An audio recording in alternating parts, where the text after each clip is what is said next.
fiery horseless speed of light, a cloud of dust, and a hearty hi-yo silver, the Lone Ranger.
When the western United States was first opened to settlers, gun law ruled the range.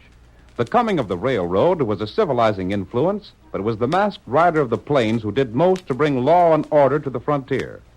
Astride his great horse Silver, he fought crime and criminals through the length and breadth of 7 states, and the memory of his deeds will remain with us as long as the memory of the early West itself. Return with us once more to those thrilling days of yesteryear. From out of the past come the thundering hoofbeats of Silver. The Lone Ranger rides again.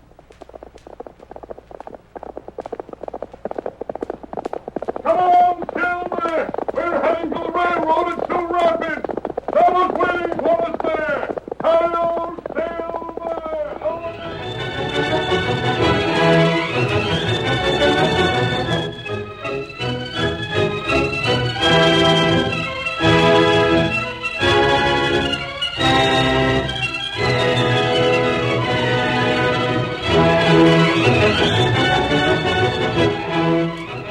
Limpy Davis led one of the most daring bands of outlaws in the West. Ruthless himself, he demanded the same quality in his men. As our story opens, we see them crouched in a clump of trees near the newly opened railroad line. A pile of logs has been placed on the track, and as Limpy steps out of cover and looks toward the east, he says, What's the time, Webb? Most 10 o'clock. And that choo-choo train ought to be coming along right soon. It's due now, Limpy. Yeah, and it's bringing us about $10,000. You figure the Stevens will pay that much cash? Blame right they will. They ain't got no other kin but this young fella in the train. They're leaving everything they got to him. He'll be worth that much, all right. Seems darn funny they ain't never seen him before. There ain't nobody around here ever seen him. His pa and old Jake Stevens was brothers. But they fought about something while they was a couple of young bucks, and they never had anything to do with each other since. And now he's going to come into everything they own. Some hombres have all the luck. He won't think he's so lucky when he meets up with us. Yeah. What in blazes is keeping that train anyhow? What I'm worrying about is whether the fellers in the engine will see the logs we piled on the track in time to stop without wrecking the train. Don't worry, they'll see them in plenty of time. And another thing. How are we going to know this fella Ridge Stevens when we meet up with him? We'll locate him if we got to search everybody that's riding the cars. Besides, Lamrody was a tall young fellow with sort of sandy hair. It's a swell description. You'd worry if he had cash in the bank. Yeah. If I knew you fellas was anywhere around. There's the train. Yeah, you can see it coming around the far bend. Gosh, just think of traveling without a horse. You fellas know just what you're to do? Yeah, we know. Yeah, I got it. Harv and Shorty will hold the gun on the 2 fellas in the engine. All right. Mac, you and Red will see that nobody gets a shot at Webb and me when we board the train. Yeah. And you, Pete, you'll bring up the horses so as we make a getaway fast. All right. Everything's straight, boss. It better be. The fella that makes a mistake will have me to deal with.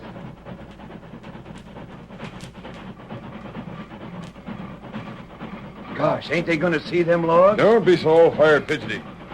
Keep out of sight, you fellas, till the train stops. They seen the logs all right. Sure did. Just hold still.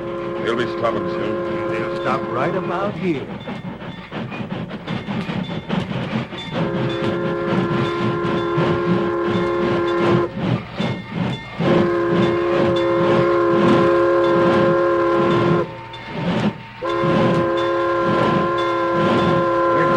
Having a fit. All right, fellas.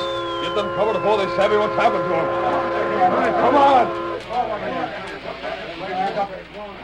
What's happened? Somebody's blocked the rail. Hey, look, outlaws! They got us covered. Don't anybody go for a shooting iron. Get them hands up. Go ahead, Limpy. We got the drop on them. Come on, Webb. We'll get aboard and go through the car. Yeah. Keep your gun handy. We're doing all right. Quiet, you hombres. There's only one gent we're looking for. The rest of you stay where you are and keep your hands in the air. We gotta hurry, boss. Now, which one of you is Ridge Stevens? Come on, speak up. If you don't, I'll search everybody here. I'm Ridge Stevens. What do you want me for? Come here. I asked you a question. And I'm giving you an order. Step up here before I shoot. Try and get me. After him, Webb. Well, get him. Don't shoot your fool. We want him alive. We won't get away. Grab him. Jump for him. Yeah. I'll give you a hand. I got him. Oh. You'll knock him out. I couldn't help it, Limpy. He hit his head against the seat when he went down. If he's dead, He ain't, I'll... boss. Honest, he ain't. I can feel his heart beating. He's sure got a bad cut in his head. It ain't bleeding much. Pick him up. We gotta get moving. Here, I'll give you a hand with him. Yeah. Got him? Yeah. Pete's brought up the horses. They're just outside. Uh-huh. You can throw this fellow across your saddle. All right, boss. Watch out for the steps. I can make it. What are you doing with that fella, you rotten crooks? There weren't so many of you. The sheriff will be after you, fellas. Ready to go, fellas? Yeah. You ready for Stevens, Webb? We're ready. Steady there. Back to camp, fellas. Now get moving. Get. Come on.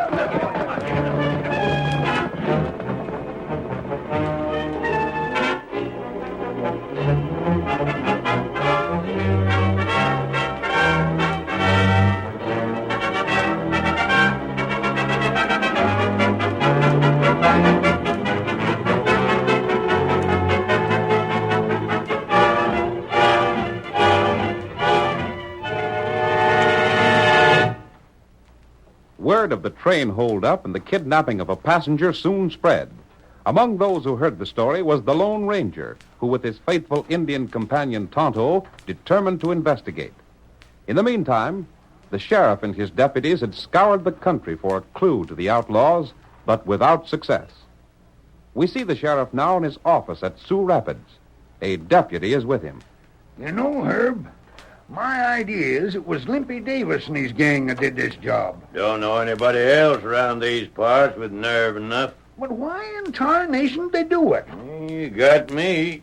Ain't much doubt but what it was Jake Stevens' nephew them outlaws captured. The folks on the train recollected the outlaws calling him Ridge Stevens. But if it's cash them crooks want for Ridge, why in blazes don't they send some word? Jake ain't heard nothing? Not a doggone solitary thing. Huh. Yeah, maybe it's just that they had something agin him. They wouldn't be likely to hold up a train just for a grudge. Don't sound reasonable. And it's 4 days since it happened. Maybe we'll find out someday. Someday? By the great horn toad, if we don't learn something pronto, we're going to be in hot water for sure.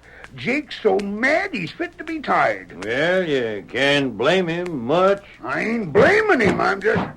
We got a visitor. Come on in. A redskin. Well, I'll be darned. Tonto wants make talk. Yeah, what's on your mind? Maybe you tell Tonto about outlaw. Outlaw? What outlaw? Feller stop train. Ah. You got clue? What's it to you if I have or not? Maybe Tonto help you. You know anything about it? No, Tonto not know. What do you make of it, Sheriff? I got a notion. Say, Injun, who sent you here? Friend send Tonto? Your friend, huh? Your friend's name wouldn't be Limpy Davis, would it? That's not it. Sheriff, I'll bet it is. Limpy's smart. It'll be just like him to send the redskin here to find out what we know. You make plenty big mistake. Yeah? Well, we'll find out about this. Should I jail him, Sheriff? We will if he won't talk. You not jail me. Where's Limpy? Tonto not know. You lie. Out with it, you polecat. We savvy your game, and you're going to talk. Tonto not talk. Why, you... He leave now. Stay where you are. Shoot him. He's resisting arrest. I'll blast it. My hand. A masked fella shot through the window. A masked man? I seen him just for a second. He only hit my gun. Let's get after him. Him and the Injun must have been together. There they are. Shoot. I missed him. And look at him travel. Now we know doggone well who stopped that train. If it wasn't that masked feller, I'll eat my boot.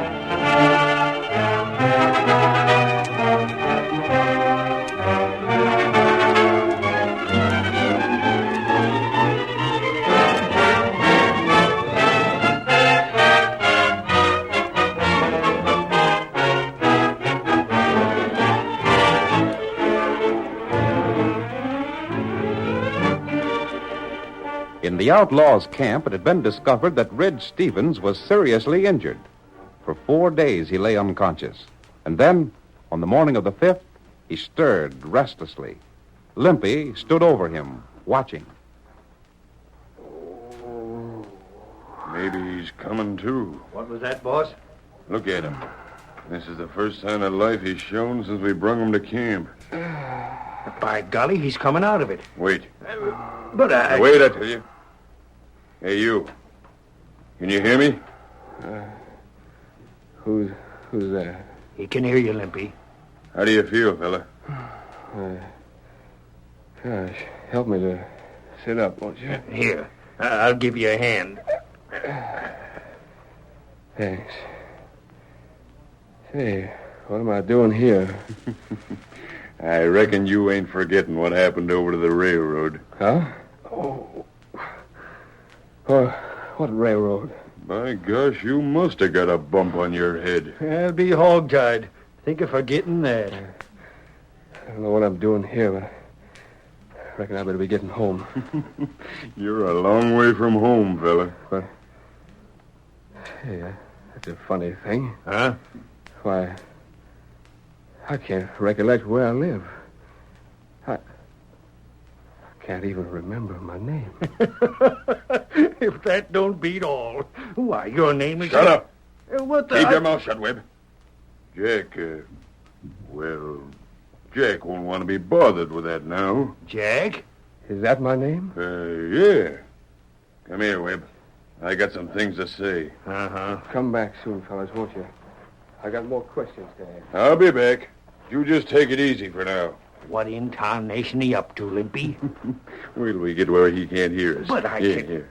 This'll do. What I'd like to know is what You nearly spoiled it. Don't you see what's happened? He can't recollect a thing before that bump he got in the head. Sure, but why tell him his name is Jack? Because that's what it's going to be from now on. As far as he'll know, he's an outlaw just like the rest of us. Maybe I'm dumb, but I can't figure... We'll tell him he's wanted by the law. Yeah? This is good. He's the only one of us that ain't knowed around here by sight. Of course he ain't, but I... Can't you see it? We'll leave a note with Jake Stevens asking for 10,000 cash. Then we'll watch the ranch. And when there's nobody around, we'll send this fella here after the money. You mean send young Stevens for the cash that's to be paid for his own return? That's just what I mean. His uncle ain't never seen him, you know. Well, of all... Why, sure, that's right. And if he gets shot, they'll be shooting the fella they want to save without knowing it. Limpy, that's the slickest idea I ever heard of.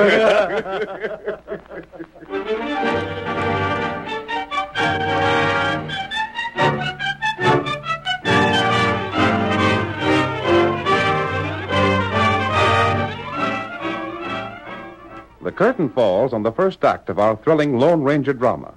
Before the next exciting scenes, please permit us to pause for just a few moments.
Now to continue our story.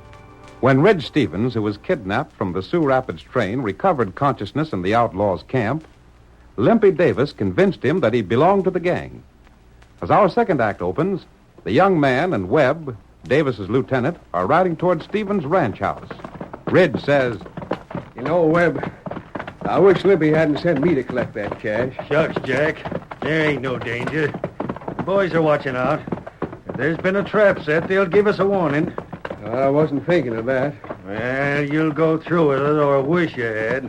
Where is this Ridge Stevens we're supposed to be holding? Never mind about that. He's took care of all right.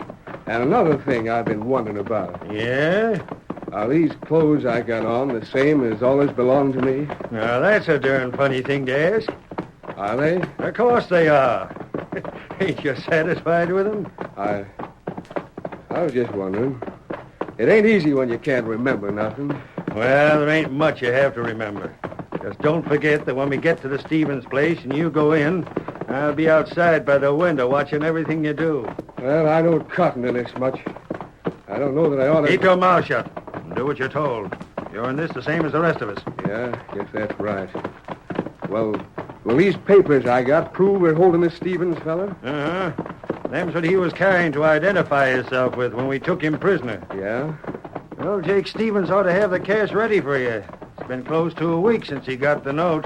I know about that. There's the house now. I don't see nobody around. That's why we got word to come.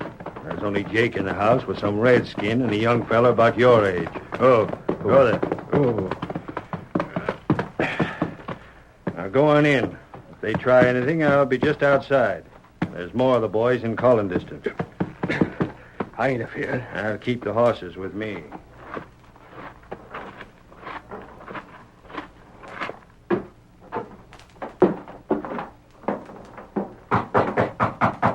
Who's there? I got a message for you. Who are you? Let me come in. Well, come in. You got any business with me? Who are these fellas? Why, the redskin's name's Tonto. And this here is my nephew, Ridge Stevens. What's that? What are you looking so flabbergasted about? Did you say Ridge Stevens? That's my handle. But I just come to collect 10,000 to turn Ridge back to you. Huh? Are you loco? Say, are you one of the fellers that sent me a note saying you had Ridge and wanted 10,000 for him? Well, I didn't... That don't beat all. If there's anything I like to see, it's a bunch of so-called slick crooks get fooled. Fooled? Sure. You grab a hold of some fella and figure he's my nephew. And all the time the real Ridge Stevens is right here, safe as can be. But we got papers to prove it. They must be the papers I told you I lost, Jake. Well, young fella, you're welcome to keep 'em. And you can go back and tell your pards that their little stunt didn't work. I didn't have nothing to do with it. Yeah? Leastways, I don't think I did. What do you mean by that? I don't know exactly. Well, it don't matter none. We ain't particular interested in your alibis anyhow. Now, go on. Get out of here. You mean you ain't going to try and hold me? Shucks, what be the use? We know darn well you didn't come here without some of your friends to back you up. You go quick. Who'd you say the engine was? Told you his name was Tonto. He come along with Ridge here when he showed up. You leave now. I'm going. But remember this. We're letting you go this time because we savvy there ain't no use trying to keep you for the law. But if we meet again, you ain't going to be so lucky. We ain't likely to meet. And a good thing.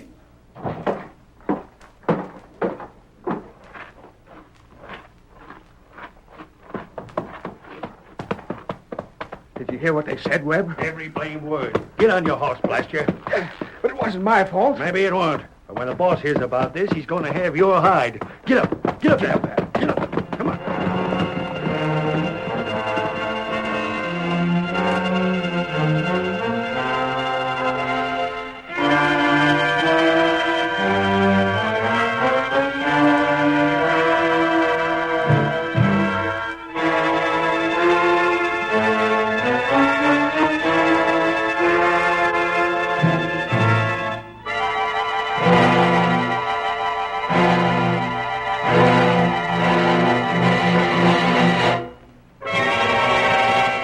Webb and Ridge rode back to camp and made their report to Limpy. We see the outlaw leader as he questions the two men.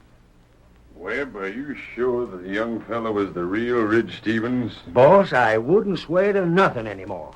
Well, if he ain't, then I'm a Comanche. What did he look like? He was just like Lem Rodas. Sandy hair and everything.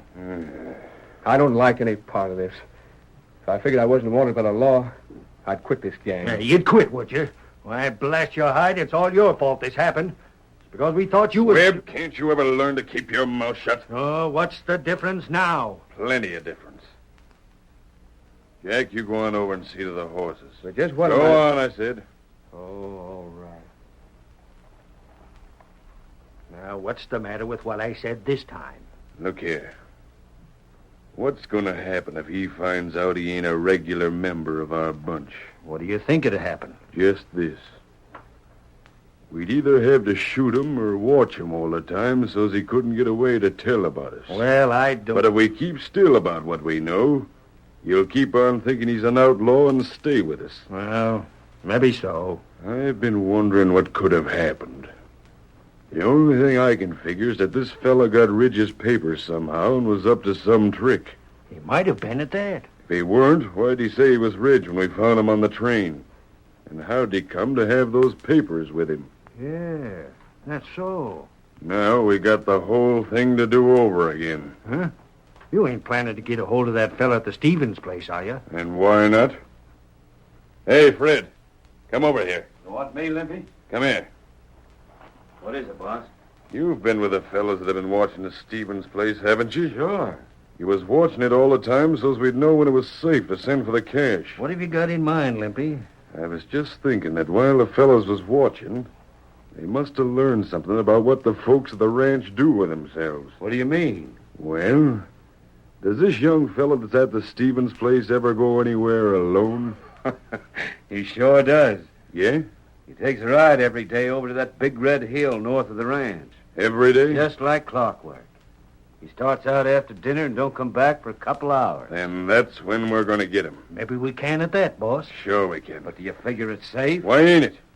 We can meet him at the hill, grab him, and beat it. But what if he's being guarded? You just heard he rides alone, didn't you? Yeah, but what I meant was the hill can be seen from the ranch. And maybe somebody is set to keep an eye on him. If it looks like there might be trouble, we'll leave him alone. But if we get him, we'll have enough head start so's nobody from the ranch could catch us. Yeah. We can have fresh horses waiting for us halfways back just to make sure. Uh-huh. But what if he rides off when he sees us coming? He don't know us. Why should he figure we're outlaws? Yeah, I guess that's right. Of course it is. And this time we'll show Jake Stevens we ain't so easy to fool as he figured.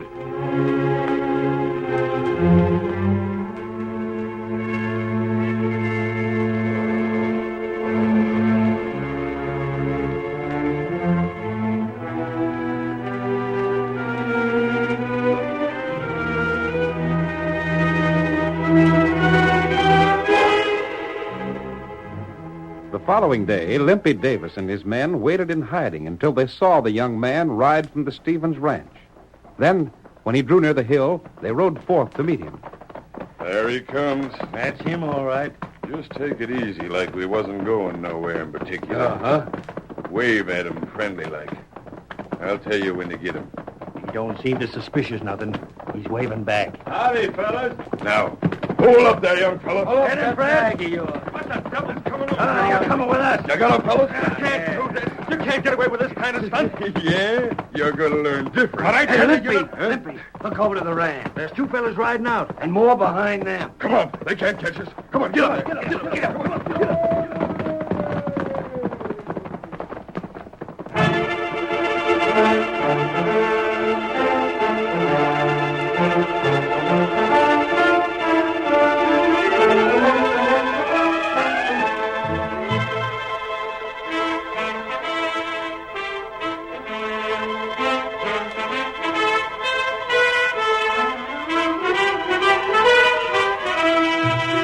With whip and spur, the outlaws urged their horses forward. But little by little, the gap closed between them and the masked man. Finally, Webb cried, They're almost up to us. Oh, God, I never seen horses like them. Get up there. Get along, blast you. The Redskins coiling his rope. We gotta get away from them. The other bunch will catch us. Fire at them.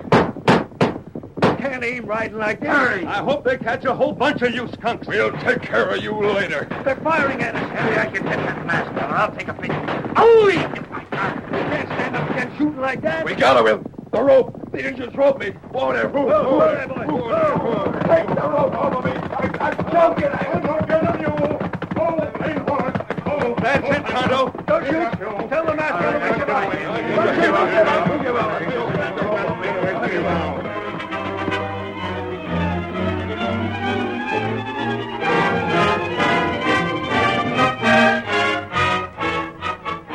While the Lone Ranger and Tonto held the outlaws at the point of their guns, the sheriff and Jake Stevens brought up his posse to complete the capture.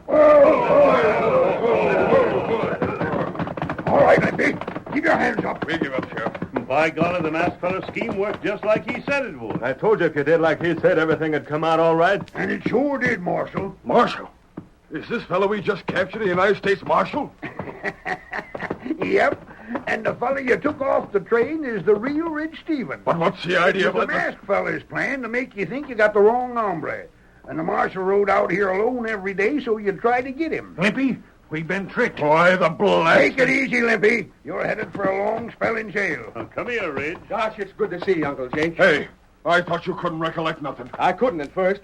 When I seen my name wrote on the inside of my shirt, and Webb told me them was the clothes I always wore, it set me to figuring. So that's why he asked me that question. Yep, and then I started to remember things more and more. Well, I'll be... Hey, where's the masked fella? I want to thank him for what he's done. There he goes. Him and the engine both.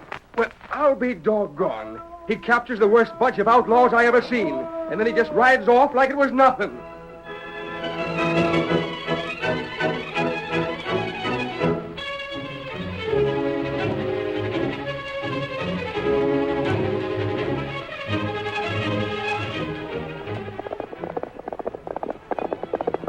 Come on, Silver! We're heading for Buffalo Point. There's going to be trouble. Hail, Silver!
The story you have just heard is a copyrighted feature of the Lone Ranger Incorporated.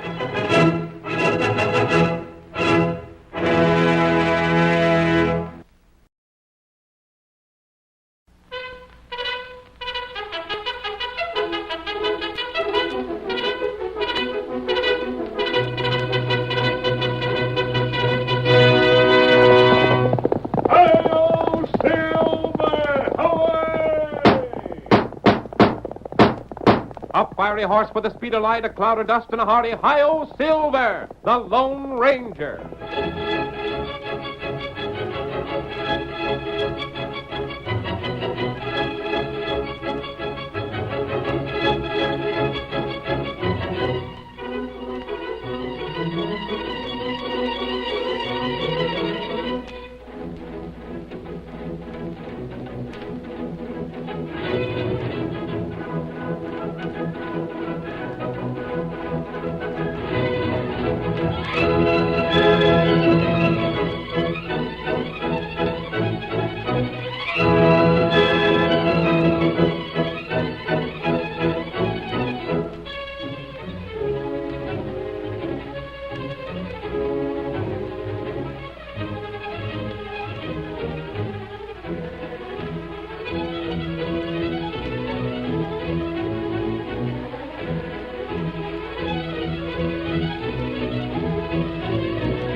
In the early days of the western United States, the local sheriffs had a full-time job preserving the peace.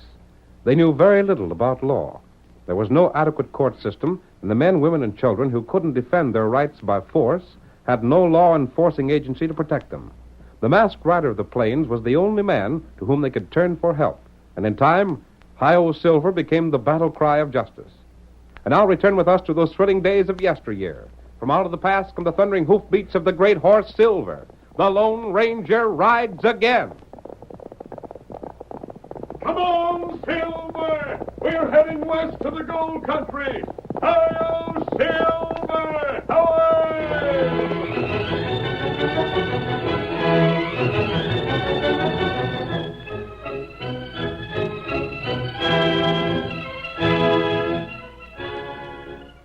Our story opens in the district surrounding Flat Rock, one of the richest gold-producing sections in the state. Barnaby Greer opens the door of his home and looks outside for his partner. The letter he holds in his hand contains important news. Stan! Hey, you, Stan! Come over here. What's the matter with you? Come here, I got bad news. What in tunket's the hurry about the spreading of bad news? Well, listen, I got a letter from a lawyer in St. Louis. St. Louis. That's where your brother's young ones was. Was is right, but they ain't there now. They're being sent here by stage. That lawyer must have heard something. He heard about all there was to hear. I didn't think news would get back there, but it has. And them good-for-nothing young'uns of Pete's are being sent here to lay claim to the gold mine their father left them. That's bad, Barnaby. That is bad. Especially after us figuring it was ours. It'll mean I'll have to give an accounting of all the gold we took out in the mine. That's bad. We gotta do something. You're the one told me the kids would never know about their pa's claim. I was sure of it. The lawyer mentions the mine right here in this letter.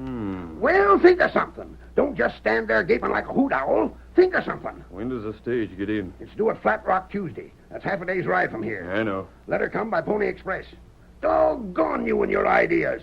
We'll likely go to jail now for stealing the kids' gold. Most of what we took is spent. And them kids' lawyer want an accountant. Leave it to me, Barnaby. Got any cash? No. You scrape together enough to ship 'em back to St. Louis. I don't want 'em pestering around here. Give 'em some sort of a story. It wouldn't do to use the gold. No. Get cash in town. And let that lawyer back east take care of 'em. Put 'em in an orphanage or something. I ain't going to have 3 kids hanging around here. I plan to meet that stage and tell him a few things. Don't you worry about it. Just leave everything to me.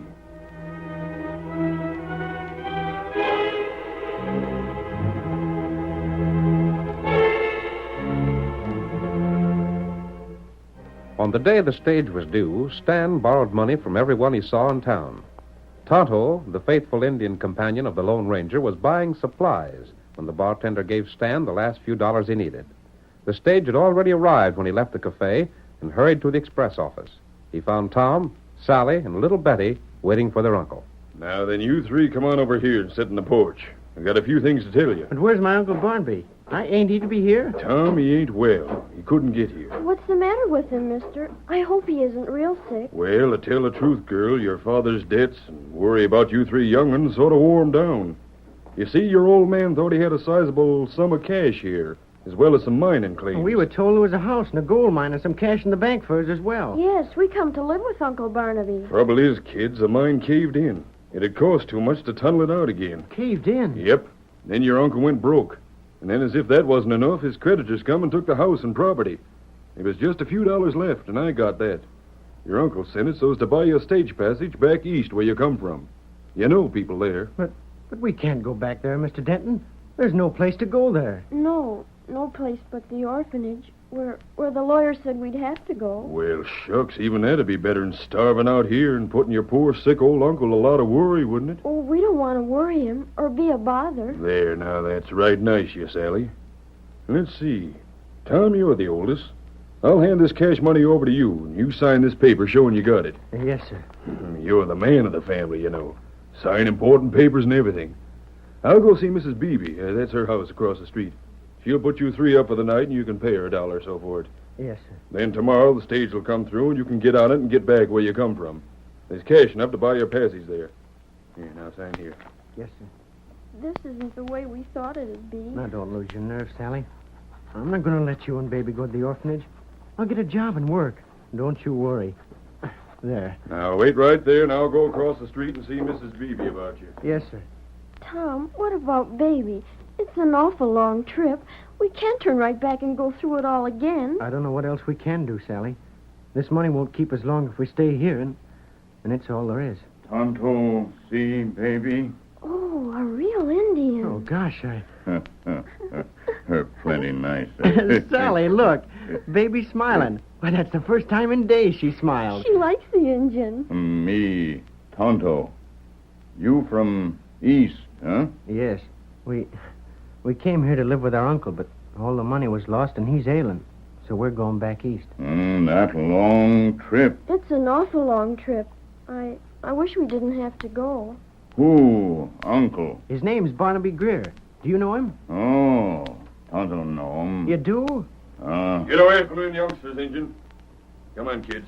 You'll stay with Mrs. Beebe till the stage comes. No, wait, Mr. Denton. This Injun's friendly. I told you to get. You say Greer sick? Yes, he's sick. You say money all gone? Ain't none of your business. Now clear out All before the cash that was left out of what Pa had was given to us, Tonto. You give him cash? Yes. Oh. What's it to you? Tonto, go now. You'd better. You not worry. Maybe you not go east. Not go east? What do you mean? Tonto maybe see you later. Good riddance to him. Don't you kids talk to no redskins. Tain't safe, savvy? Now, come on. Get him up, Scout.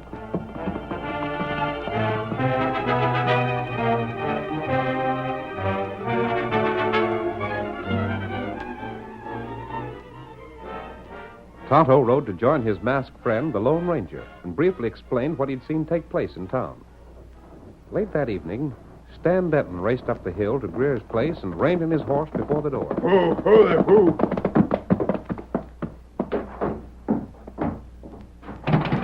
Barnaby! Open the door! Hey, Barnaby! Now, what's the matter with you? What are you on horseback for? Where's the buckboard? I had to leave it in town. I had to get here fast.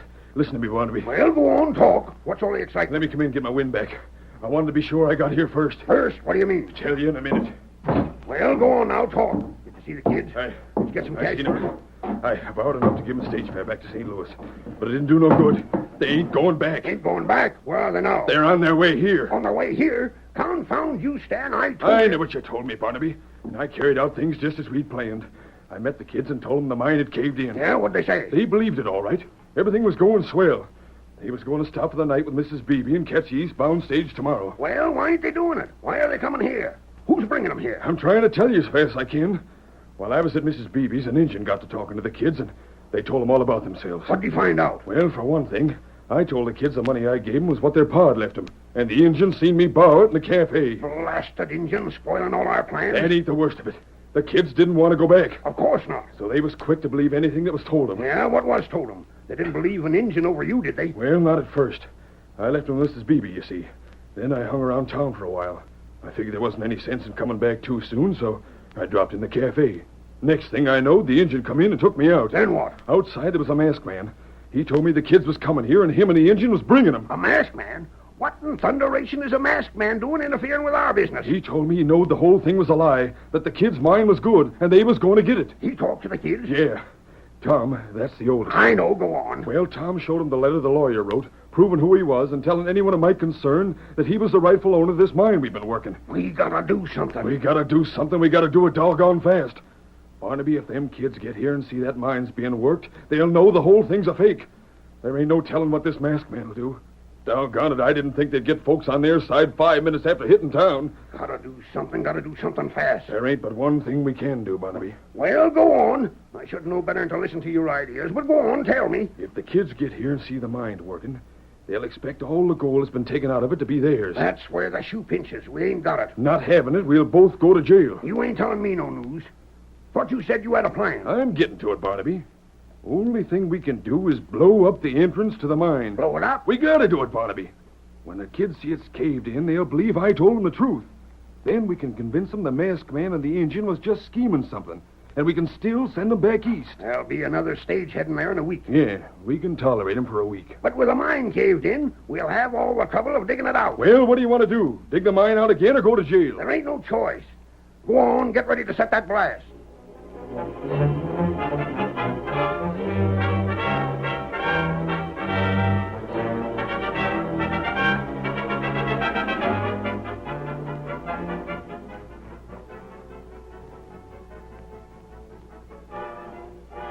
Meanwhile, the Lone Ranger was guiding the buckboard along the narrow backcountry trail.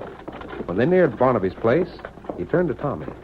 Don't think too hard of your Uncle Barnaby, Tom. I can't believe he double-crossed me like that, mister. Suppose you just believe that he was forced to do it by bad companions. Gosh, maybe that was it. My pa used to tell me about the trouble men could get into if they had bad friends. That's it, Tom. We'll see what we can do about getting rid of your uncle's companion. Then you can settle down with Barnaby. Is the mine there all right, mister? I think you'll find it all right, Sally. And we won't have to go back east. Gosh, it sure is lucky we met you in the engine. You didn't seem to be afraid of me, even when you saw my mask. As soon as I heard you talk, I knew you were friendly, mister. Thanks, Tom. What are you thanking me for? Perhaps when you're grown up, you'll understand why it means more to a man to have young fellows like you believe in him than grown men. Maybe so, but I don't understand it now. How soon will we be at Uncle Barnaby's place? We're almost there now, Sally. Gosh, I'll be glad. I'm awful tired. There, house, just ahead. Good. Is that the house? That's it. Where's the mine? Goes up that hill, a little way beyond the house. Golly, imagine us owning a gold mine. Hey! Is that Uncle Barnaby? Yes. You've never seen him, have you? No, sir. Oh, tell her. Oh, Scout. Barnaby, I want to have a talk with you. That suits me all right, stranger. My partner come back and told me he was bringing the youngsters here. I'm afraid you made a mistake, though. I don't think so. They're the owners of the gold mine. Didn't Stan tell him the mine caved in? Yes, sir, he did. You're Tom, ain't you? Yes, sir. And you must be Sally. Yes, sir, Uncle Barnaby. Well, it's a doggone shame this here masked man on the engine was fools enough to bring you all the way here. We'll find out about that when daylight comes, Barnaby. I told them you must have been forced to send word that the mine caved in. We don't hold it against you, Uncle Barnaby. This masked man is trying to work some schemes of his own. The mine has caved in. It has. It's caved in, and you can see for yourself soon as daylight comes. But you come in now.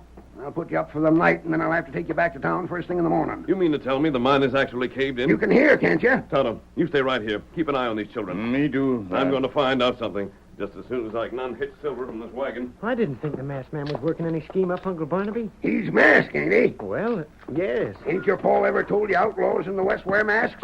Knock him in the house. If that hombre didn't pack 2 guns, I'd hold him and turn him over to the law. We'll meet sometime tomorrow, Barnaby.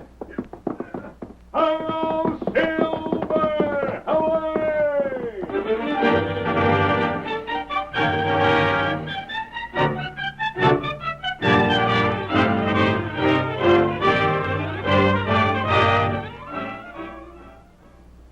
Will the masked man be able to win back the children's inheritance?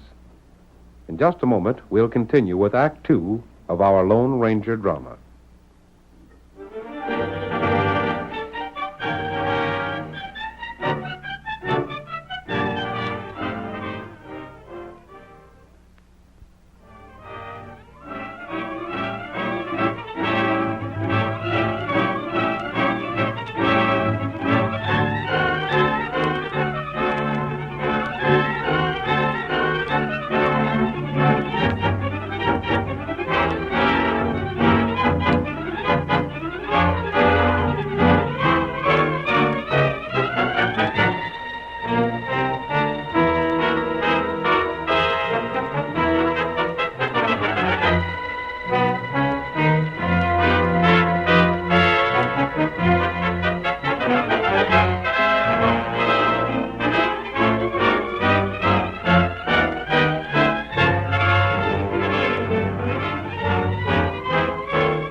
Now to continue our story.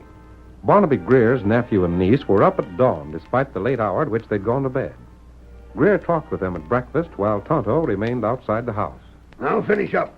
Eat your breakfast, and then I'll show you the cave-in and start you back east again. Gosh, I don't hardly know who to believe. Do you, Sally? No, I don't. What do you mean? Of course, it's our own uncle's word against the masked man. But I like that masked man. He didn't seem like a man who wouldn't tell what wasn't true. A masked man and an Indian. They both said that the mine was paying. And you and Mr. Denton said it caved in. There ain't no question about it. As soon as you're done eating, I'll show you.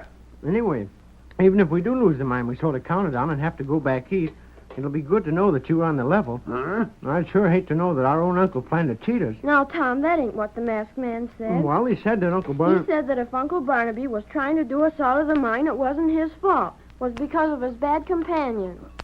Bad companion? Yes, sir. The masked man said that? Uh-huh. Well, I'll be... Go on, eat your cornmeal and get done with it. I don't want any more. Neither do I. You better take a look at the baby, Sally, and make sure she's all right. I will, right away. Hurry it up now. I will. You three have got to catch that eastbound stage. If you miss it, you'll have to spend the whole week here. I'm all ready, Uncle Barnaby. What about you, Sally? Coming. The baby all right? She's still sleeping. Rat it all, anyhow. Well, what's the matter, Uncle Barnaby? Come on, let's go see the mine. Will baby be all right here? Sure, we won't be gone long. They ain't far.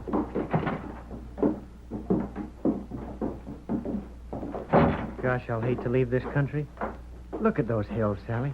They're a sight different than what we see back east, aren't they? Say, Tom. Yes, sir? Did you mean to say you'd sooner lose the gold mine than to find that I was a crook? Sure. You're the last relation we've got, Uncle Barnaby. Ma and Paul always told us about you. Dad rat it. Where's Mr. Denton? Doesn't he live with you? I don't know where he is. Ain't seen him since last evening when he left it. To what? I do something at the mine. Me come, too. Are you still hanging around here, Injun? It's Tonto. Me still here. Well, blast your hide. Stay close. What are those people doing over there? My darn, they're all around my what was left of your claim. Is that where the gold mine was? Yes, you can see now that it's all caved in. It sure is. What in tucket are they doing there? Uncle Barnaby, it looks as if they're digging it out. Well, boy. Hey, what's this mean? Howdy, Greer. You're just the man we want to see. I reckon this will save me going to your house and looking for you. What do you mean, Sheriff? Just that. The law's likely to want you. The law? Sally, he's the sheriff. What are you talking about, Sheriff? You'll see later on. Now, look here. Don't leave here till the men are done working. What are they doing? Looking for the body. What? Now, you see here, Mr. Sheriff. My Uncle Barnaby ain't done anything wrong. How do you know, kid? Because he hasn't. He's my pa's brother. He wouldn't do anything wrong. He told us the truth about the mine. Now, listen. You come with Tonto. Who are you? Go on, you kids. Go with the Indian. Let me talk to the sheriff. Anyhow, they can't say you did anything dishonest. If they do, they'll have Tom and me to argue with. That's right, Sally. See you later, Uncle Barnaby. Come on, Tonto. Got a couple of loyal young'uns there, Barnaby. I know it. Blasted, I've been feeling like an ornery low-down cuss. It's a shame you are such a cuss. Look, if there was any way to undo what I'd done... There ain't no way to undo a murder, Barnaby. Murder? Just so. Now, see here, Sheriff. That there's all wrong. I never killed a man in my life. We'll know blame soon. I didn't. I done some pretty raw things. I did scheme to rob them young'uns, but that was before I knowed them. Before I seen the way they could look at me and tell me how they trusted me. Mm-hmm. And that was before I seen the way both of them kids went and stuck up for me when they seen you. It still stands. I want you for the murder of your partner, Stan Denton. Stan Denton? Yeah. Come on. Step over here a ways. That mine wasn't closed up yesterday like that, was it? No. And Stan was seen in town yesterday. Seems that you and him argued frequent. Sure, but there wasn't anything serious. We'll see. Stop here. It's my bet that we'll find Stan's remains inside that tunnel. But Listen, Sheriff, I'll tell you the truth. Stan told those kids at the mine, which was theirs, had caved in. There was a masked man that brought the kids here, him and that Injun, telling them that the mine hadn't caved in. Masked man, huh? A white horse? Yeah. Go on with your lies. They ain't lies. He came here with the kids, and Stan come ahead of him. And the only way we could make our story true was to blast the mine. Last night? Yes, last night. You're slick, Barnaby. I admit I stole them kids' gold, but I never killed... You'd a sight sooner go to jail for stealing gold than hang for murder, huh? Now, let me tell you a thing or two. You got a story all fixed that seems to fit the cases. Only here's what happened. I was at home last night, asleep, when I heard a horse pull up outside the house. I woke up and heard the masked man shouting. I got out in bed to see what it was, and I heard a hammering on the door.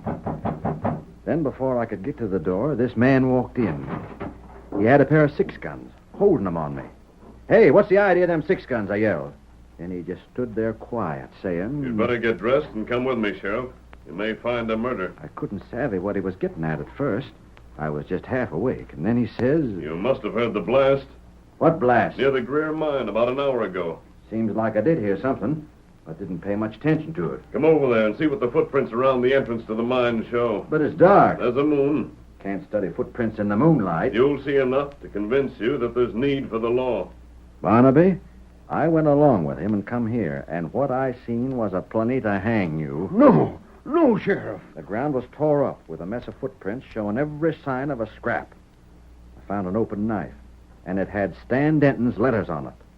Like as not, he tried to use it in the fight. Then I found a part of his coat which was tore off, and seen the blowed-up entrance to the mine. You and Stan fought. It wasn't me. It was that masked man. The masked man's the one that fought with him and killed him. I was in the house all the while. Those kids can prove it. They showed that they'd do most anything to help save your neck. They don't know what a polecat you are.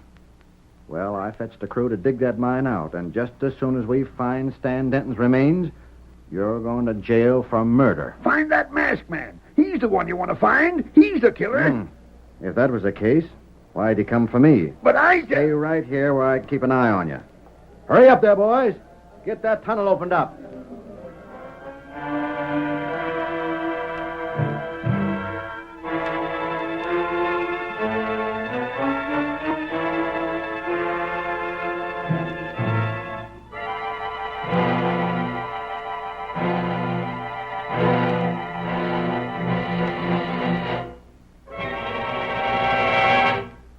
The men worked hard all morning. Sally went back to the house and cared for the baby. When she heard the shout announcing that the mine entrance was cleared, she hurried to her brother's side. Tom, are they going to hang Uncle Barnaby? I'm afraid they will if they find Mr. Denton dead. But they can't. He's our uncle. He wouldn't do anything wrong. Bless you for that. Uncle Barnaby, they can't take you away. Sally, you're the living image of your ma. Am I? She's a fine woman, too. We can't wait here no longer. Come on, Barnaby.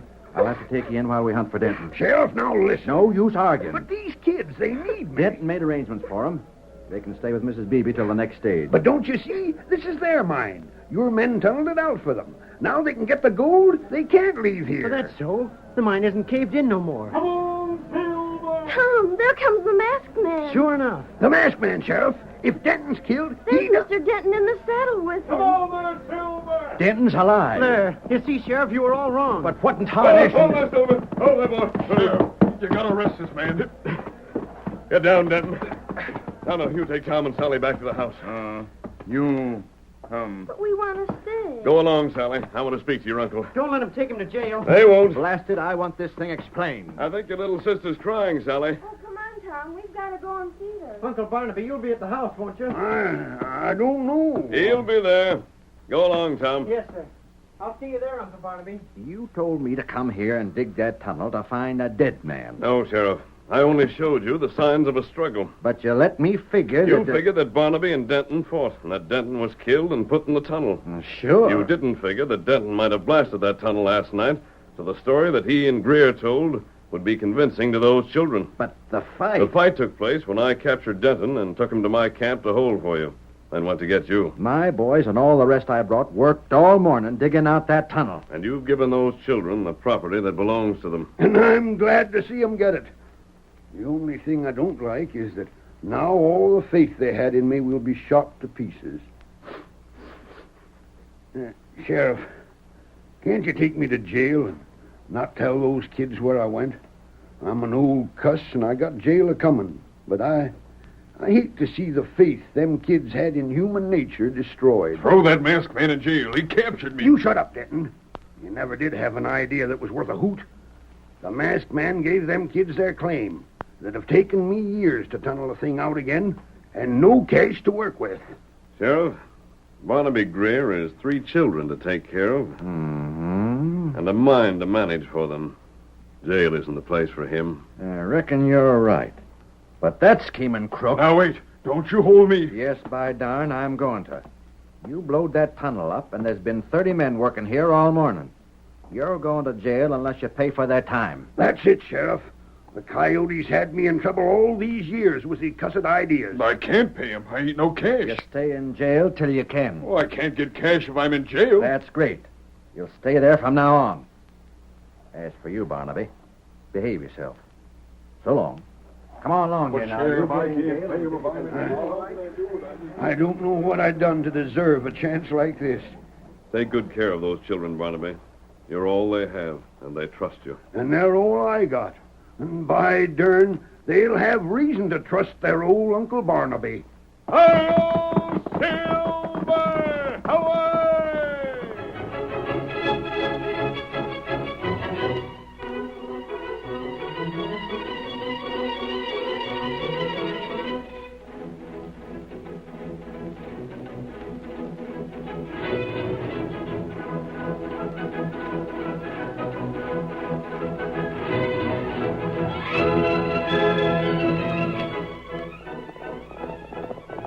Come on, Silver, all more! There's trouble in Eagle Pass! We've got to get there in time! Hi-yo, Silver! Away!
The story you have just heard is a copyrighted feature of the Lone Ranger Incorporated.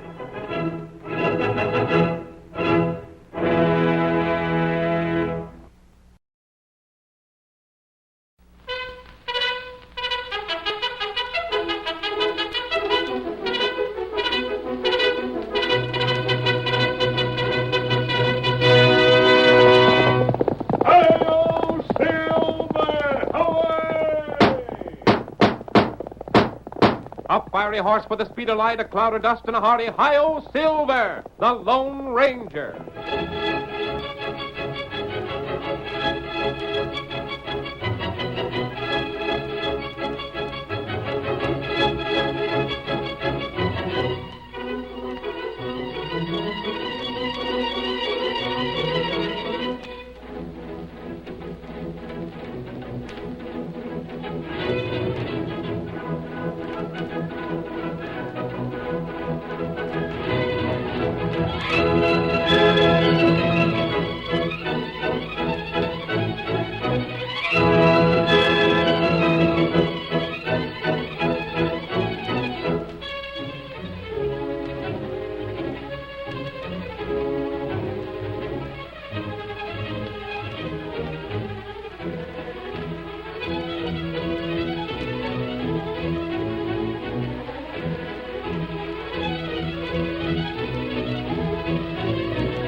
In the early days of the western United States, the local sheriffs had a full-time job preserving the peace.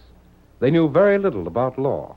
There was no adequate court system, and the men, women, and children who couldn't defend their rights by force had no law-enforcing agency to protect them. The masked rider of the plains was the only man to whom they could turn for help, and in time, Hi-O Silver became the battle cry of justice. And now return with us to those thrilling days of yesteryear. From out of the past come the thundering hoofbeats of the great horse Silver. The Lone Ranger rides again. Come on, Silver! We're heading for Dalton. Santa's waiting on the trail ahead. Hi-O, Silver! Away!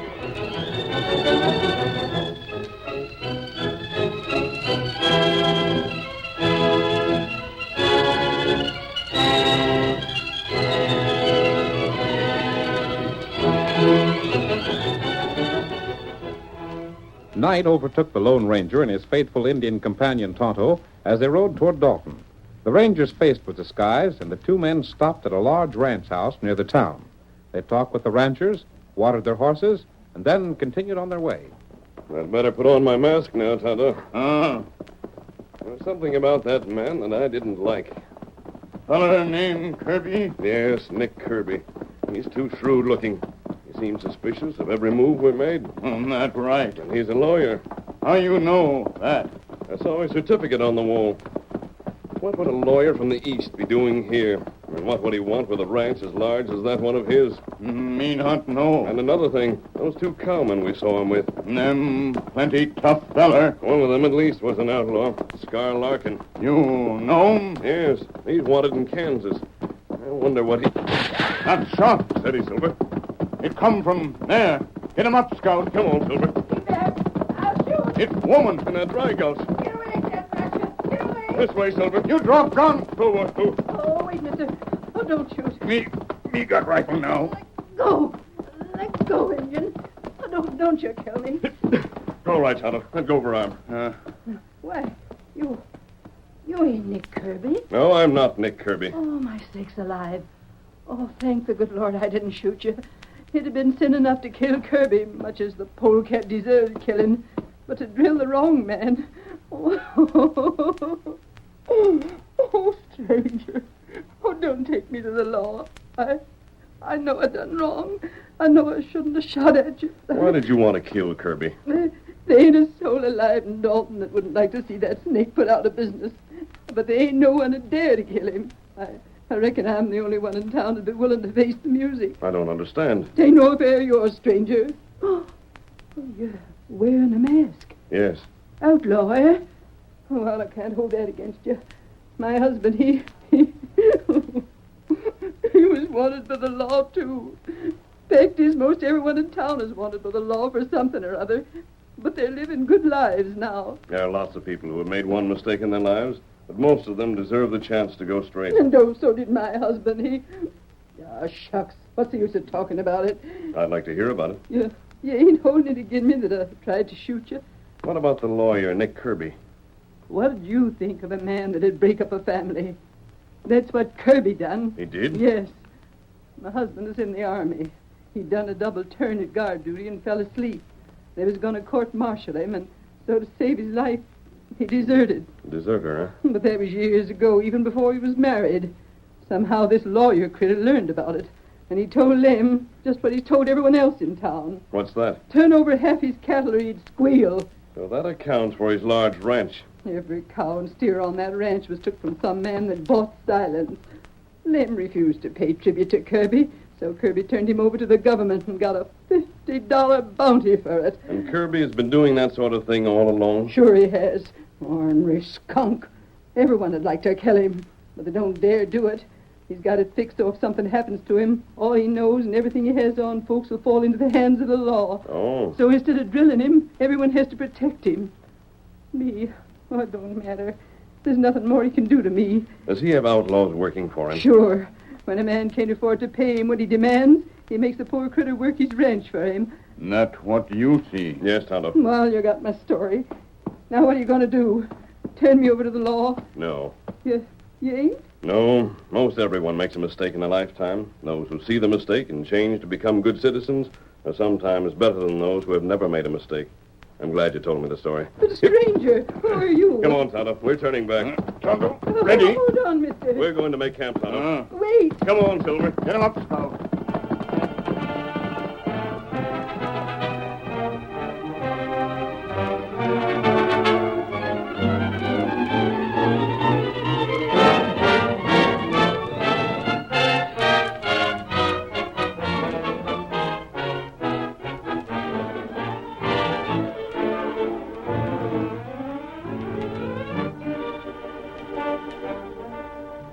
In the town of Dalton, two men were talking with Sheriff Allen in the lawman's office. All right, Charlie, speak up.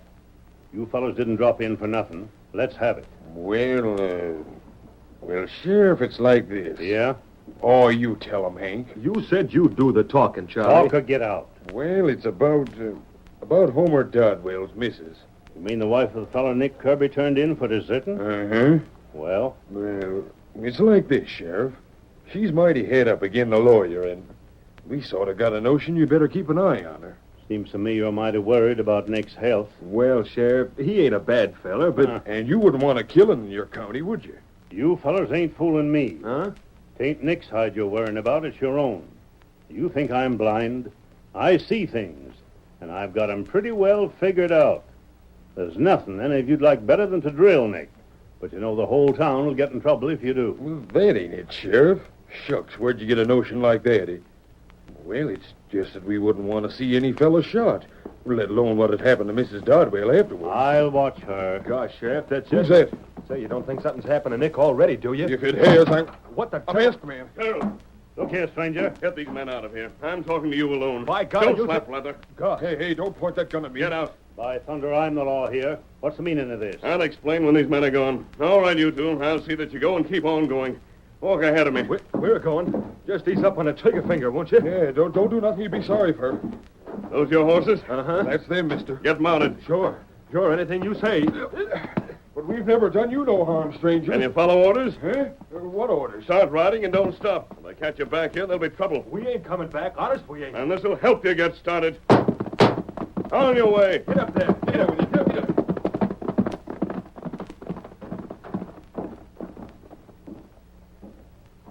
Stranger, what in blazes I just you... wanted to make sure our talk wouldn't be interrupted. Who's in that cell there? Huh? Him? Oh, that's just old Zeke Bagley. He's in jail half the time for disturbing the peace or something. I don't want our talk to be heard. Don't pay him no mind. He's been over at the cafe, and now he's sleeping it off. But doggone it, who are you to be asking me questions? You're mighty high-handed for a crook. We met once before, Sheriff. Quite a long time ago. Yeah? You don't remember me? Can't say as I do. Maybe you're on one of the reward notices I got filed away.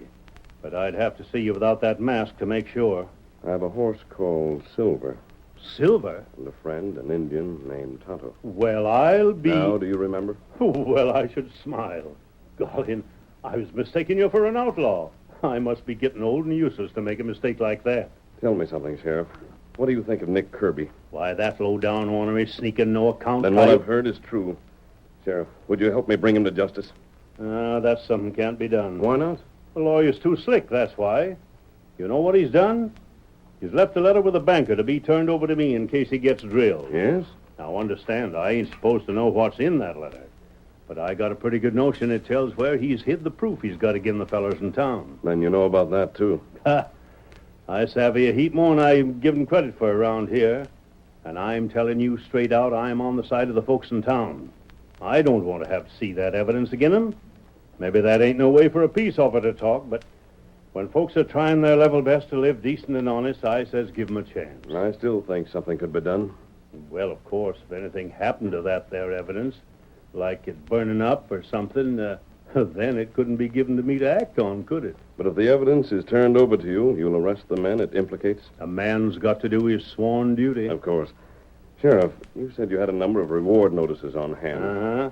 Look at that desk over there. It's plumb chuck full with them. I'll need two of them. Huh? Two that don't carry pictures. One describing an Indian outlaw and the other describing a man about my build. I most likely got 'em. But what do you I've want? heard Nick Kirby hires outlaws. Mm-hmm. And I've a notion that wherever he's hidden the evidence against the men in town, it isn't far from his house. Well, just between the two of us, friend, I'd say the same.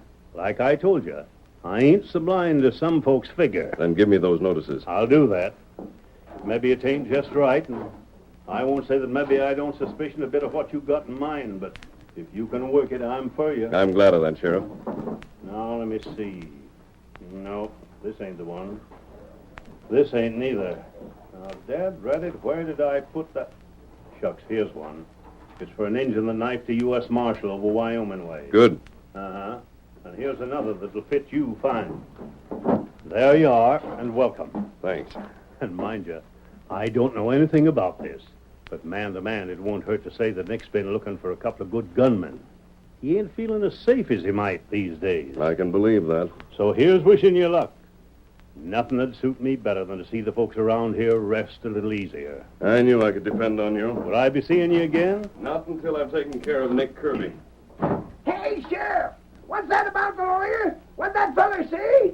Doggone it, come here, won't you? What'd he say? When'd you wake up, Zeke? Look here. What'd that feller say about fixing Nick Kirby? That's what I want to know. What'd he say? Now, Zeke, don't you go getting excited. He's gunning for Nick, I'll bet. That's what he's doing. He's gunning for the lawyer. You blamed idiot. Let me out of here. Are you sure you're sober enough to make it home? Dad rat it, Sheriff. If I hadn't have been, what that masked feller said would have done it for me. Oh, come on now. Let me out. All right, all right. Just wait till I get the right key. Hurry, blasted. Oh, golly, if that masked fella drills a lawyer, the whole town will be going to jail. There. Now, don't do nothing foolish, or I'll have to Can't wait to talk to you, Sheriff. I gotta let the fellas know. Maybe I shouldn't have let you out. Folks! Come a running. There's a fella gunning for the lawyer. Nick's gonna get shot. Boys, come fast. Listen to me. I got news. Hey, old Zeke. What ails you, Zeke? When did you get out of the calaboose? Won't you listen yet? You blame galoots. There's a masked man. I heard him in the sheriff's office. We was there. He's the one that chased us out of there. What did he do to the sheriff? Nothing. All I know is that he said he was going to get Nick Kirby. Nick Kirby? He can't get him. We can't let him get Kirby. If he gets Kirby, we're all headed for jail. Ain't I telling you that, same? Come on, get your guns. Get after the masked man. We gotta drop him before he ruins all of us.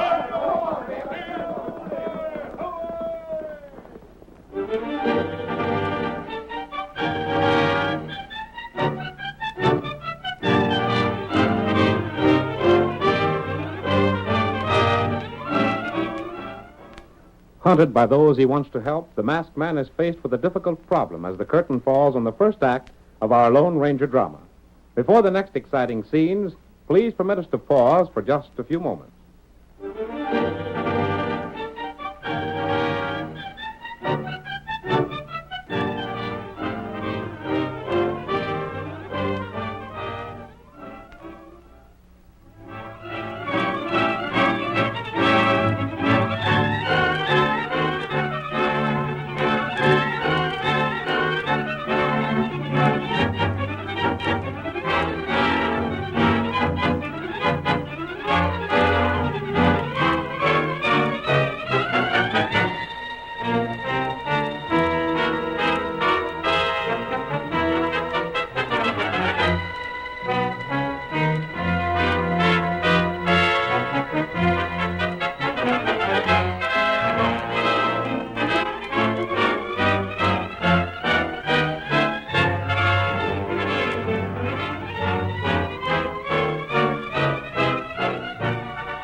Now, to continue our story.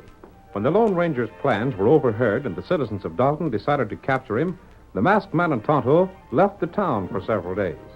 They returned in the night shortly after a thunder shower and went directly to Nick Kirby's ranch. Look out.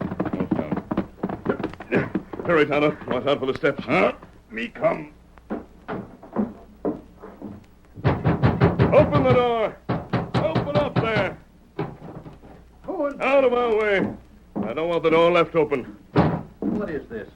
What do you mean by breaking in here? We want shelter for the night. He was in a blasted big hurry. Well, We don't care for strangers. Wait. Haven't I seen this Indian before? perhaps. Who are you two? In the West, people don't ask questions like that. Who are Hold on, Barney. Stranger, you wouldn't be keeping something undercover, would you? That's our business. Yes? Well, I'm making it my business. I've noticed before that people running from the law don't like to talk. We're not outlaws. Oh, of course not. Of course not. Mind if I sit down? Go right ahead. You will. We've been working around. Look, What's the matter, Scar? here.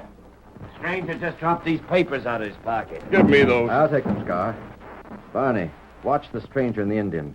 If they make a move, shoot. I'll keep an eye on them. Those are mine. Sure. That's why I'll look them over. Here you are, Nick. Well, reward notices. You'll wish you hadn't seen those. And quite an accurate description, too. So you're wanted for murder, huh? I'm not. Don't lie to me. What's the other paper say? This is for the Indian. He knifed a United States Marshal. Me not do that. No?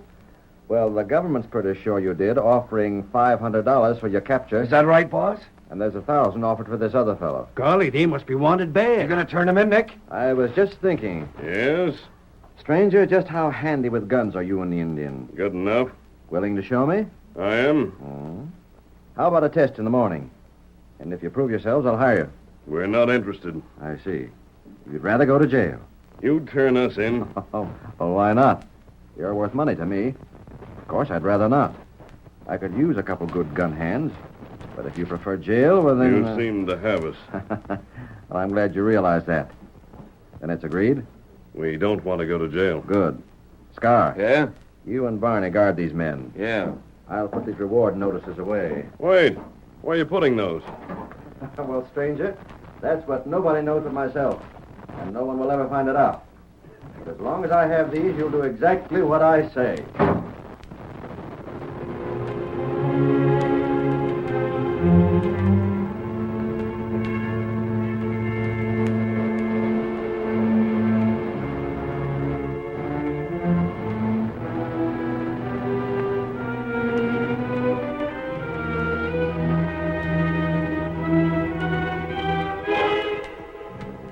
Nick's been gone 10 minutes already. How far does he have to go? Stranger, you can keep your questions to yourself. It ain't healthy to be asking things about Nick. Oh? He's coming back now. I heard him on the steps. You ready? Come on, Tonto. Watch out! They're drawing. They hit the lamp. Grab him, Barney. Get a hold of him. Don't let them get out of here. I'll take care of it. What's going on? Hey, let go. Let me loose.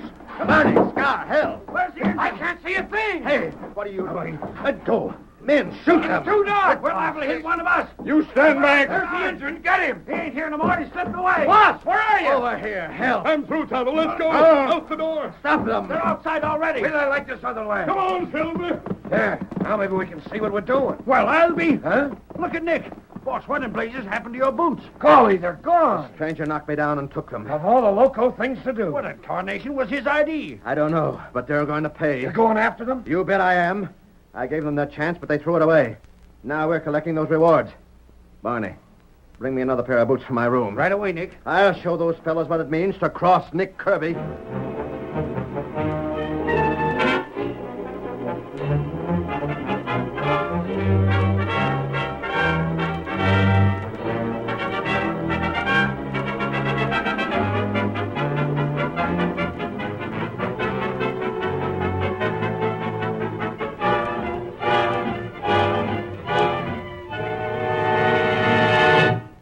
Instead of racing away from the ranch, the Lone Ranger and Tonto held their mounts to a slow walk. The moon's beginning to break through the clouds, Tonto. They'll be able to see us. That'd be good thing. When they chase us, I'll break away at the first opportunity. You keep on, but don't let them get within gun range. They'll probably think I'm on ahead. Tonto, do that. I'll need an hour's time. I'll have to return to the ranch, ride into town, and back to the ranch again. Me keep 'em way. And I'll meet you on the hill overlooking Kirby's ranch house. There they are. They've seen us. Them ride very fast. They want that reward money. Come on, Get 'em up, Scout. See those trees? That's where I'll leave you. Those trees will give me cover. Hail, Silver! Away!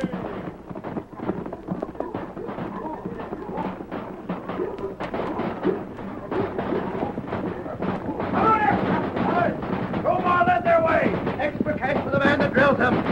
away from us. Drill them, blast you, drill them. I'd rather get them dead than alive.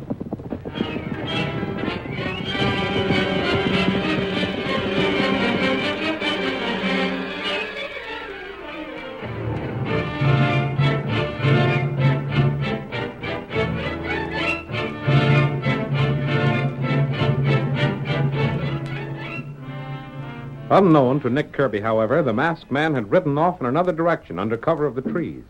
He returned to the ranch, and then, when he'd finished there, raced into town. Hank and Charlie were in the cafe and heard the distant hoofbeats of the great horse Silver. Listen. Come on, fellas. The masked man again. Coming right through town. Whoa, look at him ride. Stop him. Get him, man. Here he comes. Come on, Silver. Now's our chance. Get your horses. Come on, let's take after him. Maybe he's going to next place right now. Everybody out, fellas. We're riding. If we're going to keep that fellow from killing Nick, now's the time to do it.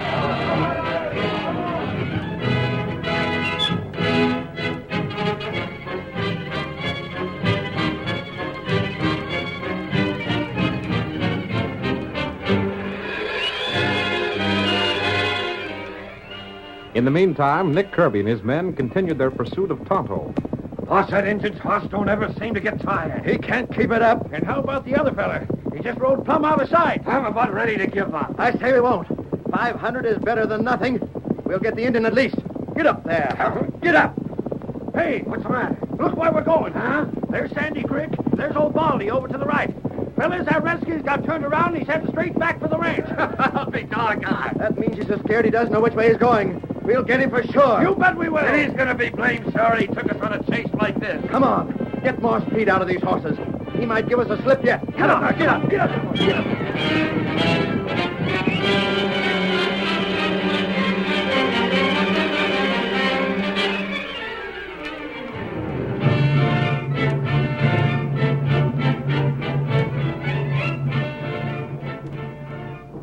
The townsmen followed the Lone Ranger to the hill overlooking Kirby's ranch, and then lost him.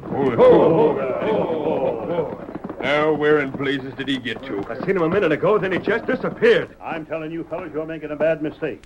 The masked man's on your side. How come you know so much, Sheriff? Because he's the man they call... Are you looking for me? There he is. Now we got him. No, you haven't. Blasted, he's got the drop on us again. If he hadn't come from behind us, we would have He's got got him. the drop on you anyhow.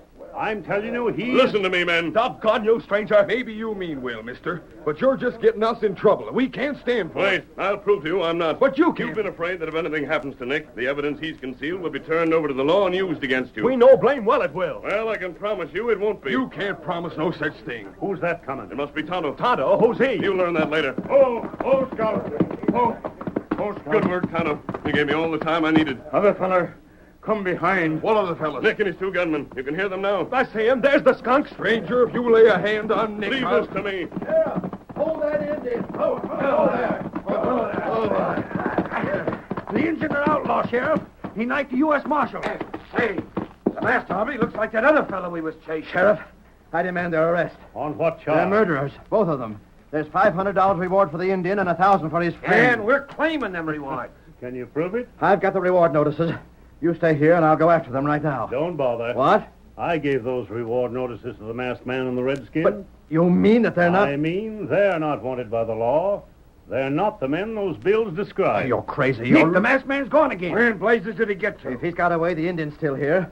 Redskin, you took us on that chase without any reason. And now I'm going to make you sorry you ever did such a thing. You not hurt Tonto. Everything's ready, Tonto. You light him. Light what? What are you talking about? You see? But what in blazes are you... wait. Hold your horses, fellas. I got a hunch something's going to happen. Blasting powder. My papers, the evidence. That's where I had it hidden. If you did, it's sure gone to glory now. What's that you said about your papers, Nick? Sheriff, now you've got to arrest that masked man. He's... Wow! Man, the evidence is gone! But wait, listen. Nick, it's you the sheriff's going to arrest. No, he can't. He can't You've do been that. blackmailing a lot of us till we couldn't even call our names our own. And we'll all testify again you, won't we, fellas? I'll have you jailed. Without no evidence, Nick, you're going loco. Boss, how in tarnation did the masked fella find your hiding place? I'll tell you. Blast you. You showed me yourself. You led me right to them. I didn't. Nick, when you left your ranch house to hide those reward notices, do you remember stepping into a mud puddle? Yes, but what's that... That wasn't mud. It was paint. Tonto and I had placed it there before we rode up to your place the second time. Then Then I walked in it And left tracks that took me straight to the evidence you've been concealing so carefully. You tricked me. And, boss, that must have been why the masked fella took your boots away. He didn't want you to catch on to what you'd done. That's it exactly. And to think we fellas in town was doing our best to stop you, friend. Charlie, it just goes to show you never can tell when you're well off. All right, Nick. You're going to jail pronto. But, Sheriff, you know I had proof against these men. You know the masked man blew it up. You have to do something. Nick, when you've been a lawman as long as I've been, you get sense enough to savvy when to take action and when not to. Hey, wait! Gosh, he never even waited to be thanked. I never seen another fella like him. Sheriff, what was that you started to say about him a while back? Why, all I was going to say was that he's the fellow they call the Lone Ranger.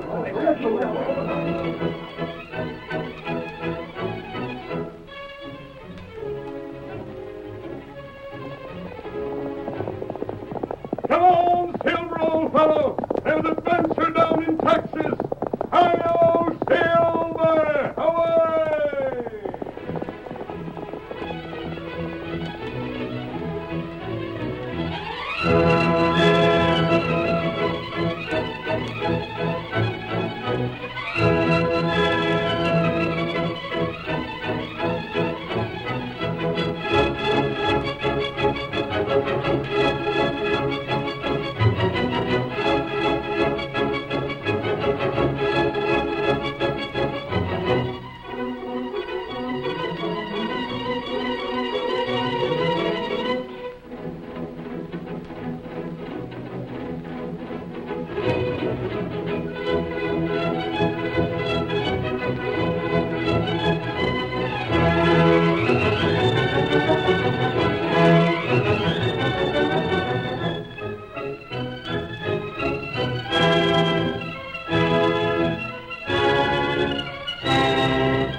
The story you have just heard is a copyrighted feature of the Lone Ranger, Incorporated.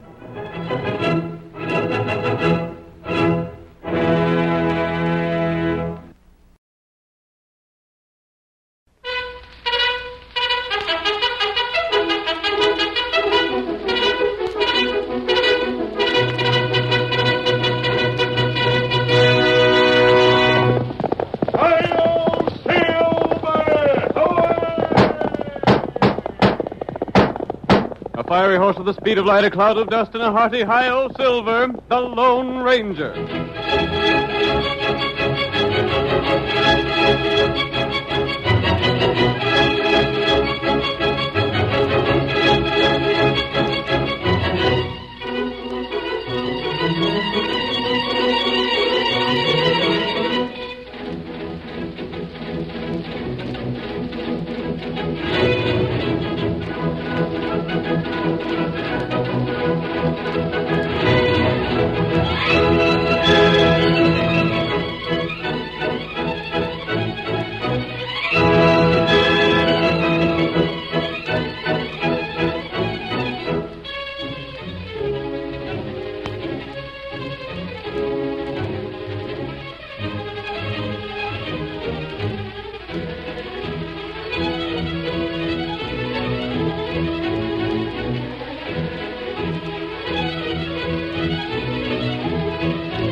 Although his name is not to be found in the written pages of history, The adventures of the masked rider of the plains have come down to us through the generations. With his great horse Silver and his faithful Indian companion Tonto, he fought crime and criminals throughout the western United States. No man did more to bring law and order to a lawless frontier. Now return with us once more to those thrilling days when the West was young. The Lone Ranger rides again. Come on, Silver! We're heading for the hills! Tonto's waiting there! Hi-yo, Silver!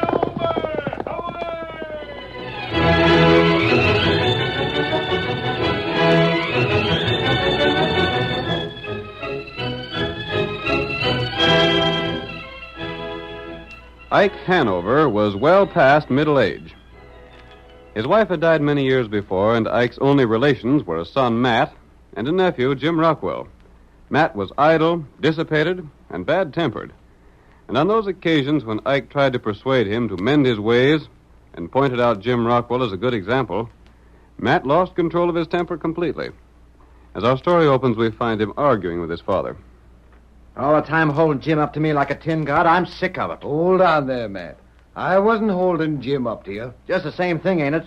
When you're telling me to get out and work the way he's doing. I wouldn't be telling you to if you'd get something worthwhile to do your own self. I suppose he's doing something worthwhile, wasting his time digging all over the state, hoping to strike it rich somewhere. Well, even if he don't find no claim worth staking, he ain't sitting around all day smoking and gambling and drinking half the night. Pack of gambling I can do with the cash I get. There's lots of cash for you, Matt. All the cash in the world if you'd get out and hustle for it instead of loafing around. I'm satisfied. And any time you want me to get out of this old shack, you just say so. Son, I don't want you to leave me. You know better than that. But you're getting on toward 30 now, and most men your age are... I'll do something. I'll get out where my friends are. I won't clutter up your house no more this evening. Matt. Mind your own business. Matt, don't come home liquored up like you did last night. I'll do what I please. I don't know what I ever done to have my own son treat me like what Matt does. He... Hi! Jim! By the shade of the cactus, I'm sure glad to see you, boy. Come in. Say, what's the matter with Matt? He wouldn't even say hello. Never mind. Did you just get in town? Just this minute. I come here direct. This is your home, Jim, any time you want it. What are you doing back here so soon? I figured you'd be going another 2 or 3 months anyhow. Nope. I got news for you. What do you mean, Jim? I found it. You mean... Gold. I found a claim that's a corker. It's going to be worth thousands. Jim, you don't mean that. You really struck it? Look at this. Just a few samples, but it'll show you what the ore's like. Why, say, there's outcropping right on the surface. I'll bet it's the best strike yet. Gosh, Jim, you sure have got some good samples here. Better than any I've ever seen. Have you got the claim registered yet? Nope. Ain't that risky? No, it ain't. You see, I want to go back there and work it a little bit more, and then we'll make sure it's just the same under the surface as on the top. Then I'll register it. You're smart, Jim. You sure are. What's Matt doing these days? Jimmy ain't worth the powder to blow him up. He ain't, huh? I don't know what to do with him. He's getting into trouble all the time. Drinking and gambling again? Yep. Sleeps till noon every day and then gets back at the cafe again every evening. It's about time he'd done something. I know it. Have you said anything to him yet? I talked myself hoarse. It don't do no good. I offered to start raising cows for him. I told him I'd start farming for him or stake him to a prospecting outfit. But he tells me to mind my own business. Good old-fashioned licking would do him a powerful lot of good. I wished he'd get it. Say, hold on, I have an idea. What's that? I'll take Matt back with me. I'll let him be a partner in my claim. And when he sees a chance to get a half share in a first-class gold mine just for working it... No, Jim, you couldn't do that. Why not? There ain't no call for you to give Matt half your claim. Oh, shucks, Uncle Ike. If he gives me a hand, we can work it just that much faster, don't you see?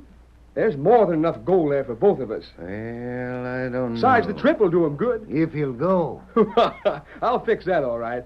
Just let me tell him how rich he can be in a few months, and he'll jump at the chance to go.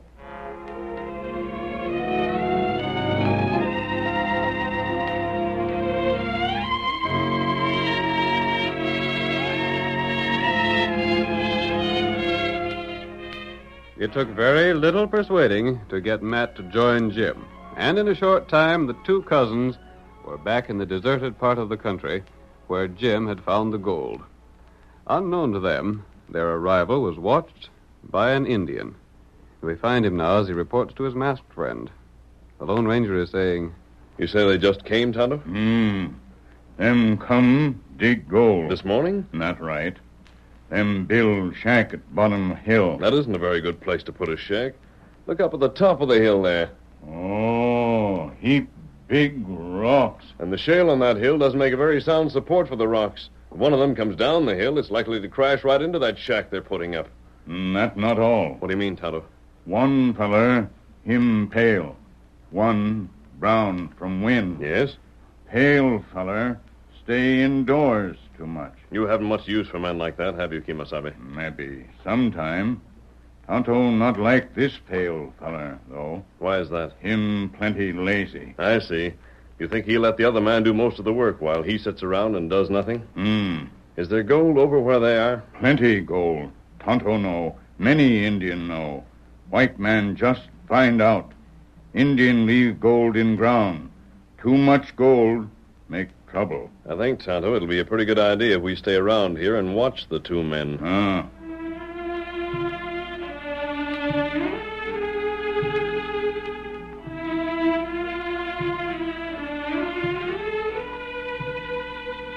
In a few days' time, Jim and Matt had their shack built and were ready to start tunneling into the hill. When the last of their equipment had finally been stowed away one evening, Jim puffed contentedly on his pipe, while Matt nervously rolled cigarette after cigarette. This here place is downright comfortable when the oil lamp's burning and you got your pipe going good, ain't it, Matt? It'll do. Oh, what's the matter? Can't wait to get your hands on the pick and shovel and get after the fortune that's waiting for us, huh? The sooner the better. You'll have your chance, Matt, first thing tomorrow morning. Yeah. We'll have to clear away the loose shale first, then we can tunnel in. Why can't we just blast? Well, maybe we can save time by using some blasting powder, but we've got to do most of the work by hand. We could stake the claim now. That wouldn't be so smart, Matt. You see, we only claim so much land, and if we stake the claim now, there's no telling whether the vein will run off our land or not when we get down to it. I see. We're going about it in a level-headed way. You see that, don't you, Matt? Toss me a match. Here. Thanks. Seems to me you're smoking a heap of them cigarettes. What's it to you? Nothing at all. Then shut up about my smoking. Say, I hope you ain't been kidding me about this here claim. Kidding you? That's what I said, ain't it? What do you mean, Matt?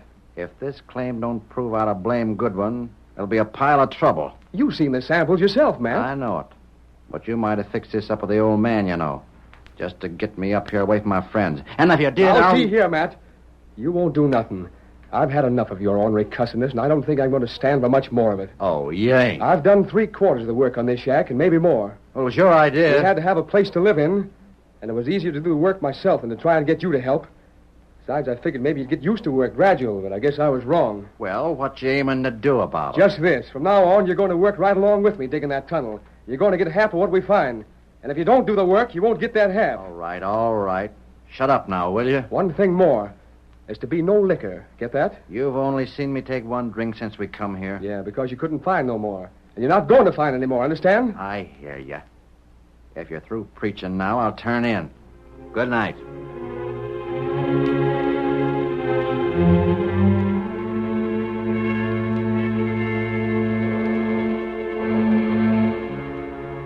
Daybreak the next day found 2 shovels breaking into the side of the hill as the eager men threw the dirt and shale to one side and started to work on the tunnel itself.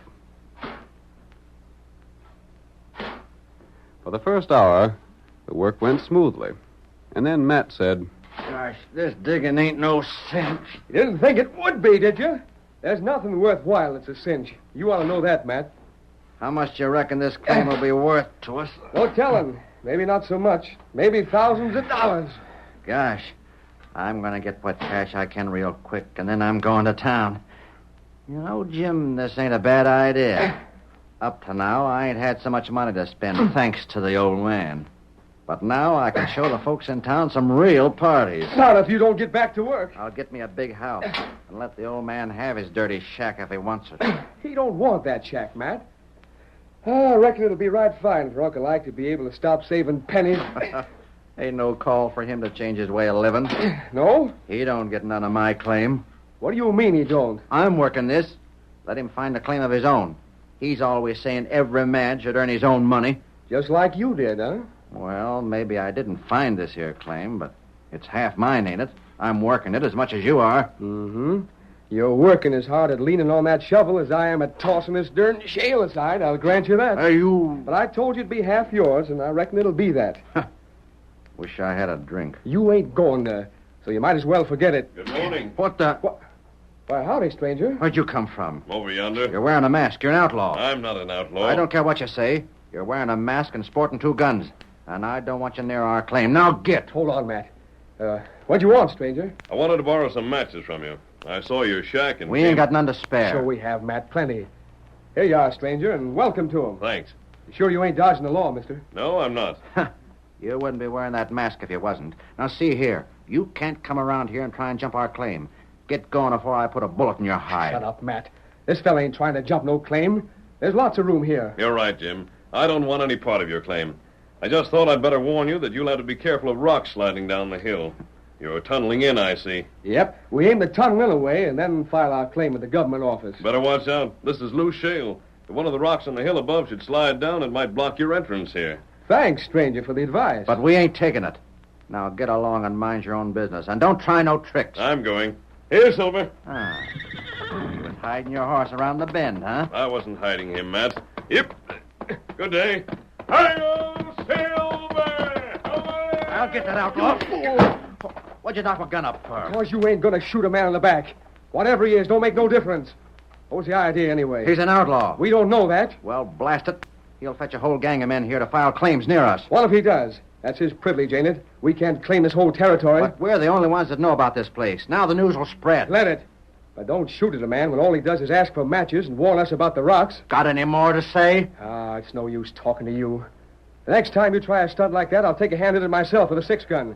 Now I'll get to this tunnel again and dig. You can't boss me that way, Jim Rockwell. I'll boss you as long as you keep on showing you ain't capable of bossing yourself. But half of this claim is mine. I said dig. You'll regret this, Jim. Dig!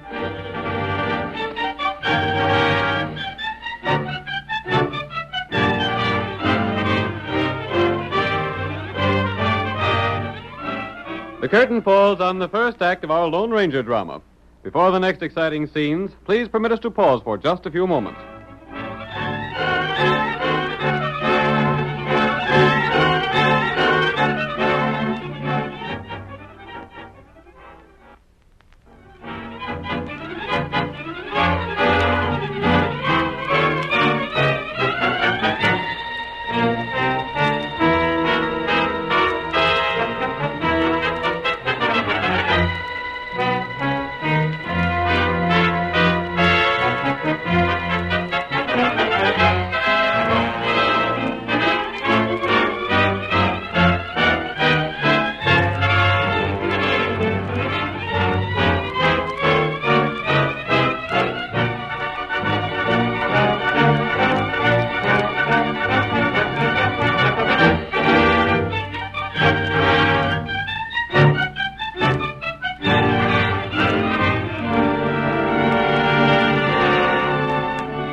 And now to continue the story. Jim Rockwell offered to share his gold claim with his cousin Matt Hanover in an effort to get Matt interested in something besides drink and gambling. The claim had to be worked before it could be registered, and the Lone Ranger, knowing of this, decided to keep an eye on the 2 men. He warned them about the loose rocks on the hill, and Matt, afraid the ranger might bring others to stake claims in the neighborhood, fired at the masked man as he rode off. Jim knocked his gun in the air. We find the Lone Ranger now as he joins his friend Tonto on the other side of the hill. Oh, there, Silver. Oh, boy. Oh, steady there. Oh. You see, fellas? Yes, I saw them, Tonto. Steady, Silver. I warned them about the rock, and Jim thanked me for the warning. Me hear shot. What that? The other one fired at my back as I rode off. Me thought him like that. Him plenty bad feller. Jim grabbed his gun hand. That good. Tonto, I'm afraid that when Matt gets a sight of the gold that they'll find when their tunnel is a little farther into the hill, he'll want all of it. You think him maybe try get all gold? Yes, I'm afraid he may attempt to kill Jim. We're going to stay nearby and watch, Kimosabe. Not good. We'll watch and plan.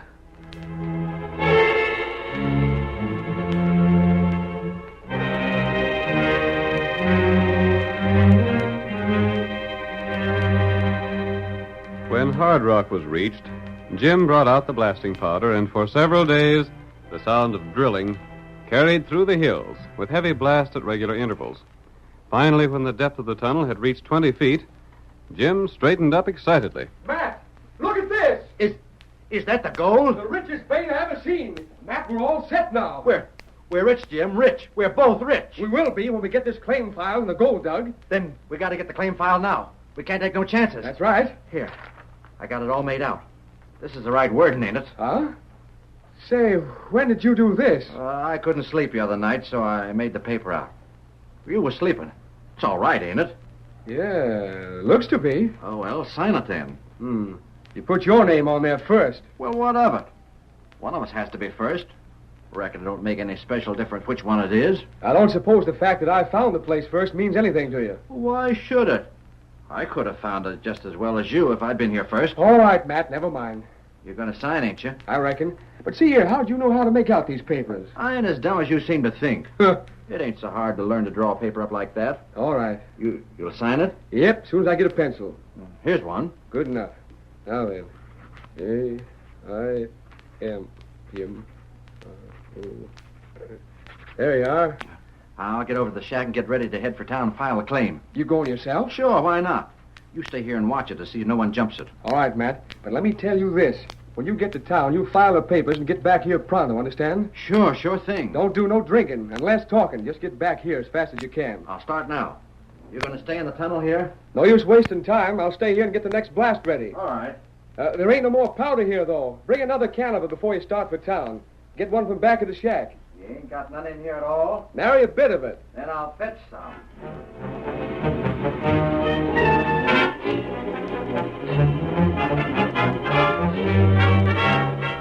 When Matt reached the house, he looked back to make sure Jim was still in the tunnel.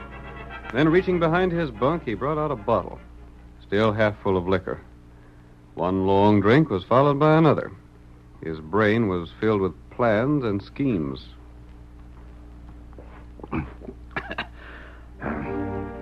Thought I didn't know enough to make out a claim. He thinks he's the only one able to do anything. Smart hombre he is. Too bad I gotta split that gold with him. Don't even want a fella take a swig of liquor. Well, he can't stop me from drinking. I got a right to do what I want. Gosh, I sure will spread my stuff when I get rich. Look out for the rocks. They might fall and seal the tunnel. Rocks fall? They're like to at that. Be right natural. Too bad I got a split with him. Fetch some blasting powder back with you, Matt. I ain't got any more. It's all used up. He ain't got no more powder. That's good liquor. Look out for the rocks. They might fall. I ain't got no powder left. Jiminy, why should I split with him? There ain't no one that'd ever know what had happened to him. Be perfectly natural for the rocks to fall.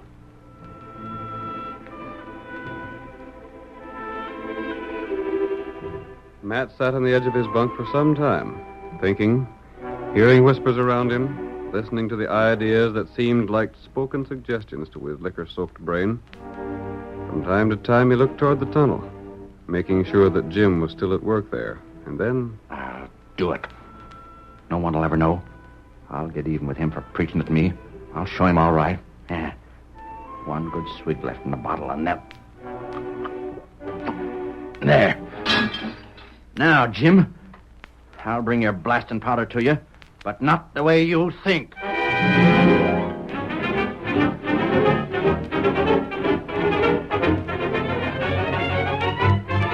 The Lone Ranger and Tonto watched the figure that staggered up the side of the hill with a keg of blasting powder. Matt avoided the tunnel and went up above, where the huge rocks were poised, ready to crash down and seal the entrance. Him get drunk. Liquor does things to men, Tonto. Brings out their worst instincts. It make good Injun bad. It make good pale-face bad. It make bad pale-face killer. Exactly, Tonto. Him fix some powder under rock. Yes. Rock fall over tunnel. We stop now, No, Tonto. Let him go ahead. Watch Matt and see what he does. We stopped him now. Perhaps Jim would forgive him. It would happen again some other time when we weren't around. Oh, that's right. He's lighting the fuse now and running. Rock's inside. Yes. Jim, tap him. Fine now. It'll take a lot of strength to move the rock away. More than Jim has. Maybe him blast from inside. He has no powder inside.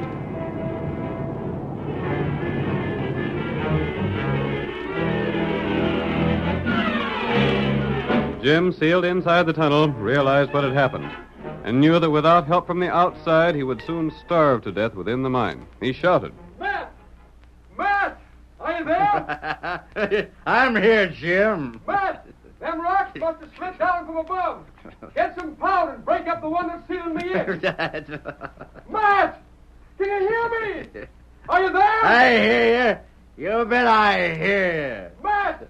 Get powder! Drill! I'm doing what you told me. I'm heading to town to file a claim.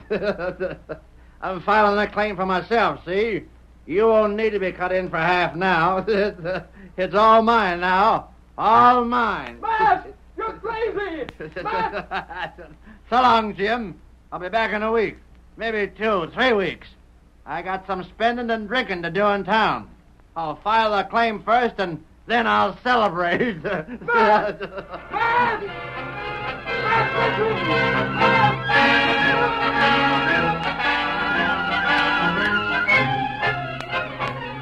Jim shouted until he was exhausted. Then for some time he tried to think, tried to force his mind to action and plan some way of escape. He used his pick on the barrier of rock without any success. And then after almost giving way to despair, the sound of someone digging reached his ears through the darkness. What's that? Am I going crazy? I hear something. Matt! Is that you, Matt? Who is it? Is there someone there? Oh, I'm going mad. I'm hearing things. Steady, Jim, steady. This way, Jim. Take my hand. Who are you? You ain't Matt. You ain't my cousin. No, Jim. Take my hand.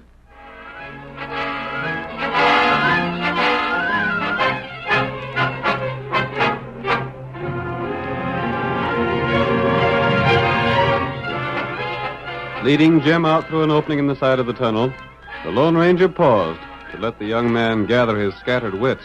You're the fellow with the mask. Yes. I'm safe now. Yes, you're safe, Jim. But how There did were you... 2 tunnels on the side of the hill, Jim. While you and Matt worked on yours during the day, we were working on the other one at night.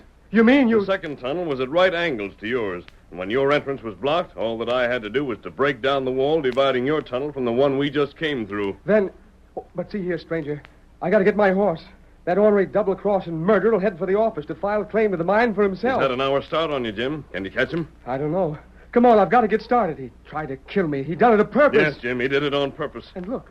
Look, stranger, he's took both horses with him. Wait, Jim. But now Here, Silver. Come with me, Jim. I'll take you. Yes. Give me your hand. Here it is. But who are you? Why are you doing this for me? Steady, Silver. Ain't you afraid to be seen in town? You'll be arrested, won't you? Hi-yo,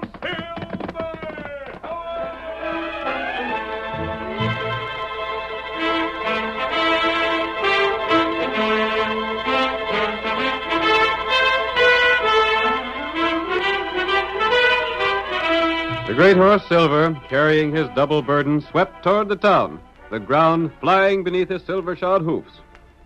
Some time later, we find Matt in the government office, about to register the claim. Well, there's the papers. I reckon they're made out all right. Yeah, seem to be. Your name Matt Hanover? Yep. You ain't old Ike Hanover's boy, are you? That's right, and I've struck it rich. Seems to me I hear that you and young Jim Rockwell started out together to work on a claim. Ain't he in on this, too? No, he ain't. I'm afraid he won't be in on anything anymore. Well, what do you mean by that? We had some hard luck with the mine, and Jim, he got caught in a cave-in and killed. No, you don't say so. Yeah. I tried to get him out, but when I got the rock away, he He was dead. He'd smothered to death. That's a shame. He was your cousin, wasn't he? Yeah. Sort of busted me up. We was good friends. He done a lot for me. What'd you do with him? Bury him? Yeah, I thought it'd be best to bury him right there. You done everything you could to save him, huh? Of course I did. Right sure of that? Say, what's the matter with you? Nothing except there's a claim already on file for this here land. What do you mean? You're crazy. There couldn't be no other claim. He means that I got the claim filed. What? And I filled out the claim in your name and mine, like we agreed. You just lied yourself into jail, Matt, and there's witnesses aplenty. I reckon your pa can use your share of the claim. But I... Yep, Matt. Looks like what you told me is evidence enough that Jim's story is true. That means you're going to jail. You see, I ain't the government man at all. I happen to be the sheriff.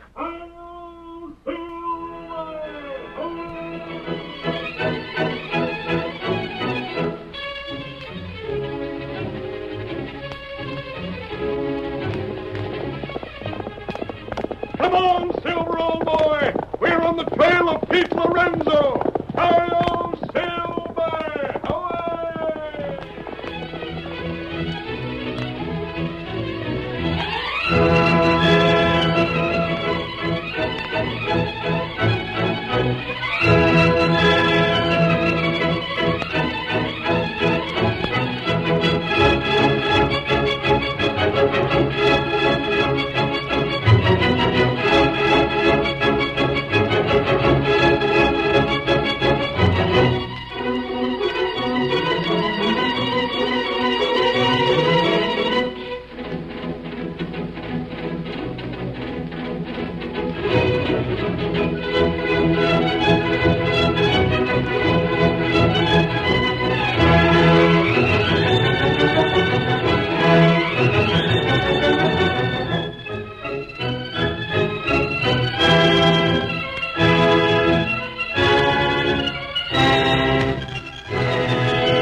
The story you have just heard is a copyrighted feature of the Lone Ranger Incorporated.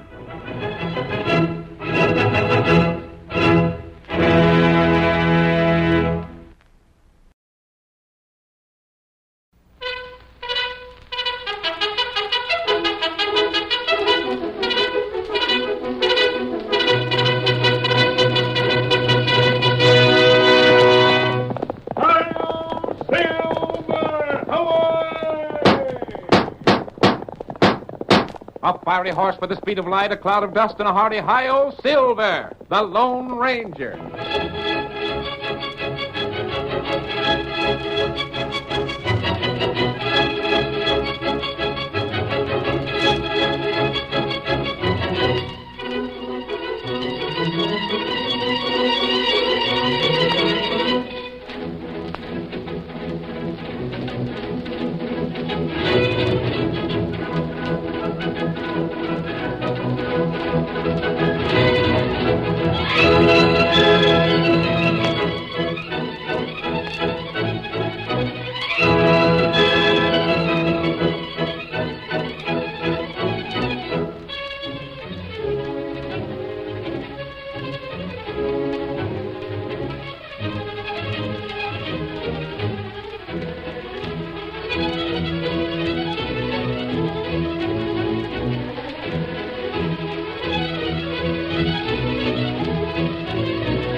The lure of gold brought many settlers to the early western United States.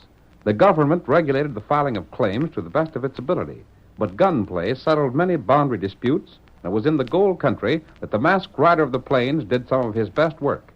With his faithful Indian companion Tonto, he fought for the rights of honest men, and the memory of his deeds will remain as long as the memory of the early West itself. And now return with us to those thrilling days of yesteryear. From out of the past come the thundering hoofbeats of the great horse Silver. The Lone Ranger rides again. Come on, Silver! We're heading for the hills. There's going to be trouble in the gold country. Hi-yo, Silver! Away!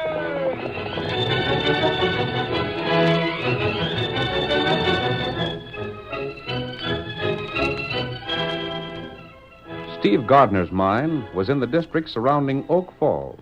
As our story opens, we see a hard-faced man working at the end of the long tunnel which has been dug into the side of the hill.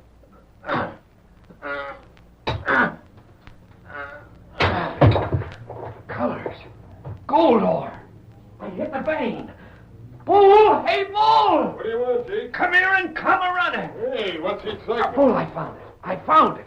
I knew blame well Steve's vein had run out. All he'd done was come to a fault. If he'd kept on going, he'd have struck the vein again. Jump Jehoshaphat. Here, give me that pick. I'm going to have a look for myself. There. Just pick up that piece you knocked off and have a look at it. Golly, it's richer than it was before Steve lost it. And bigger. Look at there. Well, that vein's twice as thick through as it was before. We're rich. We're going to have a fortune. Hold on a second. Huh? What for? Ain't you forgetting something? Forgetting something? You're forgetting this vein ain't on our claim. Where we're standing is Steve's property. That's so. But that something can be fixed. Yeah? We could offer him a price for his claim. After all, as far as he knows, it ain't worth much. Oh, don't be a doggone fool. You know just how far we'd get trying to do business with him again after that one claim we sold him. The one we sold it, you mean? Jake, I never seen a fellow so tarnation mad as he was after that deal. He was fit to be tied. Especially because he couldn't prove nothing. But it looks like the couple of $100 we made on that claim is going to keep us from cleaning up on this other. I don't know. Steve's pa's mighty sick and needs a heap of doctoring. Steve might jump at the chance to get a little cash on hand. Maybe, but I doubt it. Well, come along. Won't hurt none to talk to him. If he's too blame stubborn to sell, well, there's ways to get around that. You got something in mind, Bull? I might have. Here's the hole that takes us into the main tunnel. Blast it, Jake, why'd you have to make it so small a fella can hardly squeeze through? Well, it had to be small enough to cover up easy, didn't it? If anybody ever found out we tunneled from our claim into Steve's, it'd be the devil to pay. Well, you go on through first. Sure. I got a shoulder. All right, Bull, come on. Blasted hole ain't big enough for a snake. There. Like I was saying, Jake, if Steve won't sell, I got another idea. Yeah? I figure something happened to Steve, his pa'd sell out and be glad of the chance. Something happened to Steve? Now, look here, Bull. If you're planning to drill him, you can count me out. I don't aim to have the sheriff on my trail. We couldn't be blamed if somebody else drilled him, could we? Huh? Yeah, here's the entrance. Doggone if I ain't always glad to get outside again where a fella don't have to worry about rock caving in on him. Yeah. There's smoke showing from Steve's place. He must be home, all right. Come on. Just what you mean about somebody else drilling Steve? You ever hear of Big Stone Canyon? Oh, don't recollect nothing. If Steve won't sell, that place is just made to order for us. Yeah, but what I'll about... tell you about it later. We don't want Steve to hear nothing. Come on in. Why, if I'd known it was you fellas knocked, I'd have told you to go to blazes. Fixing yourself something to eat, huh? Maybe it's being hungry makes you so blamed unsociable. Get out of here. Is that Jason Bull, Stevie? Yeah, Pa, but them skunks won't be in here long. Now, Steve, tain't no use you talking like that when we come to do business. You ailing so you can't get out of bed, Mr. Gardner? I'm all a sailing, Dad Rabbit. If it ain't one thing, it's the other. Stevie, give me another swaller of my medicine, won't you? Just a minute, Pa, till I've settled with these polecats. All right, state your business, then make tracks. Steve, how would you like to sell out? Sell out? Sure. Me and Jake was just talking today about how bad you needed cash. We thought maybe if we bought your claim, it'd help you out some. We wouldn't be needing cash if you hadn't cheated us on that other claim you sold us. Shucks, Steve, we're as sorry about that as you are.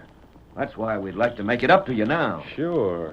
That's why, Steve. You're up to something crooked again. You fellas never done nobody a favor in your lives. Your claim's petered out, ain't it? Yeah, but and a it's little not... cash is better than none, ain't it? Not if it's your cash. Ah, come on now, Steve. That ain't no way to talk. Shut up and listen to me. I know you fellas sold that claim I bought off on you. Even if I can't get evidence, it'll stand up in court. If I hadn't found the one I got now, we'd have been dead broke, and Pa might have died. And I don't care if this claim's finished, too. I'll never do business with low-down, ornery, cheating skunks like you fellas again. And that goes as it lays, so get. Come on, Jake. Ain't no use talking sense to an hombre that don't know sense when he sees it. If you fellas come in here again, I'll take my shooting iron to you. We gave you your chance, Steve, and you threw it down. We won't be back. Blasted fool. Told you he wouldn't listen, didn't I? And I told you if he didn't, there was another way to deal with him. And there is. Come on. I'll tell you about Big Stone Canyon and what I had in mind.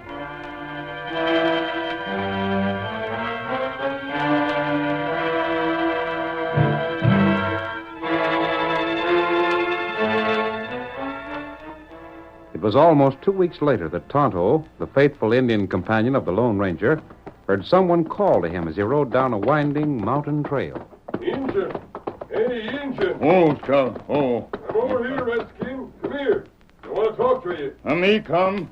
Hit him up, Scout. Gosh almighty, Injun. I'm sure glad to see you. Oh, Scout. Oh. You want me? Injun, would you like to make yourself some cash? What me do? You know where Oak Falls is? That where feller mine gold. Uh-huh, that's right. That's where I was heading when my horse went lame just now. Blast the luck. I had something real important to do there. Now I won't be able to make it. Where horse? That's my horse over there, tethered to that sapling. Now look here, Redskin. You do like I want, and there's more than $100 in it for you. That plenty. You just bet it is.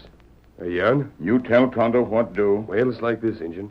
I've been prospecting around these hills, and I run across a place where there's more gold laying around loose than you can shake a stick at. I wanted to get to Oak Falls to tell a fella I know about it. Now that my horse is lame, I can't ride no farther. Me tell fella you find gold. No, Injun, you can't do that. What matter? Well, you see, Injun, the fella I want you to tell don't like me. He thinks I done him a dirty deal once, so he won't believe nothing I say. I was wondering how I'd let him know without my name being connected with it. Then when I seen you, it came to me how it could be done. What feller's name? He's a young hombre by the name of Steve Gardner. You can't mistake him. He's got a pa that's ailing all the time. Yeah, here. I'll give you this poke of mine. There's over $100 worth of gold in there. Where you get gold? You just tell Steve you found this gold in Big Stone Canyon, and... What you say? Say, you know that place? No, me not know. Oh, I didn't figure you looked like an Injun to come from around them parts. Well, will you do it? How to do it? Tell Steve Big Stone Canyon is right where the Bitterroot swings south on the other side of the hills. You can tell it by all the big stones laying loose outside the entrance. And you can keep them nuggets for your trouble.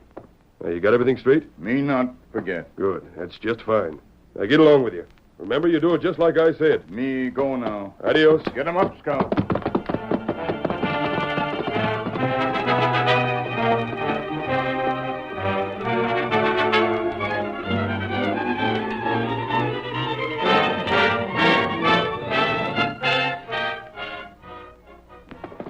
You say you know there isn't gold in Big Stone Canyon, Tonto? No, they're not Golden Canyon. But you didn't let them suspect you'd been there before, did you? Me fool 'em plenty. Good.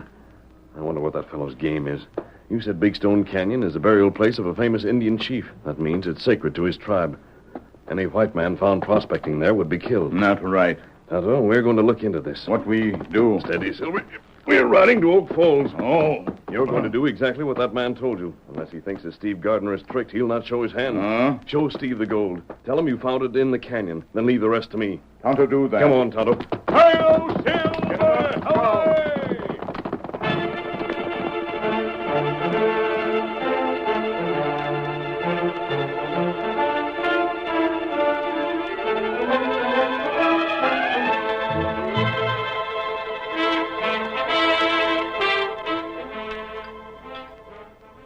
Go right ahead, Redskin.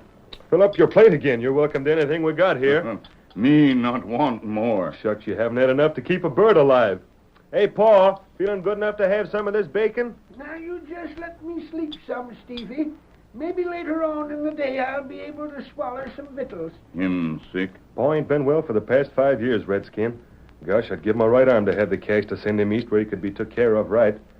But it ain't likely I'll ever have that much all at one time. Maybe me help 'em. Huh? What could you do? Injun know many medicine, paleface not know. Well, it's mighty kind of you, Redskin, but I reckon you couldn't do any more for him than a sawbones in town has done. Hey, where you going? Me leave now. What are you doing with that leather poke? Me pay for grub. Now, hold on, Redskin. We don't want no pay for what you ate. Why, Jerusalem, Redskin. Where'd you get that gold? Me find long way off. Gold? If I knew where to lay my hands on some nuggets like Tim, I could take care of Pa the way he should be. I could... Gosh, Redskin, you wouldn't tell me just where it was you found that, would you? Me tell you. You will? Me find in Big Stone Canyon. Huh? Where's that? It where Bitterroot River goes south. The big stone outside. That how canyon get name. And there's more of that gold where you found that?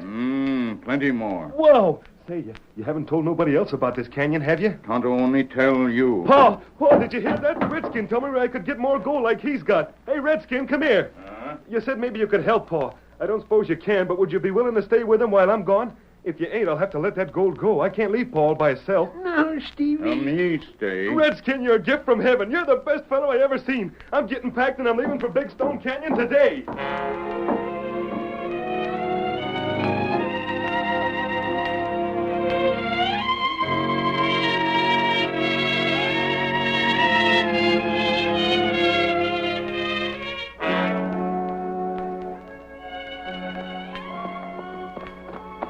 Come on, boy. Don't be traipsing along so slow. Get up there.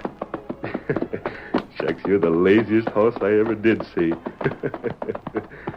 But I'm telling you, fella, if you carry me to where there's real pay dirt, I'll see to it you don't ever have to work again. I'll turn you loose where the pasturing's long and tasty and green. I'll feed you so many oats you'll get so fat you won't be knowing yourself. Come on, Silver! Who's that? Hurry, old fellow! A masked man, an outlaw. Get up there, get up there. Hold on there! Get away from me. Get up there. You can't get away. Stop your horse. Let go of that bridle or I'll plug you. No, you won't. You snatched my gun. Oh, Silver. Over. Blaster, what's the idea? You can't get You're away. going with me, Steve. But wait a Don't minute. argue. You're going to my camp. I haven't no cash. I ain't got nothing an outlaw'd want. That's what we're going to find out. I got it. You're a friend of Bulls and Jakes. They sent you gunning for me. Just like them polecats to hire somebody to shoot me down. Just the contrary. I'm saving your life. Hail, Wait, I tell you, wait.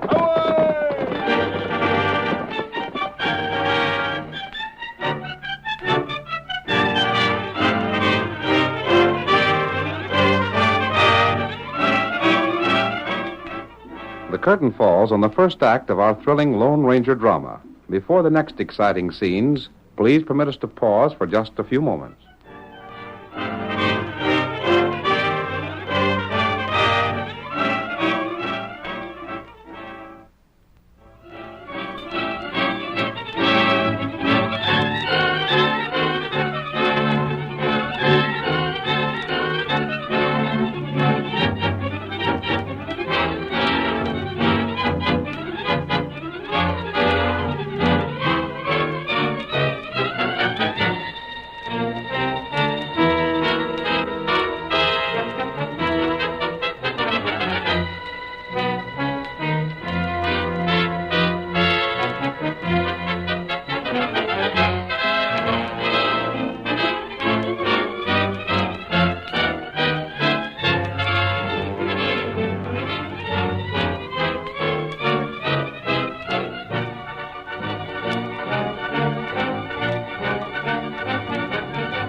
Now to continue our story. As Steve Gardner was making his way toward Big Stone Canyon in the belief that he could find gold there, he was captured by the Lone Ranger. Several weeks later, we see the two miners known as Bull and Jake as they approach the Gardner cabin. Don't figure we're calling on old Andy too soon, do you, Bull? Steve's been gone 3 weeks, ain't he? Yeah, but I But don't... nothing. I savvy them Injuns by Big Stone Canyon. If they didn't scalp Steve for going in there, I'll eat my shirt. They most likely did, but you can't be sure. Look here, Jake. If Steve was alive, he'd have been back here by this time after finding out he got fooled. Yeah, maybe. And if he ain't been killed, it don't make no difference. Just so he ain't around. Huh? Why don't it? Because I've been looking things up. And I found where he's got both his claims registered in his pa's name. Is that a fact? Uh-huh. We're going to get Andy to sell out to us, or I'll know the reason why. He ain't like Steve. I ain't worried about him not selling it. Come on in, Tonto. I told you didn't have to knock. It ain't Tonto. Nope, Andy. It's me and Jake. You wouldn't have walked in here like that if Steve was to home. This ain't no time for hard words, Andy. We got some bad news for you. Bad news. About Steve, your boy. There ain't nothing happened to him, has there? Well, it's... No, shucks, you tell him, Jake. Wait till I sit down. Sure. I thought I was getting stronger since Tonto's been here, but I reckon I'm a mite weaker than I figured. Andy, this redskin you call Tonto's been the means of killing Steve. No. Steve? Dead? No. It can't be so. I'm powerful sorry to have to tell you about it, but it's so. Me and Bull just heard about it today, so we came right over. Go on. You see, Andy, it seems like this canyon where Steve went is a bad place for white folks. The Indians up there won't stand for a white man going in the canyon, because it's a place where a chief of theirs was buried. And when Steve went inside looking for gold, them redskins found his trail and killed him. Steve dead. I just don't seem able to get it through my head. It don't seem no ways possible. As a trapper told us, he wouldn't have no reason for lying about it. I reckon not. I don't suppose you're any too well fixed for cash, are you, Andy? If it hadn't been for Tonto, I wouldn't have had nothing to eat. And to think it was Tonto got my boy killed. What we was thinking was that maybe now, needing cash like you do, you'd consider selling the claim. Selling? Oh, why not? You ain't got the strength to work it. No. And what if Steve was again selling it to us? He sure wouldn't ask you to starve on account of the way he felt. I don't know. It don't seem hardly right. But there ain't nobody else that'll buy, and I gonna have cash for grub. Then you'll sell, sure enough? Give me time to sort of think it over, won't you? Sure, if that's what you want, Andy.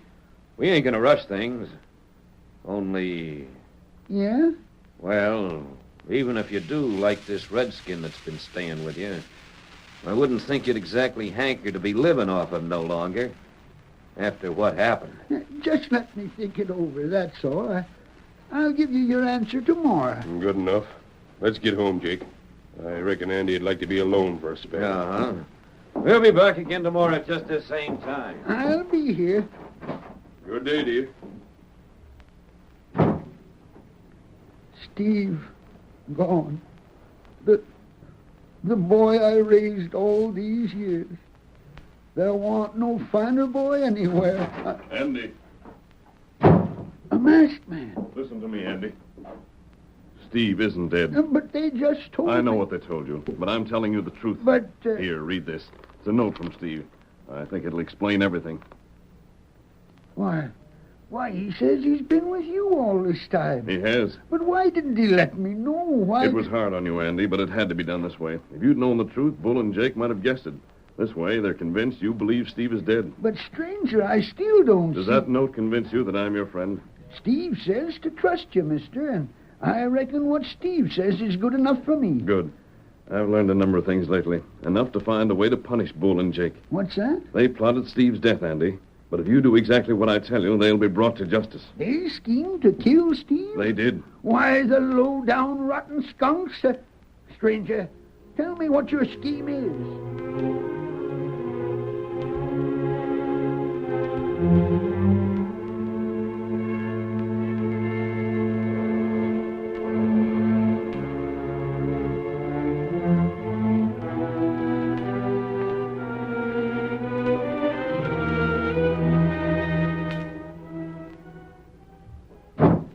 Well, Andy, we're back like we promised we'd be. I don't reckon you feel much like talking business the way things are, but, well, after all, you got to think of how you're going to live. That's all right, fellas.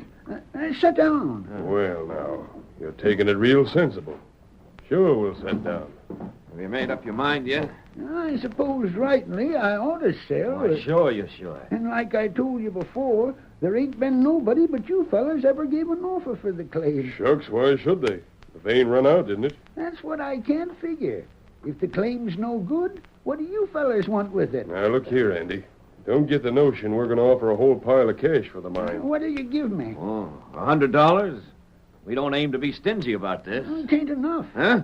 Why, you're loco. Shucks, don't argue with them, Jake. We'll give 200. Nope. If you want that mine, you'll give 1,000. I say that's twice as much as you paid us for that other claim. Uh-huh. Well, we won't Shut up, Jake. Andy, it's a bargain. We'll pay you 1,000.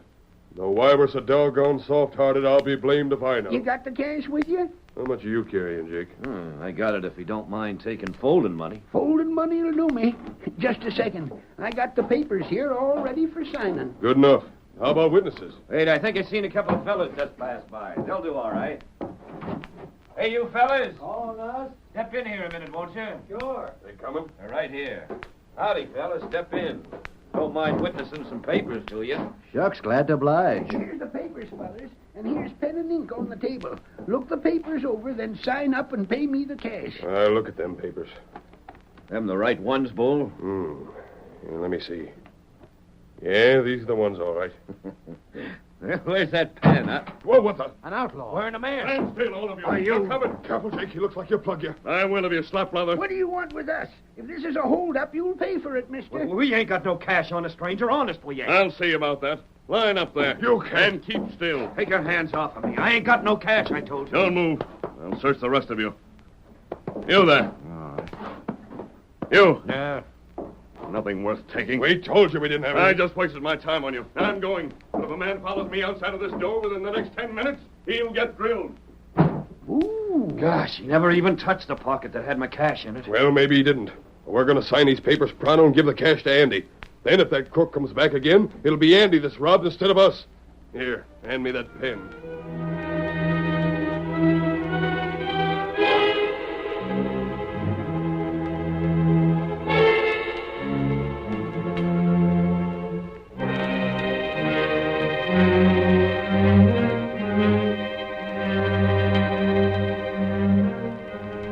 The deed was transferred and the money paid.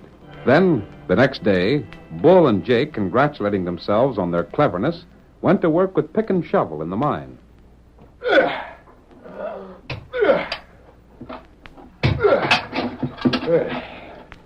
going to rest a minute, Jake. Ooh, that's hot work. Oh, it sure is. The more I think this deal over, Jake, the funnier it strikes me. It was a slick one, all right. But the best part of it is that even when we get through to where the vein starts again, old Andy won't be able to say nothing. It ain't our fault we run into high-grade ore, and it's happened lots of times before that mines that were supposed to be worthless started paying again. Yeah, the old galoot kind of surprised me, though. I never reckoned he'd be stubborn enough to hold out for what he did. Shucks, I thought he'd jump at the chance to get 100 for his claim. Well, it don't matter none. We'd paid 10 times as much, we'd still be getting a bargain. Well, this ain't getting us nowhere, standing here talking. Yeah. How much further do you figure we have to dig, Jake? Maybe 5, 6 feet. Well, then, let's get at it.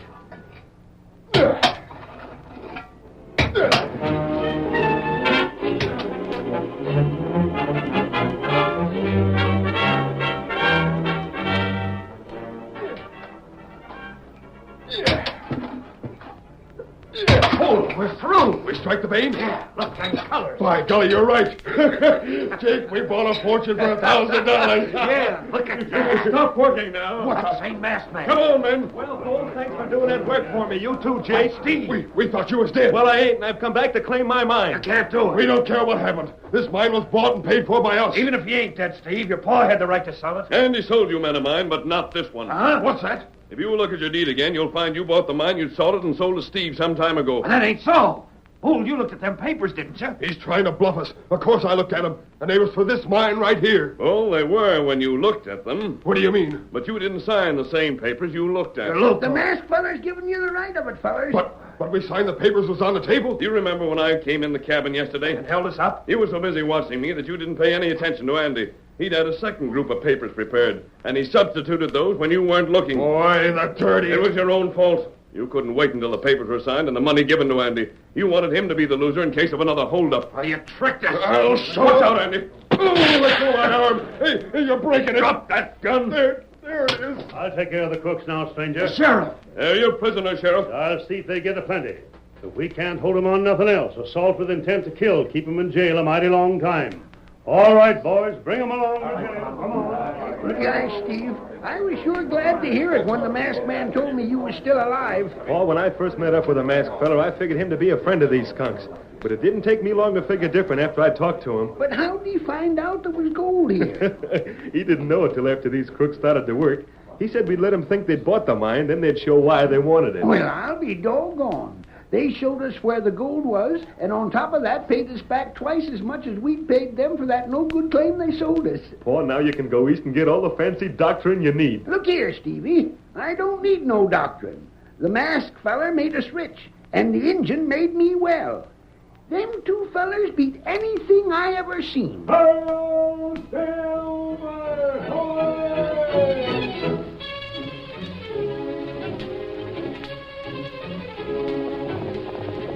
Come on, Silver! We're heading for Prairie Grove. Sun is waiting for us. Hail, Silver! Hooray!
The story you have just heard is a copyrighted feature of the Lone Ranger Incorporated.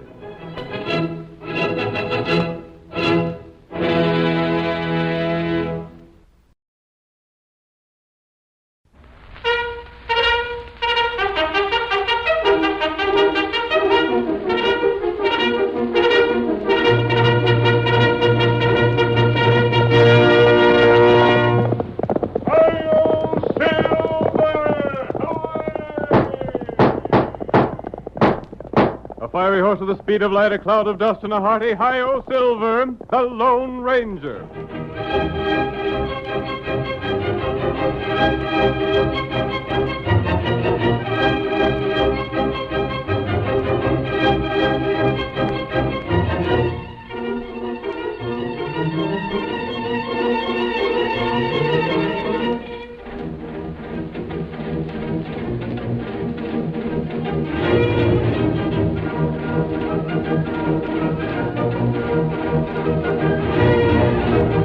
Thank you.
the early days of the western United States, might made right. Even the sheriffs, elected to preserve law and order, accepted the bribes of outlaws. One man, however, the masked rider of the plains, gave no quarter in the fight for justice. Criminals learned to fear his name, just as the honest settlers learned to honor it. Return with us once more down the trail of adventure to those thrilling days of yesteryear. The Lone Ranger rides again. Come on, Silver! We must meet Larry Catlett in River City! There's going to be trouble! Hi-yo, Silver!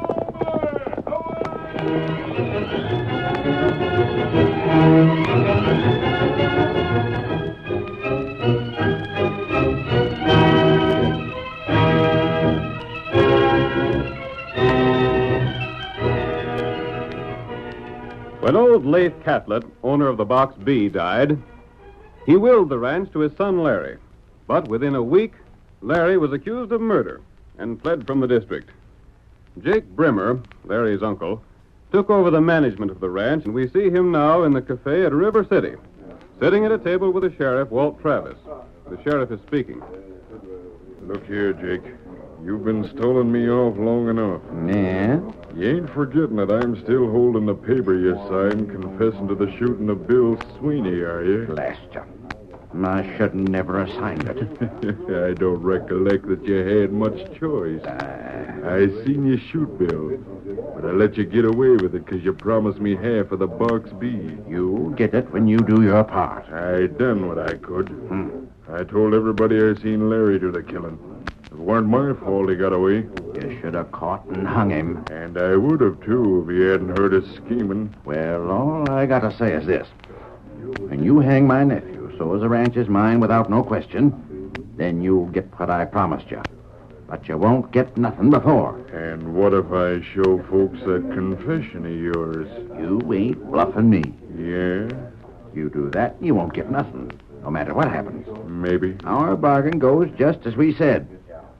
When the ranch is legally mine, I turn over half to you, and you give me back that paper. I sure wish I savvied where Larry is hiding out. You don't wish it no more than I do. He's been gone for almost 3 months now. It's a funny thing we ain't heard nothing about him. He most likely cleared out for good. I don't know. Larry was a fighting fool. He weren't the kind to give up easy. But if he does come around, you're the hombre that's got to deal with him. He won't get away from me another time. I'll jump at Jehoshaphat. I think I seen him just then. Seen who? Larry Catlett, your nephew. You're loco. If it weren't him, it was someone just like him.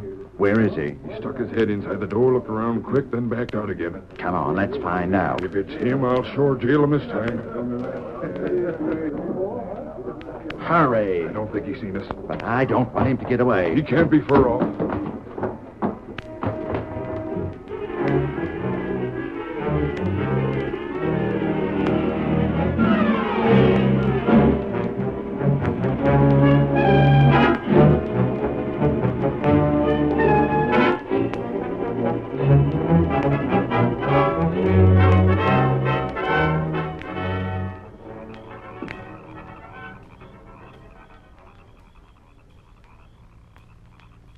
Who's that over there?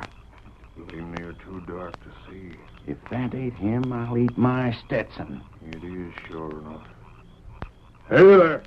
Stop in the name of the law. What the? Hoist your hands, we got you covered. Jake and the sheriff. Stand right where you are. You rotten crooks. We got you this time. And we got you good. You polecats was in the cafe? Yep, and I seen you look in. How in blazes did I miss you? I come gunning for you, but I was beginning to think you wasn't in town. Then this is the time you got fooled. But you ain't jailing me. Sheriff, he's drawing. I'll teach him. Oh, my shoulder. Blast you, Sheriff. Why didn't you kill the coyote for resisting arrest? You're sure two of a kind. Just a pair of low-down killers. That'll be enough from you. Come along. We're jailing you before folks get here and start asking too many questions. Hurry it up. And then I want to talk to you, Sheriff. I got another scheme to get rid of this fella.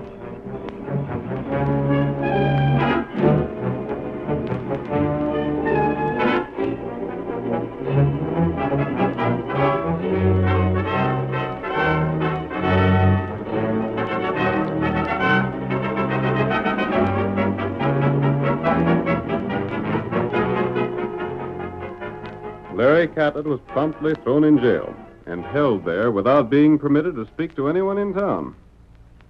Then, just after dark the next evening, while he sat on a crude bench in his cell, he was startled by a low call. Larry, Huh? Who's that? I want to speak to you. Well, I'll be doggone. Didn't you expect to see me, Larry? I did, sure enough. I never looked for you to get here this soon. Tonto and I rode here just as soon as we found you had disappeared. But I come by train. Silver and White fellow are fast horses. They sure must be to get here from the Panamints in this time. Why didn't you tell us you were coming to River City, Larry? Well, it was a scheme I had. Yes? You see, when I met up with you fellas, it didn't take me long to have a pretty good notion of who you was. I knew that. So I figured if I told you about my being framed, you'd savvy where I'd headed for when I lit out. Go on. Well, I wanted to get here first so I could have time to drill the skunks that framed me before you got here. That was a foolish thing to do. Uh-huh. The way things turned out, I reckon maybe it was. But my idea was that if they killed me, then you'd show up to see what they did, and then they'd get what was coming to them. But instead, they jailed you. I heard about it when we got to town. I reckon I wasn't as smart as I figured I was. Your shoulder bother you? Now, it ain't nothing but a flesh wound. All that's bothering me now is what Jake and the sheriff is planning. You heard something? All I heard was my uncle telling the sheriff he had a notion how to get rid of me. I see. But I can't savvy what it can be. The lesson is to make their story foolproof so I won't have no chance when the trial comes. I wonder if that... I think there's somebody coming.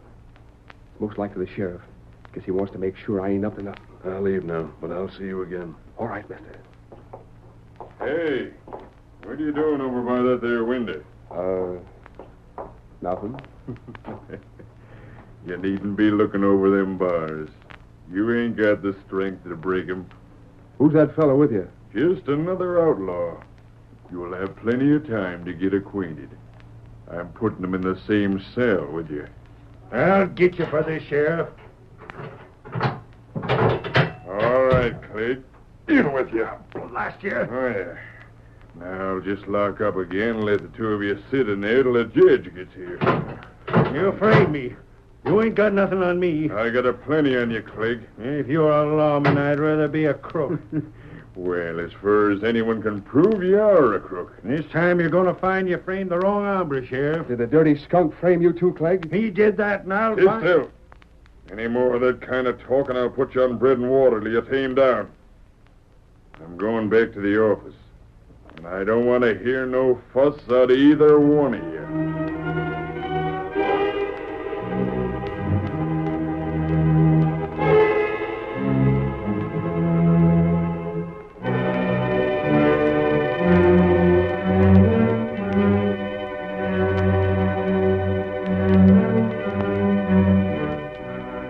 The two men were silent until the sheriff returned to his office and the door slammed behind him. Then Larry said, What are you in for? The sheriff claims he seen me rustling Bar W critters. Yeah? And I wasn't even near there. I'll bet the sheriff knows where them cows went, and I'll bet he's got his share of them. That sounds like him. What's he got on you? Shucks, he's got me framed to a fare you well. I'm supposed to have shot Bill Sweeney. You're Larry Catlett? Mm-hmm. Well, I'll be doggone. You're in a worse fix than I am. Yeah, I reckon so. If I ever get out of here... You want to get out bad? Well, I'd be loco if I didn't, wouldn't I? When Jake Brimmer and the sheriff start telling their lying stories in court, I won't have no more chance than a rabbit in a stampede. How much nerve you got, kid? Huh? Nerve enough to try and break jail? Swell chance of that. You think it can't be done? I know darn well it can't. Just take a look at the way we're barred in here. The sheriff anywhere around? No, but... What do you think of these? Why, you got keys there. That sheriff ain't half so smart as he figures. How'd you get 'em? Easiest thing I ever done. I just helped myself to him when I was in the sheriff's office before he brung me back here. But when the deputy went out for coffee and left his coat hanging behind the door. And you got the keys out of his coat? That's just what I did. But how in blazes did you work it? Shucks. While the sheriff was holding his gun on me, I backed up again the door. And as soon as he weren't looking, I slipped the keys in my pocket. By golly, that was blame smart. sheriff was all through searching me, so he never thought to look again. Then let's get it going before the deputy finds his keys are gone. Yeah, we better. There ain't but one way out of here. We'll have to make a break for it right through the sheriff's office. Uh-huh. And Jake Bremer's in there with him. But I reckon they'll be so all-fired surprised to see us, we'll be able to make it all right. Come on. Wait till I see which key fits. Can't you find the right one? Here it is. Careful how you open that door. Yeah. I won't bother to close it again. Don't make no more noise than you have to. When we get to the office, I'll go first and open the outside door. That suits me. Quiet now.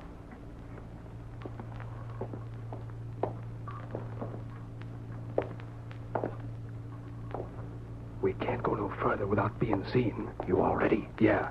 Then let's go.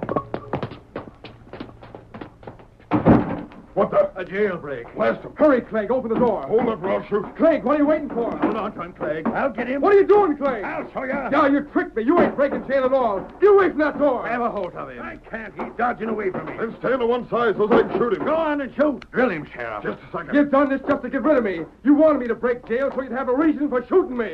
You missed him, Sheriff. I won't this time. I'm going. Oh, my hands. A masked man. Where'd he come from? Come on, Larry. I'm taking you away from me. I'm coming. Stop him, Sheriff. Clegg, do something. I can't use my gun hand. I ain't got no gun. I'll shoot the first one of you that tries to follow us. Go after him, you fellas. I ain't going out there. Me neither. By thunder, Sheriff, you messed things up again. Now, look here, Jake. Of all the thick-headed fools I ever seen, you and Clegg there take first prize. We couldn't help him getting away. How was we to know that masked fella'd show up? That's right, Jake. There wasn't nothing we could do. You can't never do nothing right. That was the third chance you had to get Larry, and you missed every time. What do you mean, the third chance? When we first framed him, when you arrested him yesterday and he went for his gun, and just now. Listen, if you don't like the way I do things, you can do your own dirty work. I ought that. But just remember one thing, Jake Brimmer. I'm still holding that paper you signed. And I ain't taking no careless talk from you. You're just a pair of no-good idiots. And from now on, I ain't depending on nobody but myself.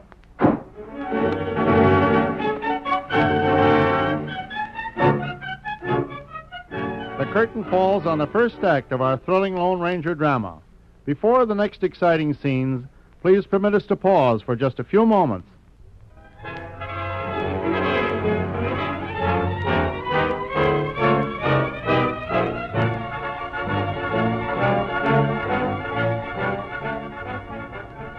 Now to continue our story. Larry Catlett was framed by his uncle Jake Brimmer and the sheriff for the murder of Bill Sweeney. Jake wished to gain possession of the ranch Larry had recently inherited. And when Larry fled the district, he took over its management. When Larry returned, he was arrested, then tricked into an attempted jailbreak. The Lone Ranger saved the young man before he could be shot down, however. As our second act opens, we see Larry and the masked man as they arrive at the small, well-concealed camp where the Lone Ranger's faithful Indian companion Tonto has been waiting. Oh, Silver. Oh, boy. Oh, there. Jump down, Larry. Yeah. Golly, I still can't hardly believe I got out of that alive. You're safe now. Howdy, Tonto. Tonto, glad to see you. Tonto, Jake and the sheriff nearly succeeded in killing Larry just now. Oh, that heap bad. It might have been. How'd you happen to be there, friend? When you told me they planned to get rid of you, I doubted they'd wait for your trial. Yeah? I wasn't sure until tonight that you'd been telling me the truth, Larry. Well, you didn't have no way of checking up on my story, I reckon. But now I'm convinced. And Tonto believed Larry. I knew that if they had framed you, they wouldn't let you tell your story in court unless they had to. Mm-hmm. I stayed near the jail to see if you'd be safe for tonight. And when I heard the shot, I came as fast as I could. You sure didn't waste no time going into action. And we can't waste time now. Larry, did you say Jake signed a confession that the sheriff is holding? Yep. I overheard him when they were scheming the whole thing. That's how I learned enough to clear out of here before they got me. I've heard Jake and the sheriff don't get on well together. They sure don't. Jake don't like the sheriff because he's afraid of what the sheriff will do with that confession. And the sheriff's suspicions that Jake will hold on to his share of the ranch. I think I have a plan. You ain't figuring on trying to find that paper, are you? Not that. If you was, it's most likely it wouldn't do you any good. The sheriff wouldn't keep a thing like that where it could be found easy. I have something else in mind.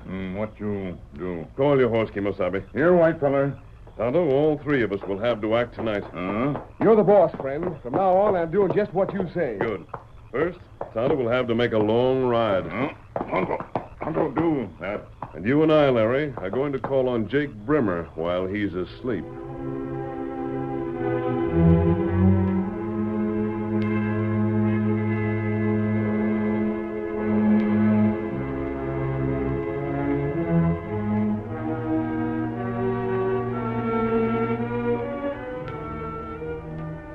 Later that same night, the great horse Silver carried both Larry and the masked man to the Box B ranch. The cowboys were fast asleep in their bunkhouse, and Jake Brimmer, whose bedroom was in a wing of the large central building, was equally unaware of the Lone Ranger's approach. A rising wind helped to cover the sound of their arrival. Oh, Silver. It ain't likely anybody will hear us stopping this far back. No.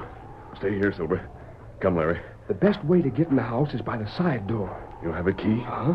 The one I always had. And there ain't no bar on that door. Then that's the one we'll use. Besides, it's on the far side of the house from where the Chinese cook sleeps. Lee Toy could hear a feather drop. We don't want anyone to wake up. Here we are. Be careful of those steps. We'll be inside in a second. Blast this wind.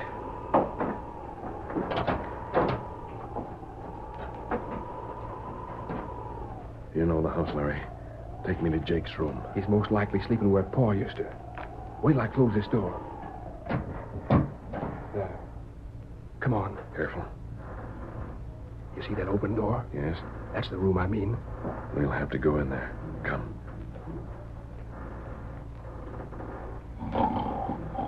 There's Jake. Fast asleep. And here are his clothes. And his gun belt and holster. Yeah. Blast Sheriff. I'll fix things. Larry. What is that? Jake was just talking in his sleep, Larry. Oh, he sure gave me a scare. Hurry up, let's get out of here. One moment. Are you ready to go? I have everything I need. Now to get back to camp. We'll be back there soon, Larry.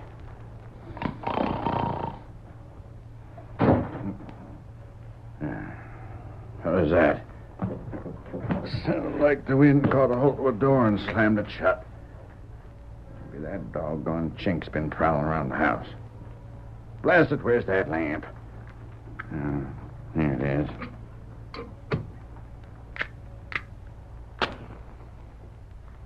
By gravy, somebody's been in this room. Somebody's been handling my clothes. And my gun's gone. Blast the sneak thief that is steal a man's shooting iron. Hey, Lee Toy! You blame chink, come here. There's a crook somewheres around. Come on,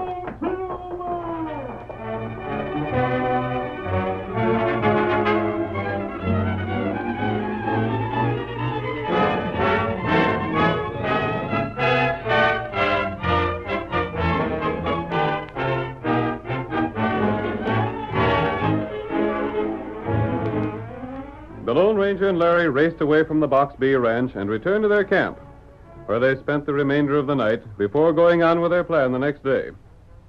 Early the following evening, we see the sheriff and his confederate Clegg as they rein in their horses in front of the sheriff's home on the edge of town. Steady. Oh, boy. Steady, boy. Steady, boy. Steady, boy. Oh, boy. You coming in, Clegg? Yeah. There's some things I want to talk over with you, Ivy. Hey, look at my door. Somebody's forced it. Well, I'll be... And look inside. Come on. What in blazes? Some fella sure tore this place up. There's papers all over the floor. And the drawer's been pulled out of your table. The blasted skunk. Who in thunder would do a thing like this? Somebody must have been looking for cash. I ain't got no cash here. They was looking for something. They even pulled all the stuff off of them shelves. They didn't bother to put nothing back, neither. I can't see no reason for it. Maybe it was somebody didn't know you never keep cash here. I don't know. Let's have a look around. Maybe we can find out if anything's missing. Yeah. Golly, things are sure in a mess. What's this? Huh? It's a bandana. And it ain't mine, either. A bandana? Whoever was here dropped it. They must have. Say, ain't I seen this somewheres before? There's initials on it. J.B. By golly, I know who this belongs to. Yeah? Jake Brimmer. You're sure of that? You just bet I'm sure. Them's his initials, ain't they? And I recollect him wearing it. But what did he... Old cat. I'll fix him for this. What'd he be doing here? I can tell you. I'll bet my saddle he was looking for that confession he signed. You think he was? You're blame right. If he could get that back, then there wouldn't be no way for me to make him pay off when he gets the Box B. Maybe you're right. There ain't no doubt about it. The sneaking coyote. You think he found it? Not by a darn sight. Him looking here proves he ain't got no notion where it's hid. Yeah? I sure wouldn't be fool enough to put a thing like that where it could be found that easy. Where's it at? That's my business. But this don't surprise me none. Ever since Larry got away again, Jake's been shooting off his mouth about the way I'm handling things. He had a plenty to say. So he must have figured if he could find that paper, he could do without me. Uh-huh. Come on. Where you going? I'm going to the Box B. See Jake? You're doggone right I am. And I'm going to tell him plenty. Steady there. If he thinks he can pull a stunt like this and get away with it, he's making a bad mistake. And when I get through telling him off, he won't be in no hurry to make another one like it. Get up there. Get up. Come on. Get up there.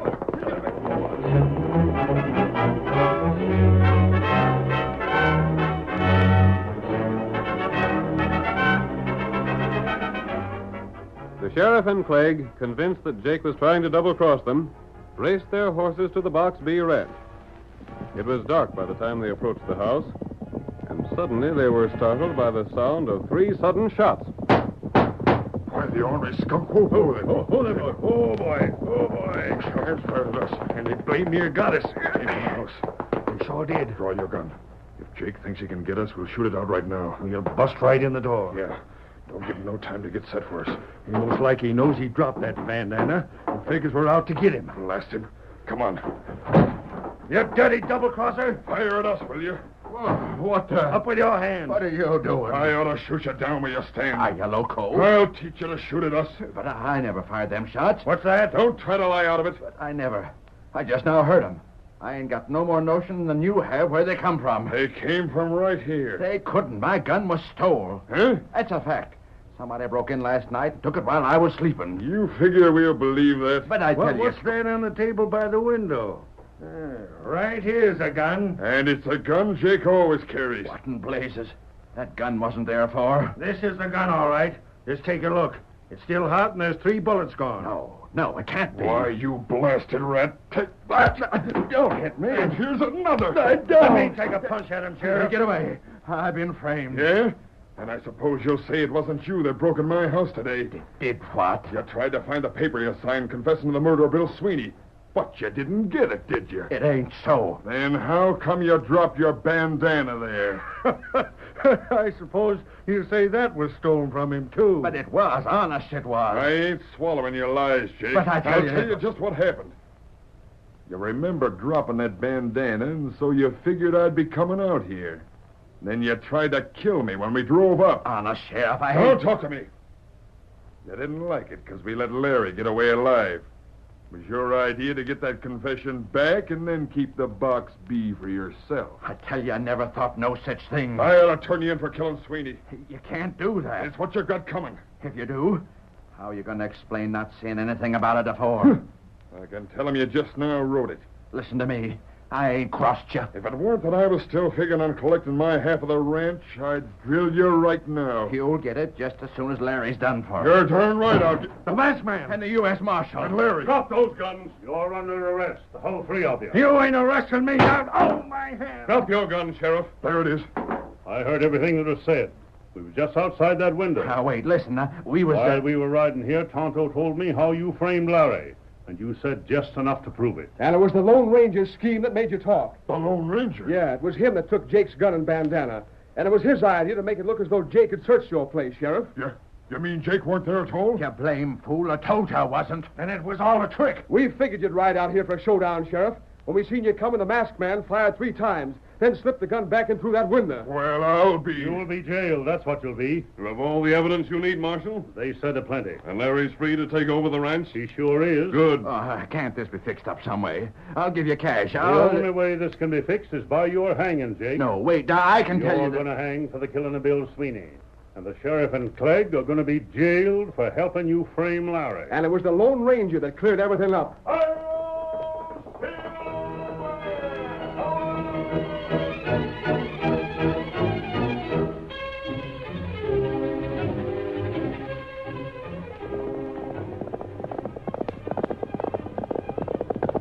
Come on, Silver, old fellow. There's danger on the trail ahead, and Tonto's waiting for us.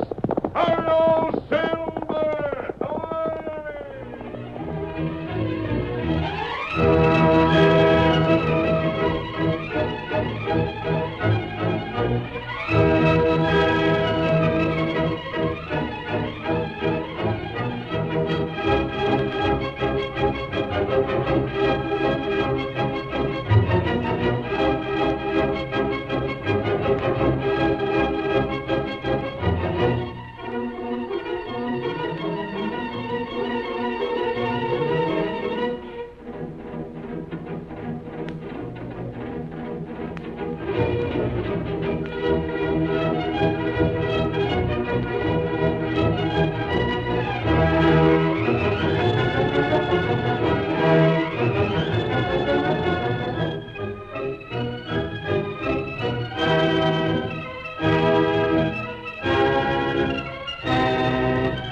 The story you have just heard is a copyrighted feature of the Lone Ranger Incorporated.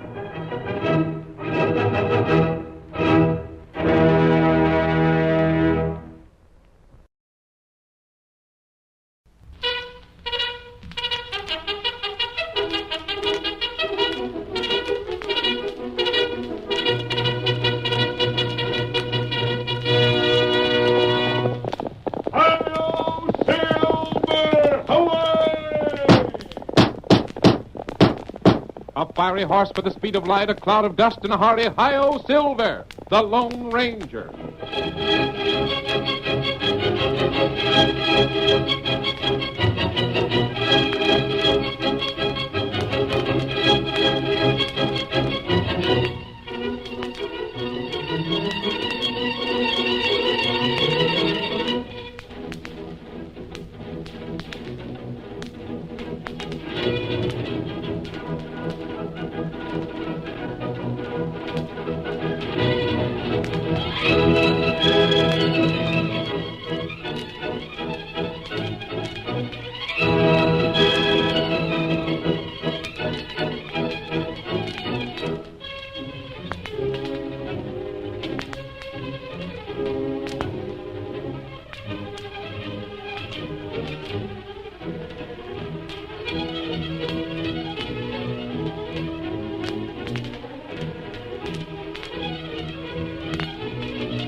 The masked rider of the plains realized that the coming of the railroad would be a great event for the western United States.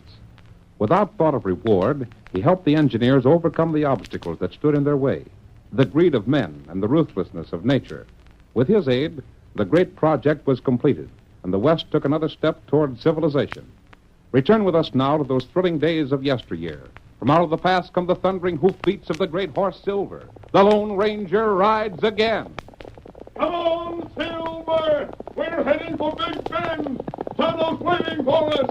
Hi-yo, Silver! Away!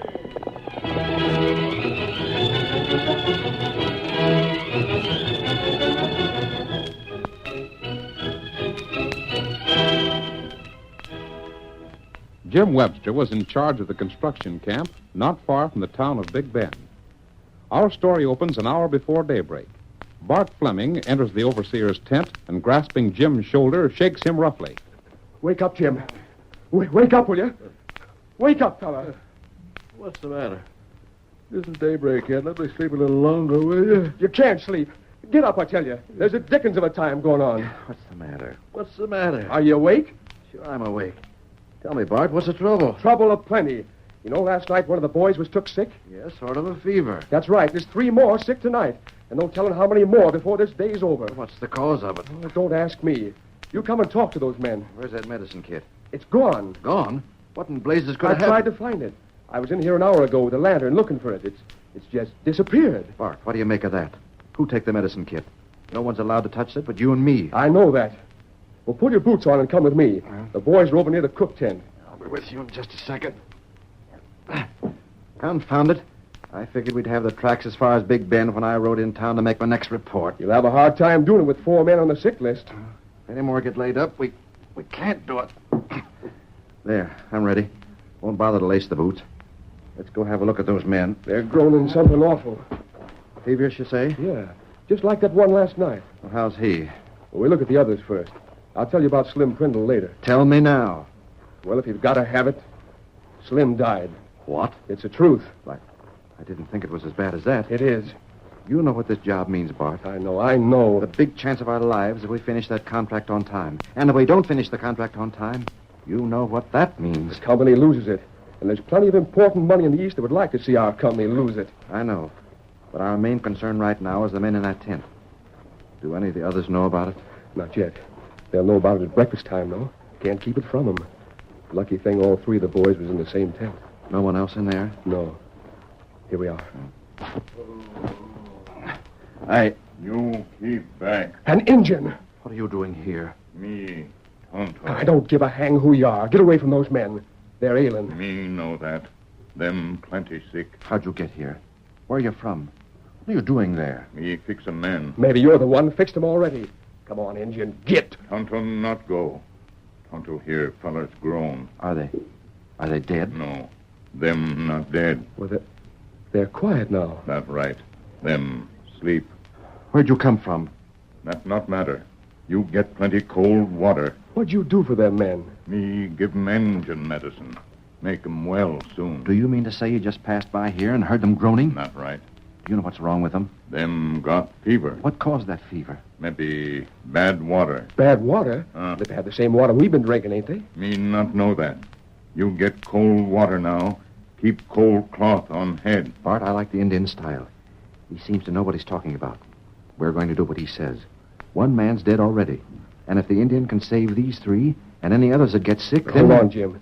He said the water they've been drinking was bad. If that's the case, every man in camp's likely to come down with a fever. We'll find out about that later on. The main thing now is to get these men fixed up. You tell us what to do, Tonto, and we'll do it.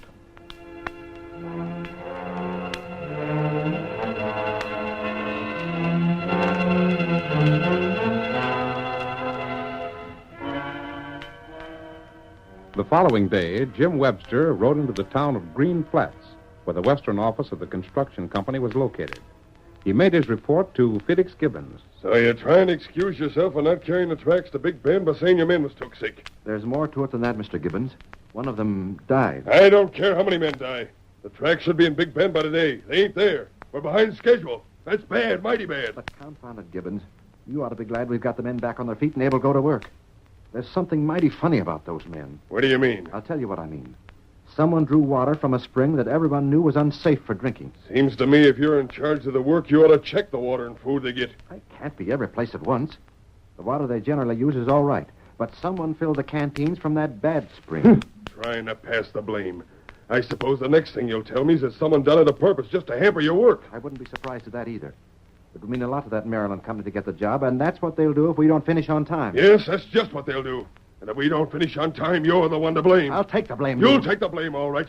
What's more, if we fail, you don't draw a cent of pay for no part of the job. You've got nothing to say about that. We'll see about that, mister. Now, get out of here. Don't you want to hear the rest of it? Not interested. Only thing I'm interested in is seeing this job done on schedule. Excuses, alibis, explanations. They don't mean a thing to me. The fact stands the job ain't done, we lose the contract. All right. But I thought you might be interested in knowing that my suspicions were backed up by the fact that someone stole my medicine kit. I told you I'm not interested. You might be if you knew we owe an Indian some money. Indian? You heard me. He said he'd hang around the camp till I got back. I didn't tell him I'd pay him, but I owe him plenty. He knew what was wrong with those men and how to cure it. You mean to say they had fever and they're cured already? No, they're not cured, but they're better and they're going to get well. The important thing is, no more of taking sick. We got no allowance for Indians to go around trying to cure a fever. I should have known better than to expect this office to pay for a thing like that. But it's all right. I'll pay it out of my own pocket and gladly. I'll be here next week. You see that job goes along on schedule. I'm doing the best any man can do. Mr. Webster? Oh, yes, Miss Molly. Come here a minute. I want to speak to you. Why, yes, sure. Maybe I shouldn't say anything about it, but there's something I think you ought to know. Oh, what's that? Working here in this office, I hear and see quite a bit. I'll bet you do. I don't see how you get along with Gibbons, though. He's a hard man to work for, I'll admit that. Has anything gone wrong on the job? Well, 4 of the men came down with fever, and one of them died. And Indian cured the other 3 and told us what the trouble was. Is there any chance that someone might have made them sick on purpose? Why do you ask that? Is there? I had a suspicion there might be. Someone stole my medicine kit. Jim, watch out for things. What do you mean, Miss Molly? Well, I can't tell you any more than that.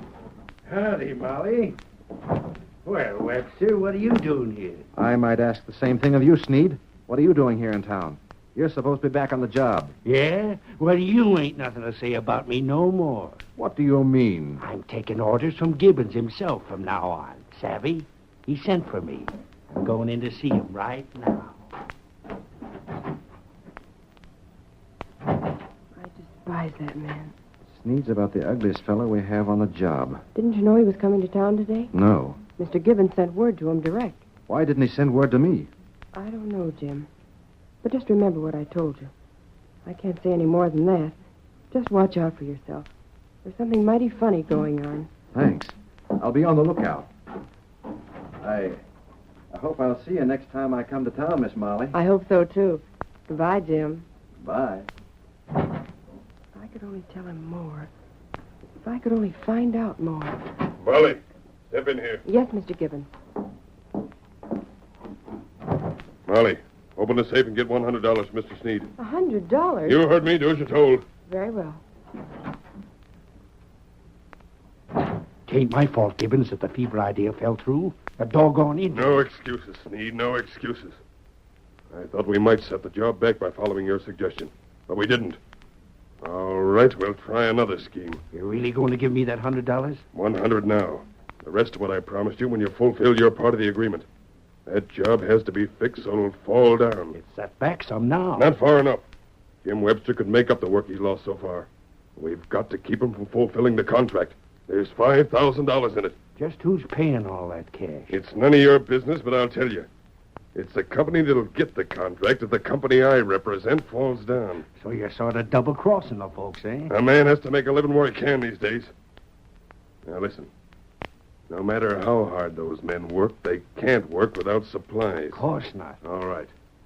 Supplies are coming through next week on the work train. Yeah? The supplies are supposed to meet the working crew at Big Bend Creek. Sure, I know that. The boys are supposed to get the tracks there this week. And wait there till the trains come up to meet them. The train will have the supplies to build a bridge and carry the tracks beyond the creek. That's it. The way I figure, they'll have the tracks to the creek by Monday night. The train should pass Rock Center tonight. You can get there by hard riding. Yeah, I can make it easy if the train don't come too early. The train's due at midnight. Maybe half an hour early or late. You can't tell about that. But it won't be there before 11. It has to cross a bridge there. Savvy? Go on, boss. I'm a-listening. If something happens to that bridge, the supplies won't reach Big Bend. Gibbons, that's all you gotta tell me. I'll get started soon as I get that cash.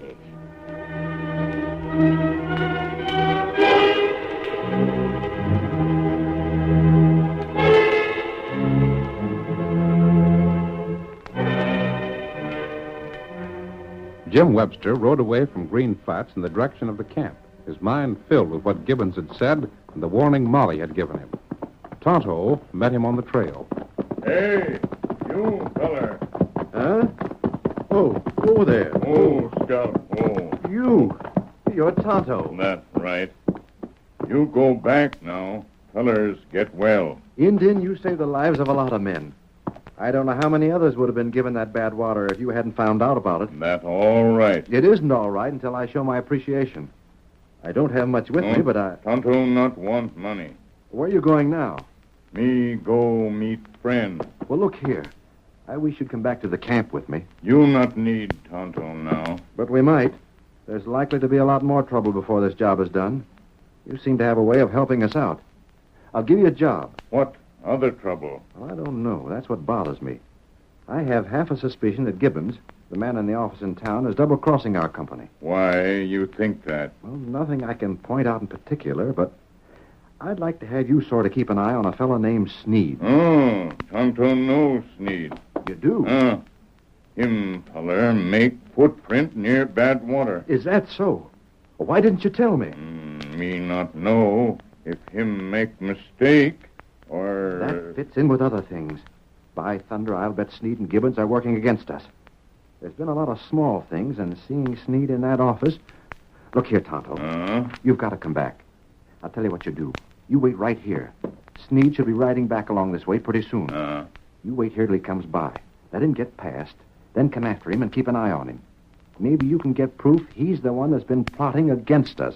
Other man help Tonto. What other man? Oh, you mean my friend Bart? No. Tonto friend. Who? Tonto go get him. Tonto help you. Get him up, Scout.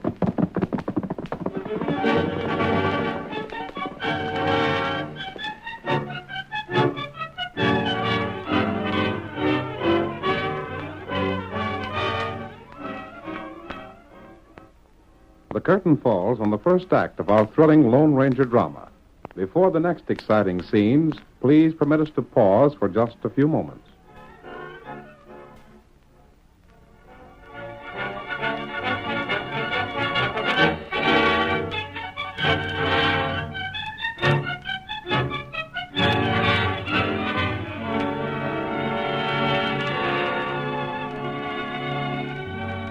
Now, to continue our story.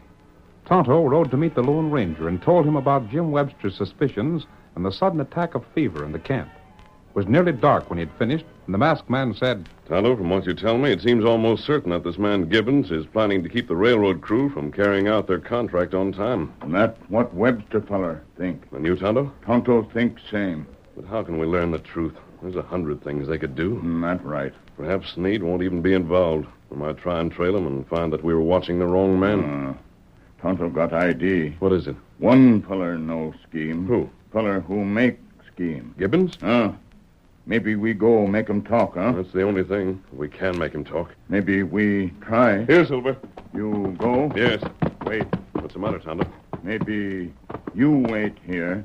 Let Tonto go alone. What do you mean? Tonto make him talk. No, Tonto. Yet, in the case of this sort, that man is scheming to destroy the railroad. If he planned to have men given bad water, he deserves almost anything. Yep. That's right. And that's why Tonto won't go alone. That's just why you're not going alone. Come on, Get him Silver. up, Scout.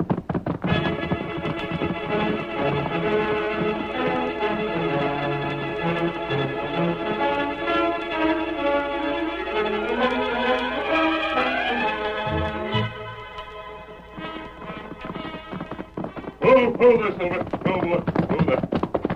Ranger, where's Felix Gibbons now? Huh? Oh, Gibbons. You mean Mr. Gibbons? Yes. I reckon he'll be to bed. It's most 9 o'clock, and he goes to bed mighty early. He ain't given to what he calls wasting time in the cafes. Now take me easy. I can't see as it's any waste of time for a man. Where does he live? Huh? Oh, live. Why, he hunted all over town till he got the cheapest room he could find. Boards with more Ashwell.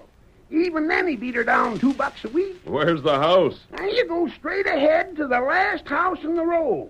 Then keep going. It's just beyond, set off by itself from the others. Thanks. Hey, leaping catfish. Is that a mask on your face? I can't see so good in the dark. Yes, it's a mask. Oh! Come on, Get him up, Scout.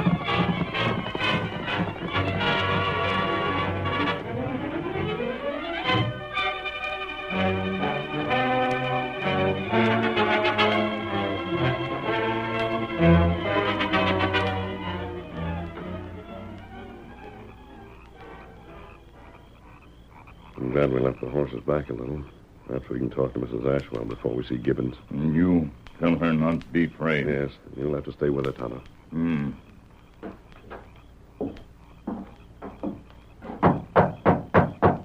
Who's there? We want to see you.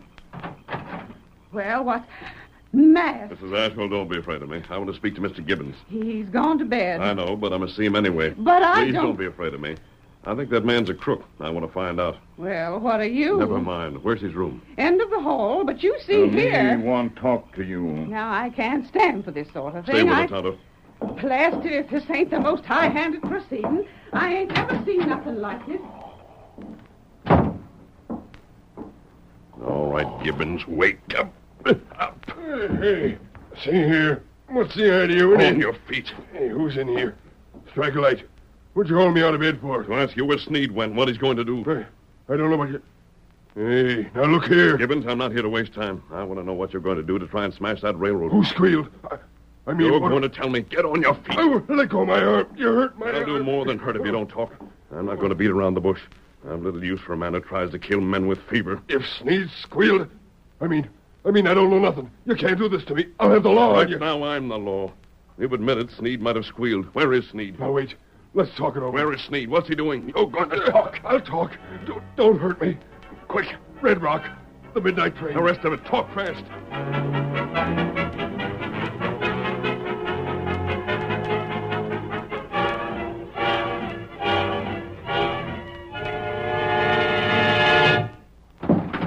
My sakes, what's happened? Come on, Tonto. We've got the ride as never before. Come on, Tonto. Oh, my sakes. He jumped from the porch to the saddle. Get him up. Hit down.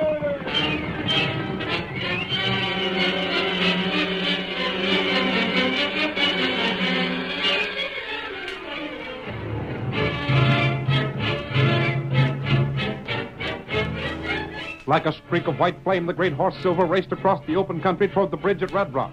Tonto and Scout were quickly outdistanced, but the Indian kept riding hard. Get him up, Scout. Maybe him need us at Red Rock. Get him up.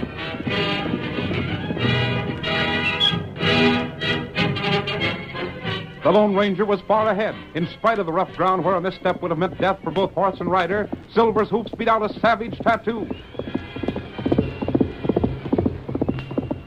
The white mane and tail of the great horse lashed straight out. The brim of the masked man's hat flattened back against the high crown as the wind pressed hard against it. Come on, old boy. There's barely time. And that train's early. We won't make it. Stretch out, Silver. Come on, big fellow. Hi-yo, Silver. Away! Then in the distance there was a sound that gave ominous warning the train was running ahead of schedule. There's the train, Silver. And right now the killer's cutting away the supports of that bridge. Faster, Silver. Faster. Faster, old boy. It was a hopeless race, but the Lone Ranger would not admit defeat. With each breath, he urged Silver to greater speed. He saw the headlight of the train. He knew there was no chance to stop it before it reached that bridge. He saw it thunder close, saw the bridge in bold relief in the train's lights, and then...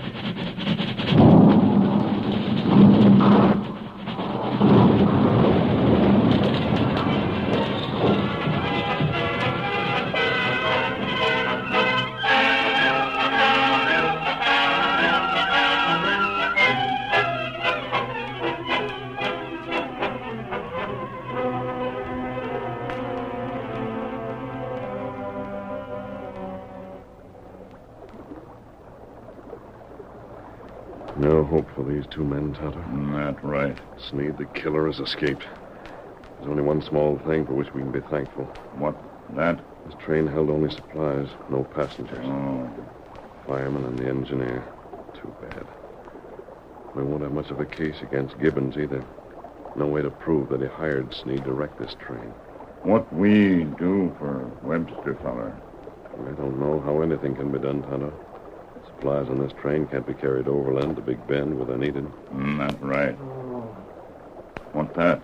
There's someone alive under the wreckage. Oh, this way. Help me. Where are you? Here. I got catched. Wait. We'll get you out of there. Give me a hand, Tonto. We'll have to lift this stuff. Lift it up. Who are you? Sneed. Sneed? The man who's to blame for this. I got what was coming to me. That dirty cuss Gibbons hired someone to shoot me so that I couldn't collect. We get you out. You Tonto. That's right. Who is this? Me come. Thundercloud. Good friend. That's right. Me see bad man cut bridge. Me shoot. You weren't sent to kill him? No, me camp near. Tribe near. Wait. We've got to get Sneed out of here. Lift the wreckage. He's fainted on me. There. I don't think he's badly hurt. The bullet just grazed his leg. He was lucky not to have been killed. That's plenty bad. Do what you can to fix his wound and injuries, Tonto. There's no earthly way to get all these supplies to Big Bend now. But perhaps we can... Wait. What matter? Sneed thought that he was fired at by someone sent by Gibbons. He might try to involve Gibbons by telling everything to get revenge. That's right. If he would do that, if it could be proved that Gibbons purposely delayed the work, might save that contract when the job isn't finished on schedule. You good friend. See, Thundercloud, you've done a great service to the white people. You say not get load to Big Bend? We can't do that. Maybe Chief Thundercloud help.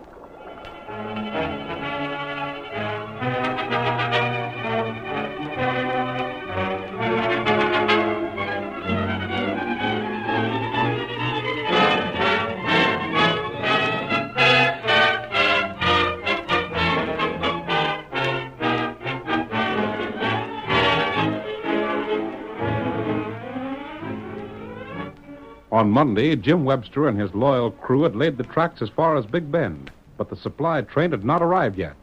Tuesday morning, the men found themselves without any work to do. Oh, this setting still would drive me loco. Me too, Bart. We might be able to do some work with the rails on the other side of the river if we could get the bridge built. But everything we need for the bridge is on that blamed supply train. Who's that coming? Why, it's Molly. I mean Miss Molly. Who's she, Jim? The girl in Gibbons' office. She hinted that I should be on guard. That's why I asked the Indian to help, but I guess he fell down on us. What's she coming here for? Well, don't ask me. Whoa, whoa there, Bart. Whoa. Miss Molly. Jim, have you heard the news? What news? The supply train fell through the bridge at Red Rock. Wrecked? Yes, and Gibbons hired Sneed to do it. Molly, are you dead sure of that? Of course I am. I just came from town. A masked man rode in with Sneed. He was wounded. I'm going to town to get my hands on his greasy neck. You can't. He's in jail. Jail? He thought Gibbons hired someone to shoot him, and he told everything to the sheriff. You see, he thought he was dying. Oh. And was he? No. Too darn bad. But he thought he was, so he told everything. He showed the money Gibbons paid him and the promise Gibbons wrote to pay him more. What about Gibbons? Well, he's in jail, too. The masked man rode away. He said that he was coming here, but he had someplace else to go first. Someone coming there. That's him. That's his white horse. But the main thing is the job won't be done, can't be done. Not on schedule. Masked by thunder. Jim. Which is Jim Webster? Right here. Webster? Oh, the girl's here. She told you about Gibbons and Sneed. But who are you? A friend of Tonto's. And a friend of ours. Where is Tonto? He and some Indians who helped us are bringing your supplies so you can go on with your work. What? Supplies? But how can they? The train's wrecked. Yes, but a lot of those supplies were railroad ties. Seasoned timbers for the bridge. Things that float in water. You mean to say that... The Indians made rafts. Loaded the iron and steel on them. The river that flows past Red Rock circles and comes back past here. The water's high and the Indians knew it. Look upstream. There's the rafts. Our supplies. Jim, there comes everything you need. It's a miracle. A miracle, I tell you. Now we're all set. And them snakes are in jail. Boys, get going. Meet those rafts. The Indians on board, then we'll be glad to help you. We're going to finish the job. Boys, let's get working. Wait. He's gone. Jim, the Lone Ranger doesn't wait for thanks. The Lone Ranger? Well, Miss Molly, he sure worked a miracle. That's all I can say. It'll be a miracle if you'll forget to call me Miss Molly. My real friends call me Molly. Molly.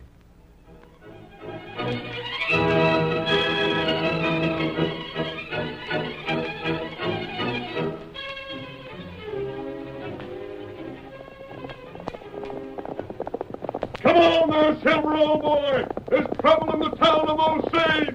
Hi-yo, Silver! Away!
The story you have just heard is a copyrighted feature of the Lone Ranger Incorporated.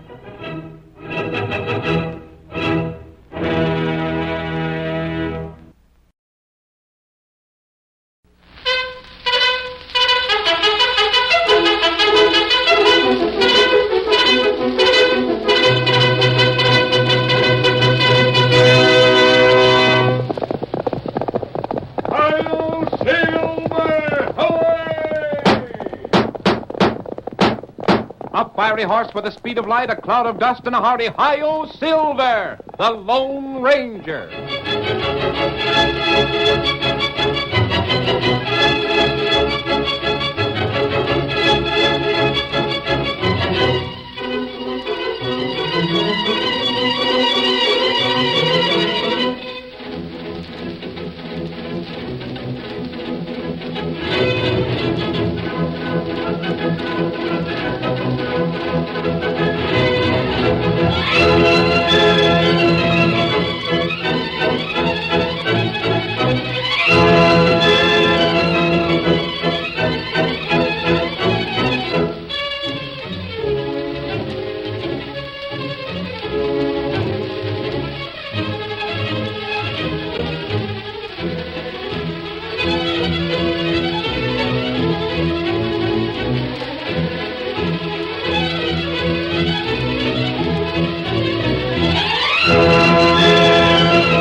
Outlaws roamed the range country in the early days of the western United States, and even the local sheriffs and judges were sometimes outlaws within the protection of the law.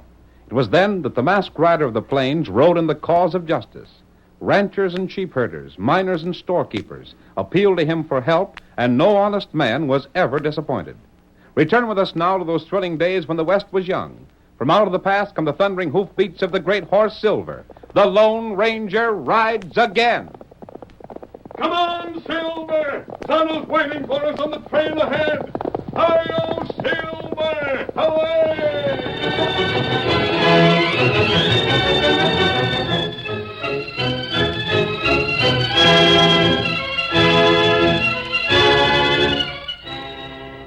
The town of Springville, near the eastern border of Texas, had experienced Indian uprisings and outlaw raids during the early years of its history. But at the time our story opens, Indians and outlaws were a thing of the past, and Springville was as peaceful as any New England village. It was an unusual occurrence when anyone was arrested, and the little courthouse was filled on the morning Bill Stevens was brought before Judge Ezra Eccles. Quiet in this here courtroom. Quiet, I say. Well, Judge, what's the verdict? According to law number 214, section 5, it's a misdemeanor for any individual excepting a duly recognized lawman to carry any weapon concealed. By jumping Juniper, my shooting iron wasn't concealed. I told it in plain sight on the right hip. Comes under the head of concealed weapons just the same. The law further states that the penalty for the same is not more than $100 fine and 90 days in the jail, or both. I never heard of no such law. Well, you're hearing of it now. How do you plead, guilty or otherwise? Huh? Did you tote a gun or did you not? Gosh, everyone knows I toted one. Then you plead guilty. Well, Plead otherwise, and there's a law that'll jail you for perjury. What's that? Lying on the witness stand while under oath. Oh, things went along swell here till you found that doggone law book. Now there's so blame many laws a man can't turn without busting half a dozen of them. Guilty or not guilty? Oh, which you let me off the cheapest? Your fine's $100 for packing a gun. If you can't pay it, you can go to jail for 90 days. Perjury will cost you $200. I reckon I'll choose the other. $100 fine. Most every dad rat a dime I got. Pay for it over there, and the sheriff will give you a receipt for it. There's your money, blast it. Now all I got left is $10. Still got $10, huh? This town's getting worse all the time. I don't know What was that last remark, Stevens? I says this blamed town's getting worse all the time. He still got $10. Stevens, you're fined $10 for contempt of court. What? Statute 211, section 14. Maximum. Look here, Judge. I don't care about statutes and sections. Just tell me this. How much is this here gun worth? Why? You think I could raise enough on it to pay the fine for unlimbering my tongue and telling what I think of this deal? That'll do. Court's dismissed. Oh, by thunder, I don't know. You better get out, Stevens, while you got the chance. You might land in the calaboose yet. All right, folks. Court's dismissed. All of you clear out. Well, it worked, Judge. I told you it would, didn't I? $110. Let me see.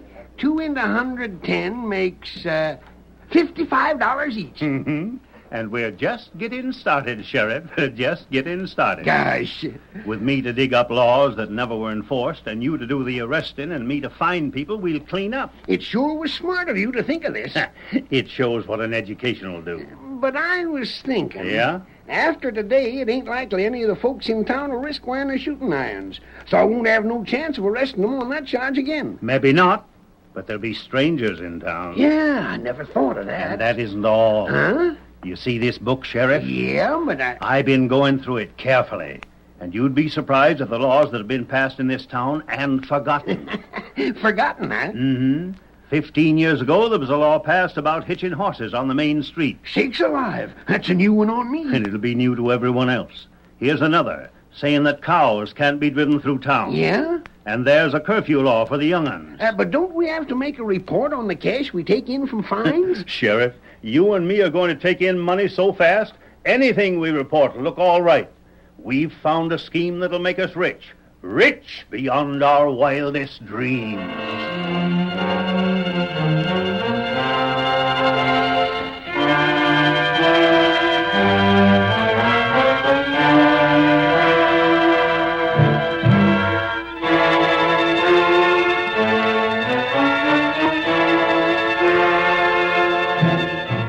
During the 2 weeks that followed, man after man was arrested by the sheriff and fined by the judge. The townspeople were indignant, but there was nothing they could do. Then, one day, the Lone Ranger and his faithful Indian companion, Tonto, rode toward town. It's been a long time since we were in this part of the country, Tonto. We'll stop in town for supplies, then head for the hills. You look. You see cowman? Yes, and a good-looking herd. Why, him drive 'em off trail. That's strange. He's taking those cows through town. It'd be easier to follow the trail. Not right. But he seems to want to circle the town. Not bad ground. He's deliberately sending them off the trail over that swampy ground. Why him do that? We'll find out. Come on there, Silver. Get him up, Scout.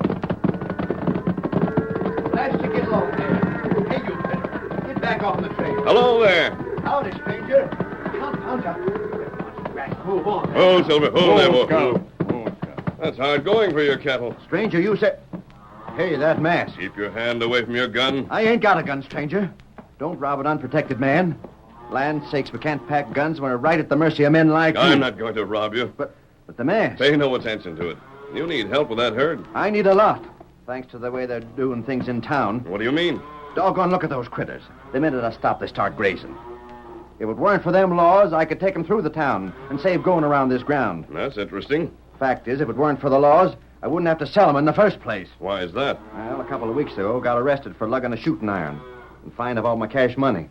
Then a couple of days later, I was fined for safting the sheriff and had to sell my gun to pay the fine, and I couldn't carry it anyhow. Then I got fined for taking cows along the main street of the town, which same is the only street. And now I got to sell these critters to pay that fine. Shucks, if I got fined for taking these through town, I'd land in the calaboose for sure on account I can't raise no more cash. Those seem to be mighty strange laws for a cow town. They're strange laws for any town. Trouble is, they was made when we had blame fool committee running the town a few years back. And each of the committee wanted to make as many laws as the others on that same committee. I see. Stranger, take some advice from me. Don't you show yourself with that mask and them two guns. By thunder, they'd find laws to take all your cash no matter how much you had. We'll help you get your herd around the town. I want to hear more about these laws and their enforcement. Well, I can tell you plenty from my own experience. Get up. Get along there. Get up there. Tonto, instead of going into town, we'll camp outside when we've finished helping this man. Not good. There seems to be a situation in town that we can do something about. Come on, Silver. Get him up, Scout.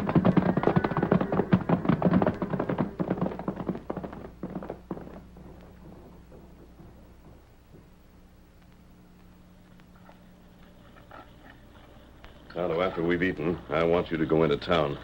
What me do there? Perhaps go to jail. Huh? Take some money along with you. Oh, go to cafe? Any place where it'll be noticed that you have cash. Me do that. You might buy some food and pay for it with a fairly large coin, a gold coin. See how long it takes for the sheriff to find some law in which you can be arrested. Now bacon ready. Very well. We'll eat, and then you can get started. If you're arrested, refuse to pay the fine and let them send you to jail. You got scheme, huh? Perhaps I have. Things are, as Bill Stevens said, there are two men in that town who need a lesson. That's right. And we'll do our best to give it to them.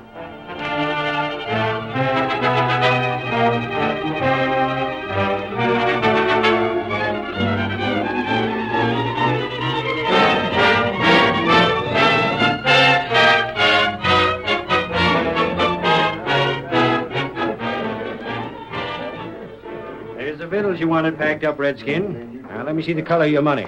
Here, money. Just a second. What's the matter, Sheriff? Now, don't butt in, bartender. I've been waiting to see if he'd have cash for that grub. Whose gold is that? It mine. Looks downright suspicious. Got any more of them gold pieces? Now, look here, Sheriff. You ain't going... Bartender, you want me to arrest you for something? No, I ain't said nothing. Well, see to it that you don't. Now then. Injun, where's your gun? Me not got gun. What, no gun? No. Too bad. Let me see. Oh, that's your horse tied right at the hitch rack outside, ain't it? Didn't you know it's against the law to hitch a horse on the main street? That not my horse. Me walk to town. Huh? You mean to say with all that cash you ain't got no horse? Me not got him here. Barkeep, are you grinning? Me? Oh, sirree. Injun, it's a downright serious crime in this town for Injuns to use tobacco or liquor. Now, if you've got a pipe... Me not use pipe. You don't smoke? Don't chaw? Well, answer up. Don't shake your head like that. As sheriff, I got the right to demand verbal answers. Me not use tobacco. Injun, have you heard about this here town? Me hear all about town. Well, stand right there. Don't you go away now. I gotta give a look at the judge's book. Let me see. Law pertaining to Injun. I reckon I better give you change for this gold piece, Injun. Here, hold on. Injun, you're under arrest. He's found something. Didn't you know that it was against the law for redskins to come to town without first reporting to the sheriff's office? No. That settles it. Well, not knowing the law ain't no excuse for busting it. You're under arrest. What about my cash for them victuals? Ain't likely he'll need 'em. Less than he can pay the fine the judge will mete out. Put 'em back in the kitchen till after his trial. I never heard of that law, Sheriff. It's a law the town council passed right after the Injun trouble. That was 30 years ago. The law ain't like a human being, bartender. No matter how old it gets, it never loses its teeth. Golly, I'm getting near as smart as the judge. What law say? It says no Injun can come to town without first he reports to the sheriff's office. Now, what's the sense in that? Blindy! It's so a whole passel of redskins can't come into town and massacre us in our beds. This redskin's the first I've seen in a month. You don't figure he'd scalp the whole town, do you? Tain't my job to criticize the law. I got enough to do seeing it's obeyed. Come along, Injun. We're calling on the judge. Me come. Watch out, redskin. The judge will take your eye teeth if you open your mouth wide. You be careful, bartender. I'll hold you up before the judge for declamation of character or something. Out this door, Injun. Just a step over at the courthouse. The judge is there, all right. I can see him through the window. That courthouse? Just go up the steps and inside. Won't do you no good to try to get away, neither. Me not try get away. Judge. Come in, Sheriff. Go ahead, Injun. Judge, I brung you another lawbreaker. Ah. What'd this one do, Sheriff? He didn't report to my office like the law says he should. This is it right here in black and white. Ah, that's mighty serious, Redskin. Of course you're guilty, ain't you? Then the fine will be, now... Maybe about $50. Yes, $50 or 30 days in jail. Me not pay fine. What's that? Me take 30 day. Then 30 days you'll get. Jail him, Sheriff. Right. Reckon he'll change his mind after a few days in jail. Who was that? Sounded like a stranger to me, Judge. Stranger, eh? Well, if you find him, arrest him for disturbing the peace.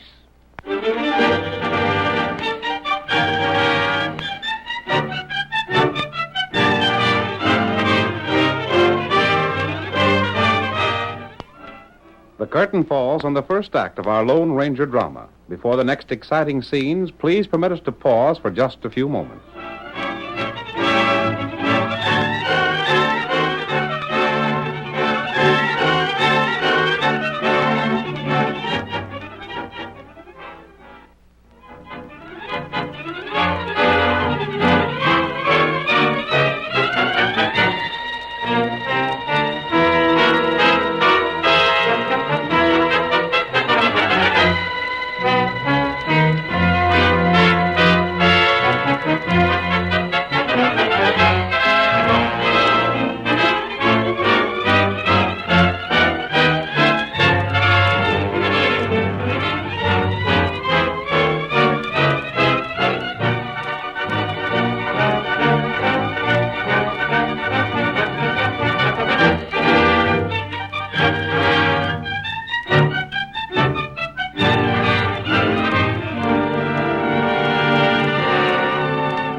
Now, to continue our story.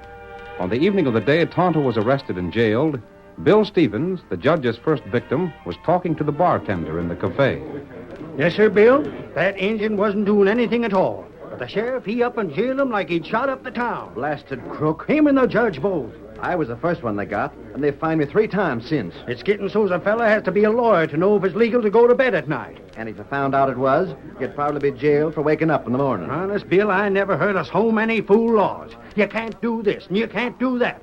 But you never find out what you can't do till after you done it. And then it costs you cash for education. I'd like to meet up with them crooks some dark night, and I can... Where'd he come from? Watch out! What the? Leaping catfish, an outlaw. Bill Stevens. You. Come outside. But, mister, I'll be fined for talking to a masked man with guns. That's what I want to talk to you about. But don't shoot us, mister. No one will be hurt. What do you want to talk to me for? I want your help, Bill. Stand back. Everyone's covered. My help? Bill, the sheriff and the judge have cost you money. They've cost me more than I could spare. Would you like to get it back? Get it back?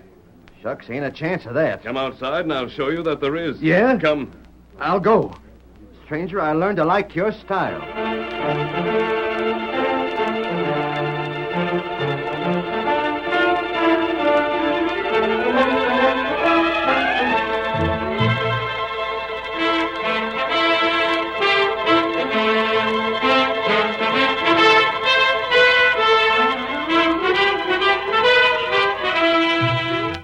The masked man talked to Bill and explained his plan.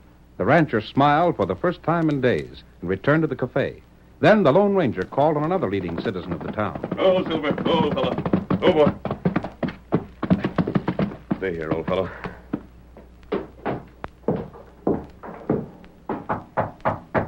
Jake, I want to speak to you. Who's there? Open the door. Just wait till I unlock it. Now, where do you... A masked man? I'm not an outlaw, Jake. But what are you wearing? Stevens gave me your name. You'll be glad to hear what I have to say.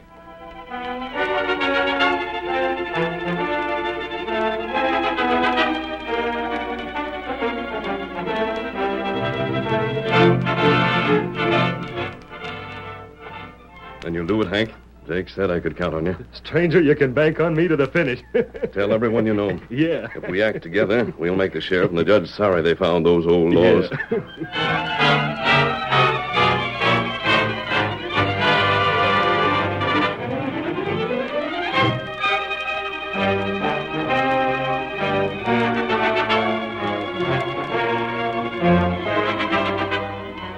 The Lone Ranger's plan spread by word of mouth and changed the mood of all the townspeople. The sheriff discovered the change on the following day when Bill Stevens rode up the main street to the cafe. Whoa there, whoa, fella. Well, I'll be... Stevens! What's ailing you, Sheriff? Stay right where you are. You look all head up, Sheriff. Eat something that don't set well. Breaking the law again, huh? I thought I'd learned you your lesson afore. What lesson? Not to pack a gun in town. Well, I paid my fine, so I figured it'd be all right now.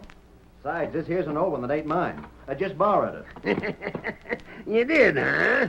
Well, get off on that horse. Anything you say, Sheriff. What do you aim to do? Let the judge deal with you. All right, if I gotta see him, I gotta. Let's get it over with. You walk ahead of me. Thought you'd put something over on me, huh? Ooh, I don't know. But you didn't. Anytime you get ahead of me, you'll have to get up mighty early in the morning. You got eyes like a hawk, sure enough. And it'd pay you not to forget it next time. Maybe you'll have something to remember, too. Yeah? That sounds like a threat to me. Well, Judge, I brought you Bill Stevens again. Well. Yep, I'm back, Judge. You're the most regular lawbreaker in these parts. The sheriff arrested me for wearing this here gun. Mm-hmm. Now, let me see. Fourth time you've been here, eh, Stevens? Uh-huh. That ought to cost more, oughtn't it, Judge? If we keep things on a legal basis, it should. $200 in costs. That's the fine? Yep. And you've got to pay, even if you have to mortgage your ranch. It's either that or 90 days in the jailhouse. Let's get going, Sheriff. Huh? You fellas have every last penny I'd saved. This time, I'm going to jail. You haven't got $200? That's what I said, ain't it? Well, stretching a point, Stevens, I might make it less.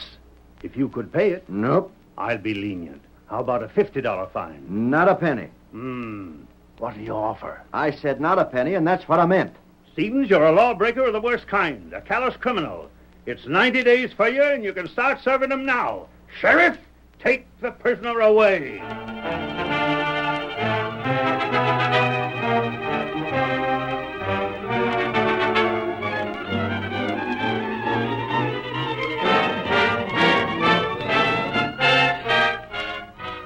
As soon as Bill was jailed, the sound of cattle was heard outside, and the sheriff ran from the courthouse. What's that? Well, I'll be... Jake! Hey there! Jake! Oh, cool there, boys. You're calling me, Sheriff? Don't you know better to bring them critters to town? Gosh, Sheriff, I clean forgot. Forgot? But now you remind me, it seems that there was something said about that once before. It cost you $200. You ain't going to arrest me this time, are you, Sheriff? You trying to make an officer of the law forget his duty? Of course not.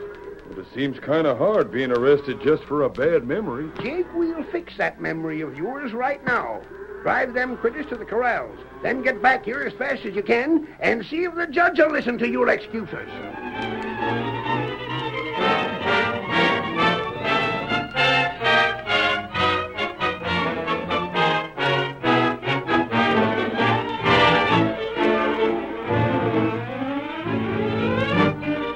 Jake, like Tonto and Bill, refused to pay a fine and went to jail. In the days that followed, men were brought in by the dozens, and they all chose jail rather than pay a fine. The sheriff was worried when he locked the door of a cell on Hank Mahoney. Well, Reckon that'll teach you, Hank. I'm satisfied if you are, Sheriff. Keep still, you fellers. Sheriff, we ain't getting enough grub. We ain't getting good enough grub. It's your duty to feed us in jail, and you ain't doing it. Shut up, I tell you. We want more grub. More grub, Sheriff. We want more grub. We're gonna have Blasted. You're eating more than you're worth right now. I wish I'd have never seen a one of you. Now keep quiet.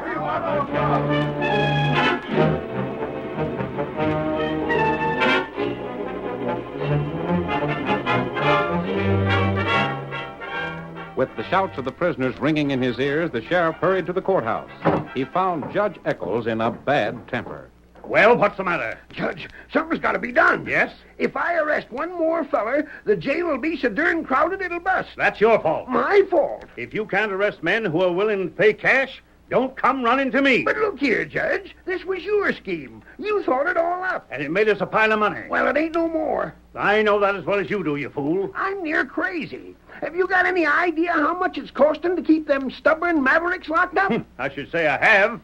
You've come to me for cash often enough. I reckon you figure you ought to give half what we take in and let me pay all the expenses. I've been paying my share, Sheriff. Well, if them fellers stay in jail another week, I'm going to be flat busted.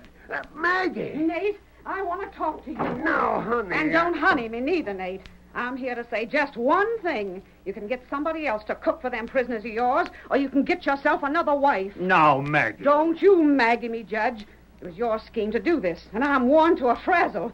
I'd rather cook for a gang of cowhands than for them fellas in your jail. But I couldn't help it, no. Maybe you couldn't, but you're going to stop it now. Wait.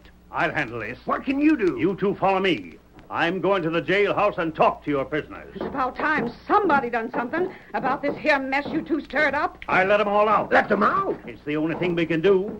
We'll still clear a little money if we get rid of them right now, Sheriff. Yeah, that's right. You'll settle this whether you clear any money or not.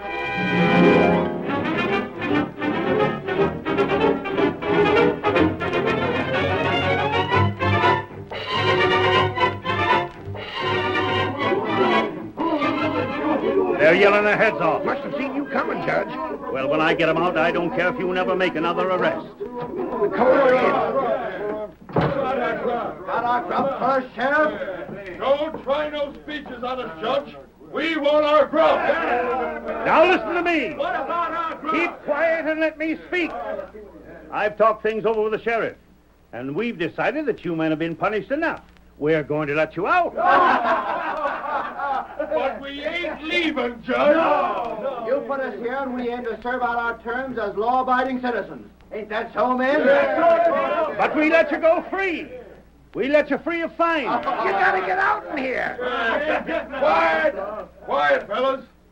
We got a right to stay in jail. And we're going to do that same. It's cheaper for us to stay here than any place else we know of. Judge, what are we going to do? I don't know. I'll tell you what you can do, Judge. A masked man. He's a crook, Judge. Sheriff, don't you dare arrest him. I wouldn't jail another feller if he robbed a bank. Sheriff, you and the judge were trying to rob the people in this town. You took advantage of old laws to put money into your own pockets. Listen, Mr. Masked Man. They can do what they darn please if they'll only go now. They'll leave if you do what I say.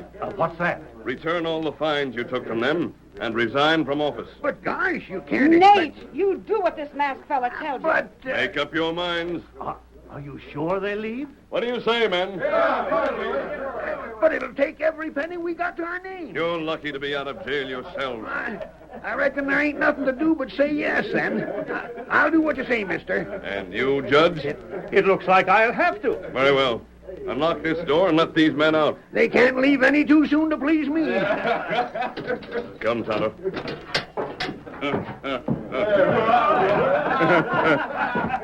Your plan plenty good, huh? Hey, stranger, don't go yet. We ain't thanked you for what you done. It isn't necessary, Bill. Sheriff, if you don't pay back the money you've taken, Tonto and I will return and see that you do. Gosh, Judge, why did you have to think of them laws anyhow? Don't you ever mention laws or jails or fines to me again. Now then, open them jail doors while I get the cash together.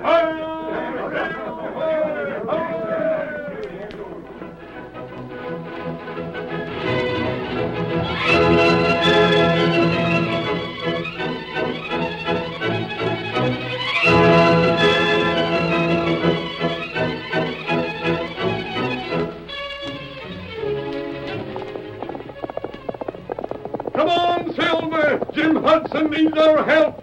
Tonto's waiting for us. Hi-yo, Silver! Away!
The story you have just heard is a copyrighted feature of the Lone Ranger Incorporated.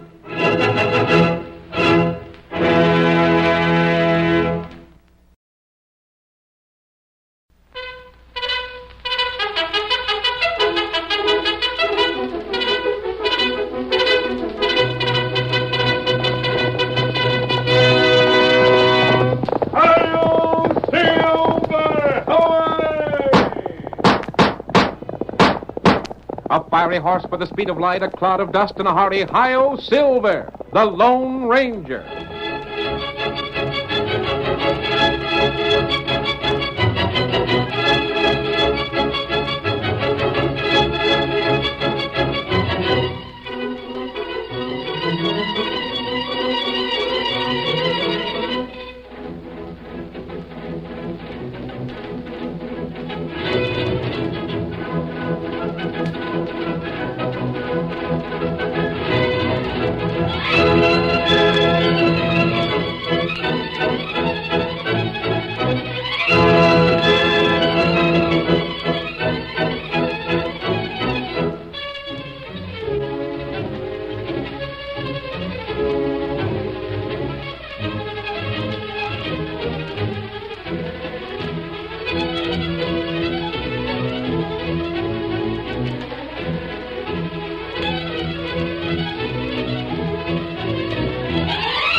The early settlers in the western United States worked hard to wrest a living from the soil. And though in time nature repaid them, they were unable to neglect their ranches or their cattle for a minute. As a result, the office of sheriff was held in many cases by a man who lacked the proper qualifications for the job. This, in turn, made the work of the masked rider of the plains more difficult. But he continued his fight for justice in spite of every discouragement. And in time, he brought law and order to a lawless frontier. And now return with us to those thrilling days when the West was young. From out of the past come the thundering hoofbeats of the great horse Silver. The Lone Ranger rides again. Come on, Silver! Tonto's waiting on the trail ahead. Hi-yo, Silver! Away!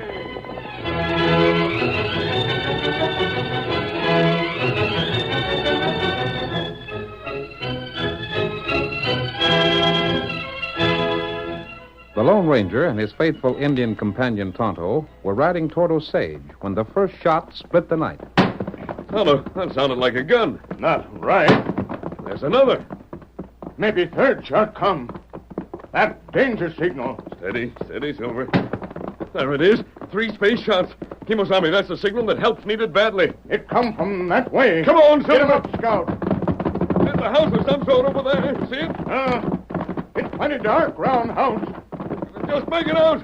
I'm sure that's where the shots were fired. We find out plenty soon. Now I see a dim light in one window. Tonto see it. It's a candle set on the table inside. Through there. Go, steady. Move. Look around the outside of the house. I'll go in. Tonto do that. Wait there, Silver.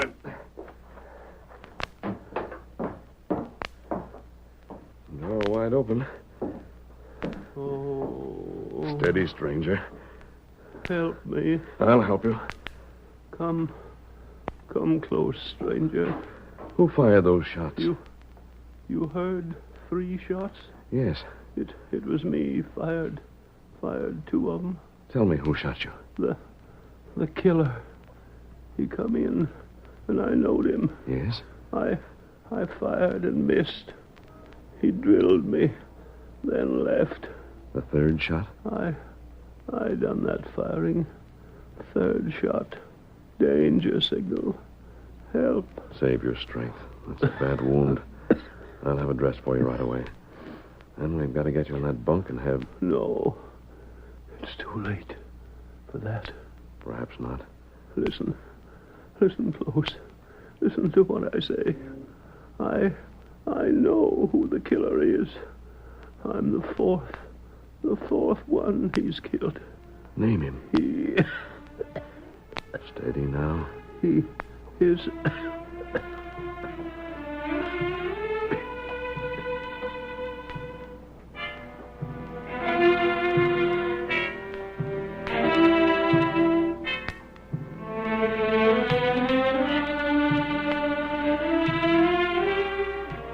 While the Lone Ranger tried desperately to save the old man's life, 2 other riders headed toward the house. I tell you, Bart, if that mysterious killer has got old Cephas Conway, ain't nothing short of being the worst doggone puzzle we ever had around these parts. I sometimes think we're blame fools to be deputy sheriffs, Jack. Why? We do all the thinking and the hard work. We fetch a killer, why, we don't get the blame for it. I know it. We do fetch one in, old Thunderhead just sits there in the rocking chair and takes all the credit. Yep, just so. But we can't let the sheriff down. Fire-eating old Gila monster. If he had the use of his legs, I'd punch his nose and quit. We can't quit a man in his condition, though. He counts on it. Yeah. There's Cephas' place now. What? I wonder how Sheriff Brell suspected Cephas might be in danger. I don't know. There ain't no way of telling how old Thunderhead knows things. I sometimes think he just gets blamed good hunches. Maybe that's so. Other times, I think he has scouts reporting to him. Whatever it is, he sure as shooting keeps us in saddle leather. Sure does, and I'll tell you one thing. If he sent us riding all the way to Cephas' house on nothing more than a hunch that the doggone killer that's been working around Osage would strike there, and if said hunch ain't right, here's one deputy that's going to shoot his mouth off a plenty. Hey, ain't that a horse outside Cephas' house? Can't tell much in the dark. Looks to be something on 4 legs. A horse, right enough. Cephas ain't no horses that color, has he? Didn't have last week. Here we are. Oh there. Oh, boy. Oh. There's someone inside. There's Cephas on the floor. Heist your hands there, mister. Mask, too, the killer. Out of my way. Stop him. Shoot, Jack. Get him.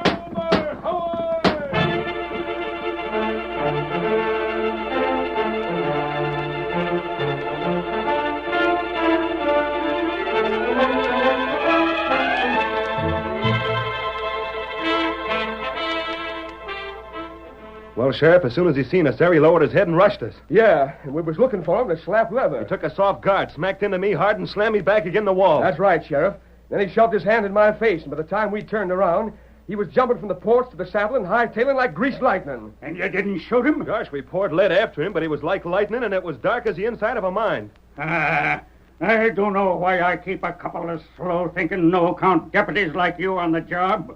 You let the killer get clean away. And him with 4 deaths to hang for. I'd sure like to see him hang for murdering poor old Cephas. Then why didn't you shoot him?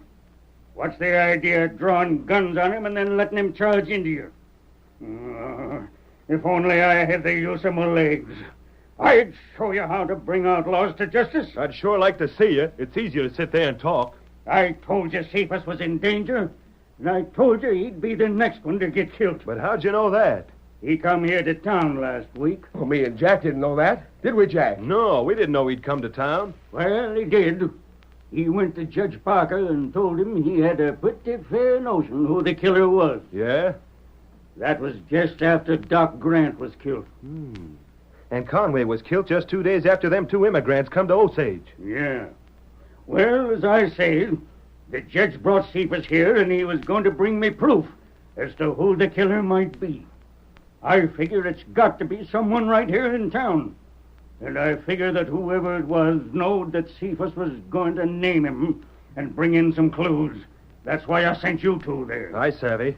Cephas didn't come as he was supposed to. No. So I wondered what was wrong. You went there and seen the killer in the act, and you let him get away. Blast you for a couple of fools. Now, hold on, Sheriff. We ain't the fools you call us. We got something in the way of information that maybe even you didn't know. Yeah? Tell him, Bart. There ain't just one killer. There's 2. 2? Just so. When that hombre rode off, he yelled to an Indian. We caught a glimpse of the redskin riding off from beyond the house. That's downright interesting. A redskin, eh? And what's more, we hunted around the house with a lantern and found footprints. The redskins? That's right, Sheriff. He wore moccasins. If we find him, we can prove he's the man by fitting his feet in them prints. Good. And we'll find him. We'll have men scour the whole doggone county if need be. Bring in every Indian you see till you get the right one. His name is Tonto. Good to know that. It may help. Now go on, boys. Go on. How I wish I had the use of my legs. I'd show you how to run them killers down.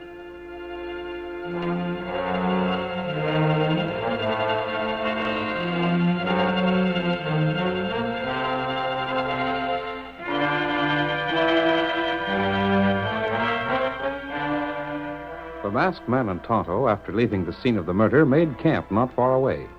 The next day, the Lone Ranger disguised himself and went into town.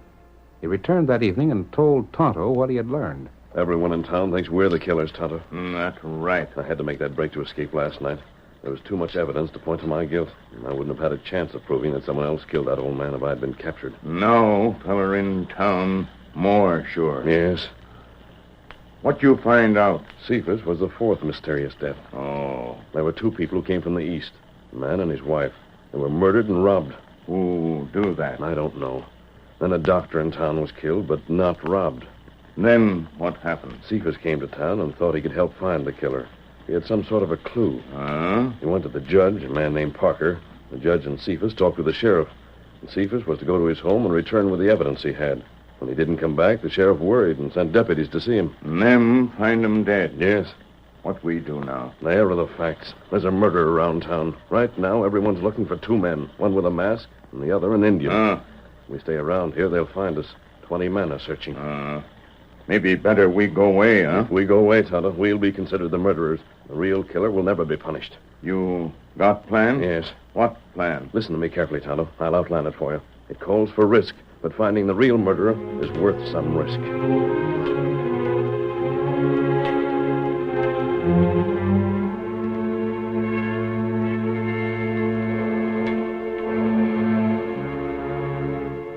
The next morning, the sheriff sat in his rocking chair on the porch of his home and watched Jack and Bart ride toward the house, leading a white horse. Hey, what have you boys got there? Come on there, blast you. Where'd you get that white horse? Look at the critter fight them wolves. Get him out there. Steady, blast your hide. Oh, get that rope around his rack, Jack. Hey, is that an untrained drunk or what? Steady there. Got the rope, Jack? That'll hold him. How do you like that, Sheriff? We captured the killer's horse. And where's the killer? I ain't seen him. We come on a camp, and there were signs of one man being around there and his horse. We hunted for the owner, but he couldn't be located. But we fetched the horse in anyhow. Well, that's something. The killer's without a horse. He can't travel far now. Hey, Sheriff, there's someone coming. Look at him. Paid horse? Yeah. That critter walking ahead is a redskin. Grab him. Grab all Injuns. Hey, stick your hands up. This is my prisoner. Oh, there. Oh, boy. Hey, you stranger, you on that paint horse. Yes?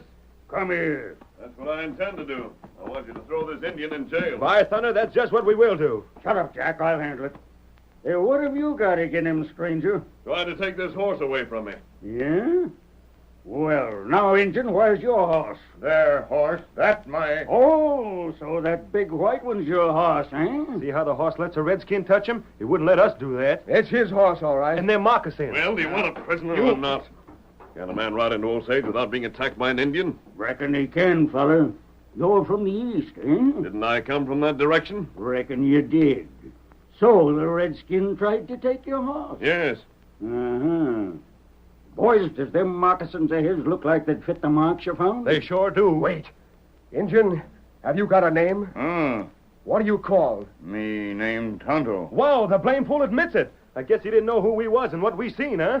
You said the part of that masked man was Tonto. And so he was. Sheriff, this here is one of the two men we want. Did you want this man? We sure did, stranger. And don't you worry. He won't try and take no more horses. Is there a reward for him? Well, If there is, I'm staying around town. You get on about your business. You didn't arrest him as a killer. All you done was haul him in for trying to take your horse. You don't share in no reward. But after all, I brought... Well, you'd better clear out, stranger. Less'n you got business here. But listen here, Sheriff. You heard me. Now get along. Very well. No sense letting strangers stay around here and cut in the reward money. Now lock that Injun up. I'll question him by and by and make him tell where his masked partner is hiding out.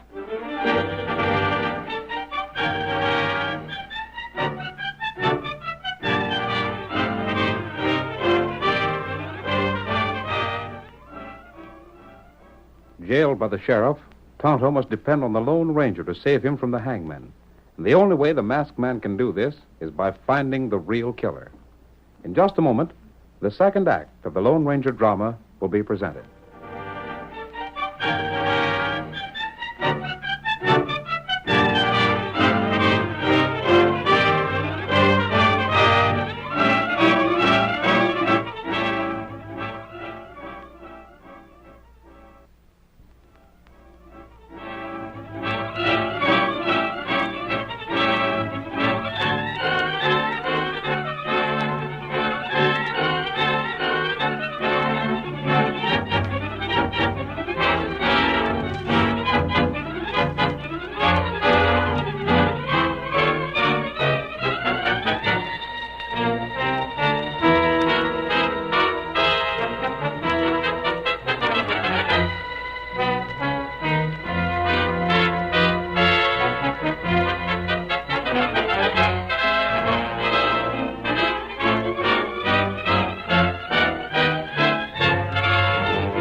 Now, to continue our story.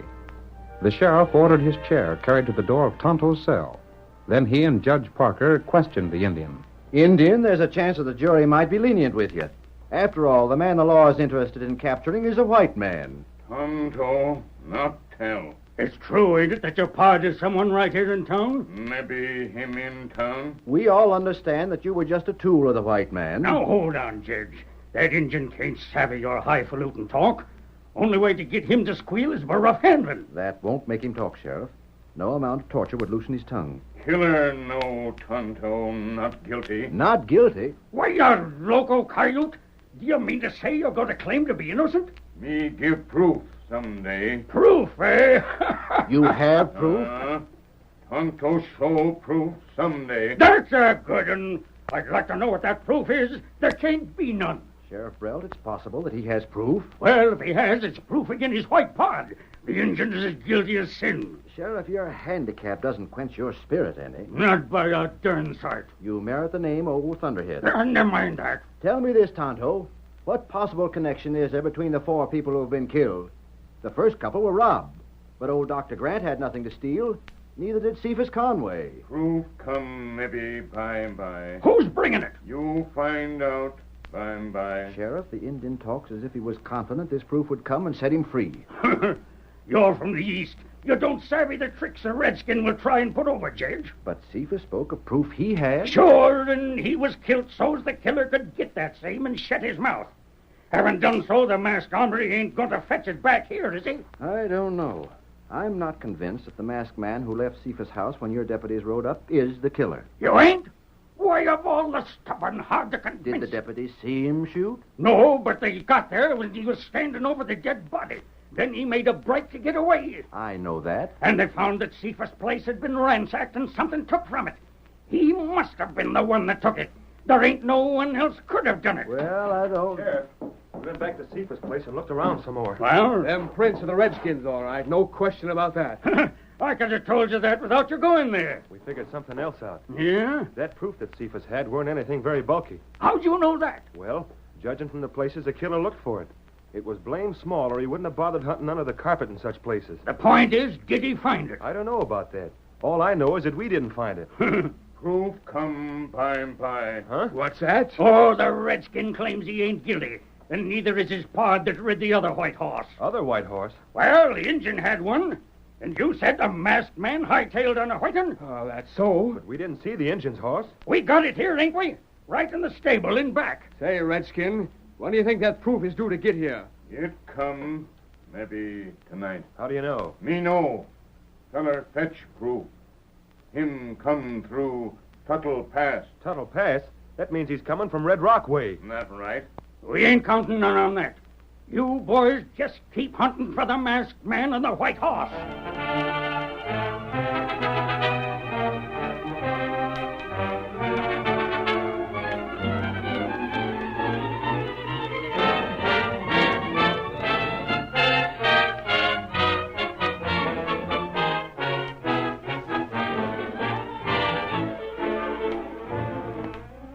As evening approached, the men in town began to argue against any further delay in hanging Tonto. I say we ought to lynch the critter. Ain't no doubt but what he's a plenty guilty. Sheriff's making a mistake in listening to us talk about proof coming through the pass. That's how I figured. I say lynch him. But not now. Not while the sheriff's still up and around. Boys, this is lynch talk. Oh, evening, Judge. You better not hang around here. You'll be hearing things you'd sooner not listen to. Boys, don't do it. Now, Judge, it ain't no affair of yours. Wait. Perhaps the Indian is telling the truth. Wait, nothing. The sheriff was too blame lenient with him. It's time we had some law and order around here. Old Doc saved my hide one time, and now he's dead.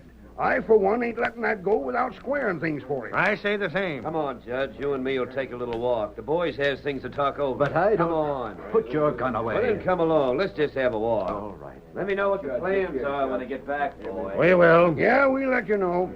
Now, boys, if the sheriff had the use of his legs and could get about, then I'd say go and get the redskin right now. Yeah, the sooner the better. But being as he ain't able to get about, it'd be taking unfair advantage was we to do it so early. We better wait till he's in bed for the night. That's right. Now, look, Steve, you go call on him, savvy? Yeah. When he goes to bed and settles down quiet so he won't know what's taking place, you come back and tell us. We'll all be here waiting. Good enough. Then we'll move on to jail and get the redskin.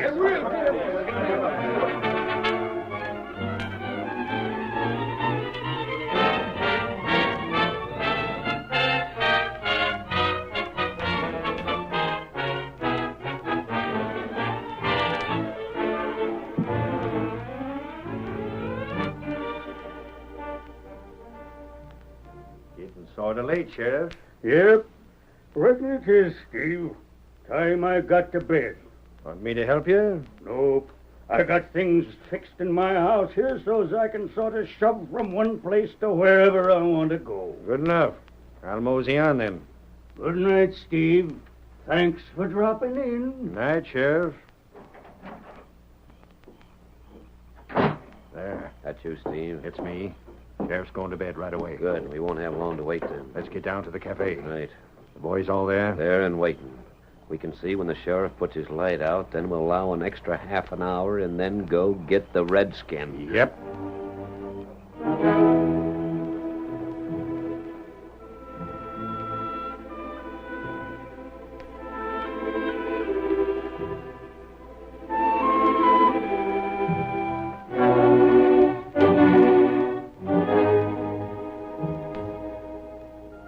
The men watched and waited. They saw the light in the sheriff's house go out, And then they went to the cafe and told their companions. Ain't long now. Half an hour, and then we move. Hey, fellas, boys. The deputy. What are you doing here? You was out in the range hunting that masked man. Boys, we come back to town and we just found out that the white horse is gone. The Indians? Yeah, taking the barn behind the jail. It's gone. Who took it? How do we know? Jack, that loss don't mean nothing to us right now. We got other plans, savvy. But you gotta Fact listen. is, the redskin won't never have the chance to straddle that horse again anyhow. But the saddle, the bridle, everything's gone. Bart's hunting up the judge to tell him. Why the judge? Well, you know how things are. The sheriff ain't able to get about. Most of us go to the judge with things when the sheriff's a bit or when he ain't at the office. As I says, it don't matter none. Sheriff told us never to wake him up with things. Will you stop talking about it? We're aiming to string the redskin up. Well, you can't we do it. don't aim to be stopped, savvy that, Jack? Now, if you don't want to start trouble, you won't interfere when the odds are big against you. Uh-huh. I savvy. Good. Let's get started now. Sure. There ain't no use waiting any longer.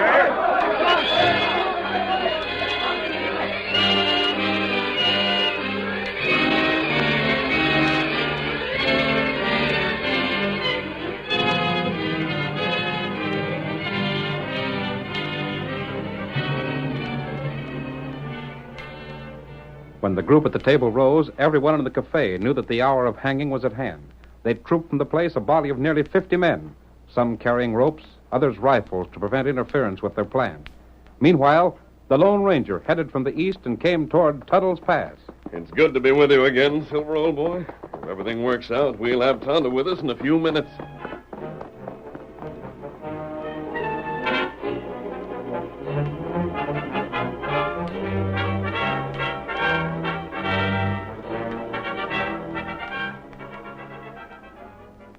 A man crouched behind a rock at the pass.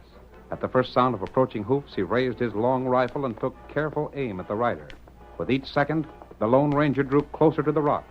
The crouching man was ready. His finger closed on the trigger, but suddenly a sharp command rang out behind him. Drop the gun, Sheriff. What are you? Come on, Silver! You're covered. You've given yourself away.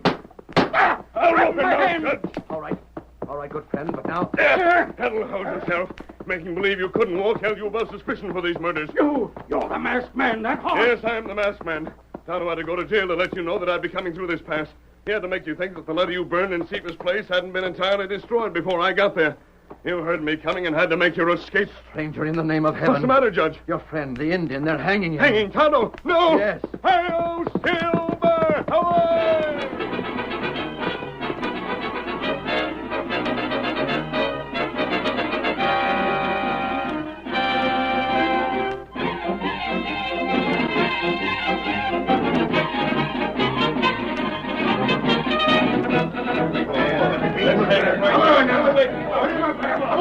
You wait!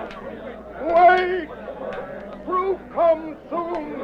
You not hang Tonto! Toss the rope over that branch. No use wasting time. Wait! Get it around it. Wait! We'll be all over in 5 minutes. Boys, this is the same as murder. Here, why don't you wait till we find out where the judge went to? Shut up. You deputies ain't nothing to say here. That's the voice we heard. Boys, wait! That's the masked man. Bring the engine up. He's riding this way. Look at him come.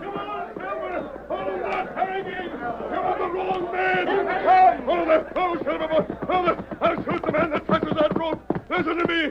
The judge has the sheriff in the pass! The sheriff went there alone! He could walk as well as anyone! He's been robbing people for some time! Stevens had a letter about the killings, and he wanted the judge with it. The doctor was killed because he learned that the sheriff could walk. The first two died because they saw the sheriff when he robbed them. Stevens didn't know who was guilty when he came to town with his letter. All he knew was that the mysterious killer was an important man in town. The sheriff was afraid, so he killed Stevens. He had to run when he heard Tonto and me coming. He threw the letter in the fire and left the house. Stevens told me everything before he died. But the sheriff thought the letter gave his name and had not been burned. He waited there at the pass thinking the letter was being brought there. The judge is there now, holding him a prisoner. That ornery cuss, that's how he knows so much. I told the judge everything, and he helped set the trap. Go get the sheriff. He's your man.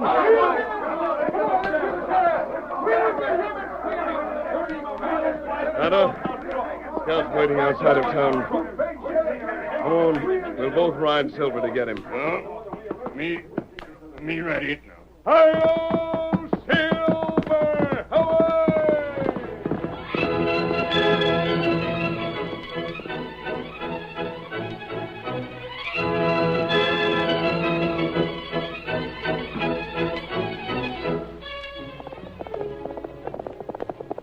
Come on, Silver! going to be trouble in the gold country. Hi-yo, Silver! Away!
The story you have just heard is a copyrighted feature of the Lone Ranger, Incorporated.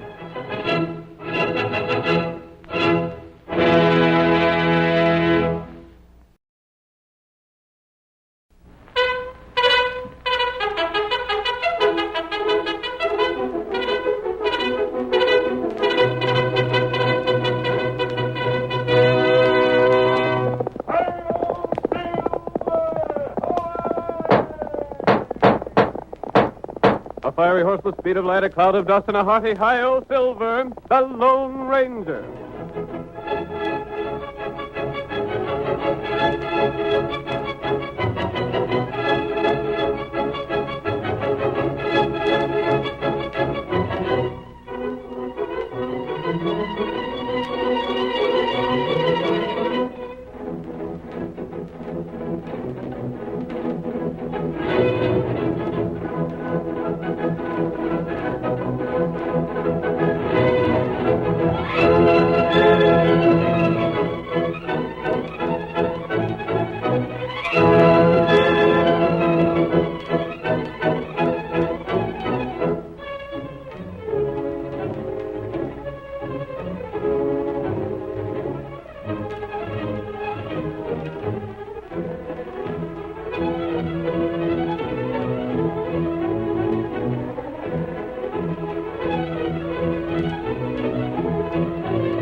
The rich grazing land of Texas made the fortunes of many early settlers, but the ranchers were unable to protect their herds from the outlaws and rustlers who roamed the new territory.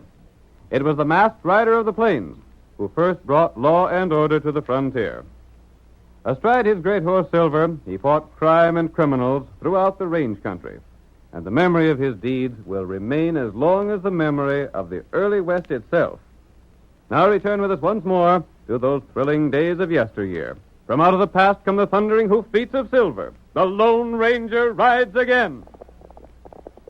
Come on, Silver! Bill Newton is heading for Rushville. There's going to be trouble. Hail, Silver! Away!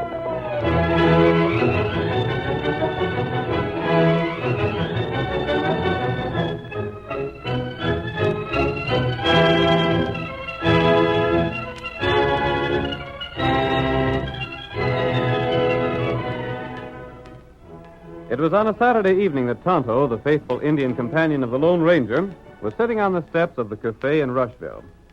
He paid no attention to the shouts and laughter inside, but directed his gaze toward the edge of town. Finally, the sound of hoofbeats reached his ears, and Tonto's wait was ended. Mel Nugent, just released from jail, spurred his horse up the narrow street and pulled up in front of the cafe.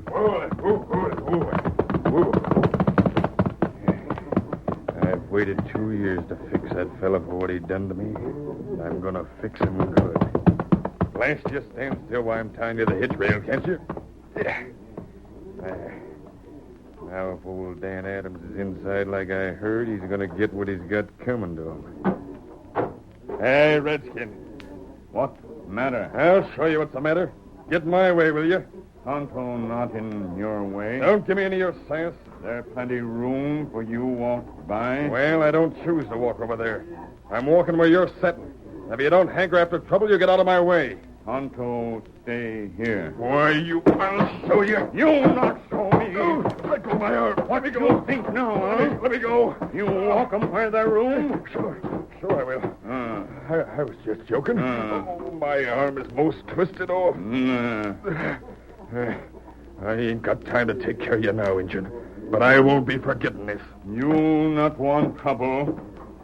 You stay away from Tonto.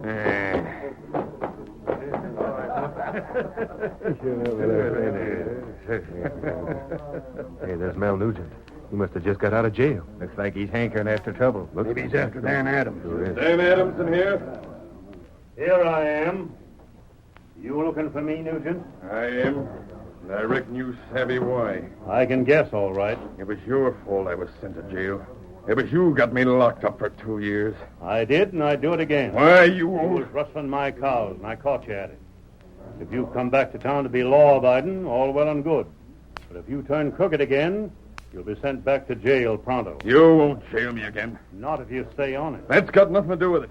You won't jail me again because you ain't going to live to have the chance. You've come gunning for me, eh? I've been thinking of this day for 2 years. I've been planning on it when I was awake, dreaming about it when I was sleeping. I ain't thought of nothing else day in and day out. And I'm telling you right now, it's going to give me more downright pleasure to fill you full of lead than anything I ever done before. You're welcome to try. Then fill your hands. Why, blast child. You won't Hold it, you fellas. I got you both covered. Stay out of this, Sheriff. What are you interfering for? There's not going to be any gunfighting in my town. But I tell you... Injun told me he was looking for trouble, Mel. And I've been expecting you to try something like this when you got back to town again. That blasted redskin. Well, maybe you're right, Sheriff. It wasn't me that started this fight anyhow. I savvy that, Dan. But I never backed up when one was offered me, and I don't aim to start backing up now. You don't have to. I'm chasing Mel out of town. You're what? You heard me. Beat it. You ain't got no right to do that. I served my sentence. The law ain't got no hold on me. Look here, Mel. You got a little place up the valley a ways. Go on home till you've cooled off. Then when you want to come to town peaceable, it'll be all right. But until you do, stay away. I'm going. But you and me ain't through, Dan. I figured as much. And I'll be watching out for you. No right in the face at all.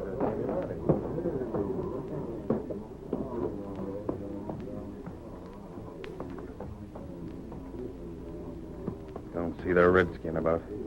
Why in blazes couldn't he have minded his own business? Nugent, Huh? Who called my name? step over here.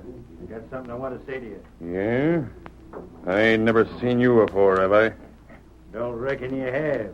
What do you want? Anybody around can hear us? Don't see nobody. I'm Jake Dietz, foreman out to Dan Adams' place. So that's it. You're one of his men, are you? Well, I'll Now, show you. hold on. Don't get all head up.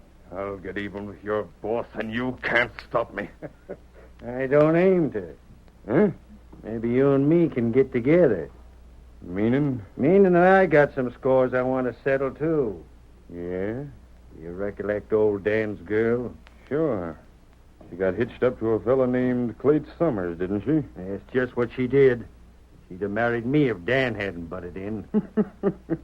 So that's it, huh? Between Dan and Clayt, the whole thing was spoiled.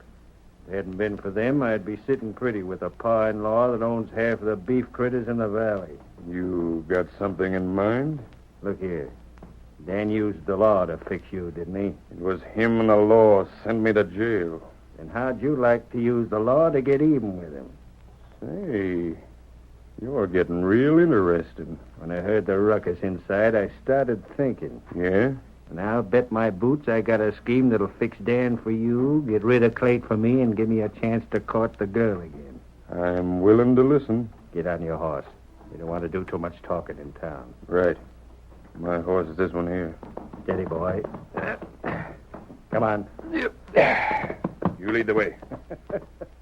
Well, I got a notion you and me between us are going to just about have things our own way. Get up. Get along. Get up.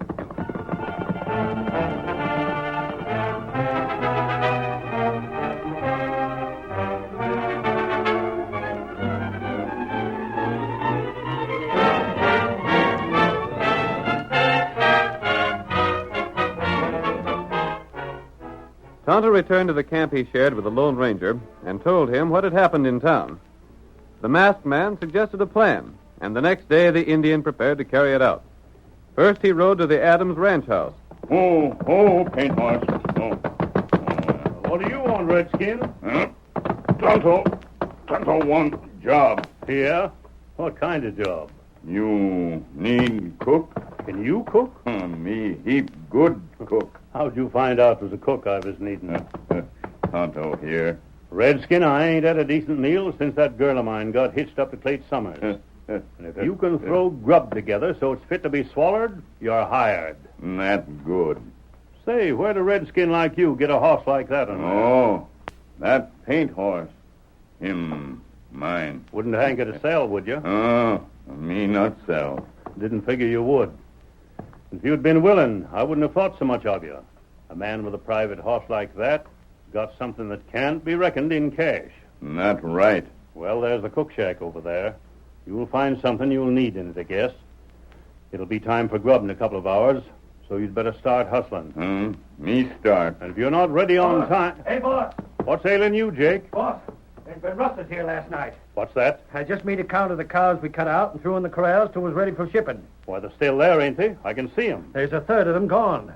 You sure of that? Just step over there and see for yourself if you won't take my word for it. That's just what I'll do. Come on. Tonto, look too. What are you tagging along for, Injun? Maybe rustler leave trail. Well, if they did, a redskin ought to be able to find it all right. The redskin ain't needed.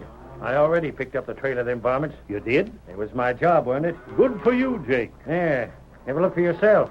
Don't need a count to show there's some missing. You're right, Jake. Where you find trail? Just over yonder. The coyotes that stole the stuff opened the corral gate sometimes during the night.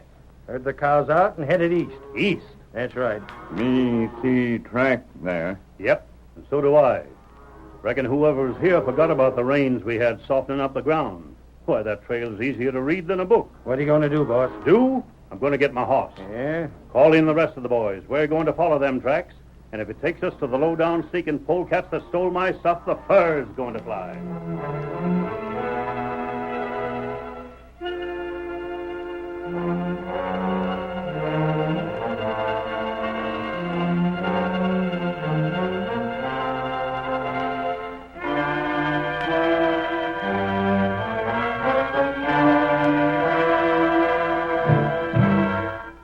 Those of Dan's men within call were ordered to saddle their horses and follow the trail left by the cattle. Dan and Jake took the lead. They headed eastward. And less than a half an hour later, Dan announced, By thunder, the tracks are leading right to Clayt's place. They are, sure enough. I can't figure it out. Lane ain't any too well off, is he? But he ain't no thief. That's what folks around here said about Mel Nugent till he was caught. Yeah, but and I've been hearing some talk about Clayt of late. Well, what kind of talk? Well, he's been heard to say he figured you ought to help him stock his range. You being his wife's pa. I never did believe in that sort of thing. A young fellow should learn to stand on his own feet. I only told you what I heard. Besides, I just remembered he's been rounding up a trail herd. Maybe he calculated to get the critters he stole away before you done anything about it. Hey, look up that coulee. There's the cows. And they're my critters. I can read the brands from here. You gonna stop and have a look at them? I don't need to. I've seen enough. Yeah? Clayt's house is just over this rise. I'm going to ask him some questions. I'd do that same if I were you. Now get up there. Get up. up. Go Get on. up. Get up. Get up. I can't hardly believe Clayt turned wrestler. But I'm sure going to find out. Yeah. But maybe he can explain it some way. There's the house. Get along there. Get along there. Get out. I don't see Clayton nowhere around. He's most likely in the house. Hold there. Whoa. You come along, Jake. The rest of you fellows wait here. Clayton's in the house, all right. That's his saddle on the porch. Come on. I'll find out what's behind this. Why, Dan, I wasn't looking for you over this way. Step on in. I'll do my talking right here. But why don't you come on What do in? you know about them critters of mine that are in the coulee just over that hill? Huh? Oh, what's the trouble? I'll tell you the trouble. There was close to 20 of my cows rustled last night, and I trailed them right onto Clate's range. No. Well, that can't be. Most likely they just strayed. Out of my corrals. You ain't saying I took them, are you? I don't know what to think. All I know is they were stolen, and I found them over here. Oh, you're loco if you think Kate took him. I always thought you were straight, Clate. You know darn well I am. If there's anybody else but you, I found this evidence again, I'd shoot it out first and ask questions afterward. Oh, you don't know what you're thinking. Like blazes, I don't. I tell you, I didn't steal them cows. Maybe you did, maybe you didn't. Yeah? And this time, I'm going to give you the benefit of the doubt. I don't need the benefit of nothing. But if I ever find any of my critters on your range again that can't be proved to be strays, I'm riding back with my gun loose in its holster. If you're fool enough to think I'm crooked, you can do what you like. Oh, Clate, we don't want no trouble. Well, I just got this to say. If I'm to be pestered by rustlers, there's going to be more trouble hereabouts than this range has ever seen afore.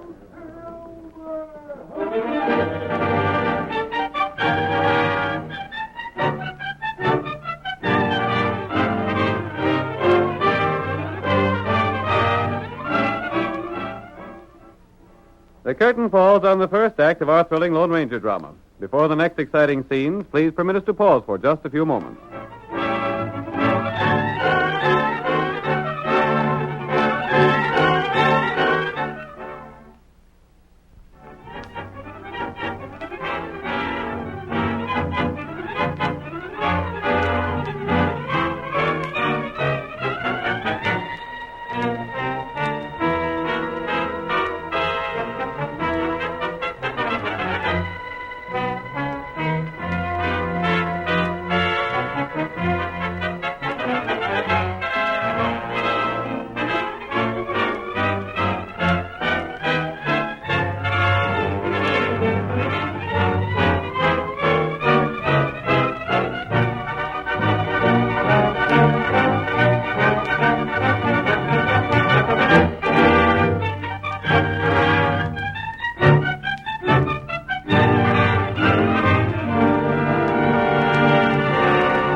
Now to continue our story.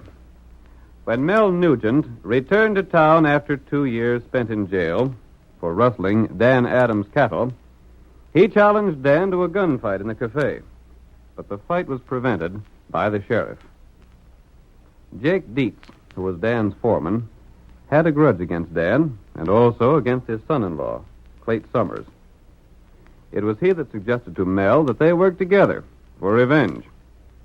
Tonto reported Nugent's arrival to the Lone Ranger, who suggested that Tonto keep an eye on the Adams ranch.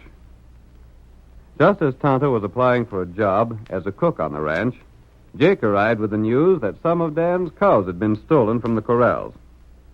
They were trailed to Clate's range, where Dan warned his son-in-law that if there were any more rustling, he would take the law in his own hands. As our second act opens, we see Jake, astride his horse, some distance from the Adams ranch house. It is nearly midnight. Only the occasional stir of restless cattle breaks the night silence. Suddenly, Jake turns in his saddle at the sound of approaching hoofs. That you, Mel? Yeah. Move it. I've been waiting for you. It's a long ride here from my place. These the cows we're going to take this time? Uh-huh. Where we're going to plant them? It'll look funny if we leave in that coulee again. I thought there's something better. Yeah? I reckon you know Clate's got a trail herd gathered to take across the hills to the railroad. I know about that. Well, these cows are going with it. Huh? That'll make it look all the better. When Dan finds his cows with the trail herd, he'll figure Clate was getting them out of the country in a hurry before they could be found. That's a blame good notion. Come on, let's get these cows moving. We ain't got any more time than we need. Yeah. Get up there. Get up. Come on, you critters. Get moving there. Come on there.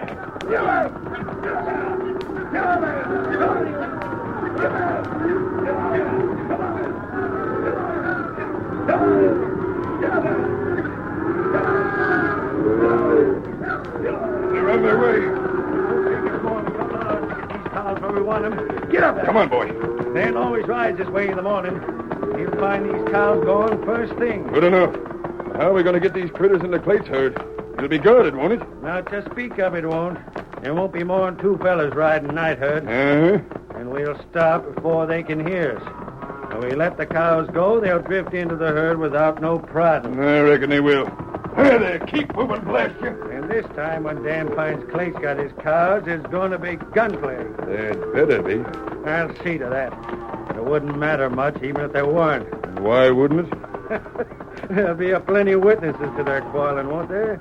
And if Clate should be found later on with a bullet through him, who do you think would be blamed for it? I get you. Come on, you critters. Step along there. Clate'd be out of the way, and Dan'd be hung for it. And we'd be sitting pretty. All I want is to see Dan done for. And what I want is a chance to court Dan's girl. If I can get hitched up to her, I'll own both hers, Dan's and Clate's. When we're through here, I'm heading back for my place. Yeah. I don't want to be seen around. You can let me know how things come out. I'll do that. Come on, let's haze these critters along. I'm anxious for this job to be done with. Come on there! Get on!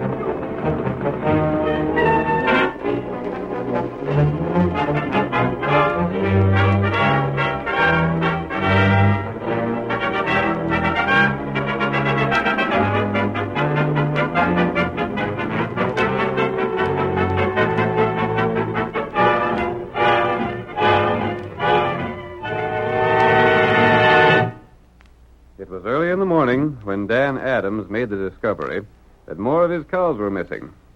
As soon as he made sure that the trail of the stolen cattle headed east again, he turned his horse and raced back to the ranch. Tex, Sandy, Pete, hey, fellas! Hold that boy. Whoa. Something wrong again? What do you want? Get your horses. We're riding. What's up, boss? There's more cows been stolen. And the tracks head for Clate's ranch again. And he's starting a trail herd this morning. Blast him. Maybe your critters are with his herd. We'll soon find out. You ready, fellas? Then let's go. If Clate figures he can steal me blind just because he married my girl, he's going to find out different. Get up there. Get up. Get up. Go on.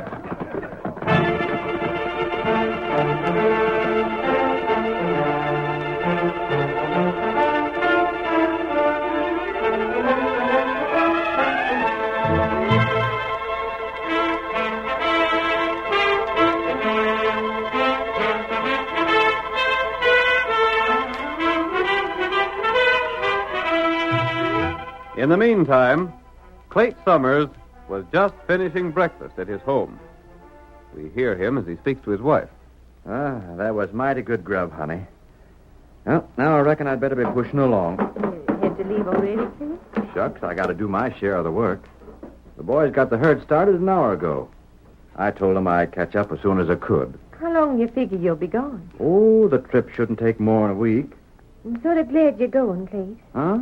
I don't know what got into Paul the other day, but it'll most likely be best if the two of you don't meet up again too soon. That was the darndest thing I ever heard of, saying I'd rustle his cattle. Can't hardly blame him the way things look. I wish I could figure out how them cows got in that coulee. It's got me worried. Oh, now, honey, there ain't nothing to worry about. Dan will soon enough admit he made a mistake. Oh, I don't know. There wouldn't be any of the boys riding back unless something was wrong. Blast you, Clate. What in blazes is wrong now? Where are they? Where's what? You savvy blamed well what I mean. Where are the cows you stole off of me last night? Have you gone plumb loco? You ought to drill the thieving coyote, Dan. That's what I come to do. But I want to find them cows first. How can you say he stole your cows, Paul? I know it. Because I followed their trail to where Clate had his herd bedded down last night. You mean to say you found your cattle in my herd? No, I didn't. That's why I'm here. Paul, what? We caught up with your herd, but they wasn't there. You must have figured that'd be the first place we'd look. Of all the doggone crazy things I ever heard tell of. I always said you was no good, Clate. Sure you did, Jake. And I'm just wondering if you ain't had a hand in this someplace. Why, you needn't try to put the blame on somebody else, Clate. We got you dead to rights. But I never stole Are you skunk? I don't care if you are Amos, Paul. You can't talk to me that way. I never was particular how I talk to rustlers. Plug in, boss. You stay out of this, Jake. Are you going to tell me where you hid them cows? Or do I have to gun whip you? I can't tell you what I don't know. By golly, then I'll show you. Oh, don't. You wait. What? It's an Indian. You ain't wanted, Redskin. You hear me. What are you doing here, Tonto? Me show you something. Get out of here. Tonto show you cattle. Huh? Don't listen to him, boss. He don't know what he's talking about. You know where the stolen cars are? You come. Tonto show you. Maybe the Indian's loco. But I aim to find out what he's got to show us before I'm accused of rustling. How come you know so much about this, Tonto? You see. Plenty quick. Come on, let's go. Boss, it's just a trick of some kind. Don't let the Redskin fool you. If he's trying some trick, it'll be his last. Tonto not trick you. I wouldn't advise it. My horse is just outside. We'll all ride together. By darn right we will. And if it ain't proved that you had nothing to do with this plate, I'm dealing with you myself. All right, fellas, let's go.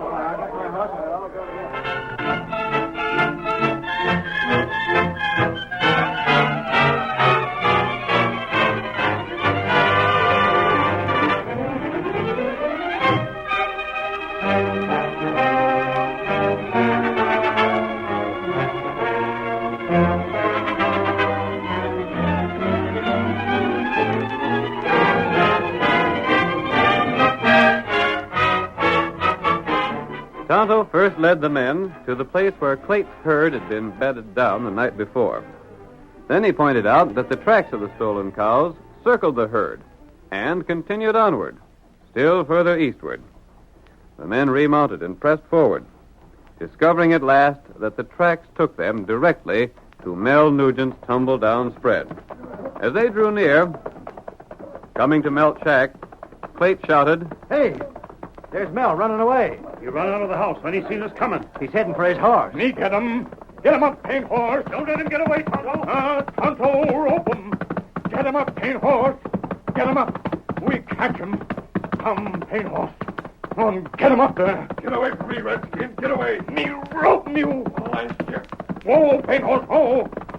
You not get him away now. Take this rope off of me. You wait. Let me go. I'll get you for this. Tonto not afraid that. Hang on to him, Tonto. Me got him. Him not get away. Me hold him. Hey, Dan, look. Your cattle's back there in Mel's corral. That's them, all right. It can't be, boss. It just can't be. I ain't blind, am I, Jake? Jake, you double-crossing rotten polecat. You framed me for this. I don't know nothing about it. Mel, I sent you to jail once for rustling my cows, but this time you're going to hang. Wait. I never brung them cows here. Yeah? Jake and a masked fella brung them. Then when I come along, the masked fella roped and tied me. He waited till he seen you fellas riding up, then he took the ropes off and beat us. You're loco. I see it all now. The masked fellow let it slip what your game was, Jake. You blame fool, keep your mouth I'll talk and I'll talk plenty. You ain't gonna get away with this. Why you... Hold on there, Jake. We'll hear Mel out. What's this you're saying about Jake? He framed me, that's what. He got me to help him steal them cows to put in Clate's herd. Then him and the masked fella brung them on here so's I'd be jailed. It ain't so. The masked fella told me all about it. You ain't fooling me. Jake helped you steal the cows? He sure did. He stole them both times. He knew I was gunning for you, Dan. This way, he figured I'd be took care of. It was you double-crossed me. Huh? You brung the cows here for yourself. All that talk about a masked feller ain't nothing but lies. Dan, it looks to me like they was both in on it. That's what it does. Blast you, why couldn't keep your mouth shut? Why should I take all the blame after the trick you played on me? I'll fix He's you. going for his gun. Oh, my hand is smashed. The masked fella just shot the gun from your hand. Sheriff, what are you doing here? I'm here because the Lone Ranger brought me. The Lone Ranger? But where? What? There him and the engine go now. What? What's he got to do with this? Plenty. It was him followed Jake and Mel when they stole your cows the second time, Dan. Yeah? Then when these two skunks left the cows, he rode for me and the two of us brought them on here. And it wasn't Jake double-crossed me. The masked fella just let you think that. I didn't believe him at first when he said Jake was in on it, but he told me if I did like he said, I'd hear enough to prove it. And you sure did. It just goes to show when crooks figure they're slick enough to get away with a stunt like this, they'd better make sure the Lone Ranger ain't nowheres around.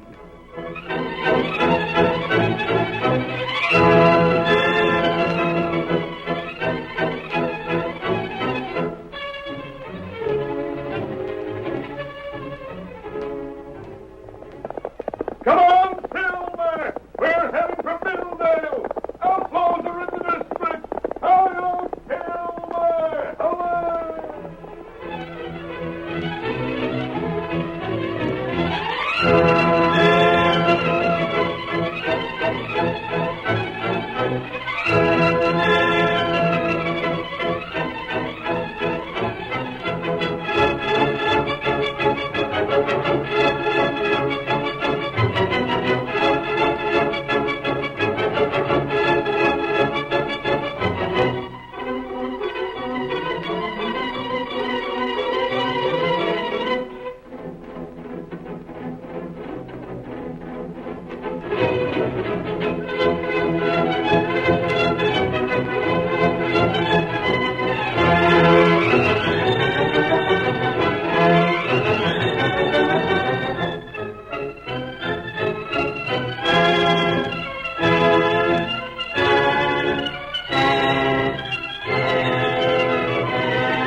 The story you have just heard is a copyrighted feature of the Lone Ranger, Incorporated.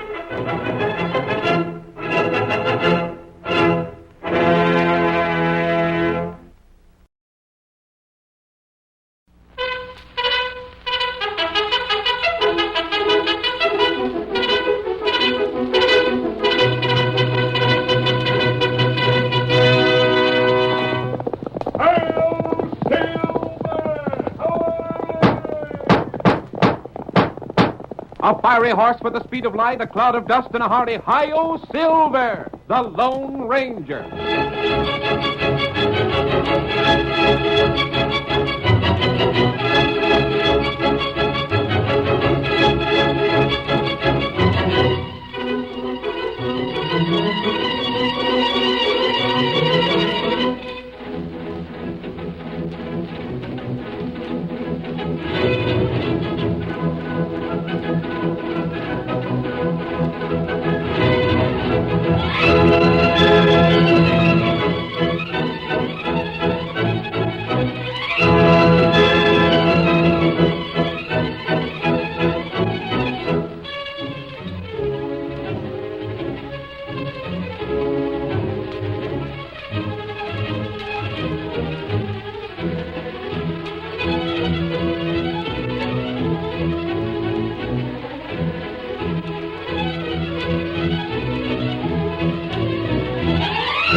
In the early days of the western United States, the government found it hard to enforce its laws in the vast new territory. The local sheriffs gave the marshals their cooperation, but the man who did most to bring law and order to the frontier was the masked rider of the plains. Astride his great horse Silver, he led the fight for justice, and the stories of his daring and his courage have come down to us through the generations. And now return with us to those thrilling days when the West was young, and adventure lay at the end of every trail. The Lone Ranger rides again. Come on, Silver! We're heading for the Rio Grande! Hi-yo, Silver!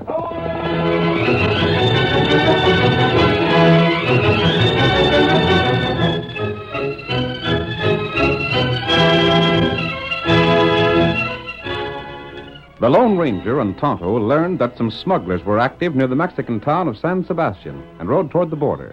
Night fell before they reached the Rio Grande, however, and the ranger called a halt at the first ranch house they came to. Oh, Silver. Oh, boy. Oh, steady. We can find out from whoever lives here who the sheriff is. That's right. You can wait here in the saddle, Tonto. I'll go to the door. Stand right where you are until you elevate your hands, mister. What's the matter? Just have it. I saw you coming. Just push the door open and walk in slow with your hands raised. Oh, you're at the window there. And sighting this rifle on you. Come on now, I've been watching. That's it. Now kick the door shut with your heel and see to it that you keep your hands above your shoulders. Well, I reckon Paul'll be right pleased when he gets back. Just who is your father? As if you didn't know. I guess you've cross-trailed with him many a time, mister. Now take that mask off and we'll see at least one member of the dope smugglers. Dope smugglers? That's right. Take that mask off. But you're making... Come on, quick. You put rifle down. What the... Me take him. Let go. Let me Take go. him. Get this. Oh, I should have known you wouldn't take a chance in coming here alone. Now, take it easy. I came here to find out who's sheriff of this county. You know blame well it's my pa. Your father? Yes, Pigleg Sanders. I didn't know. Mean to say you aren't one of the smugglers that's driven Pa almost crazy these past weeks? I am not. And you masked? I'm not even an outlaw, Miss Sanders. I have my own reasons for being masked. Now, what's this about smugglers? If you don't know, you just ask anyone in town. For 6 weeks, some crooks have been bringing dope over the border. They've made Pa's life a misery by laying out false clues for him all the time. They have? Keeps him busy 24 hours a day doing nothing but following folks that he has reasons to suspect are smugglers. You aren't one of the gang. What are you doing here? You say there's dope being smuggled, and the smugglers keep the sheriff following false clues? Yes, they do. Then, Miss Sanders, to answer your question, I think I'm here to help your father.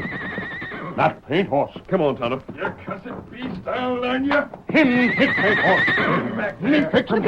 Tonto. There. Steady, Tonto. You hit that man pretty hard. Him hit paint horse. No, Tonto. Don't take the last to him. You've already knocked him out. You look. His gun was drawn. He was going to either shoot your horse for letting us know he was here or come into the house and cover us. Perhaps it's a good thing you acted as you did. I've got you covered again. Now raise your hands. To the saddle, Tonto. The girl won't shoot. Let me do I just lift him. I'm not fooling, stranger. Ready, Tonto? Head south. Learn more about the smuggling. Did you hear what I said? You'll not shoot. Come on, get him up, paint horse. Come on there, fellow. Not shoot. Tonto, when we get near town, we split. Learn all you can about the smuggling. Meet in our last camp. Not good.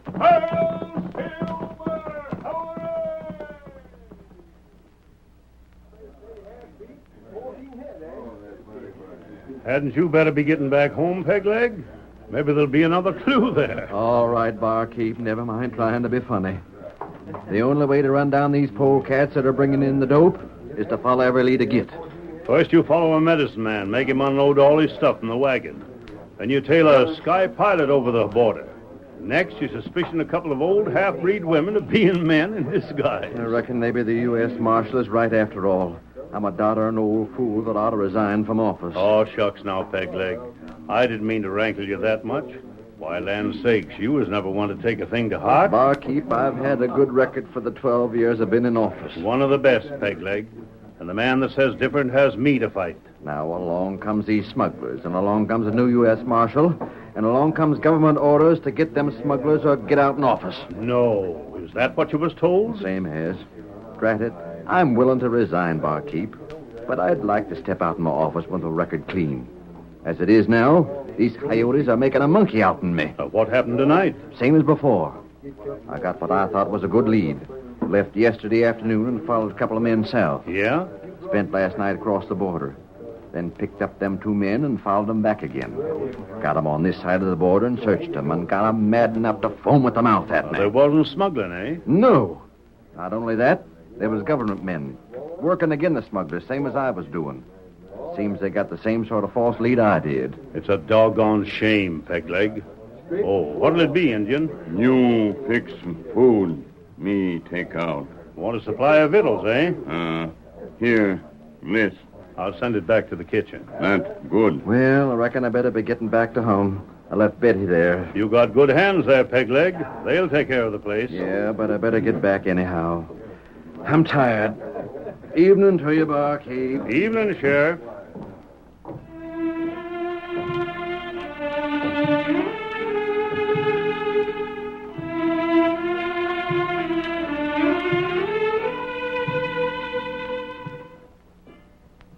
When the sheriff reached home, his daughter told him the story of the masked man and the Indian. And you don't have no idea who these two are? No, I don't, Pa. I almost got to see the masked man's face, but that Redskin took the rifle away from me before he took his mask off. I see.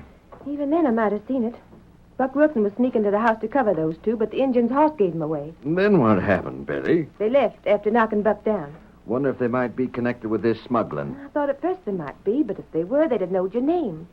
Seems the only reason they came here was to find out who the sheriff was. Looks to me, honey, like these smugglers was too doggone slick for me. Pa, you can't give up. Like as not, I'll have to. If the smuggling ain't put to a stop soon, I don't know. Who's that? It's me, Buck Wilson. Come on in, Buck. Evening, boss. Glad to see you got back. What's been happening on the ranch, Wilson? I ain't give much time to it since this smuggling business started. Oh, the ranch is going all right, boss. I heard you got knocked out. Yep. And maybe that was the luckiest thing that ever happened to you. Well, how's that? What do you mean, Buck? I think maybe I got a clue to this smuggling business. Yeah? When that Injun knocked me down, I was sort of stunned for a time. You was out cold, and it took you most 10 minutes to come to. That's where you're mistaken, Miss Betty. I was on the ground, but I wasn't knocked out. I seen something fall from that masked man's pocket as he hit the saddle. You mean to say you was conscious and never lifted a hand to stop those two men? That's right. Well, why did you let him get away? Boss, I figured them for crooks, and figured that the paper they dropped might be important. I wanted to get it without them knowing that I had it, savvy? As things turned out, it's doggone good I done so. Why? That paper has some plans writ on it. Plans? What sort of plans? Smuggling. Let me see it. You sure about that, Buck? Sure as I'm sitting here, Miss Betty. Now, if only the gang goes through with the plans without changing them, there'll be a darn good chance to corral the gang. Where's the paper? Here. What's it say, Paul? Biggest load yet. Fetch enough over the border so as we can drop operations for a few weeks and let things cool off. That's what it said? Yeah. It can't refer to anything else but the dope, can it, boss? No, sirree. Says there that they figure on loading up below the border tomorrow night. Yeah. And cross the next day. Boss, I know you had a lot of false clues, but I'll bet you this one is straight. It's the first one that ain't give me someone that I was supposed to follow on search. Yep. The biggest load yet. And the last load for a time. If I don't get them crooks this time, it's likely my last chance to get them will be gone. That's what I figured. Now, look, boss. Other times you either worked alone or took a deputy with you. Yeah? Now you can't even trust a deputy. It ain't for me to try and tell you how to run your business, but... Go on, Buck. Well, that is, if you wanted me and some of the boys here to go along with By you... thunder, that's what I'll do. The work on my ranch can wait. We're right handy with 6 guns. I know you are, Buck. I wouldn't have asked you to go, but I'm doggone glad to have you now that you've offered. I'll tell the boys about it, and we'll clean up our 6 guns and get ready for a showdown. Thanks, Buck. If we get these crooks, I'll see that you boys share in the reward. Oh, that's all right, boss. See you in the morning. Right. Now, by ginger, I'll bet we get somewhere. I wouldn't be too sure of it, Paul. Now, what do you mean, Betty? Paul, every time you get a new lead, your hopes rise up like smoke from a wood fire. The higher you get to hoping, the more of a letdown you have when you come back empty-handed. I got a feeling, Betty, we won't come back empty-handed this time. Call it a hunch if you want. But there's something tells me that this time we'll corral them smuggling polecats for good and all. Well, look at this letter. The biggest load of all. The last trip for some time. I know. I read it. Only thing that'll make us fair will be if that crook that come here changes the plans after finding he's lost a letter. But... Well, what's the matter, girl? You have a hunch that you're going to get the crooks. Just so. Well, I got a hunch too, Paul. Oh, what's that? I can't somehow feel that the man who was come here was a crook. Well, sure he was. This letter proves it. Have it your way, then. But I still can't think of that masked man as a smuggler of dope. Hey, what are you doing there? Well, that's Buck Wilson. Hey, fellas. Someone's out there. Well, let me get out. Stop! Here we are, I'll fire. Drop him, Buck. Who is that? Hey, Oh, you missed him. Do it again, Buck. Get after him, boy. Ain't no chance of touching him now. Come on, Silver! Come on there, old boy! Thomas waiting at the camp! Hi-yo, Silver!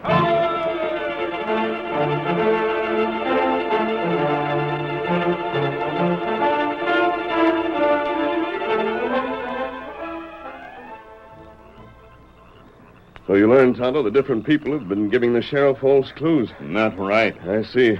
What you here? I followed Sheriff Sanders when I saw him heading for his home. Took some time to sneak up close to the house. You hear him talk? Buck Wilson was in the house by the time I got there. Oh, him foreman? Yes, the man you knocked down. Buck found some sort of letter. I don't know where he got it, but he was offering to go along with the sheriff tomorrow. Another lead? Yes, Tonto. And from what I heard, it's to be the last trip of the smugglers. Furthermore, the sheriff is not going to take his deputies with him this trip.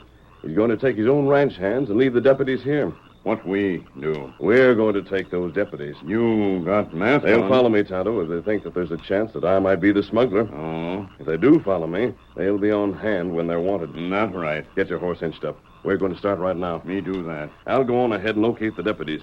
When they're aroused to the point of chasing me, I'll head south. Here, paint horse. Yep. And I'll meet you, Tonto, south of the town. Go on, Silver.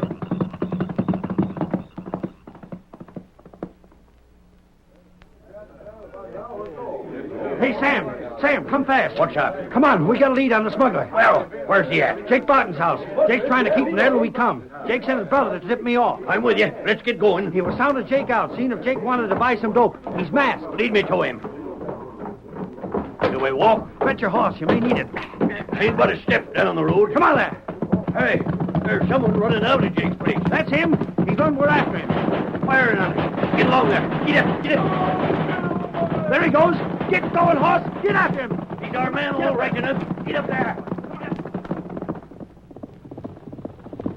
Come on, Silver! Come on, boy! There's Tonto waiting! You come! Come on, Tonto! Get off, ain't far! They're after us, Tonto! That's what we wanted! Now to head for the border! Hi-yo, Silver! Away!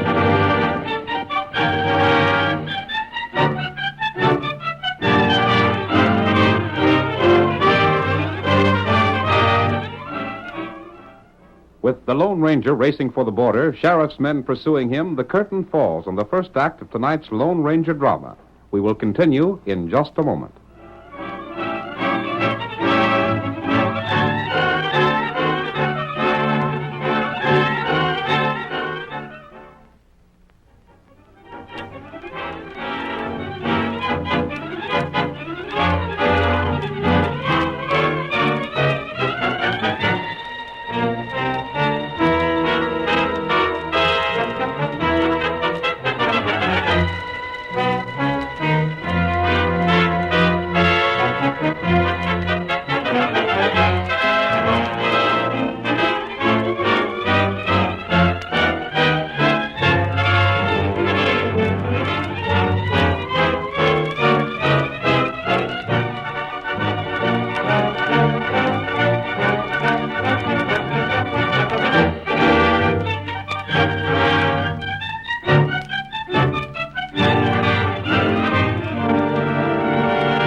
Now, to continue our story. On the same day that the ranger led the deputies from town, the sheriff and his ranch hands arrived in the Mexican town of San Sebastian. We may as well stop the cafe there, Sheriff. Someone there will know about all there is that's going on in town. Yeah, I reckon so. This is where you generally spend the night when you're here, ain't it, Sheriff? Yep. Town seems quiet enough. It always is. And yet it's a dead sure bet that this is where them smuggling rats work from. Ah, senor. You're come back quick, eh? Oh, there, Pedro. Any strangers around the town? No, senor. Only some of your friends. My friends? Who does he mean? See, amigo, at the table? My deputies. Well, I'll be doggone. What are they doing here? I'll darn soon find out. Senor, you spend the night, yes? Yeah, I'll be here for the night. So these hombres. Si, senor. I gave you the same room as before, eh? Yeah. That back room on the first floor. Well. Tain't easy for me to travel up and downstairs. Come on, Buck. We'll see what Sam and Leif are doing here. Sheriff Sanders? Yep, it's me. Good night. How'd you find out the masked man was around here? Have you seen him? We seen him all right. We trailed him here. The masked man? Riding a white horse? The same. Who told you two to come down here? We didn't need telling. We're after the reward money that's up for the smugglers. And that masked man's the critter we want. Where's he at now? We lost him. It started last night in town. He was sounding Jake Barton out, seeing if Jake wanted to handle dope. He was? Yeah, and before we could get him, he learned we was after him and hightailed down here. He's still in town somewhere. You sure of that? Dead sure. We got a couple of gents we know watching the trail north. Good. I'm glad you're here. We'll team up. But what brought you here? Buck Wilson found a letter this masked man dropped. It said that the gang was due to bring the biggest load of dope they ever toted over the border. Well, boss, I'd like to speak to you alone. What's the matter, Buck? Let me speak private. Just step over here, won't you? Be right back, boys. Well? Don't team up with them. Well, why not? Don't you, Savvy? Maybe they're the ones that are carrying the dope. My deputies? Why couldn't it be? Ain't they giving you some false leads? There's something to think about there. Sure there is. And it'll be best if we work separate. And me and the boys will keep an eye on them two. Good idea, Buck. Good idea. Somebody better be there because we can't stay here all afternoon. Sam, I'd soon we didn't team up with the sheriff. How's that? I got my own ideas. Pegleg has been here every time there's been a load of dope took over the border, ain't he? Yeah. Well, put two and two together. What'd he get? Meaning to say that you suspicion? Everyone but you and me. And maybe I ain't even sure about you. Here comes Pegleg back again. Boys, being as you come here by your own selves, maybe it'd be better if you worked that way. Eh? You do what you can to catch this masked man, and we'll do the same. That's a prime idea, Sheriff. First-rate notion. Yes, sirree. It suits you all right, does it? It sure does. Maybe we can do better working alone. I got a blame good idea as to who a couple of the smugglers are already. Mm-hmm. Maybe I have, too. Yeah. I'll see you by and by. What'd I tell you? Sam, that was a dead giveaway. It's easy to see why he don't want us around. We'd cramp his style considerable. Just so. By thunder, now I know who to watch when he starts back for the States in the morning. Hey, what the? Who tossed that bullet through the window? What sort of warning is that? Look, there's that masked man outside. Great Scott! He throw that cartridge in here. Maybe he wants to be chased. Well, he sure blazed to be accommodated. Let's go.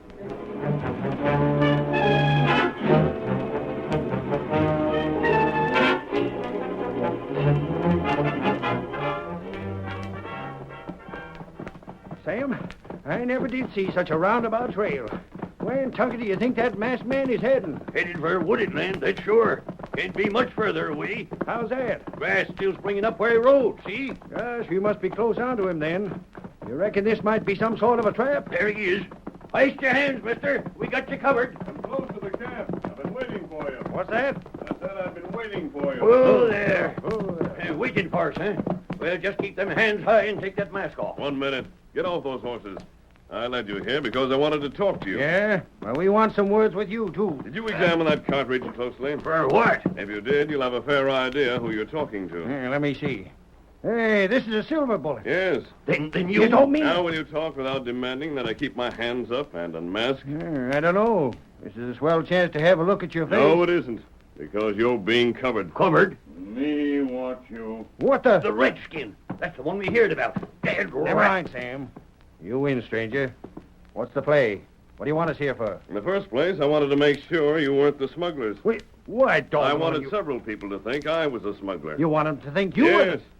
The real smugglers would know I was not and wouldn't waste their time in trailing me. And we trailing you. Convinced you we wasn't in the gang. Is that it? If you had been in the gang, you'd have been so busy getting ready to take that load of dope across the border in the morning that you wouldn't have wasted time trailing me. Well, now that you're convinced, suppose you show us that you ain't a smuggler disguised like the Lone Ranger and sporting silver bullets and a white horse. I don't need to convince you. We're deputies. Not in this country. You can't make an arrest here. By thunder, that's right. You'll have to wait until you've crossed the border into Texas. Well, when we cross the border, And then the best way to be sure I'll be at hand to search will be for you to travel with me. With that Indian holding a gun on us? No. Come on out, Tonto. They'll not use their guns.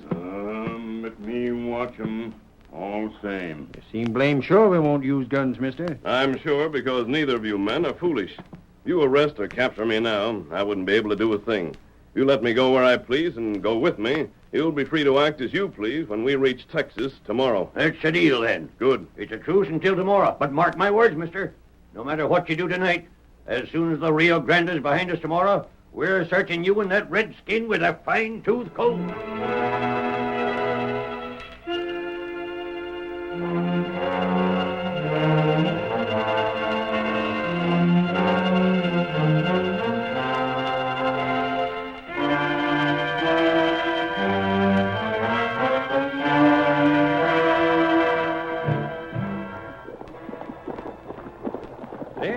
Mister, I most saw you reaching the Texas side of the Rio. Why? Just last evening when we met up, I've sure grown to like your style. Me too. I'd hate like sin to find your saddlebags loaded down with drugs. Just so. Mind you if they are. Stranger, you're slated to hang. Very well. Here's the shoreline. Come on, Silver. That's a powerful-looking paint horse the engine rides. Him plenty good horse. What'd you call the horse? Him not got name. No name? Sakes alive, seems to me that horse should have won his spurs afore now. I wonder if it's likely to rain afore night.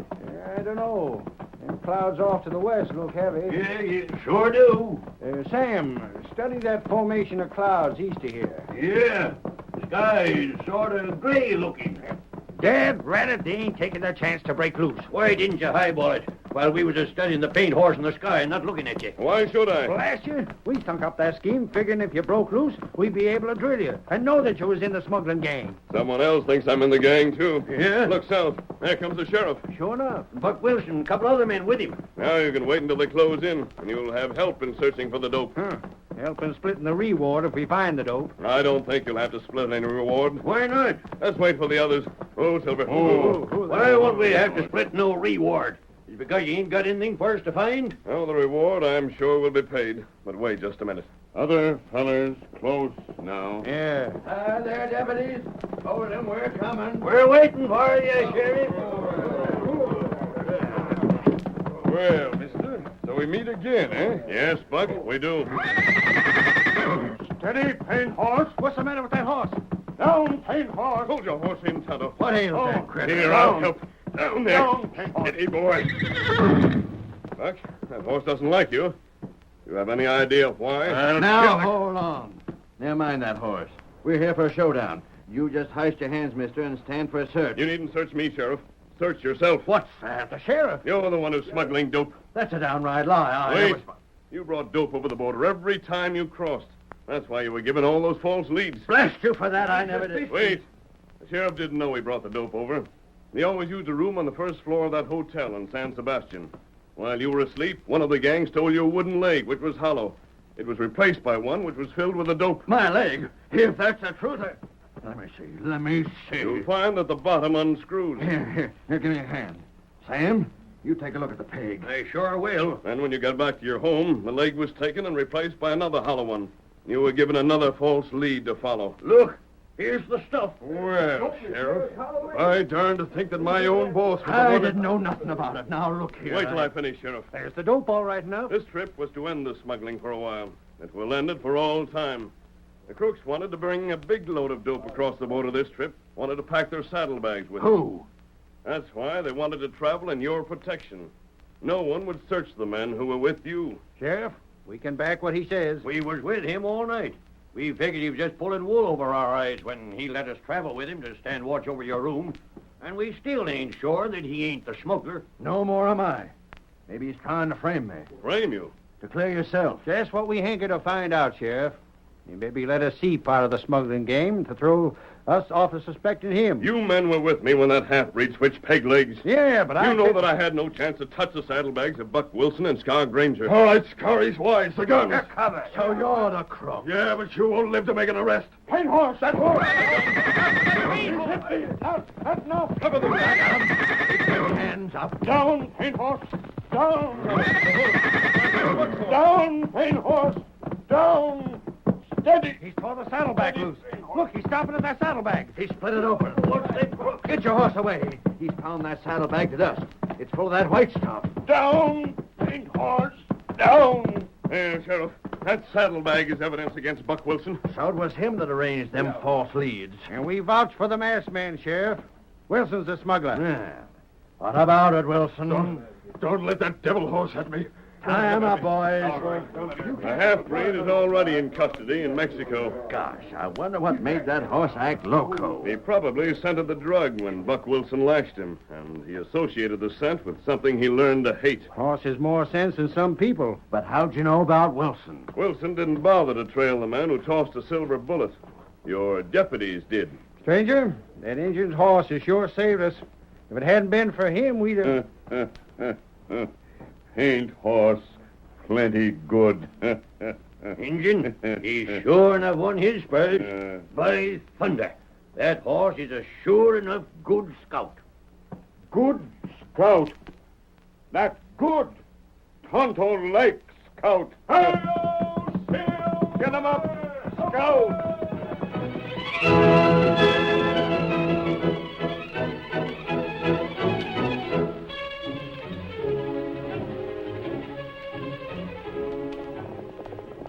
Come on, Silver! Fellas waiting on the trail ahead! Hi-yo, Silver!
The story you have just heard is a copyrighted feature of the Lone Ranger Incorporated.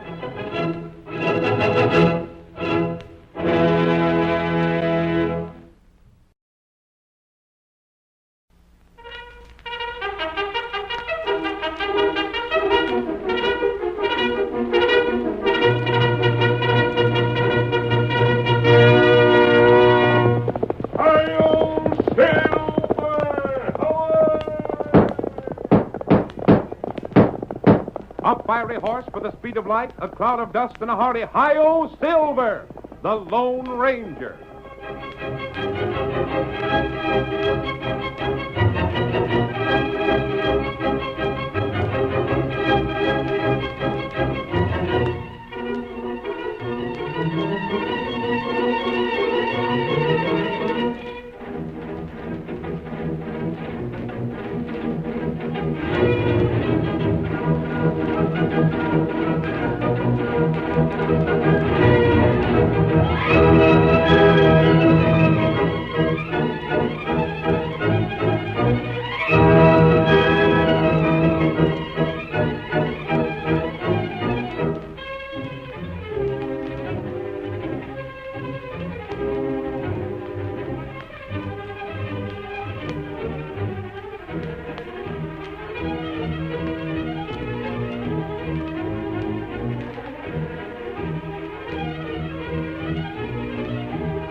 With his great horse Silver and his faithful Indian companion Tonto, the masked rider of the plains fought crime and criminals throughout the western United States.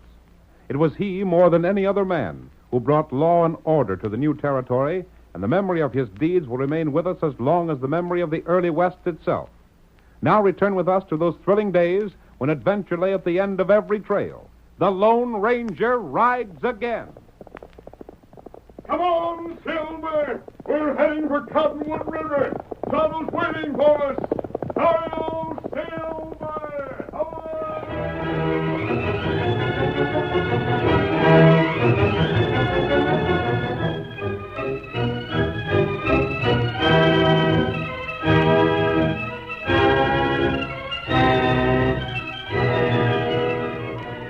For months, there had been rumors of a threatened Indian uprising under the leadership of Chief Little Bear. Major Carson, in command of Fort Mason, sent Captain Stewart with a large force to find and pacify the rebellious tribesmen. Stewart led his men toward the Cottonwood River country, where Little Bear had been last seen, and there began his search. It is night as our story opens. Captain Stewart, seated at a table on which he has spread a large map, is dismissing one of his men. That will be all for now. See to the guard, and then you can retire. Thank you, sir. Let's see. Here's where the cottonwood bends, and here's where Little Bear used to have his village. If he's anywhere around, he Captain should be... Stewart. What the... I want to talk to you. A masked man. Where's the sentry? Keep Where's your voice down, Captain. But I don't... I'm not an outlaw. All I want is some information. You must be an outlaw. You wouldn't come Never in... mind that now. What have you brought these troops here for? That's none of your business. Perhaps I can guess your purpose. Yes? Tonto and I have heard stories about Little Bear. It's been said he may go on the warpath. My guess is that you've been sent here to find him. You seem to be well informed. I came to offer our help. I don't take help from outlaws. You'll need experienced scouts to get on Little Bear's trail, and Tonto can read trail signs better than any white man. Tonto? He's my friend, Captain. An Indian. You've nothing to lose by accepting our aid. Your offer is serious? It is. There's no denying I need all the help available. You do, if you expect to capture Little Bear. He's an experienced troublemaker, Captain. One moment. You said you had a friend by the name of Tonto. I have. Stranger, what's the name of your horse? He's called Silver. Silver. Tonto. Good. I'll take your offer. And if you help us catch Little Bear, you'll have done a service worthy of the Lone Ranger.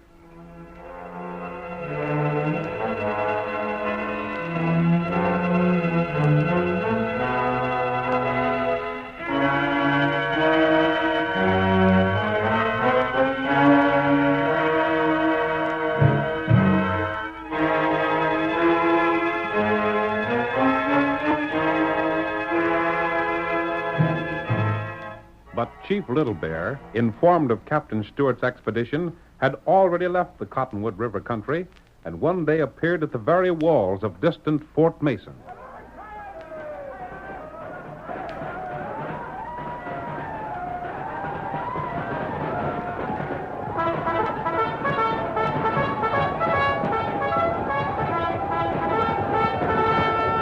The first daring attack of the Indians came perilously close to success. But rallied by Major Carson, the soldiers barricaded the gates and returned a murderous fire upon the savages.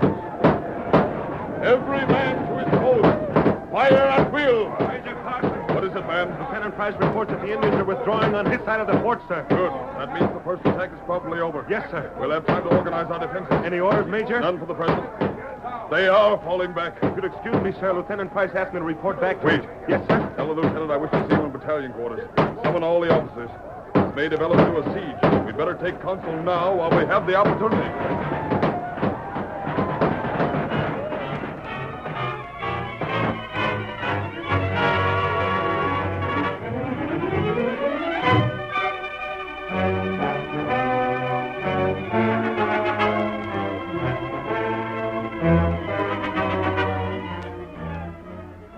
As Major Carson predicted, the Indians, confident of success, stubbornly pressed their advantage. They surrounded the fort, and though none of their attacks broke through, they made escape impossible. On the evening of the third day, the Major called Lieutenant Price to his quarters. You called me, Major? I did, Lieutenant. Sit down. Yes, sir. There now. Lieutenant, our situation is serious. I realize that. We can't hold out indefinitely. Chief Little Bear wouldn't have dared attack the fort if he didn't know that half our force is away with Captain Stewart. But how could he have known? That's something I'd like to find out. But never mind that for the present. Our problem is to discover a way to get in touch with the captain. That won't be easy, sir. But it isn't impossible. And it has to be done.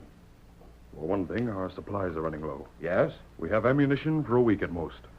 Our food will probably last as long. And then? And then, Lieutenant, if Captain Stewart doesn't arrive to relieve us, we're through. Have you something in mind, sir? Lieutenant, we'll have to get a messenger through the Indians with orders for Captain Stewart's return. It would take a good man to do that. I've sent for a good man. You have? But I... He'll leave tonight, at once, as soon as I've given him his orders. That's rather short notice, isn't it? Lieutenant, I have a special reason for this short notice, aside from the necessity of aid at the earliest possible moment. I'm afraid I don't understand. I'm almost certain we have someone in the fort who has been supplying Chief Little Bear with information. But that's impossible. The Indians knew of Captain Stewart's absence. Perhaps. They made their attack at a time when our supplies were low. Only coincidence, sir. Uh-huh. But I don't like that kind of coincidence. Oh, but surely you don't believe any of our men would sell us out. Such things have happened before. Chief Little Bear would pay well for any information. I can't agree with you. Well, at any rate, I'm sending a messenger before the Indians can learn we plan to make the attempt. I wouldn't advise it, Major. I think... Who is it? Sergeant Morton is here, sir. Send him in. Close the door, Sergeant. Yes, sir. Sergeant, I have a job for you. But it's a volunteer detail. You'll not be punished if you don't accept it. That's all right, sir. Someone must get through the Indian lines with a message for Captain Stewart. But there's more than an even chance that whoever makes the attempt won't succeed alive. I can do it, Major, if anybody can. You're willing to try? I sure am. But look here. It has to be done, Lieutenant. Sergeant, the captain is somewhere in the Cottonwood River country. Yes, sir. You should have no difficulty getting on his track if you dodge the Indians. I'll find the captain, sir. Fine. And when you do, tell him to bring his men by way of Buffalo Pass. The Indians will expect any reinforcements to come by way of the lower trail. We don't want those men ambushed. Yes, sir. It's dark now. Can you start immediately? Sooner the better. Come. I expected your answer. My orderly should have your horse ready. If you're mounted, you'll stand a better chance of breaking through. Right, sir. I'll come with you, Major. If you wish. But I still protest against this action, sir. I believe the sergeant should be given more time for preparation. I've told you why that isn't possible, Lieutenant. Ah, my orderly now. He's ready for you, Sergeant. Is that him at the small gate? Yes. Come on. Major, you don't plan to unbar one of the gates, do you? Of course I do. There's not that much danger. But what... It'll only be for a moment. Orderly. Yes, sir? Sergeant Morton will get mounted. When he says he's ready, you'll open the gate, let him through, then close it at once. Very good, sir. You can still withdraw, you know, Sergeant, if you feel you can't make it. I'll see it through, Major. Steady there. I'm ready, sir. The gate, orderly. Yes, sir.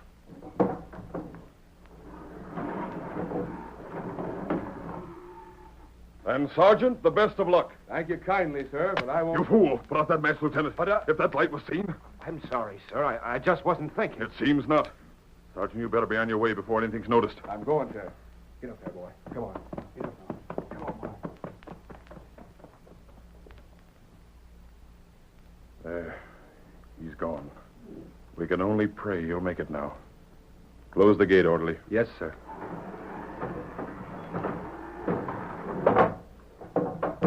Shall we be getting back, Major? Wait. What? I want to listen. If there's no alarm, then... What was that? I don't know. Listen. Probably just some nervous redskin firing into shadow, Major. What if it wasn't, Lieutenant? If it wasn't...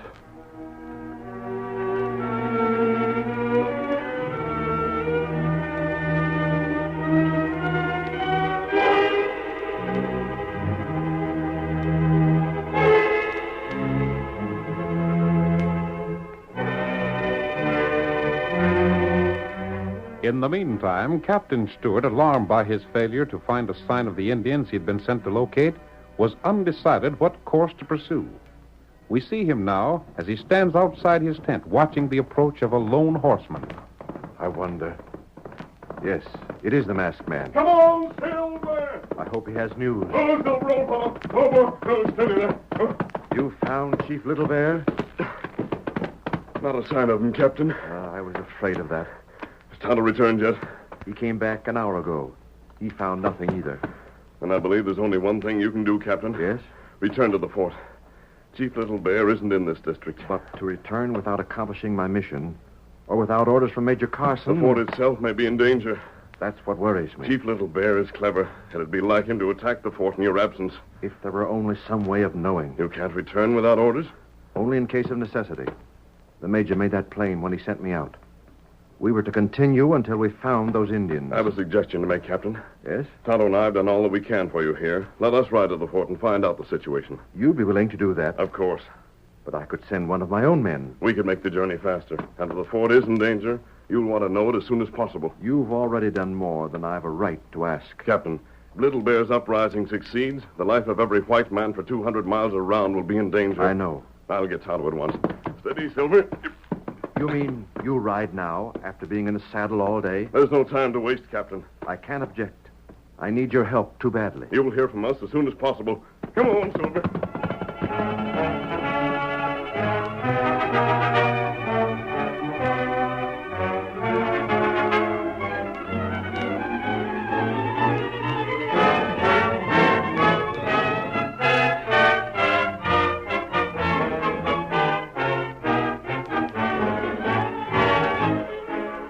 The siege of Fort Mason had not been lifted. While ammunition and food ran low, Chief Little Bear's warriors still made a menacing ring around the helpless garrison. Major Carson watched the hostile savages from the stockade and felt there was little hope of rescue. They outnumber us 3-1, orderly. Captain Stewart may show up yet, sir. There's little hope of it. I've sent 3 messengers already. Not one got through alive. But still there's a chance. Orderly. Yes, sir. The Indians are going to attack again. It doesn't look like an attack, sir. What's that? It's a masked man and Indian. Something's happened there. Look, Little Bear's braves are after them. That's not one of the chief's braves with a masked man, Major. He's not in war paint. Lieutenant! Yes, sir? Those men are trying to reach the fort. Open the gate. Open it, I say. Do you think they'll make it, sir? We'll soon see. Look at those horses they're riding. I don't know who they are, but I'll be blasted if I'll let them get into Little Bear's hands. The gate's open. Good. Fire at those redskins. Drive them back. Get that gate closed again. Close it before those painted devils force their way in. They're closing it, sir. This way. Ranger, now that you're inside, I want an explanation. Major, I want food and water for our horses. And then you and I will talk.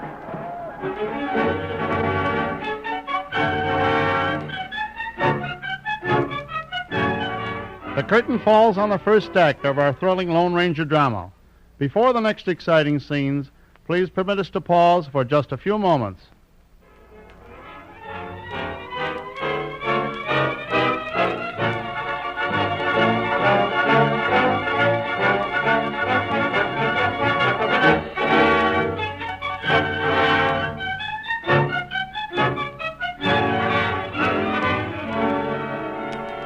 Now to continue our story. After the Lone Ranger and Tonto had broken through the Indian lines and entered the fort under fire, the Major took the masked man to his quarters. You say you attempted to go back but couldn't? We were discovered by the Indians, Major, and cut off. We wouldn't have tried to enter the fort if we'd had any choice. I see. Our only chance was to reach here. And now our last chance to get word to Captain Stewart is gone. I think not, Major. But I've sent Tonto for can get through the lines after dark. It's been tried before and failed. Tried by white men, sir. Tonto probably wouldn't be questioned. He would fail too. Then I'll try it. You misunderstand me. What I mean is this. Someone inside the fort is supplying information to those Indians. You're sure of that? I'm not only sure of it, but I strongly suspect one of my officers. You have evidence? Not enough, confound it. But I'll stake my life I'm right. Yes? I think I can trust you. The man I mean is Lieutenant Price. Good. What's that? You have one sure way of getting a message to the captain. But I've tried. Lieutenant Price has sold out Little Bear. His life is safe with the Indians. Of course, but then let him carry the message. You're mad. I have a plan I'm sure will work. I can't send word by the lieutenant. He'd turn the information over to Little Bear at once. I'm counting on that. If I tell Captain Stewart to return by way of either Buffalo Pass or the lower trail, the Indians will ambush him. We'll send the lieutenant first, then Tonto afterwards. But what good would that do? If Lieutenant Price is gone when Tonto leaves, there'll be no chance for Price to know that Tonto was following. If you're counting on your friend giving the real message to the captain, it's impossible. Yes? Captain Stewart would never take the word of an Indian before that of Lieutenant Price. That isn't my plan. What you don't Listen understand. to me. I'll explain. And if you agree with my plan, we'll try it.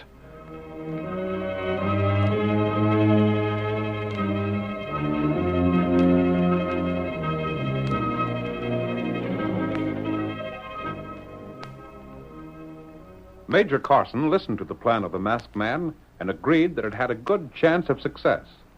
That evening, he spoke to his orderly. Orderly. Yes, sir. Tell Lieutenant Price I wish to see him. Very well, sir. I believe he's just outside. Good.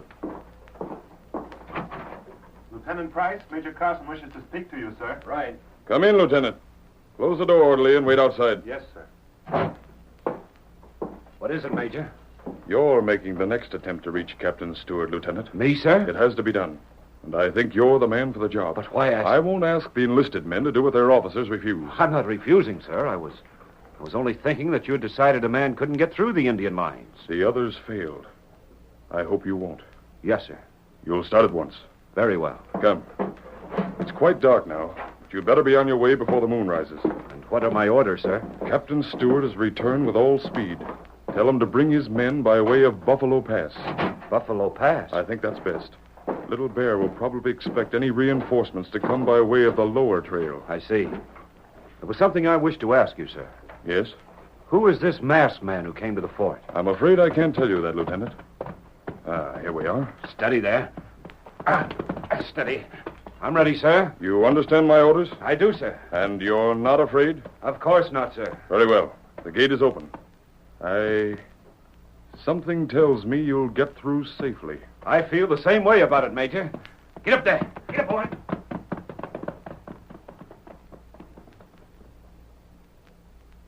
I'll close the gate, Major. Yes, do.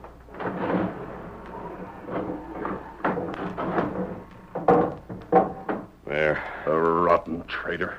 If our lives didn't depend upon it, I'd almost wish those Indians would shoot him by mistake. I understand, sir. It was right here he lit a match when Sergeant Morton left the fort. I'm convinced Lieutenant Price used that trick to warn Little Bear. I agree with you. But Tonto's waiting, Major. Yes.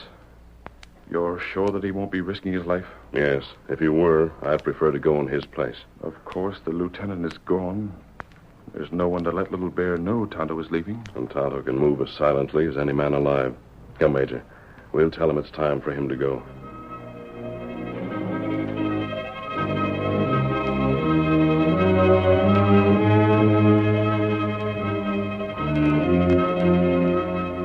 Lieutenant Price rode away from the fort, and when he drew near the Indian lines, called out softly, identifying himself. A silent Indian stepped forward, led the officer into the presence of Chief Little Bear. Chief. Why you come here? That fool of a major sent me, Little Bear. I'm to get in touch with Captain Stewart. Things are going our way. A few more days, and I should collect the rest of that 1,000 in gold you promised me. Maybe soldier hold out plenty long time. Not much longer. They've got food and ammunition for only about 3 days. That heap good. But that isn't the best of it, Little Bear. I'm to tell Stewart to bring his men through Buffalo Pass. Chief, you wait for Stewart at the pass, and you can wipe them out to the last man. Leave just enough of your braves here to make the major believe he's still surrounded. Chief Little Bear can do. Fine. I'll go on and give Stewart his orders, and they won't suspect a thing. Major, him think you crook? The Major? He hasn't any idea that I'm on your side. And if he did, he couldn't prove it. And when I found Stewart, I'll pretend to be ill or something of the sort, so I'll not have to return with him. And then there'll be no danger for me when you attack. Better you go now. Right, Little Bear. The sooner I find the captain, the sooner this business will be finished. Here, boy. Don't forget about that 1,000, Chief. I can use it. Chief Little Bear, never forget. Good. Get up there, boy. Get up.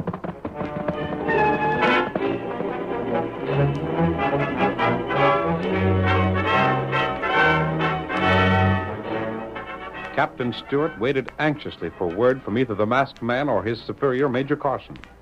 We see him now, more than a day later, speaking to one of his men. I can't understand it. The masked man should have been back before this. Shucks, I wouldn't worry about that fella if I was you, Captain. Him and the Injun can handle themselves all right, I reckon. We don't dare return to the fort unless we receive word. Orders is orders. But sometimes it ain't a bad notion to forget about 'em. I've been thinking that same thing. But still, Say, ain't that somebody riding this way now? It is. Looks like he's wearing a uniform, too. Wait. Isn't that Lieutenant Price? That's him, all right. Lieutenant! Captain Stewart! Oh, there. Oh. You've been riding hard. I have, sir. There's bad news. Chief Little Bear has surrounded the fort. The Major sends orders for you to return as speedily as he can. The fort's in danger? It is. I was scared of that, Captain. Lieutenant, did you see anything of a masked man and an Indian before you left? Yes. You know them? They're unharmed? Quite. Then I can't understand why they didn't come back here.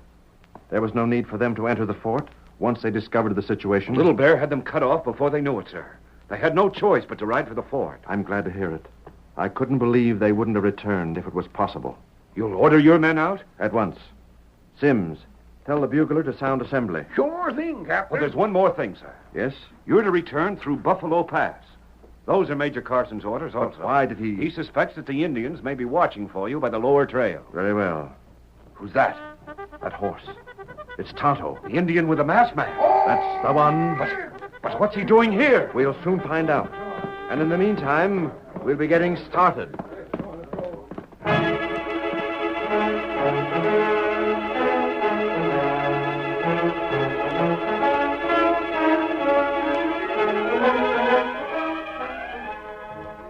At Fort Mason, the Indians had kept up a scattered fire designed to tempt the soldiers into wasting their ammunition.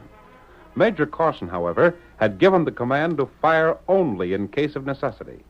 The lack of food inside the fort's walls was the greatest problem. The men had been put on half rations, and already they are beginning to feel the pinch of starvation. We see the Major and the Lone Ranger as they ride slowly within the boundaries of the stockade on a tour of inspection.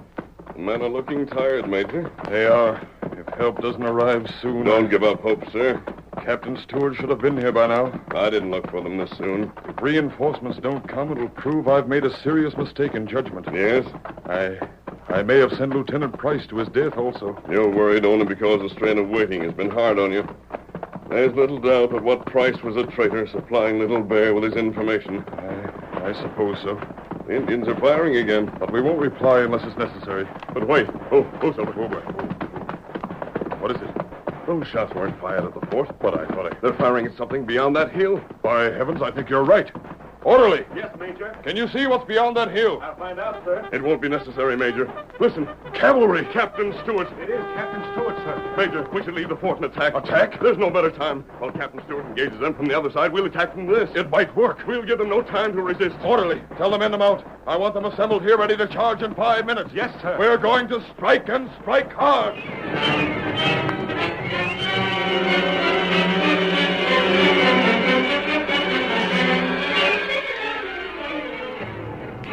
The men were assembled, given their orders, and told of the plan of attack.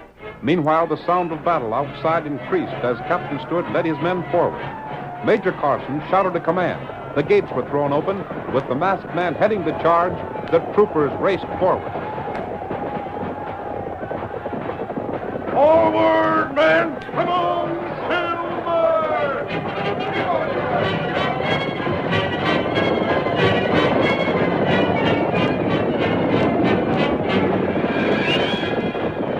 Attacked from both sides, the Indians fell back in confusion. With the most of the braves absent at Buffalo Pass, the remainder could put up little opposition. At the end of 20 minutes of hard fighting, the Indians began to throw down their arms. They're surrendering, Major! Cease firing! Cease firing! Cease firing! Oh, Silver! Oh, boy! Oh, Senator! Major, you can easily capture the rest of the tribe. They're at Buffalo Pass waiting for Captain Stewart. They'll not expect you. Right. Captain Stewart! We got here in time, Major. Whoa. You did, Captain. Thanks to the masked man. You followed the Major's instructions, Captain? Exactly. Lieutenant Price still doesn't know why I disobeyed the orders he gave me. He's coming now. He's going to report me to you, Major, for insubordination. Oh, the boy. Oh. Major, Captain Stewart absolutely refused to come by way of Buffalo Pass as you ordered. One moment, Lieutenant. Those weren't my orders. And you're under arrest. Arrest? You can't do that to me. But I can. You were the only messenger, aside from Tonto, who got through Little Bear's lines. And only through you could Little Bear have received the information that took him to Buffalo Pass. No. Lieutenant, I gave you verbal orders for Captain Stewart. But you didn't know that I'd written other orders for the captain, which the masked man concealed in the flap of your saddle. You what? Is that where you found them, Captain? When Tonto arrived, he told me where to look. I sent the lieutenant on an errand and took the letter while he was gone. Lieutenant, you tried to sell us out. But the masked man tricked you into carrying the orders yourself that spoiled your scheme. It isn't true. It isn't. That's something we'll find out soon enough. We're attacking Little Bear at Buffalo Pass. And, Lieutenant, when Little Bear learns that it was you who brought Captain Stewart by the lower trail, I think he'll tell us all we need to know.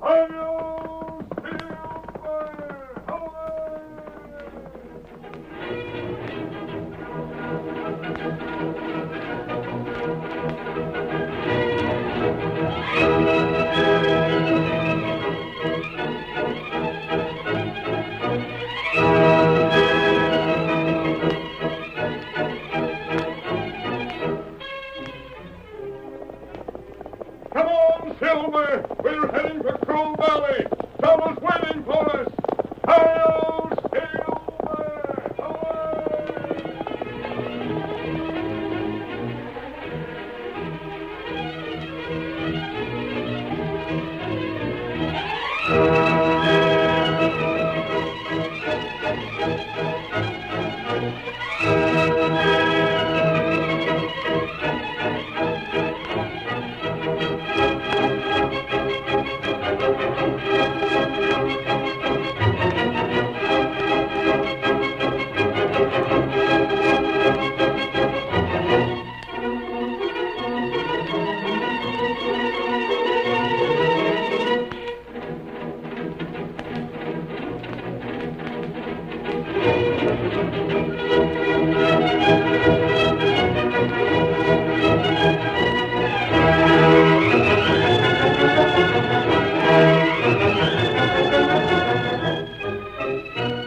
The story you have just heard is a copyrighted feature of the Lone Ranger Incorporated.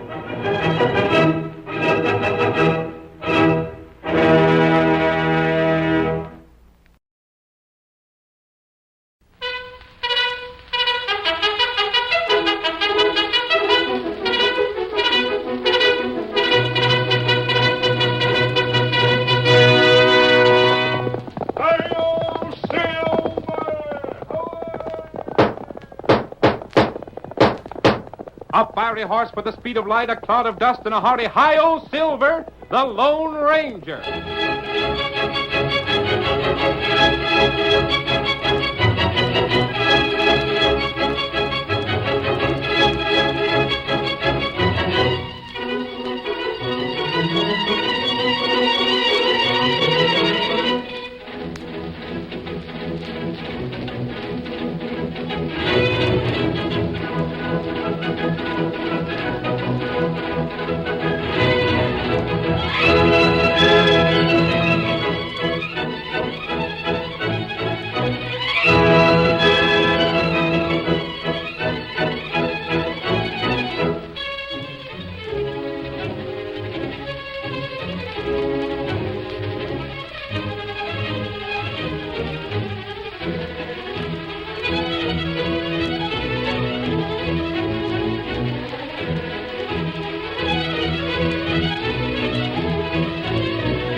When the rich grazing land of Texas was open to settlers, it brought wealth to many, but the honest ranchers found it hard to protect their property from outlaws and cattle rustlers.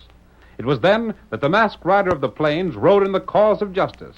Astride his great horse Silver, he fought crime and criminals throughout the western United States, and no man did more to bring law and order to the frontier.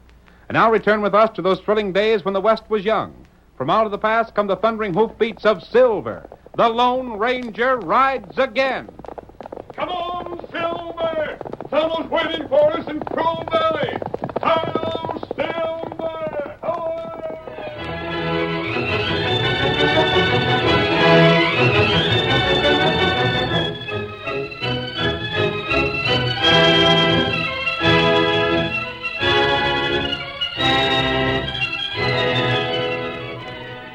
Nestling at the foot of the High Ridge Mountains, Crow Valley was large and fertile enough to support half a dozen prosperous ranches. One of these, the Lazy M, was owned by Bill Owens, an old-time cattleman who had been the first to settle in the region. We see him now with his foreman, Utah Simpson, who had been in Bill's employ for more than 20 years. They are riding near the edge of the valley in the shadow of the towering hills. By the great horn, too, Utah. If we don't get evidence against that fellow this time, we might just well give up. Uh-huh. But I ain't hoping for much. I got a notion Nate Finch is plenty smart. Smart? I've been missing more critters in the last 3 years since he come here than in the whole 27 I was here before. You needn't tell me, I know. Utah. Huh? There's been horsemen here.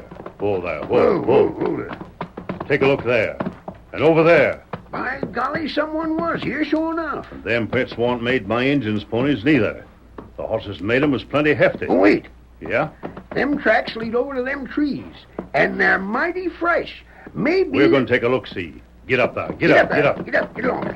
Maybe them tracks wasn't made by rustlers, but they sure was made by strangers, and any strangers around these parts now have got a plenty to explain. Uh-huh.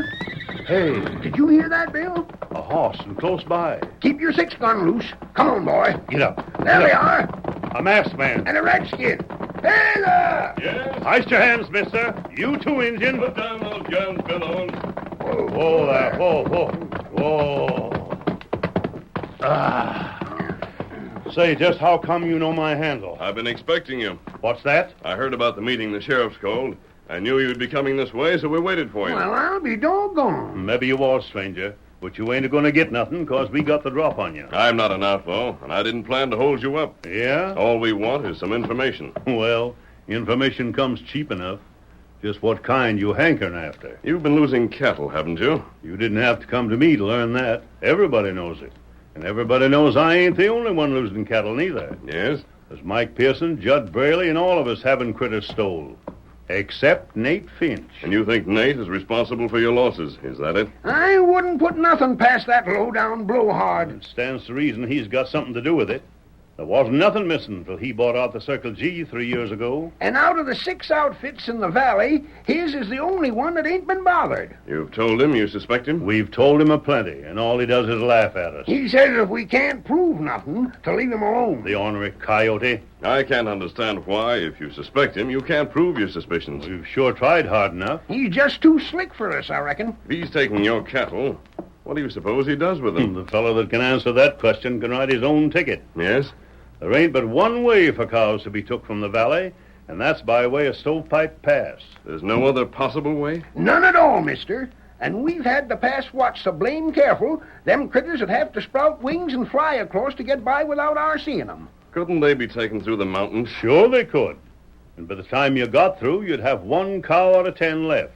And that wouldn't pay a rustler his wages. Nate couldn't be changing the brands, could he? Stranger, we thought of all them things long before you come here. And if Nate's got one critter with a blotted brand, I ain't never seen it. Then what's the idea of this meeting this afternoon? Well, we got to do something. We're going to ride from one end of Nate's range to the other. And if we find trace of anything at all crooked, he's sure going to have to explain. I see. Any more questions you want to ask? I think that's all. Then I'll ask some.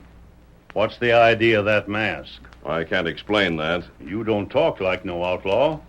But I never saw an honest man that wanted to hide his face. Yeah, and what are you so all-fired interested in the rustling for? I want to help you. Maybe you do and maybe you don't. But I can tell you this, stranger. You needn't think you can figure out what we can't. We live here. We savvy this country. And if Nate can fool us, he sure don't have to worry about no outsiders. Both you and Nate may be surprised. Well, I ain't saying I don't hope you're right. I just don't think you are, that's all. Come on, Utah. Yeah, we'd better be moving along. Perhaps we'll meet again. Maybe. And if me and Utah here said anything to get you mad, don't pay no mind. You'd be mighty suspicious of strangers, too, if you'd been losing cows for close to 3 years. Yes, I believe I would. Hurry up, Bill. We got business to do. And if there's any chance of getting evidence against Nate today, I want to be there when it happens. Get up there. Get up there.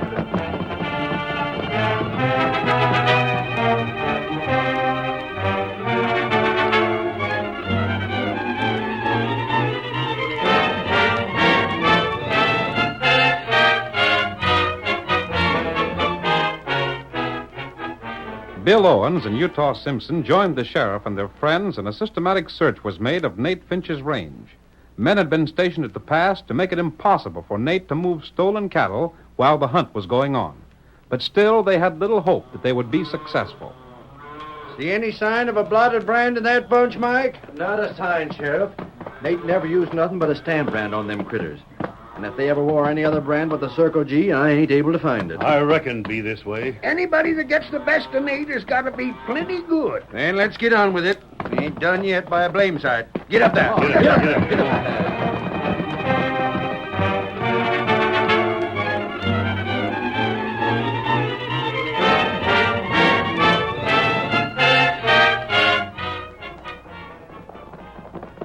Who there? Dad, bet these critters ain't no different from the others we looked at. All Circle G's. Fellers, I'm just about ready to give up. But I ain't. Maybe Nate figured the safest place to keep that Russell stock was right where he wouldn't think we'd have the nerve to keep it. Yeah? And where'd you say that'd be, Sheriff? In his own corrals. Come on. Get up there, boy. Come on. Get up there. Get up there.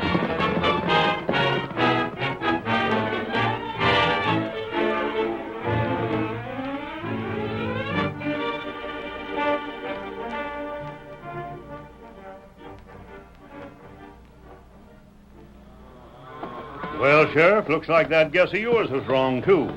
There ain't no Russell cattle in these corrals. And what in blazes happens to them critters? Now you're asking something. Just look at the way things are. You fellas have all had your cows stole. The rustling started about the time Nate bought the Circle G. Now, cows can't be took across the mountains, and they ain't been took out by the way of the pass. And yet, by dern, there ain't a critter with a blotted brand on this range. I was just thinking, Sheriff. Yeah? Maybe Nate ain't to blame.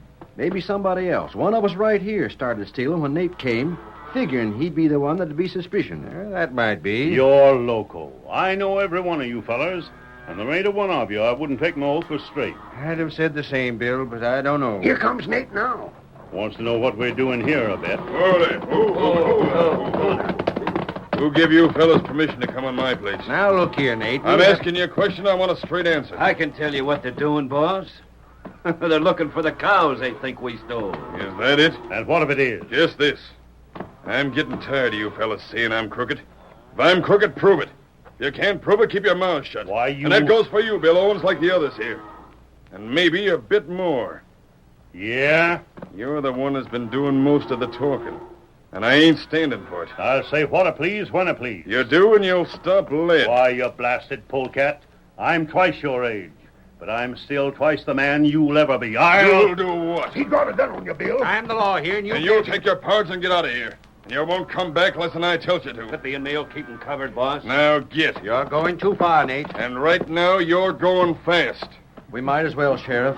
We don't want no shooting till we get evidence. Yeah. But I'm telling you, Nate, we'll get that proof one of these days. And when we do, you'll hang.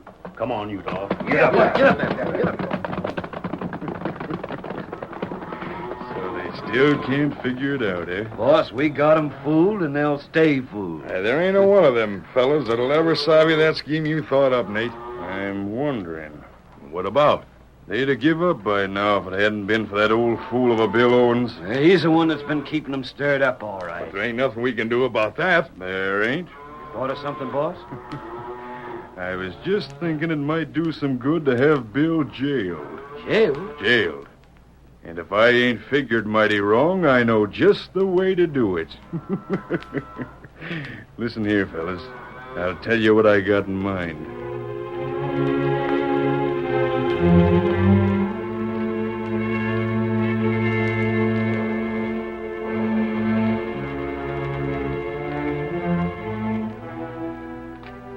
For the next 3 days, the situation remained unchanged.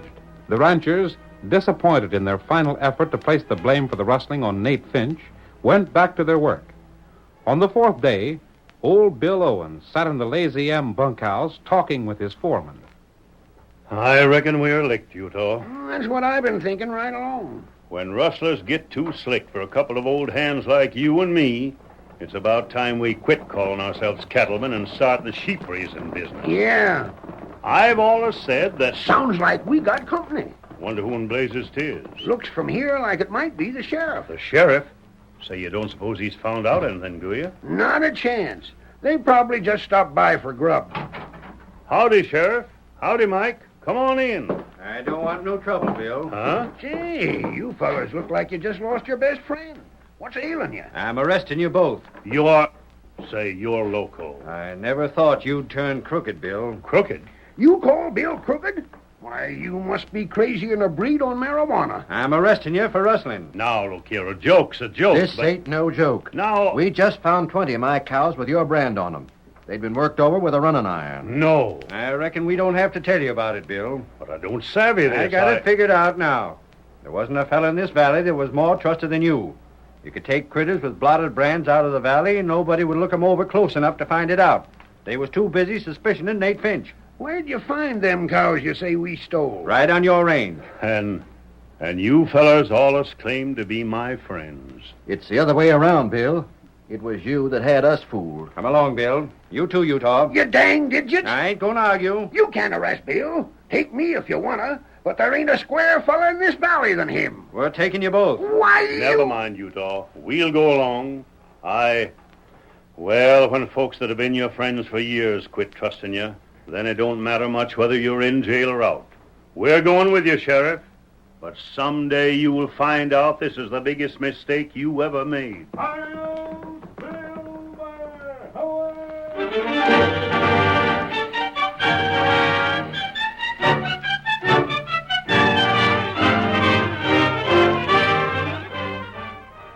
The curtain falls on the first act of our thrilling Lone Ranger drama. Before the next exciting scenes, please permit us to pause for just a few minutes.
Now to continue our story.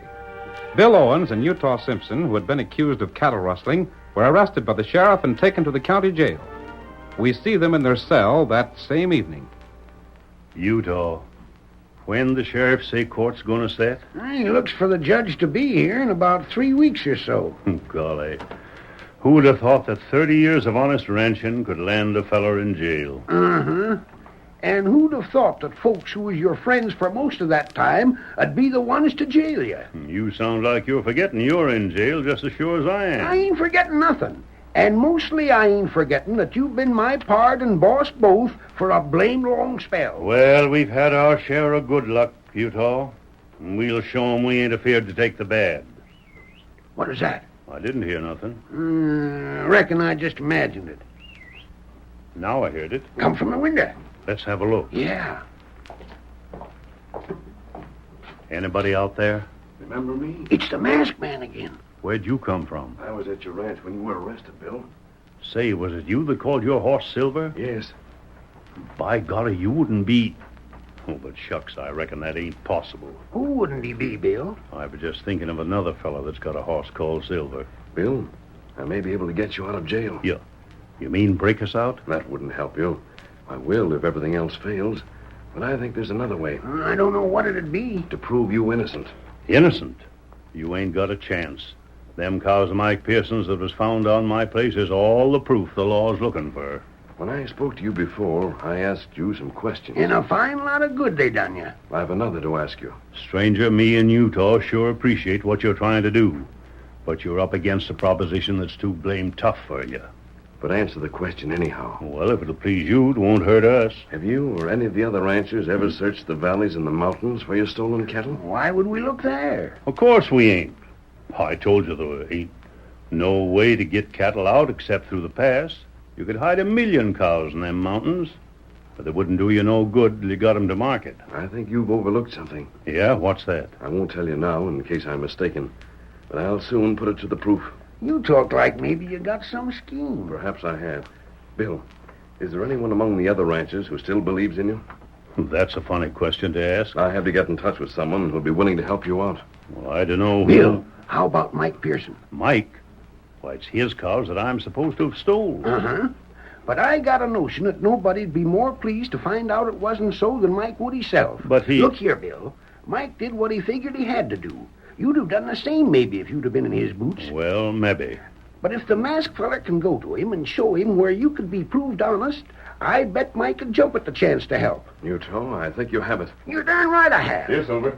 Say, is that your horse? Yes, why? Then maybe you're the same feller I was thinking of all the time. I'm leaving, but don't give up hope. But wait, Come on, Silver. Golly, Bill, what are you looking so excited about? Utah, that masked feller's on our side.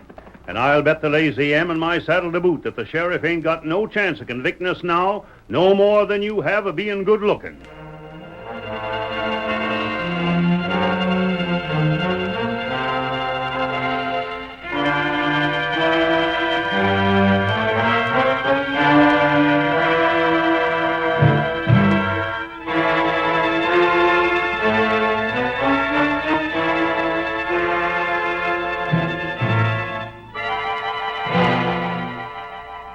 Almost a week went by, and although the passage of time brought the day of their trial near, neither old Bill Owens nor Utah Simpson were worried. In the meantime, Nate Finch was pleased with the success of his trick. We see him now in his ranch house talking to the man called Lippy. Lippy, my scheme worked out just like I said it would. Them two old fools are sitting in jail, and folks have quit suspicioning us. Yeah. That's going to make it all the easier for us to get the cattle we want. We never did have no trouble to speak of. Yep. But Bill was needing a lesson anyhow. Where'd Wally go to? I don't know. He said something about some news he heard.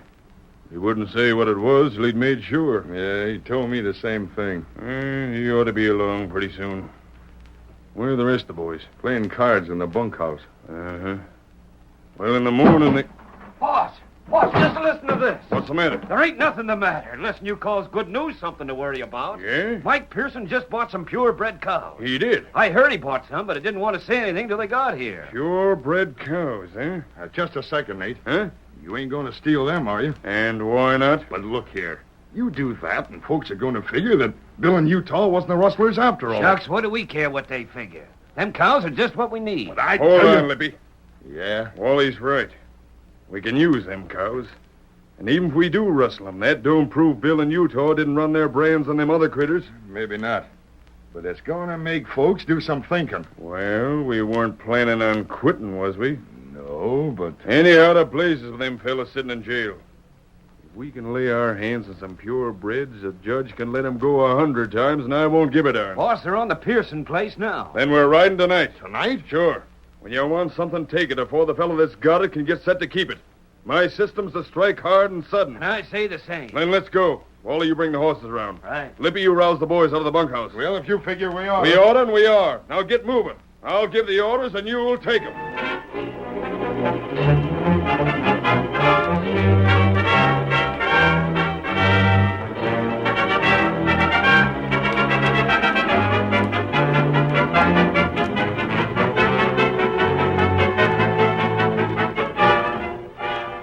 Later that same night, the sheriff, a deputy, and Mike Pearson, the rancher, were in the sheriff's office in town.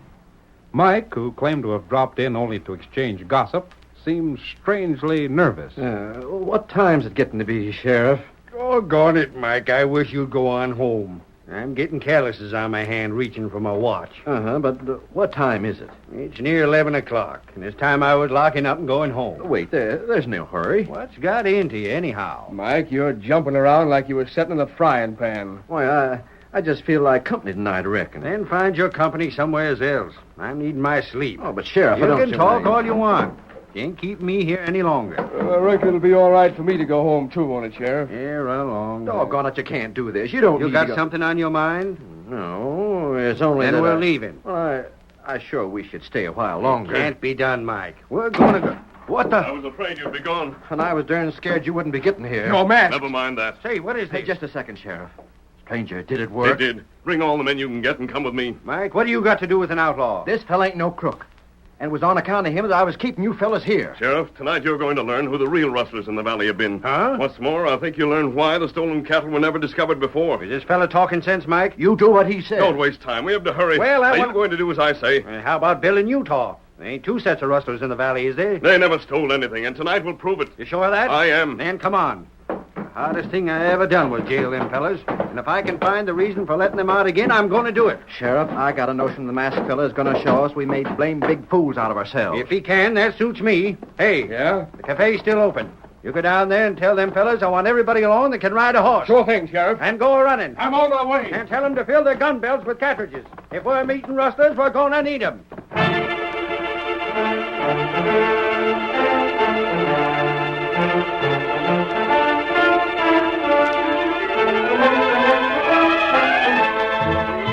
A posse was hastily formed, with the masked man in the lead, raced out of town toward the Pearson ranch. There the Lone Ranger waited until he saw a dim glow in the distance. Then he gave the command to ride again, and the posse headed for the hills. That's a fire, ain't it? It is. And Tonto said it. Tonto? My friend. Come on, Silver.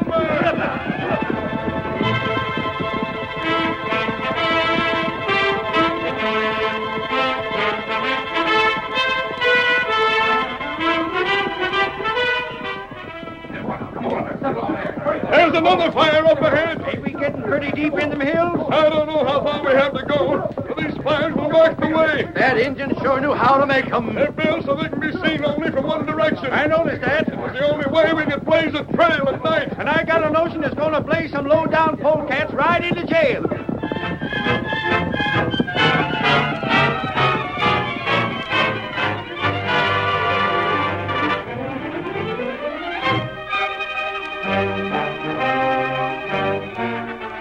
Nate Finch and his men, driving Mike Pearson's purebred cattle ahead of them, followed a winding trail that led them farther and farther into the mountains. At last, they reached a broad valley filled with cattle. There we are. 100 more head. 100 of the finest cows that money can buy.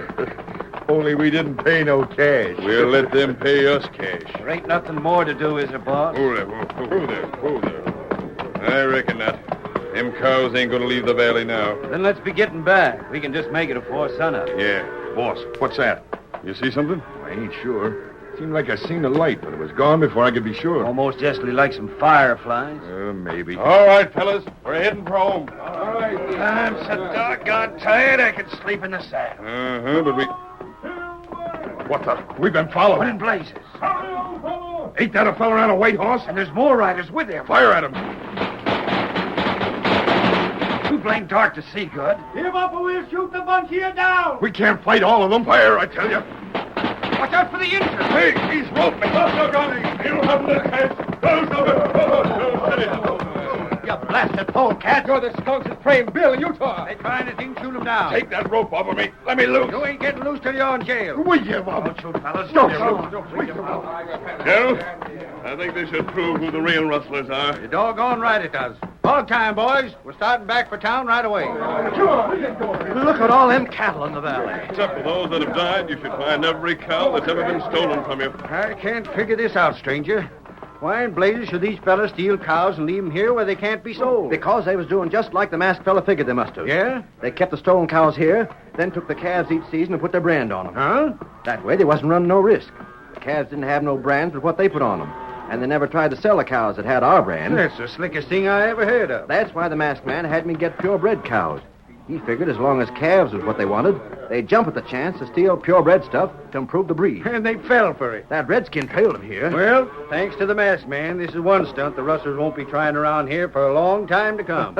Not these rustlers anyhow. They'll be too busy hanging from the end of a rope. And, Mike, I'm going to ask Bill in Utah if they won't give me the land of theirs for the job.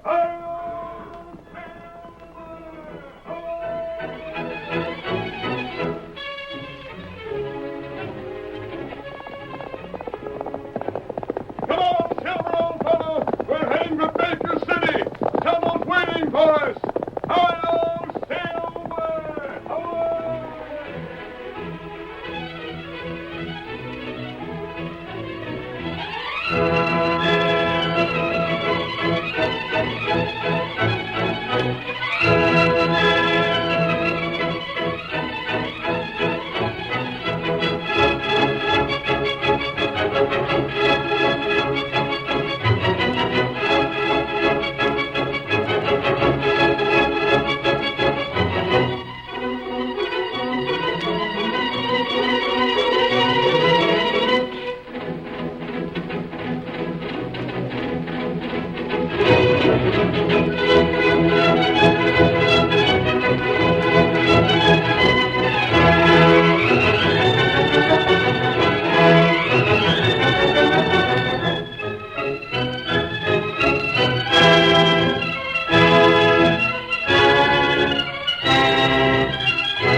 The story you have just heard is a copyrighted feature of the Lone Ranger, Incorporated.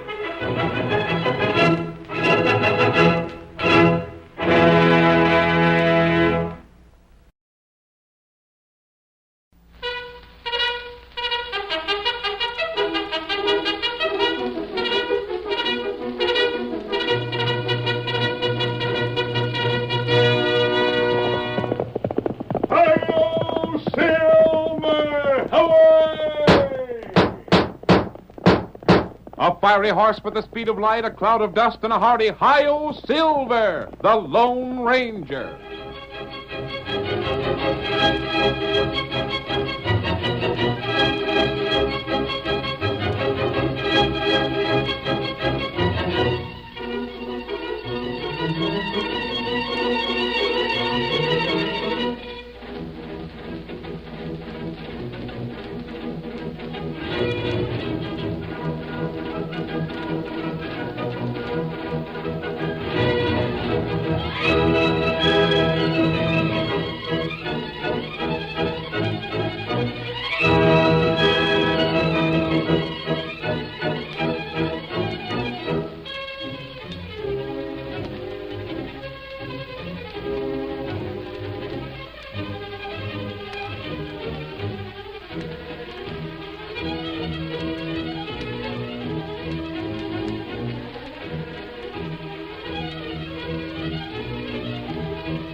Return with us to the west of yesteryear, when the Lone Ranger rode the plains and prairies in the cause of justice, bringing hope and courage to the oppressed and a warning that right makes might to the lawless. The early settlers of the western United States were faced with many problems. One of the most important of these was need for education for the many little boys and girls who accompanied their parents on the long covered wagon trail to the west. The masked rider brings us a story in which he plays an important part in establishing the Little Red Schoolhouse. From out of the past come the thundering hoofbeats of the great horse Silver. The Lone Ranger rides again. Come on, Silver, old boy. Jim Hudson needs our help. We've got to hurry. Hi-yo, Silver!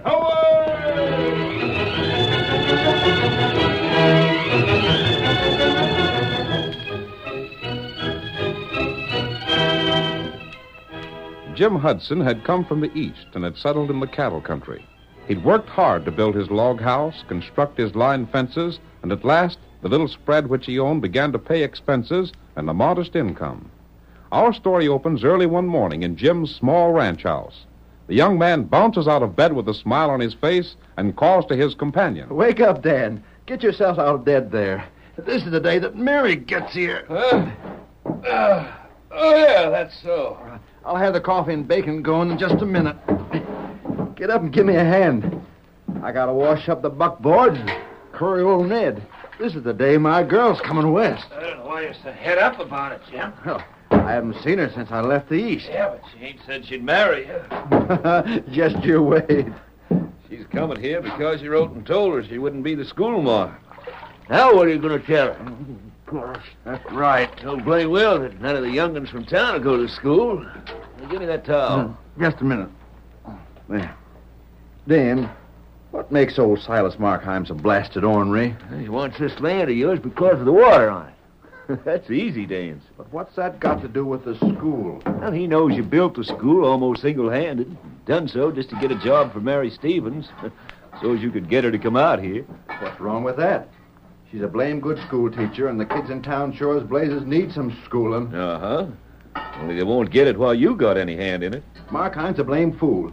He's too foolish. He's just fool enough to own most of the state and to have everyone in town owing cash to him. He's just fool enough to be able to tell the folks in town that it's sooner they didn't let their kids go to your school and have every last one of them follow his suggestion. Just because I won't sell him my land. Uh-huh. I can't sell it, not at the price he'd pay. Wouldn't have anything then. I'd be right back where I was when I come out here. Reckon you wouldn't be as well off. Your land and stock ain't what it was then. No. We've lost a lot of cattle lately. Dan, do you think Markheim would be behind the dying off and rustling of some of that stock? That's a hunch I had all along. If I could prove that, Oh, don't make me laugh. No matter what proof you had, it wouldn't convince a jury made up of folks from town. Markheim owns that town. I reckon you're right. Sure I'm right. Come on, where's the grub? I'll pour you coffee. Then we got to get to work and get things ready to meet Mary. Yeah, reckon so. And Dan, there's something else. Well? If Mary would be willing to marry me... Oh, yeah, but that's guessing it a lot. Pass the bread. No. But just supposing she would. Thanks. You see, then well, this house is sort of small. Oh. I savvy. Want me to move out, huh? Well, I sort of figured you'd save up what I was paying you, Dan, and start out on your own before this. Well, how can a man save money out of what you pay? Well, if you hadn't been going to town every night and playing cards... Well, a man's got to have some fun. Fill up that cup again. All right. After the East, I'd go loco here without something to pass the time in the evenings. Well, never mind. I'll clear out. You can have your place to yourself. Oh, I hoped you'd sort of understand, Dan. She ain't said she'd marry you yet, you know. Oh, I know, but... It's my guess that when she finds there's no job here for her, she'll turn right around and go back East. If she don't, you might have some competition in winning her. Oh, what do you mean, Dan? Just that. I ain't had much to say, but I always thought she was a mighty pretty girl myself. You? Why not? But you never said anything. What's the use of saying anything till the time comes? Well, come on. If you're going to get your horse and that wagon clean, we better get started. The stage is due at noon, and it'll take some time to get to town. All right, let's get going. We'll wash the pans later if there's time. Suits me. This is your affair and your ranch. I just work here. Dan, look over there. There's a horse on the ground. Sure enough. Come on. What's happened to us? That's Ned, your own horse. I see mine near the water hole. But it is Ned. Dan, he's done for. So 'tis. Likely old age got him. I don't believe that. This horse was poisoned or something. Same as all that cattle was. That's saying a lot, Jim. That means someone done it a purpose. Markheim again. Some more of Markheim's work. The horse is poisoned. I don't know who else would be doing it if it ain't Markheim. Of course, one way to get this land is to break you. And that's the last horse I had. Yep. Now, the only one is my own, and that's my personal horse. There ain't no reason I should use that for work on your ranch, is there? We'll have to take yours to go to meet Mary. Uh-huh. There ain't no other way to meet her if my horse ain't used, is there? No. Well, then, Jim, I reckon you can stay here and get the pots and pans cleaned, and I'll go meet the girl. But, Dan, I told you that maybe you'd have some competition in winning her. And that same starts right now, Jim. If she's to be met, I'll be the one to meet her.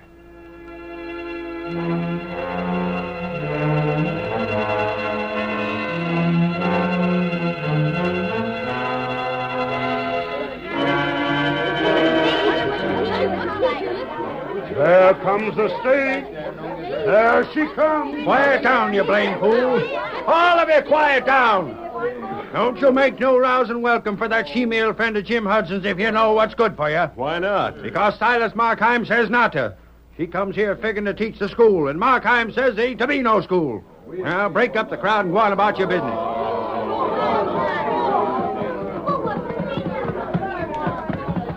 What's the matter with having a school here? What's it to you, stranger? This community needs a school. Well, it don't have one that Jim Hudson's got anything to do with. Not as long as Markheim runs this town. I think Markheim needs a talking to. Where is his place? Top of the hill yonder. But don't try to tell him what to do, stranger, if you know what's good for you. We'll see. Come on, boy.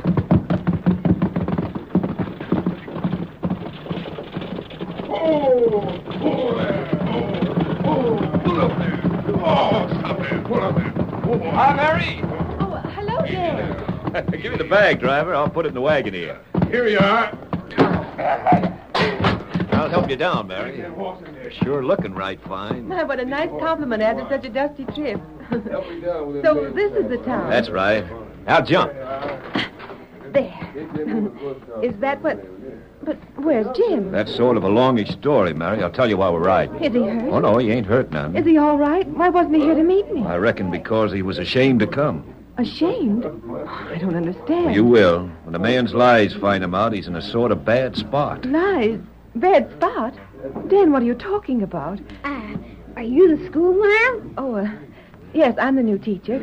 What's your name? Dick Markheim. This is Sally. Sally. What a pretty name. Are you Dick's sister? Uh-huh. But you ain't going to teach us. No. Aren't you going to the school? No.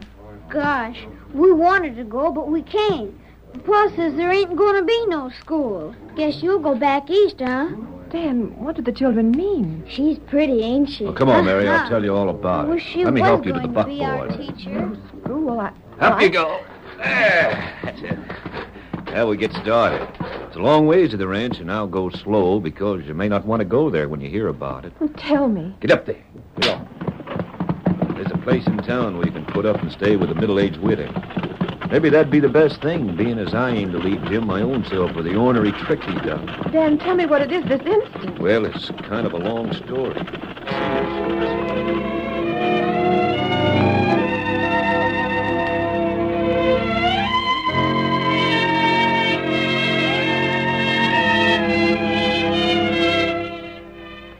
The truth is, Tonto, there's sort of a feud between Markheim and Jim Hudson. That's right. Tonto here plenty in town. Everyone in town thinks exactly as Silas Markheim dictates. If Silas dislikes anyone, the rest of the folks dislike him, too. That's not right. I know it isn't right. It's keeping the children of this town from getting an education. There's a school building, a teacher, and plenty of children, and they can't be educated because of this ill will. You know Hudson? I don't, Tonto, but I do feel that the man must have a lot that's good if he went ahead and built that school by himself. That's right. That's why I'm going to call on Silas Markheim tonight. I came here to the camp to get you. I'm going to that ranch masked. It'll be safer if you come behind in case someone gets a drop on me. Here, Silver. Ready, Kimosabe? Me ready. All right, then. Come on, Silver. Get him up, Scout.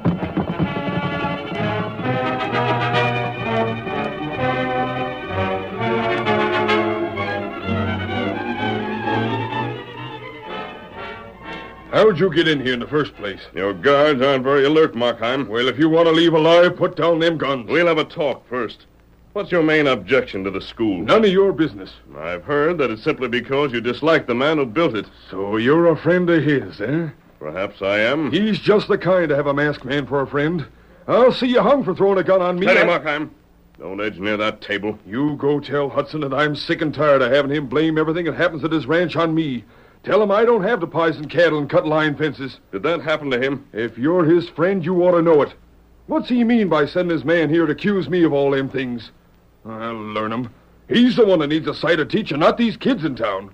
He needs learning that men around here don't do things the way he's accusing me of doing them. I tell you, What's that man doing? Dickie, get back. No, you can't shoot my pa. Stand back, lad. I won't. You can't shoot him. Now, mister, I got the drop on you. From the protection of that boy. Take that mask off, mister. I'll blast the daylights out of you. You know I can't shoot near you with that boy there.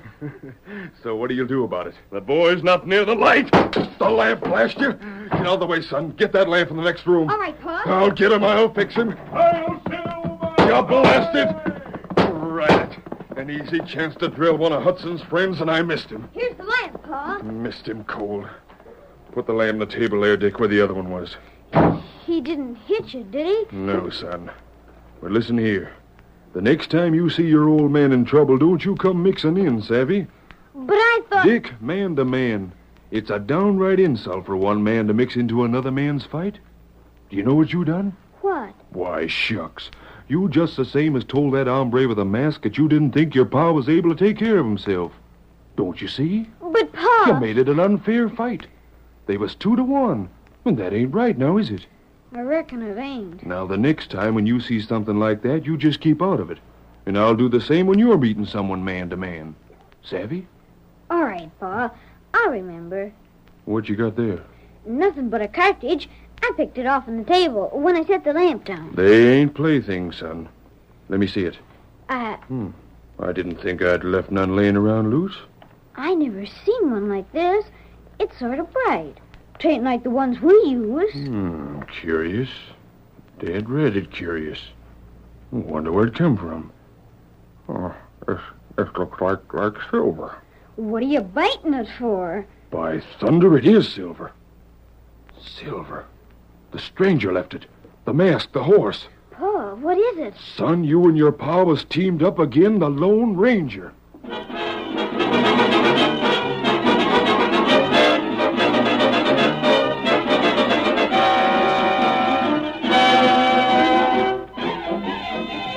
Tonto, are you sure he knew what that bullet meant? Not right. Him say, Lone Ranger. And you heard all that before you left the window? Then, Tonto, that makes our work possible. He knows who I am. He'll be willing to talk the next time I see him. That's right. And that'll be in the morning after I've had a talk with Jim Hudson. Hi-yo, Silver! Away!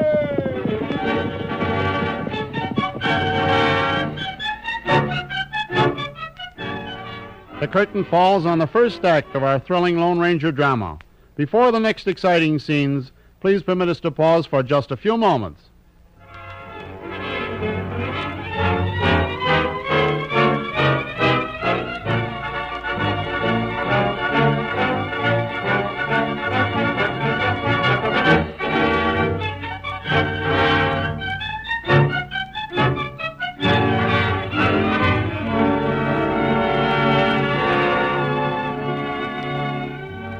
Now to continue our story. After the Lone Ranger learned that Markheim had learned his true identity, he rode through the night with Tonto at his side and finally reached Jim Hudson's ranch. Oh, there, Silver. Let's go. Wait outside, Tonto. Him there, inside window. I see him.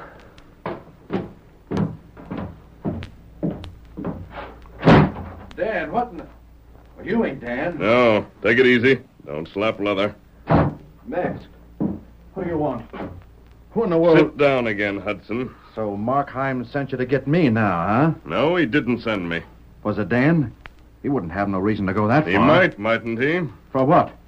I can't stand between him and Mary now. You haven't talked to her, have you? What's the use? I ain't no way of getting to town anyhow. Dan told me about the way she felt.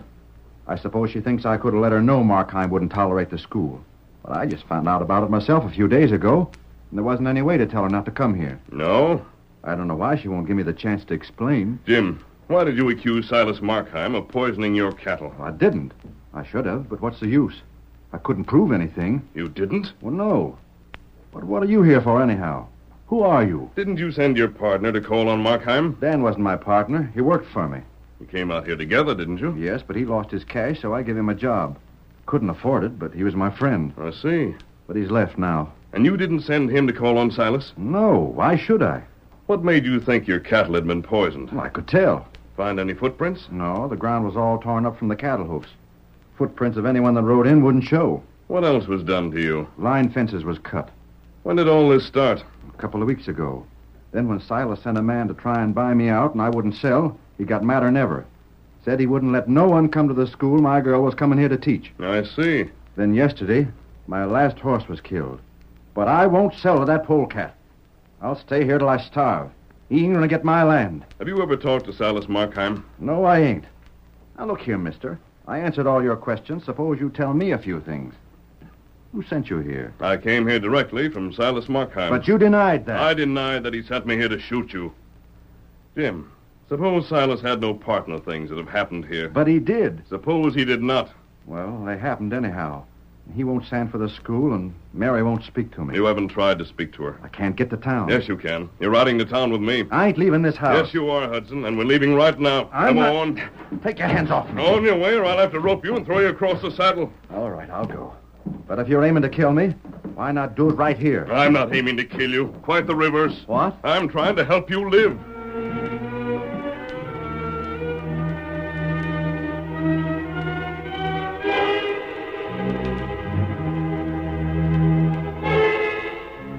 Dan, quite pleased with the way things had developed, sat with Mary on the porch of the widow's cottage.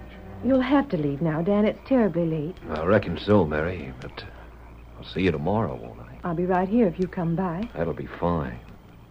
I reckon we're going to be mighty good friends, ain't we? Well, I... Maybe more'n friends. You never had much use for me back east. Well, I Wonder who that is. wouldn't know. Dan, I'll have to go in the house. The widow might not like you sitting here so late. It must be almost 11 o'clock. Hey, there was 2 men on that horse, and one of them's coming here. Looks that way, doesn't it? Mary, is that you? Oh, it's Jim. What's he doing here? Mary. Good evening. Mary, you can't treat me the way you've been doing without listening. I don't know, Hudson, but it strikes me you got a pack of nerve to think she'd treat you any other way. But I've got a right to be heard. Mary, I didn't learn that there wouldn't be any school until it was... Hudson, the girl don't have nothing to say to you. But Jim, I do have something to say. If you'd written and asked me to come here and marry you, I think I'd have done it. I thought that much of you, but you didn't do that. You wrote making a lot of promises you couldn't keep. But I thought There's I- no teaching work here. But, honey, Is I... there? No, not now there ain't, but Then there... I think there's nothing more to be said. Yeah, now clear out of here. That ought to satisfy you. You've changed your style mighty sudden, Dan. Well, what do you expect me to do? I'm on Mary's side. Can't you savvy that? I savvy it all right.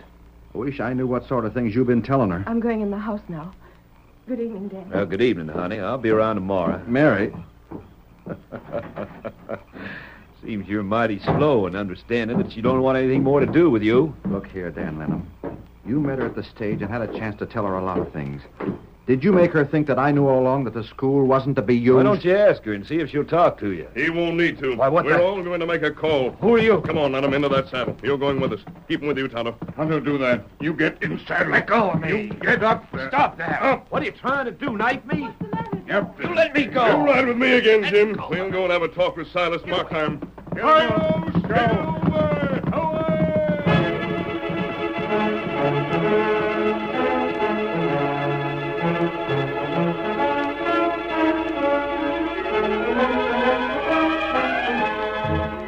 A short time later, in Markheim's home. You still awake, son? Now you better get to sleep. It's late as all get out. I can't sleep, Pa. Shucks, you're worried about that masked man that come here.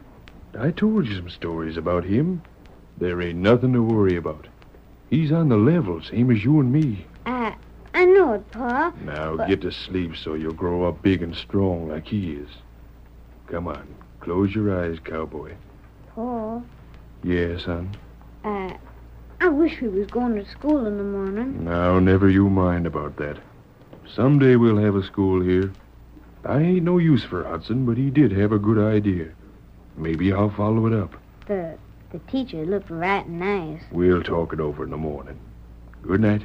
Night, Pa. Poor young'uns. They've been talking school for the past month. Dread it, why's Jim Hudson have to start that rumpus about me harming his stock? I can't take that sort of thing. Boss, here's men to see you. Huh? They was riding in. Come on, Tonto. Bring the other one. You back again? Yes. Have you ever seen this man before? I have. You're the Hudson hired man. I ain't no more. What about this man? I never seen him before. My name is Hudson. Oh, so you're the maverick that sends another man here in your place to charge me with poisoning your cattle. I did no such thing. You did so. You said that Markheim done it because he couldn't buy you out. I didn't send you here to accuse him of it. Hudson, I'm glad you're here. Because I want the chance to tell you that no man can accuse me of that sort of thing and get away with it. If you'd been out here long enough to learn gunplay, I'd have met you with hot lead, and it'd been you or me. But you ain't. It wouldn't be a fair fight. So instead of teaching you a 6-gun lesson, I just forbid the kids in town going to that school of yours. Just a minute.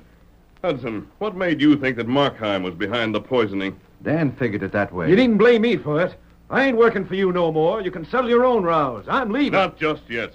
You're staying here until we get a few things straightened out. Markheim, suppose Jim did not send Dan to accuse you of those things. He thought it of me. That's the same thing. Suppose he thought it of you simply because this man convinced him that your men poisoned the water. Isn't it fair for you to believe that he was given the wrong impression? He believes that you were misled? Well, With this man planning the whole thing? By thunderation, Dan, did you do that? Ain't nothing on me. There ain't no law against a man talking. Did you come here and tell Markheim I suspected him? You bet he did. And you told me Markheim poisoned the stock. Now then, Dan, just who did poison those cows? Ain't nothing on me. Answer that question, you squint-eyed toad. You can't make me. By thunder, I'll make you. Did you poison those cows? Leave me alone. Talk up or I'll give you the worst beating a man ever had. Stop him. Hey there. Leave him be, Pa. It ain't right to interfere. Who's interfering? Go ahead, Hudson. Let's see you make him talk. Oh, take him away. Take him away from me. What do you know about that poison? Nothing. Talk, you polecat. Oh, I'll talk. Just let me up. I'll talk. Come on, then. I done it. I wanted you to get Silas down on you. You poisoned cattle? Yeah, I done it. You lied to me about what Hudson thought? Answer up. Yeah, I lied. And you lied to me about what Markheim was doing. You schemed the whole thing. Yeah. Well, Markheim, I reckon I misjudged you plenty. I thought you done it because you was sore when I wouldn't sell my land. Hudson, you're a fool. I own over 5,000 acres of land. I was willing to buy yours if I could get it at my price. But when I seen you didn't want to sell, well, that's all there was to it. Well, then I reckon I'll... Here, shake hands. And leave that skunk here. I'll take care of him. Well, where's that masked man gone? Him and the redskin slipped out during your fight. Well, I wanted to see him again. Gosh, maybe... Fix it with me for you to borrow one of the horses. Go on. Maybe you can catch him. Well, I will. Hank, you take care of this critter. Rope him near the corral in the morning. Then I'll tend to him. Come on, polecat. Gosh, Pa, that sure was a swell fight. You get to bed. Now, wait. Let me whisper a secret to you. Huh? Listen sharp now. Really, Pa? Gee, I'll get to sleep pronto.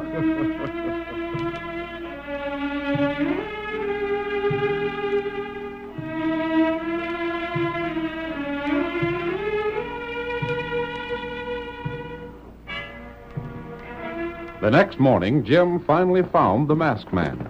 Doggone, mister. I tried all night to catch up with you. You did? Well, I wanted to thank you for squaring me with Markheim. That's all right, Jim. Isn't that your school right ahead? Yeah. Ain't much of a place, but I figured it would do for a start. Well, look. What's that wagon there? After we left Markheim's place last night, I think he got busy. There's 2 big buckboards, and neither of them is mine. No, they're both from Markheim's place. Well, there's folks inside the school. Hi, there comes Mary. Silas Markheim explained everything. Mary. I'm so sorry for what I thought. Jim, will you forgive me? But you ain't done nothing, Mary. But come Gosh. on. All the children in town are inside. Hello, Jim. You coming to school?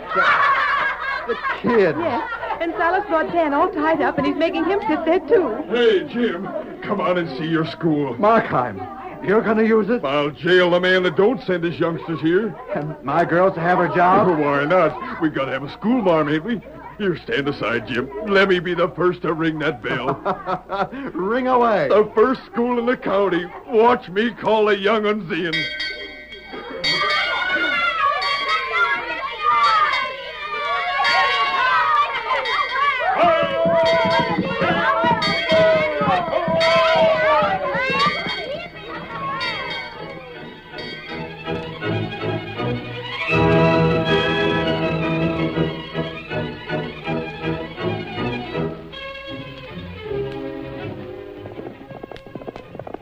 Come on, Silver! They're building a railroad west of here! Tonto's waiting for us! Hi-yo, Silver! Away!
The story you have just heard is a copyrighted feature of the Lone Ranger Incorporated.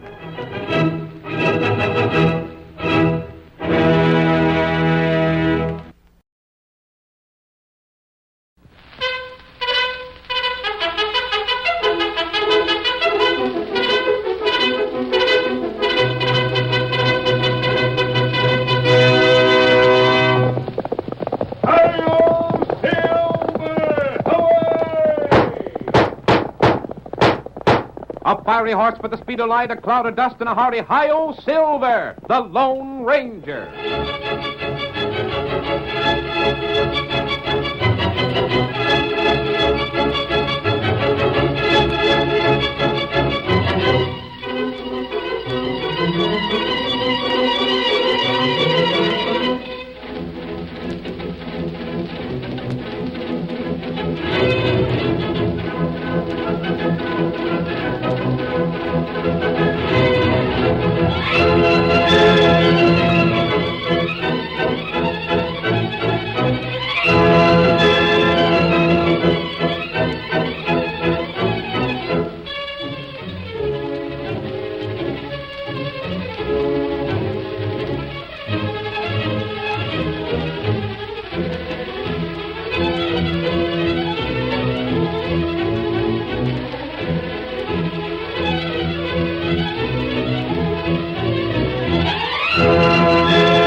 When the western United States was settled and the raising of cattle became one of its foremost industries, there developed a decided need for transportation.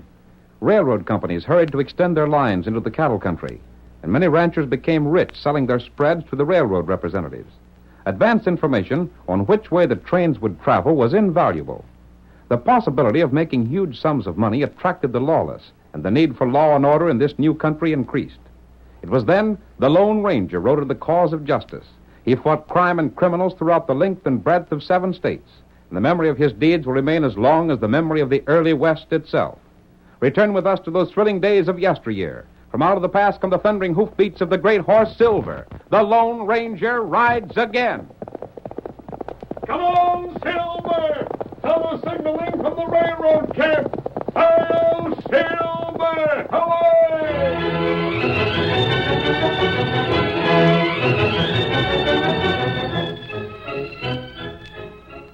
The construction gang of one of the large railroad companies had laid their tracks to a small community not far from the eastern slope of the Rocky Mountains. There they rested until their advance agents bought new land to the westward. Our story begins in a small temporary shack that served as the office of the construction gang. Zeke Slavin is talking to Harvey Grant, the assistant manager of the gang. Now, look here, Harv. You got access to the safe in your boss's office. Sure I have. But what about it? Having that is the same as having the key to the bank. You get what I mean? I don't know as I do. Inside that safe, there's some papers that tell just where the railroad you work for is going to be laid. I still don't see... No? Well, listen close, Harv, and follow me careful. Go on. I got a little ready cash to work with, savvy? Now, if I knew what land was about to be bought by the railroad, I could get options on that same and stick the railroad for a nice high price. And you think I'd double-cross my boss? I know you would. Why, you dirty Take it easy, Harv. You can pull the wool over the eyes of a man like John Shaw, but not me. I happen to know your background, savvy? You what? I says I know your background.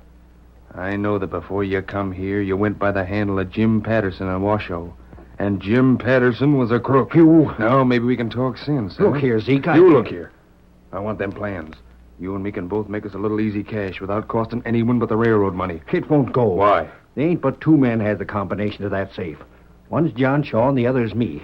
If the plans got out, I'd be the first one suspected. I thought of that. Then you see, I also thought of a way around it. What do you think of that? How? Suppose I figure the whole thing out so John Shaw's son would be the one accused of robbing the safe. It couldn't be done. It could. How?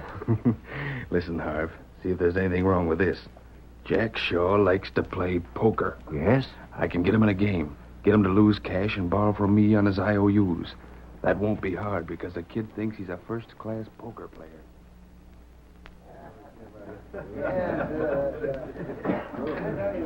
While the poker game was in progress in the cafe, the Lone Ranger, unmasked but disguised, sat at a nearby table with Tonto. Jack Shaw should know better than to get in a game like that. He's been losing money to Zeke Slavin all evening. Slavin? Him crook? How can Jack afford to lose so much? You look. Yes, borrowing more money. Huh? I wonder why Zeke is willing to lend it to him. If Zeke is planning something, I'd like to know what it is. Tonto, we're going to get closer to that table.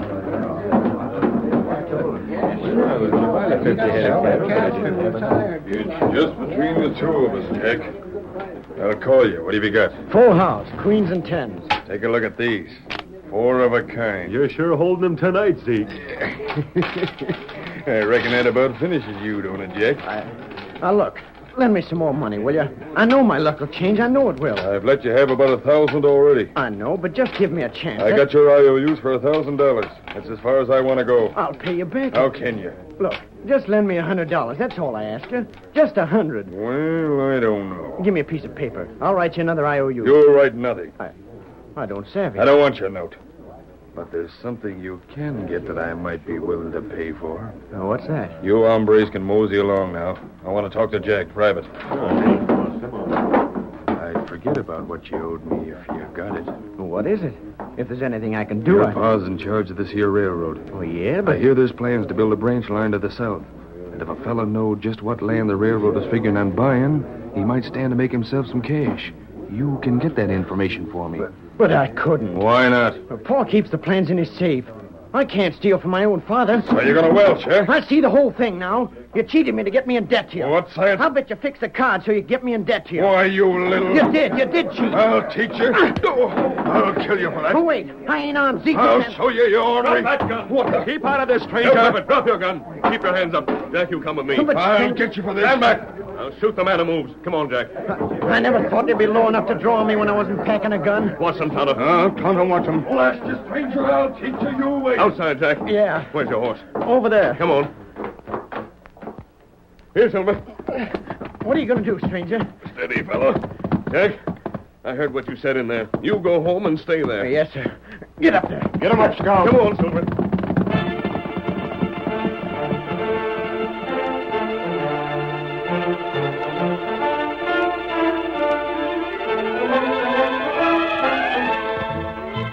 Later the same night, Zeke Slavin met Harv Grant and told him about the fight in the cafe. It worked out just right. Even better than I thought it would. I heard that someone throwed a gun on you. Yeah, can you beat that?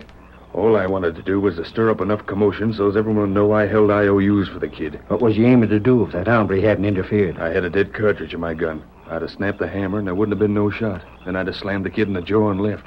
But I didn't need to, savvy? That was even better than doing as you planned in the first place and having me there to bust up a fight. Uh-huh. Now you're clear to let me have that information, ain't you? Well, Ain't you? Sure thing. And the kid will be suspected of it. His old man will hear tomorrow about him getting in debt to me and owing money. He'll hear all right. I'll see to that first thing in the morning.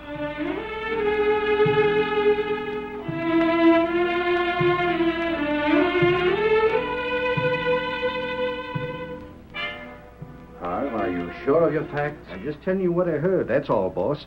Of course, it's none of my business. I thought Jack had learned not to gamble. Well, you can't be too harsh with him, boss. He's young. Oh, I'm sorry to hear it.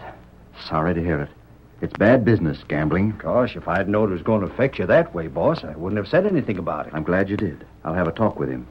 How much did he lose? I don't know, but folks said it was a sizable amount. Harv, you go out and check with the stage station about the equipment we're expecting. Now? Yes. All right, boss, but I got some work to do. Well, let him go.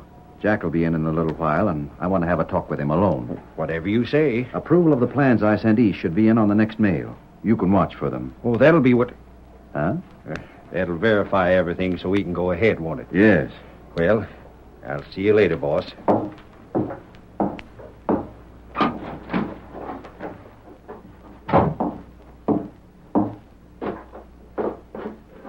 Oh. You wait here. What do you want, Injun? Me want talk. Let me go. I'm in a hurry. Me let you go in a minute.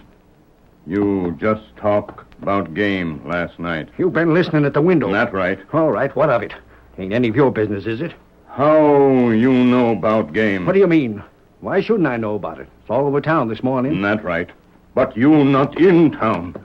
How you know, huh? Why, blast your hide. It ain't no business of yours. Now, stand aside before I throw lead. Yeah. Tonto, go now. Get him up, Scout. What the dickens did he mean? Who is he, anyhow? Morning, Mr. Grant. Oh, morning, Jack. Who was the redskin that just rode away? I don't know. Looking for a handout, I guess. Your pa's inside. He wants to see you. All right, thanks.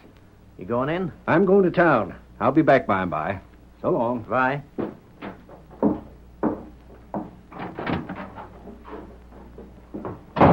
Jack, what's this I hear about you gambling last night? Who said that? Who told you? I wished it had been you that told me, son, but it wasn't.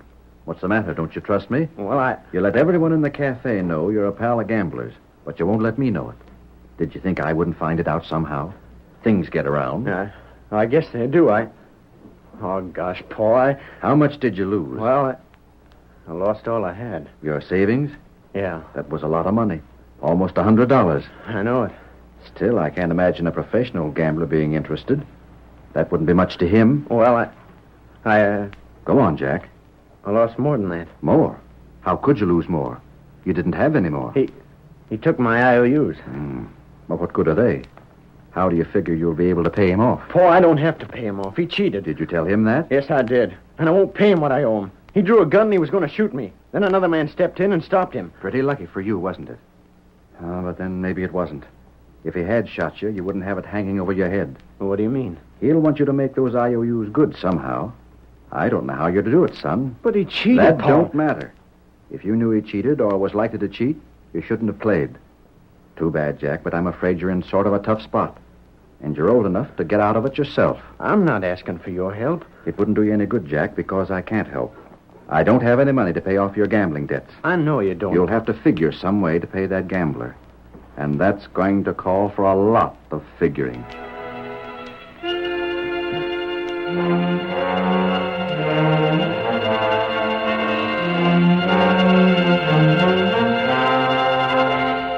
When Tonto met the Lone Ranger, he told about the meeting with Harv Grant. I wonder how that man did know about last night. Me not know. He couldn't have gone to the town after we left. The place was just about ready to close up. That's right. And he wouldn't be likely to have seen anyone this morning. Now, though, I want to ask him a few questions myself. There's a chance that he might have known beforehand that Jack was going to lose some money. I don't know why Slavin would have taken the youngster into a card game unless he had some scheme in mind. What scheme? I don't know that either. Here, Silver. Here, Scout. We're going to try and find out. Come on, boy. Get him up, Scout.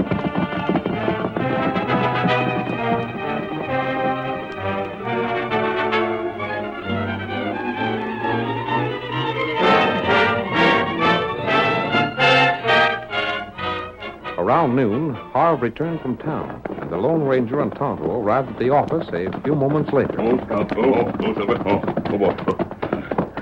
There, window where. Tonto, listen. I'll look in. I don't want to go inside until we're sure Grant is back from town.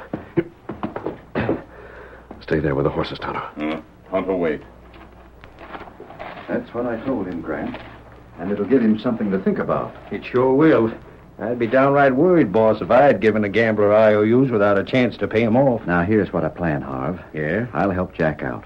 I'd be a mighty poor father if I couldn't stand behind my own son when he's in trouble. Yeah. I'll help him out, but not just yet.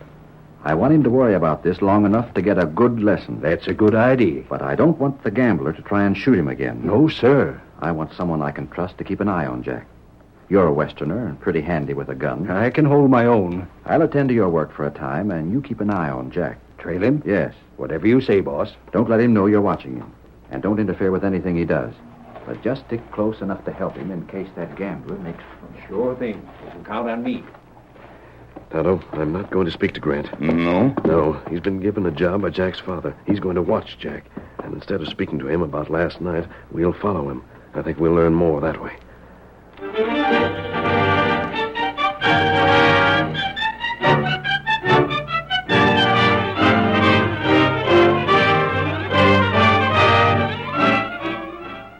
Though the manager of the railroad didn't know it, he played right into the hands of Harvey Grant when he gave him the job of guarding Jack.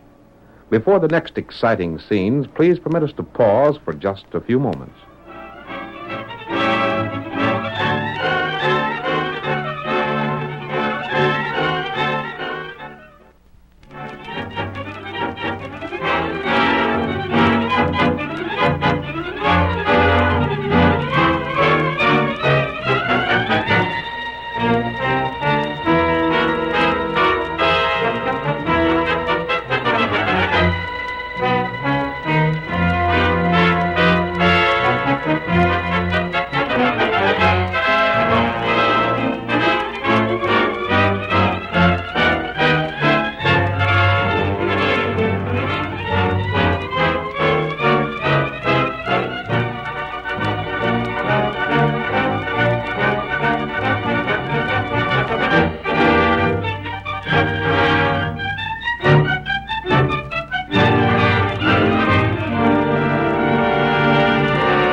When the Lone Ranger decided to investigate Harvey Grant, the assistant to the boss of a railroad crew, he learned that Grant was assigned the task of protecting the manager's son, Jack.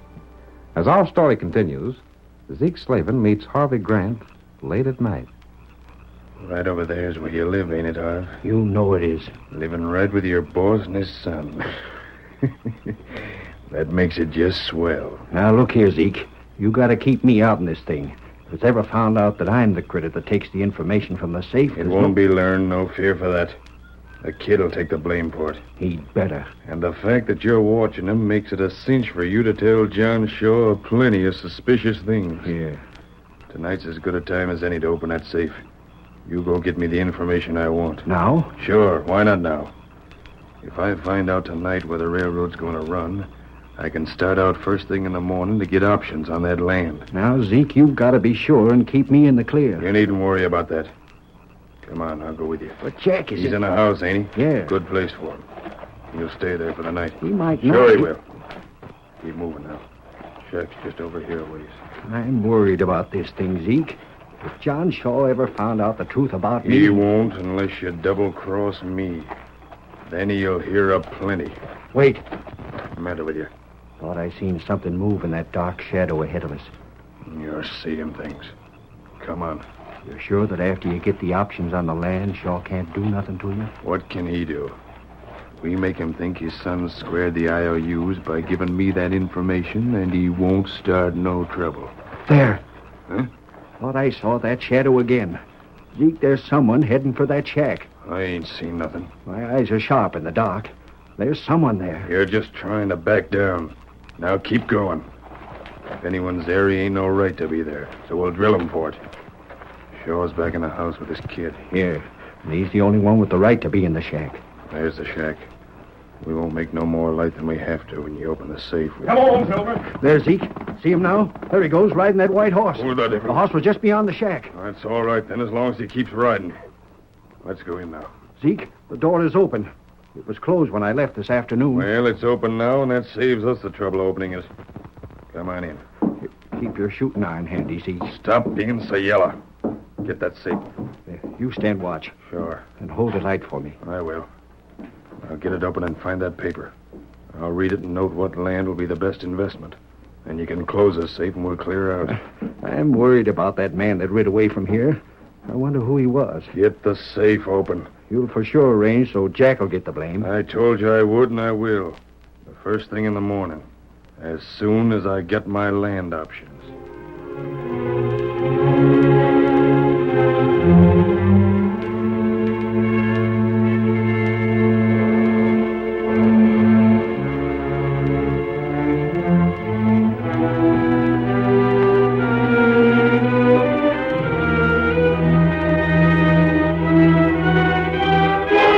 About noon the next day, John Shaw sat alone in his office.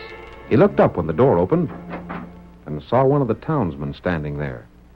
Your name, Shaw? Yes, what about it? John Shaw? Yes, of course. What do you want? I got something for you.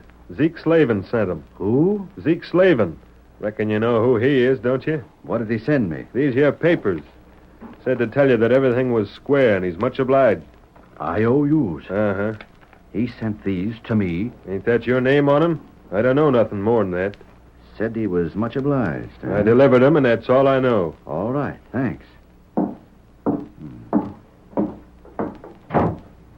Strange. Mighty strange. Of course, these were meant for Jack. But how in the world did he pay them off? 200, 500...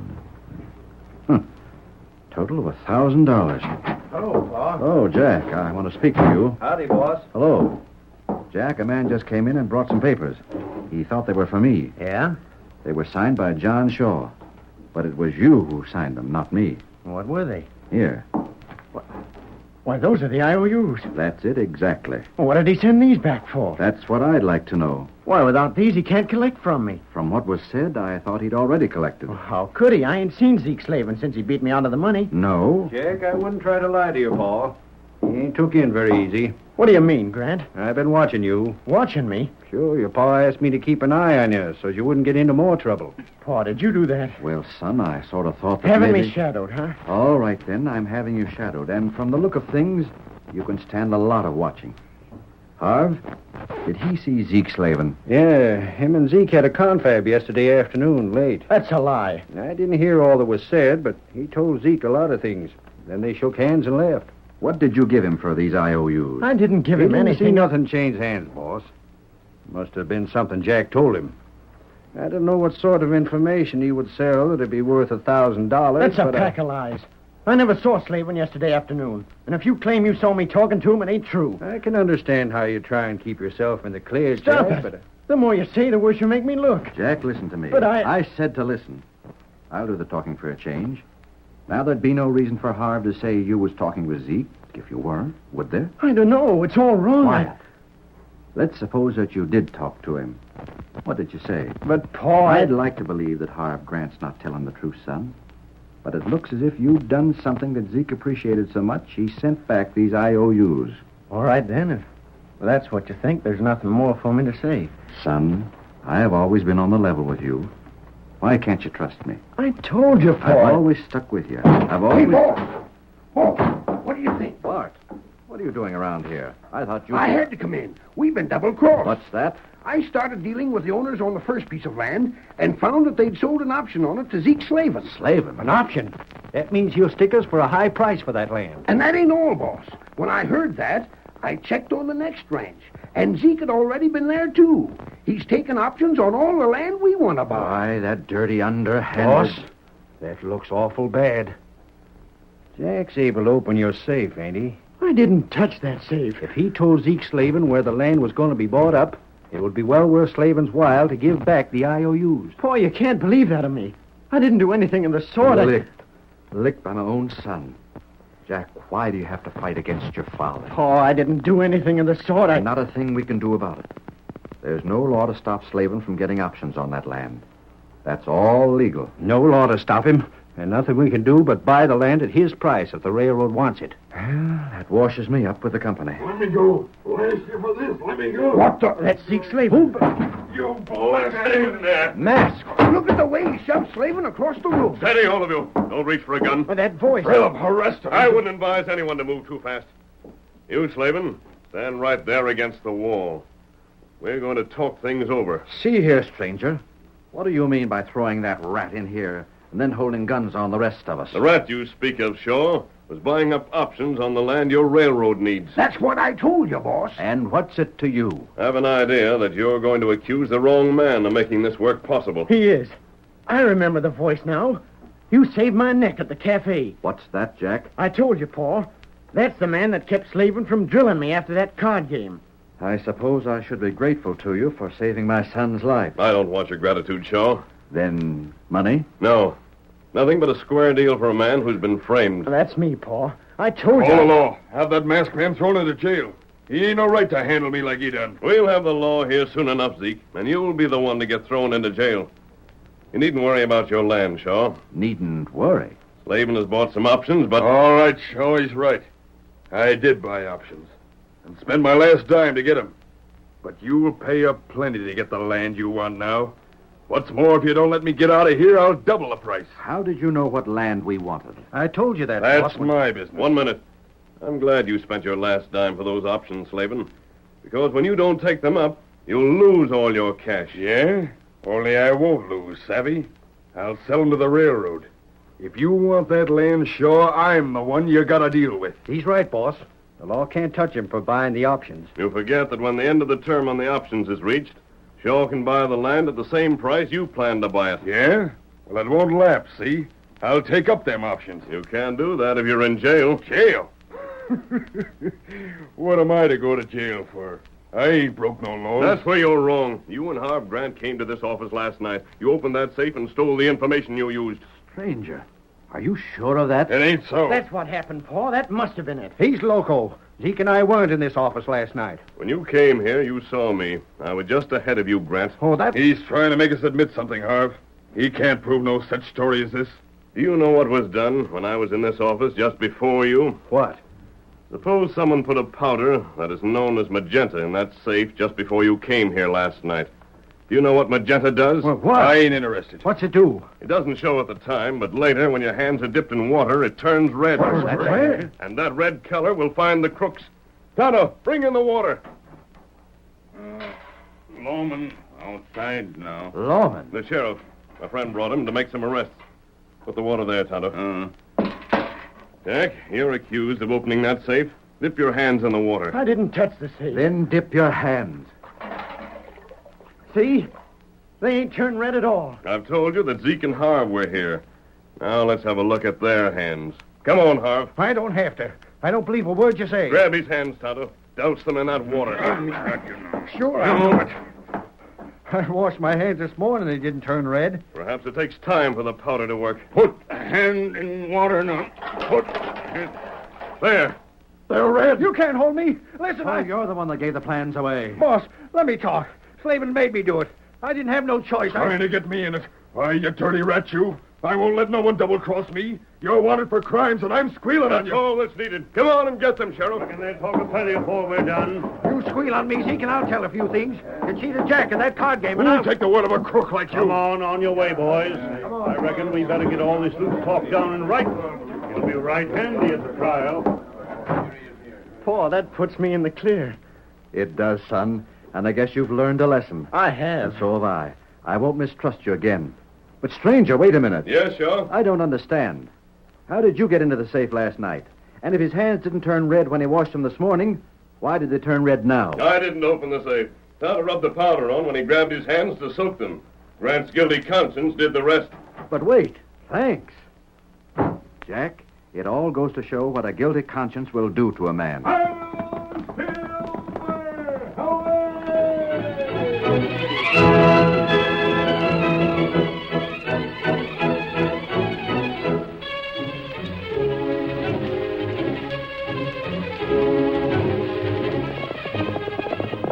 Come on, Silver! There's adventure on the trail ahead! Hi-yo, Silver! Away!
The story you have just heard is a copyrighted feature of the Lone Ranger Incorporated.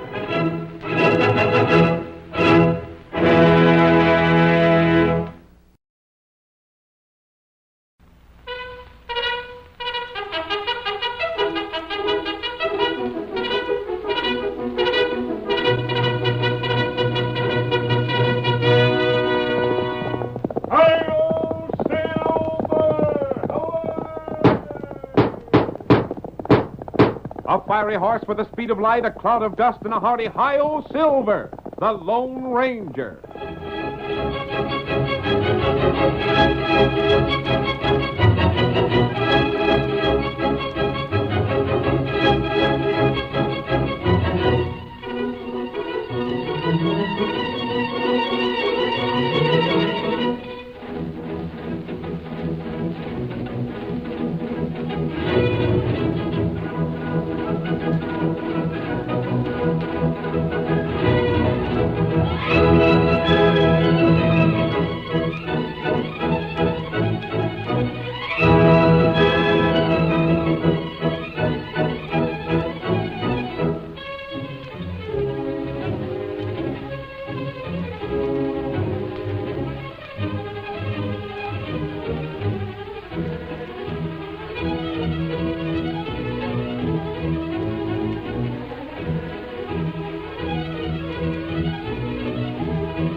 the history of the western United States is also a history of transportation. First prairie schooners, then the Pony Express, and finally the railroad helped bring civilization to the new country. It was the masked rider of the plains, however, that did most to establish law and order on the frontier.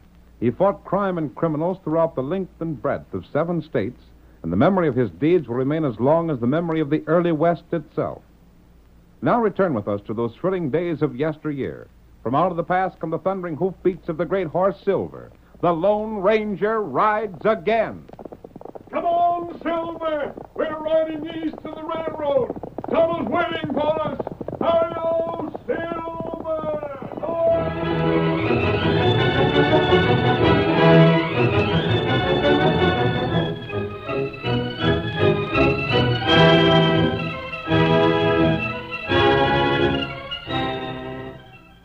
Old Zeke Hackett had once ranged cattle all the way from the town of Hinsdale through Cedar Valley and beyond. In the days of his prosperity, he had befriended numberless men and women who had come to him starving or sick or homeless. With the end of the days of the open range, Zeke's prosperity faded away, and with his prosperity, the fair-weather friends who had taken advantage of his generosity. In the end, he had been able to retain title only to Cedar Valley and a small strip of land to the westward, and here grazed the shrunken remnants of his once vast herds. We see Zeke now sitting on the porch of his home with his wife Martha, watching the approach of their nearest neighbor, Duke Bradley, with 2 of his men. Well, there he comes, Martha, riding up here just as bold as you please. And 10 years ago, I'd have taken my shooting iron and run him off my place so fast he'd have scorched the air getting away. Times have changed, Zeke. Not for the better, neither. Now, when he gets here, you treat him just as nice as you're able. It don't do to go looking for trouble. Martha, I feel like to bust. Well, you can just hold in that temper of yours. There ain't nobody else willing to give us cash for Cedar Valley right now. Just because Duke's got everybody so blame scared, they're afraid to offer anything. I ain't saying that's not so. And if I could only prove my suspicions, I'd be willing to bet every last penny I got that Duke's the fellow to blame for them water holes in the valley being poisoned. Now, Zeke, you haven't no reason to say that. Don't need no reason. All us could tell a crook by the way my rheumatics act. Won't you ever get over that notion? Well, it's so. I get within 10 yards of a crook, and I get to aching like somebody's using me for a pincushion. I've heard you say that for 40 years. No, I can feel it coming on right now. You behave yourself. Howdy, Zeke. Howdy yourself. Didn't you hear me? Well, you ready to talk business, Zeke? Oh. Something ailing you? It's them dog-blasted rheumatics. Never did have 'em so bad afore. Well, now, I'm sorry to hear that. Didn't know you was troubled that way. Don't you pay any attention to him, Mr. Bradley. Zeke's just like a big baby with his ailments. You keep still, Martha. So you come to make me an offer for Cedar Valley again. Is that it? I heard in town you changed your mind about selling. It wasn't because I wanted to. No? But there ain't no use trying to run cattle where they die off like flies from poisoned water. It's just terrible. We've lost half our critters already. I was afraid of that. Now, if you'd sold out to me before, it wouldn't have happened. How much you offering? Well, last time I said I'd give you 3,000. Wasn't that it, Sawbuck? Yeah. That's why I recollect it, boss. Well, 'tain't much, but I guess I'll... Now, wait a minute, Zeke. Huh? That 3,000 was for the valley and all the critters in it at the time I made the offer. But, of course, you wouldn't expect me to offer as much now, seeing that half your critters have died off since. You mean you won't give us 3,000 even now? 2,000's my best price. Oh, my rheumatics is something fierce. Duke, 2,000's the same as robbery. Why, 5 years ago, I could have sold the valley and the cattle for 30,000. This ain't 5 years ago. Then make it 2,500. Nope.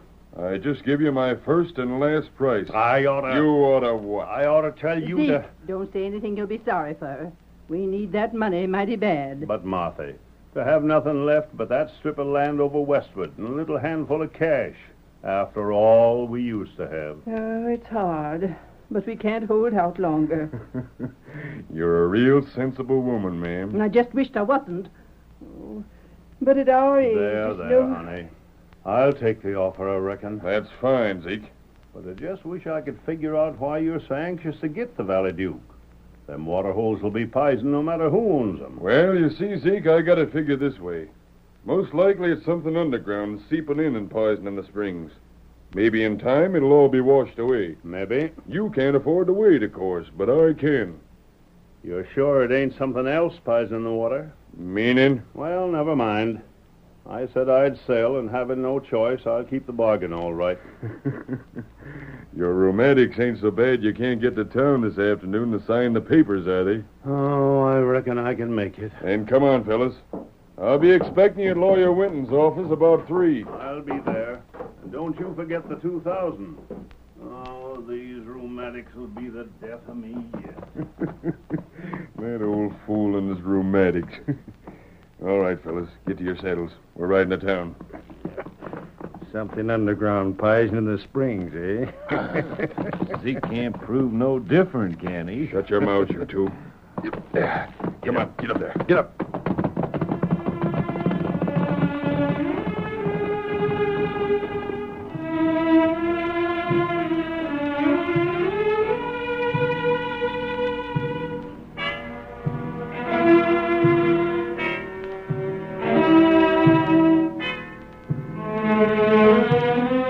In the meantime, some distance to the east, rumors that the railroad planned to extend its lines westward became a practical certainty. A small group of surveyors started making their way across country with chains and transits. And one day, the Lone Ranger and his faithful Indian companion Tonto rode up to the crew. Hello there. A masked man. What the... Oh, Silver. Oh, what ain't one? Outlaws. What do you want here? We're not outlaws, Jerry. You know my name? You're Jerry Duncan, aren't you? We never met afore that I can recollect. Your superintendent told me about you. Mr. Stanley? Yes. How come outlaws like you know him? I said we aren't outlaws. Tonto and I became acquainted with him a long time ago. We help him when him in plenty trouble. Yeah? He told us the railroad would build and that you'd be in charge of the surveying crew. Blasted, he shouldn't have talked so much. He knew that anything he told us would be held in confidence. Look here, stranger, if that information gets out, it's going to cost the railroad a fortune to buy the land it needs. But we won't repeat what we know. I'm afraid most of the people through here suspect your purpose already. Maybe so. But they ain't so blame sure that they're going to turn down a fair price for their land. Tonto and I have been watching the route you're laying out. From what we've seen, you'll have to go through Cedar Valley. Yeah? Well, that's a long ways off yet. But it's directly on the way to Hinsdale. For all you know, maybe we ain't going to Hinsdale.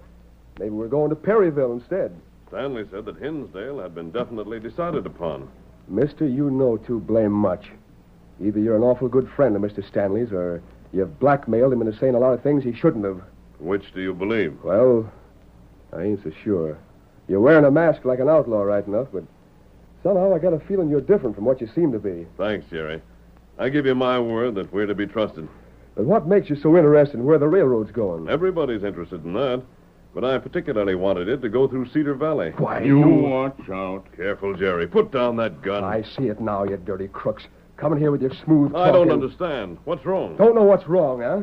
You're two of Duke Bradley's hired gun hands. Of course, you wouldn't know what it's all about.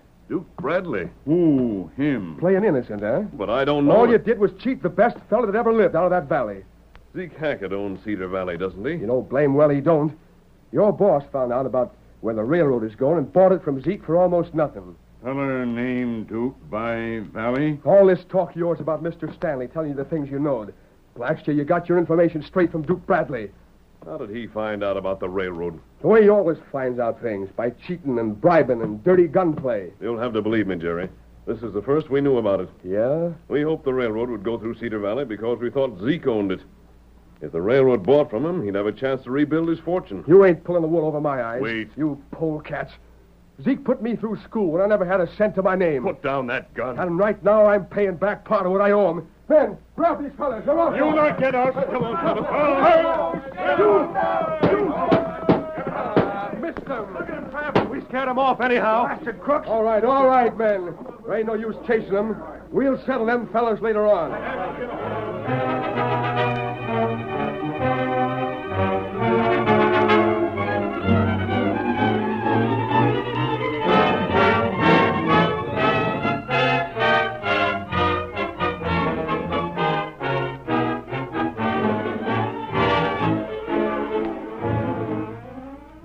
The masked man and Tonto raced away from the crew of surveyors, then decided to continue on to Zeke Hackett's ranch many miles distant. They had known Zeke in the days of his prosperity and had sympathized with him when his fortunes declined. Now learning of Duke Bradley's action for the first time, they determined to investigate. We see them at the end of their journey, reining in their horses beside the corral where Zeke is standing. Zeke! Well, doggone my hide if it ain't the masked feller and Tonto. Been a long time since we've met. Too blame long. Tonto, glad see you. Well, Tonto, there ain't so many feel that way anymore. I can recollect when I had more friends than I knew what to do with. It seems like when a feller's down, they sort of forget about him. I know one who hasn't, Zeke. Yeah? Jerry Duncan. Jerry? Say now, there's one of the finest young fellers ever was. Met up with him when he was just an orphan kid. Always sort of felt toward him like I would have if he'd been my son. And he thinks a lot of you. Your friends are his? No, I'm afraid he thought us outlaws. Recollect when we first met up? First I figured you was outlaws myself. Then when my rheumatics didn't get to aching, I says to myself, Zeke, there's an honest feller, mask or no mask. Jerry gave us some bad news. Yeah? He told us that you'd had to sell the valley. Yep, I did all right. Tonto not like that. Well, Tonto, I never thought to see the day I'd sell it. But me and Marty got down to where we just had to have some cash. Duke Bradley bought it, didn't he? Uh-huh. I don't suppose he told you what he wanted it for. Oh, he'll graze cattle there, I suppose. That wasn't his purpose, Zeke. He knew the railroad would have to buy that property. Huh? What's that? It's true. I wouldn't have told you about the railroad's plans, but Duke seems to have known them, and he used your ignorance to cheat you. Well, I'll be... So he did poison them water holes. He poisoned the water holes in the valley? He must have. I can't prove it, but just as sure as I'm standing here, he did that very thing. And he can't be brought to justice? There's no way at all. But there's something else that can be brought to. Yes? And that's the business end of shooting iron. You stay here Wait, while I get Zeke. Listen to me. Perhaps there's another way to punish him. I don't know what it'd be. Oh, golly. Just thinking of that critter's brought on them pains again. You can't fight a man like Duke Bradley with guns. It's the surest way I know of. No, Zeke. I've still a better plan. Huh? And from what you've told me, I'm sure it'll work. Now listen to me.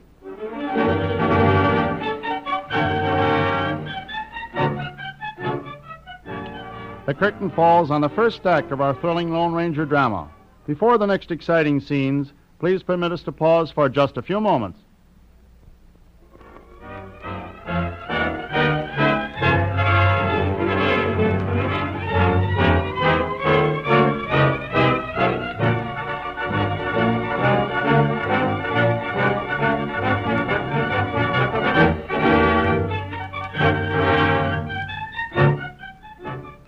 Now to continue our story. A week after Duke Bradley had bought Cedar Valley from Zeke Hackett for a fraction of its true worth, the rancher was talking with one of his men. Well, Em, before the day's over, I'll be banking about $40,000 or $50,000. Will it be that soon, boss? Yep. I heard today that the fellow representing the railroad will be in town to buy up land. Good enough, huh? When Zeke hears about it, I'll bet he'll be fit to be tied. I can just see him. He'll be yelping about his rheumatic so's he could be heard clear to the next county. We ain't worrying about him. You reckon the railroad will pay that much cash? They'll pay. It'd cost them 10 times as much to cut across the hills. Yeah, anyhow, that much. I'll be making myself a nice profit. 2,000 a Zeke for the valley, and 500 to pay that fellow in the railroad office for telling us which way the line's going to be built. Golly, and all the rest clear. The best part of it is we couldn't have lost no matter which way the railroad was built. Uh-huh. If they'd decided to go to Perryville instead of Hinsdale, they'd had to cross that land over to the west that Zeke owns. If that had been the case, why, maybe them water holes over there might have been poisoned, eh? Funny thing about water holes. Can't never tell where they're likely to go bad. There's Sawbuck riding up. I was hoping he'd be getting back. I aim to send him into town after some supplies we're needing. Yeah, maybe I'll go with him. I need a... Boss, Huh? the surveyors are here. Going through the valley, eh? But they ain't. What's that? The railroad's changed its plans. You're local. I ain't. The railroad's not coming to Hinsdale. What It's going to Perryville. Them surveyors are on Zeke's land. That western strip of his? Yeah. You seen him yourself? No, not exactly. but I heard it in town. It can't be. We ought to see for ourselves. Come on, that's just what we're going to do. I never believed it at first, but even the sheriff said he seen him. If that fellow in the railroad office double-crossed me, He might have, figuring you couldn't prove nothing. And figuring if he gave out the wrong information, the railroad couldn't prove nothing either. He'll pay for it if he did. Steady there, blast you. Let's hurry. I'm ready. Get up there. Get up there.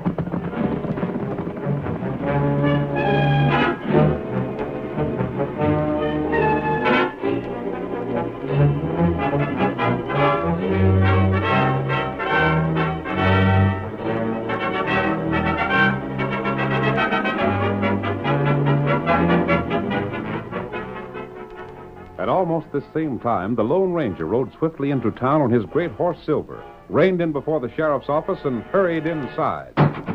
What the? Don't go for your gun, Sheriff. A masked man, of all the blasted You're nerve. going to do what I say. You- I'll explain later. But there's no time to waste now. You'll be jailed for this. Perhaps, but right now you're coming with me.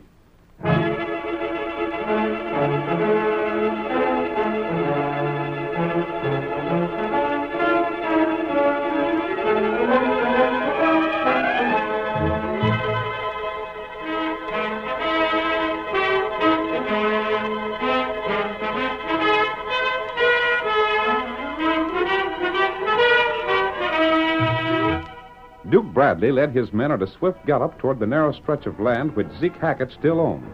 As they approached their destination, Duke saw that the report he had received was correct. Over there. You there. You calling me? You heard me, didn't you? I heard you. I didn't care much about your style of calling either. Don't get smart, mister. Shut up, Lem. I'll talk to this fellow. Now, what I want to know is what you and your men are doing over here. What we're doing is our business. But I'm making it mine. Yeah? Let me handle him, boss. Maybe a little gun whipping would do him some good. Anytime you fellas want to start something, I'm willing. Look here. I thought the railroad was going through Cedar Valley. You did, huh? It was supposed to be built to Hinsdale, but this is the way to Perryville. And what if it is? Just this. I own Cedar Valley. I paid good cash for it. But if the railroad's going to Perryville, I won't be able to sell it. Well, now, ain't that just too bad? You're Duke Bradley, ain't you? That's me. Well, I heard about the way you cheated old Zeke. You thought you was going to collect big money. But this is Zeke's land, and now it's him that's going to collect. Duke, we ought to fill that fellow in the railroad office full of lead. It was him that got you in this fix. Serve you right. I'll Hold show it, you. Sawbuck. But I Come tell on. you. Get back on your horses. We ain't licked yet.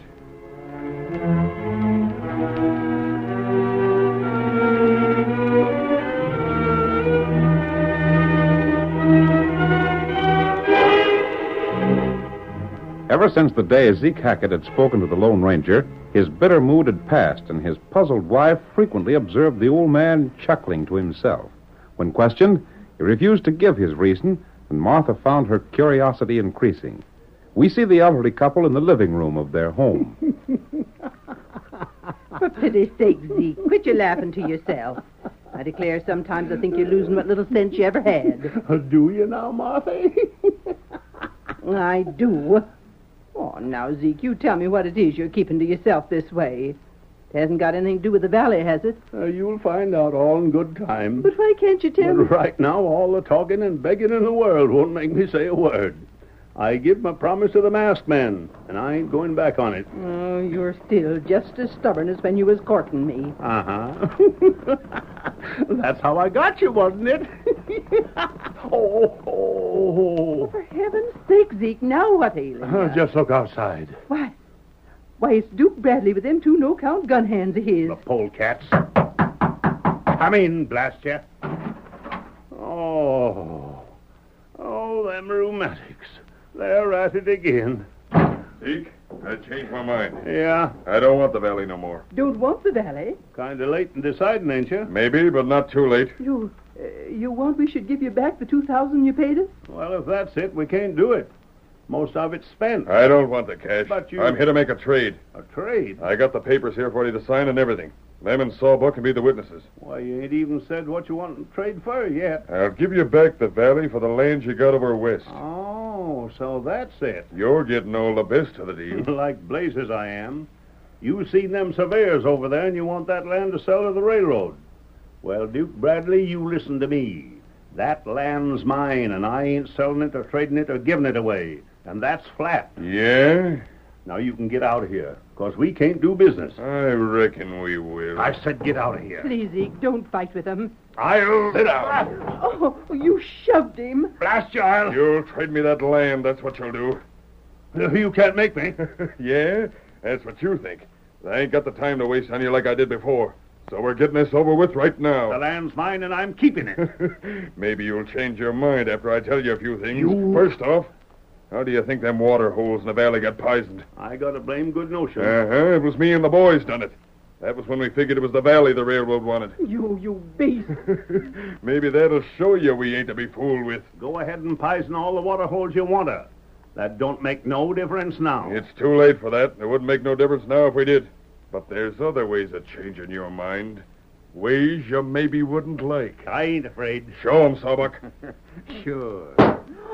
Oh, you almost hit him. Wait till I get my gun. Stay where you are. Go ahead, Sawbuck. Oh, my vase. The vase I brought with me from the east. Changing your mind yet, Zeke? I'll have the law on you. No, you won't. There's 3 of us and only 2 of you. The law will have to take our word again yours. Oh, Zeke, don't hold out. They might kill you. You got the papers with you, you say? Uh-huh, right here. Give them to me. I'll sign. Now you're showing sense. You just put your name right there. Fellas, didn't I tell you we weren't through yet? Now I reckon maybe next time you'll believe me.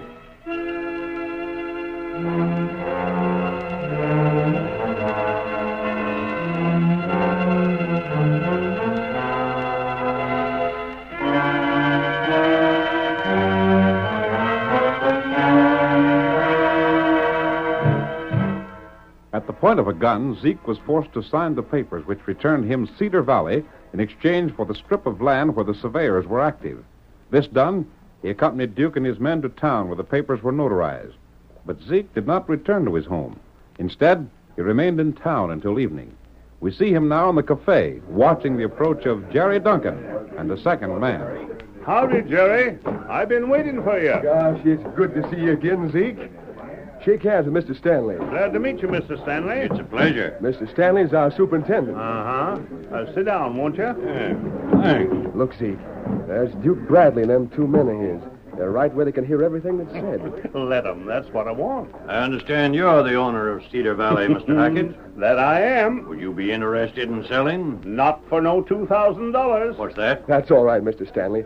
It's just a little joke, Zeke. Oh. You got any particular price in mind, Mr. Stanley? I have, and it's fair, I believe. $30,000. Well, now, that's something. Hey, what's going on here? You're trying to pull some kind of a slick deal, Zeke? Jerry, who are these men? Oh, they're the fellows who owned Cedar Valley for a while, Mr. Stanley. But it wasn't for long. Oh, I see. I think I've heard of them. I ask a question, I want an answer. One moment. What business is this of yours? I'll tell you what business it is of mine. If you're buying the valley for the railroad, then I've been cheated. Cheated? You heard me. And by that fellow sitting right there. He's pointing at you, Jerry. I never cheated nobody. No? I suppose you didn't tell me the railroad was going to Perryville. Nope, I didn't. It was you said that. I just didn't bother to put you right. Boy, Duke, they tricked us. And we're stuck with that land that ain't no good to us. Well, we won't be for long. You better be mighty careful, Duke. You sneaking old fool. You ain't tricking me like this. Zeke, watch out. Now it sounds like you got the rheumatics, Duke. My hand, it's smashed. Now listen, Duke. I just hit your gun. So you want a gunfight, huh? Well, raise your hands, all of you. And keep 'em raised. Sheriff, jail that masked fella. He just... It's you I'm jailing, Duke. You and your pa. You ain't got nothing on us. That's where you're wrong. Go ahead, Sheriff. Jail the coyotes. You can't. You ain't got no reason. It's your own fault you're going to jail, Duke. But I tell you... Sheriff and I were outside when you forced Zeke to trade back. You made him accept the valley at the point of a gun. The masked man's telling the truth, Duke. I seen it all. But Zeke told us not to do nothing unless you tried to make trouble over this deal. It's a frame-up. But you're getting exactly what you deserve. And it was the masked feller that done it. It was him and Tonto that got Jerry to bring his crew here to survey that other land so's Duke could think the railroad had changed its plans. The first time I met up with the masked fella, I figured him to be an outlaw. I sure learned different. All right, Duke. You fellas are coming along with me. I got a cell already picked out for you. If I ever get out, You won't. Duke, this is the worst luck I ever seen. To think that we forced Zeke to take back the land he wanted all the time. And then on top of that, they have to go to jail for beating ourselves out of all that cash. I don't care what you call it. That ain't justice.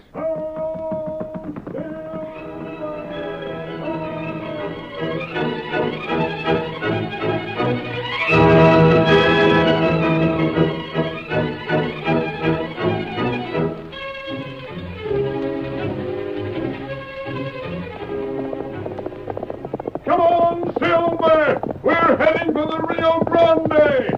Hi-yo, Silver!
The story you have just heard is a copyrighted feature of the Lone Ranger Incorporated.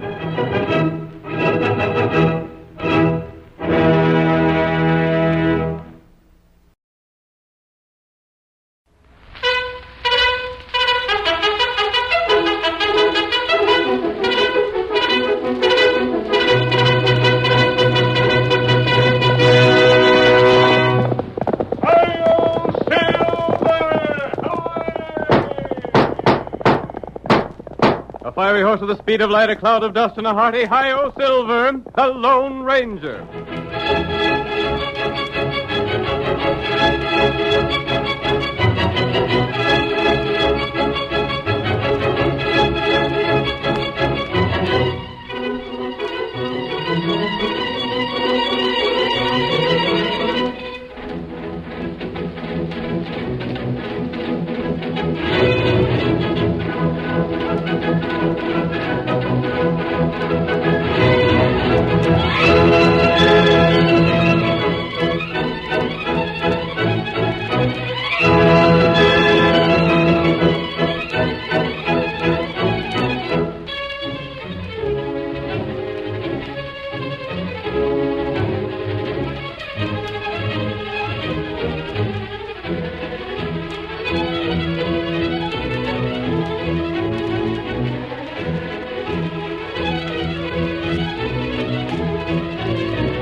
In the early days of the western United States, no man did more to bring law and order to the frontier than the masked rider of the plains.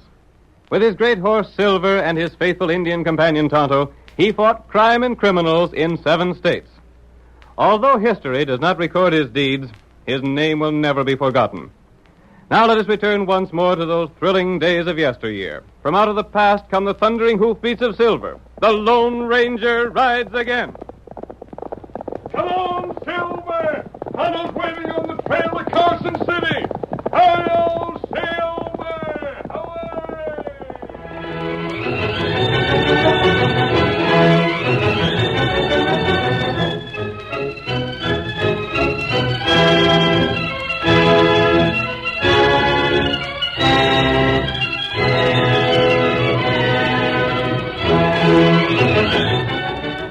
When gold was discovered near Carson City, the town boomed into prosperity.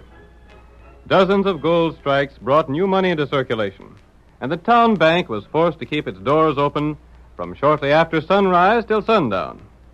In the first scene of our Lone Ranger drama, the light of dawn colors the surrounding hills as we find the masked man and Tonto approaching the town. I'm glad we camped for the night, Tonto. It brings us to Carson City early in the morning with our horses fresh. Maybe it's not good. What do you mean? Maybe it's bad. Waste time. But we don't even know that Pete Lorenzo headed for Carson City. Why have we wasted time? Me not know why. You have a feeling that he's there, huh? That's right. One of those feelings that you can't explain. Ah. I wish we knew what Pete Lorenzo looked like. That would help in bringing that killer to justice. That trouble. We not know him. He must have heard that there's a lot of the new paper money in the bank at Carson City. Everyone know that. Knowing it, he'll surely make a play to get it. If he does, we might capture him and reach the end of this long trail. There, town. At last. Come on, Silver, old boy. There's Carson City. What's that? Something has happened. It isn't just a cafe fight at this time of the morning. Come on there, Silver. Tonto, there's a crowd of people running toward the bank. Tonto, see him. We'll stay on the fringe of the crowd until we find out what's happened. I'll have to depend on the disguise on my face and take off the mask. That's right. Get it up, white feller. Come on, Silver!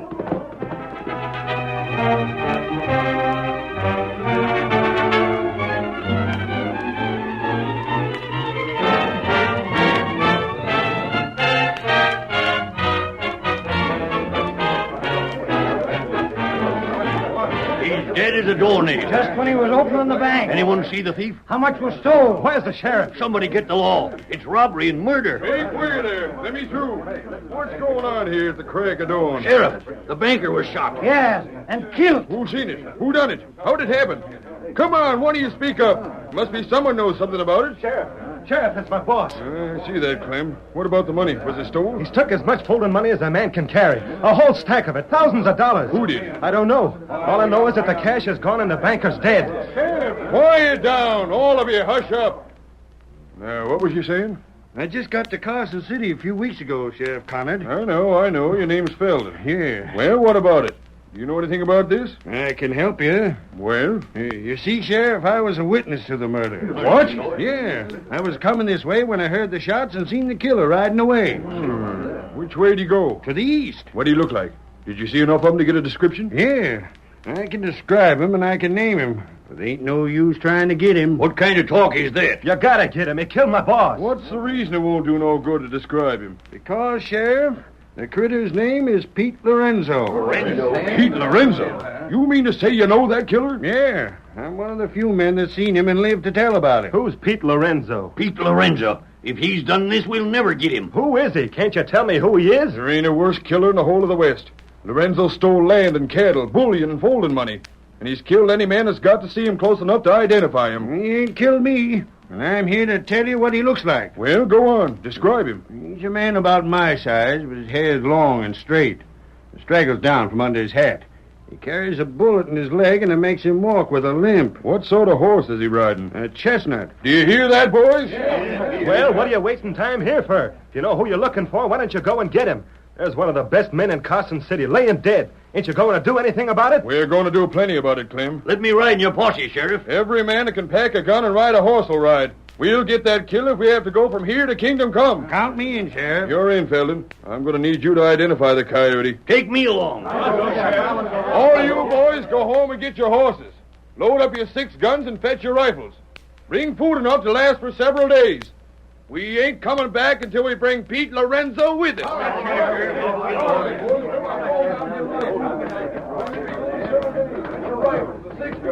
right. You hear that, Tonto? Me here. That man the sheriff calls Felden has described Pete Lorenzo. Not right. Wonder how nearly right that description is. Me not know. Felden seems to be the only living man who has seen Lorenzo. I don't know how much we can depend upon his description, but we're going to find out. What we do? We're going to ride. With posse? No, Tonto, not with a posse. We ride behind the sheriff's men. Why do that? Pete Lorenzo has been trailed by posses before this. He's avoided every trap that's laid for him. He's outwitted every man who's tried to trail him. That's right. He's too clever to be caught by the sheriff. We'll ride behind the posse and see what the lawmen do. That's good. Come on. We'll ride back away from here until the posse gets underway. Come on, Get him Silver. up, white fella.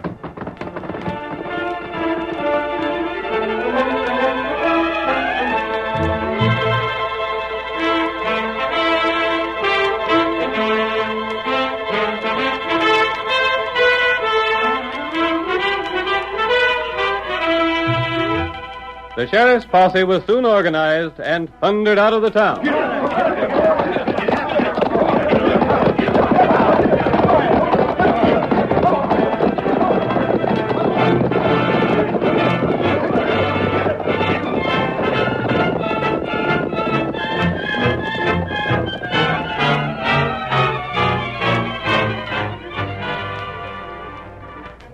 Throughout the long day, the posse searched the surrounding country for many miles around, but without success. Toward sunset, the lawman called a halt. Hold up here.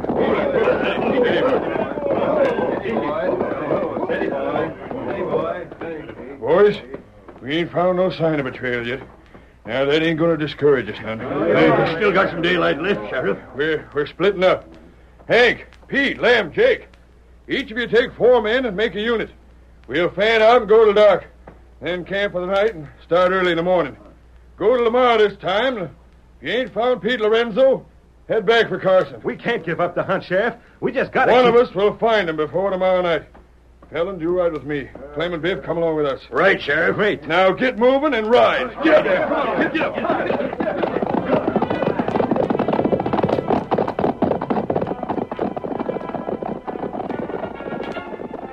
Tonto, we'll follow the group with the sheriff and Felden and keep just this far behind them. Come on. Get him up, white fella.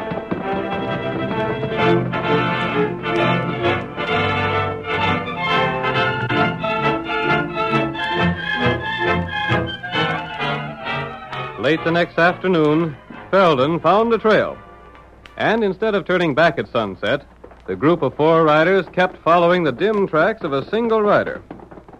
They saw where he had camped for a meal, and then continued. It was nearly dark when Felden asked, Is this still the same trail, Sheriff Conard? This is it, all right enough. We're closing in on him, too.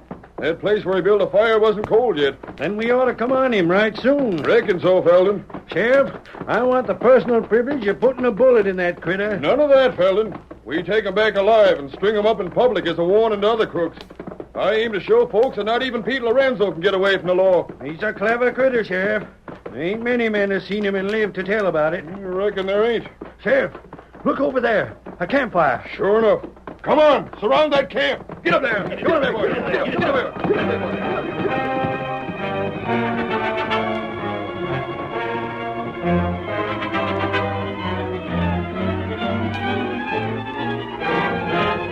There he is, boys. Get him. Don't let him get away. Reach for the sky. You're under arrest. What's this mean? What are you arresting me for? Make a break and you'll stop lead. But what have I done? That's a good one. You ain't fooling anyone, Lorenzo. Eldon, are you sure that's Pete Lorenzo? It's him, all right. Long black hair, sure enough. Hey, you. Walk over here. I am, but unload that shooting iron of his, Felden. And by ginger, he walks with a limp. I told you, Sheriff. It's him. I know him anywhere. See here, what's all this mean? It means you're under arrest for shooting a banker in Carson City and for robbing a bank. And it means you're heading for the rope.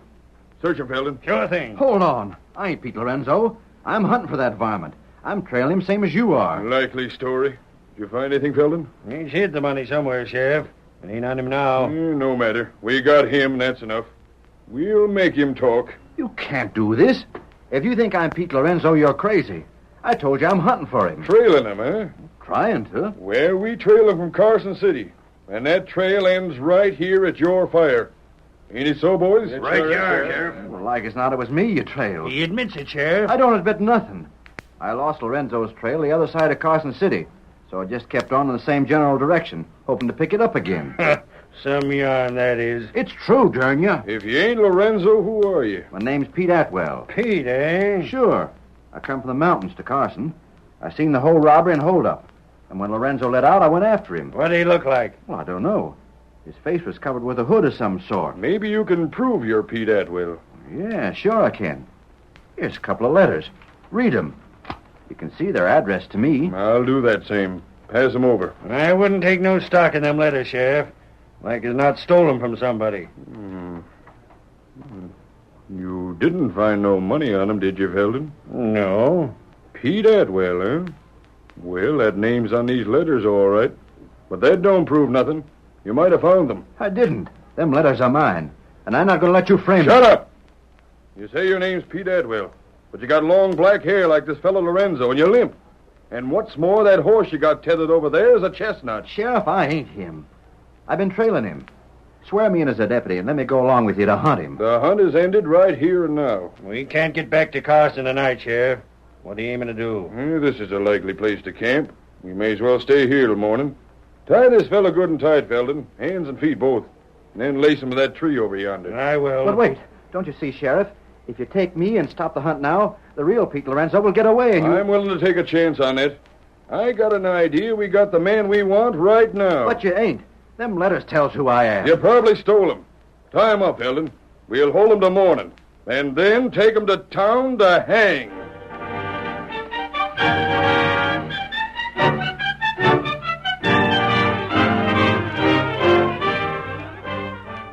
The curtain falls on the first act of our Lone Ranger drama.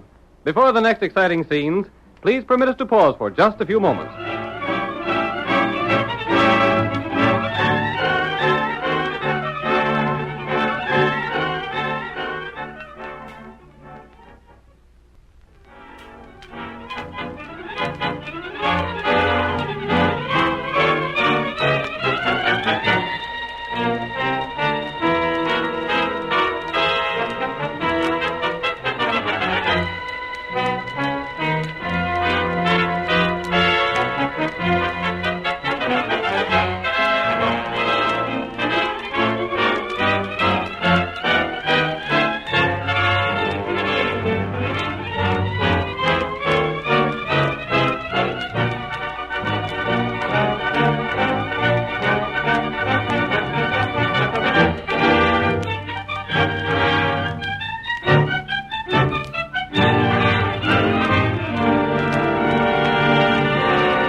Now to continue the drama.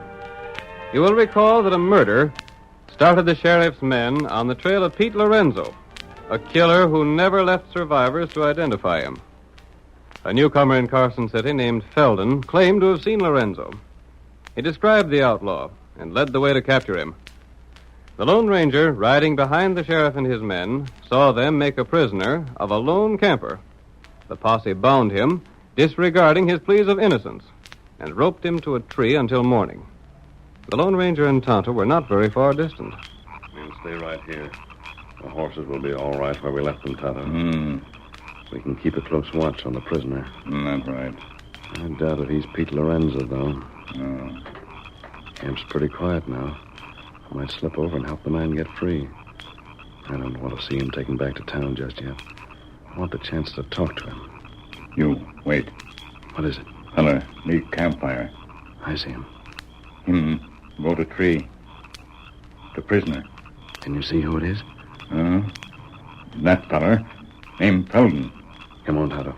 We'll get close enough to hear what he's saying.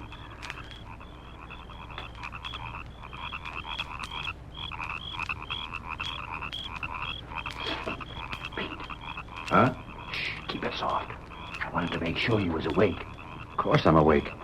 How can I sleep like this? Take it easy. I'm going to help you. You? Yeah. I've been thinking about this capture. It was me that led the law here. I know. If they take you back to Carson City, you'll be lynched without a chance for a fair trial. Of course I will. And I'm innocent. I ain't no more a killer than you are. I ain't Pete Lorenzo. Take it easy now. I'm making these knots loose so you can slip out in them, savvy? What are you helping me for? I don't want to be the cause of you being lynched. I'd sooner see you get away. You're going to give me that chance? Yep. I helped hang a man once. After he was dead, we found he wasn't the guilty one after all. Since then, I don't take chances on the same mistake happening. And now, you slip out in them ropes with a little work. You'll never regret giving me this chance. I ain't Lorenzo. If you'd have had cash on you, I'd let you go to the rope and glad of it. Just because you limp like Lorenzo and have long black hair ain't enough to convince me. Thanks, Felden. You'll need a gun. I'll drop one on the ground beside you. Get the ropes loose and be ready. I'll give you the signal when to make a break. I don't need a gun. You might. I got my hands and feet loose already. Good. Now, you better wait a couple hours more until the sheriff and me take our turn at guiding you. And if he sees you making a break, I can get in his way so as he can't shoot you. I'll cough when you're to run for it. All right. I've dropped a gun by your side. I got it. I'll leave you now. Good luck to you. Luck. I'll need it. I hope I don't fall asleep. Don't move, Pete. What? Quiet. Unless you want to bring the men here to find you untied. But look here. Who are you? I'll have a look at that gun. Are you the real Pete Lorenzo? You're masked. I'm not Pete Lorenzo. Then what are you doing here? Who are you? Be quiet while I examine this gun. But I don't... Tonto. Me here. Look at the gun, Tonto, and the cartridges. What matter? Examine it, then give it back to him. I'll have a talk with him in the meantime.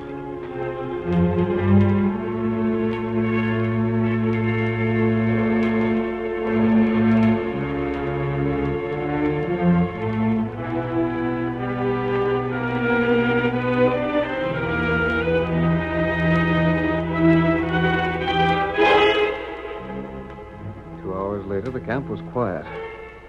Pete still lay near the base of the tree, pretending sleep, but tensely alert. Near the campfire, Andy Felden was just waking Sheriff Connard for his turn at watching the prisoner. Gosh, Felden, I could do with more sleep. Here's coffee on the fire, Sheriff, if you'd like some. Yeah, good. It'll wake me up. Is the prisoner all right? I reckon so. I looked at him just before you waked up. I'll be glad to get him to town. Only thing I regret is not having the cash. This night air. Getting a cold? The prisoner. He's making a break. Look. I can't see in the dark. I can. Shoot him. Wait till I get my guns. They're on the ground over here by my blanket. Boys, wake up. Ransom on the loose. Get him. Come on, get after him. He can't get far. He's shooting back at us. Get him, boys. Where'd he get his gun? I got him. Hold him. Grab him. Hop him, boys. Hang on to him. Throw some brushwood on that fire so they can see what we're doing. I got him tight. He's strong as a bull. He's dead, ain't he? Ain't he been shot? Stand back there. You boys get that brushwood on the fire. I'll put some on, Sheriff. Hey, this ain't the prisoner. I'm right where you left me, tied to the tree. That ain't the prisoner. How did this happen? Who's this? Let him up. Let me take a look at him. There's the fire. Now you can see. This is an Injun. Me Tonto. What's this mean? Where did you come from? You not know? What are you doing around here? Me look for outlaw. Looking for an outlaw, huh? Looks to me like he was trying to help the outlaw we already captured get away. Not true. That's what he was doing. Pete Lorenzo's got an Injun helper. That's it, Sheriff. Well, doggone, I don't know. We ain't no proof. Far as we know, the Injun ain't done nothing. But just the same... You must have good eyes, Felden. Steady. Where'd you come from? You listen. Here, Tonto, you take one of the guns. Now, both of them are cahoots with Lorenzo. That isn't the case, Felden. We're trying to locate Pete Lorenzo and take him to justice. And I think we've accomplished our purpose. Just who the Sam Hill are you? Sheriff, did it occur to you that Felden would have to have awfully good eyesight to see the prisoner escaping in the dark? Well, I couldn't see nothing, but just the same... He didn't see it either. He thought the prisoner was escaping because he'd already loosened the ropes to make that possible. That ain't so. That ain't the case, Sheriff. You know better than that. Let's go over to where the prisoner's tied and let him tell his story. It's you he's saying that about, Felden. By thunder, you must have eyes like an animal to see in the dark that way. Of course I seen him. Didn't I tell you? Pete. Yeah? Suppose you tell the sheriff what Felden did. Well, Gosh, I don't know. He acted friendly to me, and I... Acted friendly to you? Yeah. Tell him the truth, Pete. But I ain't sure that he the was truth. going to... It's the only thing that will save your life. Well, Sheriff, Felden come to me and said that he'd already helped to hang an innocent man, and he didn't want me to be the second. Did you say that, Felden? The whole thing's a pack of lies. None of it's true. Go on, Pete. Well, I told you, Sheriff, that I wasn't Pete Lorenzo. I showed you them letters in my pocket. What'd Felden say to you? Well, he loosened the rope so as I could get away. He told me that when he coughed, that was a signal for me to run. He did, eh? That was the first step in Felden's carefully made plan, Sheriff. Go on, tell me the rest. Well, then he dropped a gun by my side where I could get it when I escaped. Did you do that, Felden? It ain't true. It ain't true, I tell you. We'll get to the proof later. Now tell the sheriff what I did, Pete. Oh, you come and roped me tight again so as I couldn't get away. Exactly. Then you looked at the gun and you handed it to the Injun. Yes, and what did I tell you? Well, you told me to stay right here and not to make no sound. Then what happened when Felden coughed? Oh, the Injun was here. You know the rest, Sheriff. Yeah, we captured the redskin. I examined the gun Felden left with this man. Yeah? He loaded it with prepared cartridges. Well, look here. I ain't going to stand for no more of this. Sheriff, you know I'm the one that helped you get this prisoner. I've been right on your side from the start. Shut up, Sheldon. But what did I want to help him escape for? I said shut up. I'm going to hear what this man has to say. The cartridges and the gun left here were blanks. The lead had been dug out of them with a knife, and a wad of paper put in its place. Felden had no intention of letting Pete hurt anyone with a gun, especially himself. Yeah? What do you want to do that for, stranger? Maybe you can tell us that. I can. I'll go back to Pete Lorenzo. He knew things were getting hot for him. He knew that sooner or later he'd come to the end of the trail. And he felt the best way to shake the law off once and for all would be to die. To die? Have everyone consider him dead. There was one man in particular who was closing in on him, and he knew it. It was a man who walked with a limp, with long black hair. A man named Pete Atwell. Pete Atwell? That's the fellow we captured. That's what he said his name was. Atwell is the man who's tied to that tree. Pete Lorenzo went into Carson City and stayed there until he knew that Atwell was close by. Then he robbed the bank, killed the banker. But instead of escaping, he stayed right in town. Don't you believe a word he says, Sheriff. He can't prove nothing like that. That's all a cock and bull story to help this critter. I told you to be quiet, Felden. I'm controlling things here, and I'm going to hear what the masked man has to say. Go on, stranger. Talk. Lorenzo described the man he knew was chasing him. I was in the crowd when he did so. I knew he didn't tell the truth, because he said Lorenzo escaped to the east. If he had done that, I'd have seen him as I rode into Carson City. But you and your mask. Doggone it, I can't account for you. Never mind me. We're talking about Lorenzo.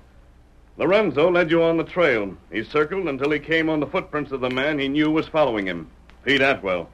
Then he led you here. He'd already described this man, so you assumed you'd captured Pete Lorenzo. Sheriff, Shut up! Go on, stranger. His plan was to let Pete Atwell get away so he could shoot him. That would end all hunting for Pete Lorenzo. All right, you're all covered. Felden. Then Felden is Pete Lorenzo. Well, I'll stand back. I'll shoot the first man that makes a move to get me.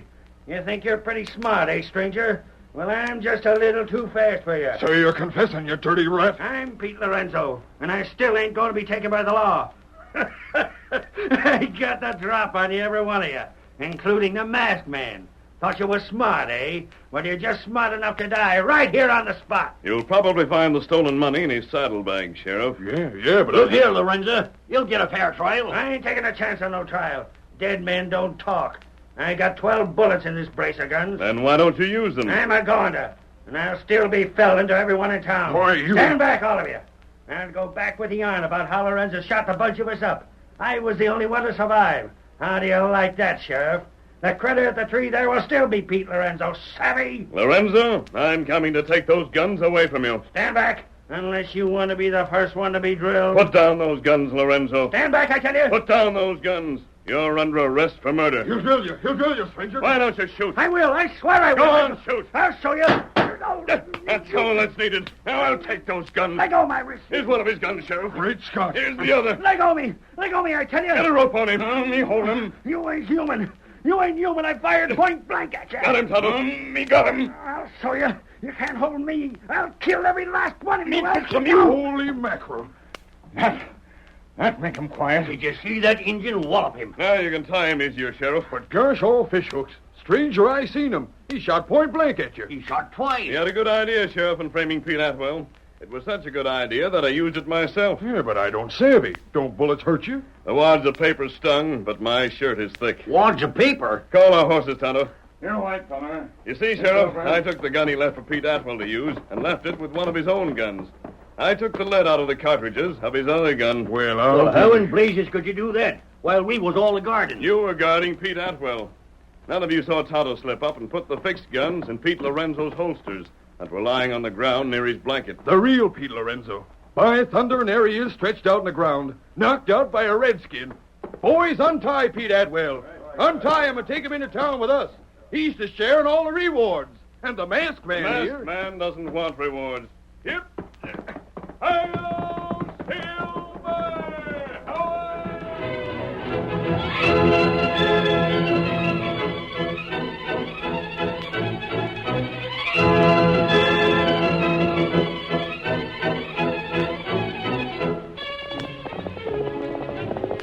Come on, Silver! There's trouble near River City! We've got to hurry! Hi-yo,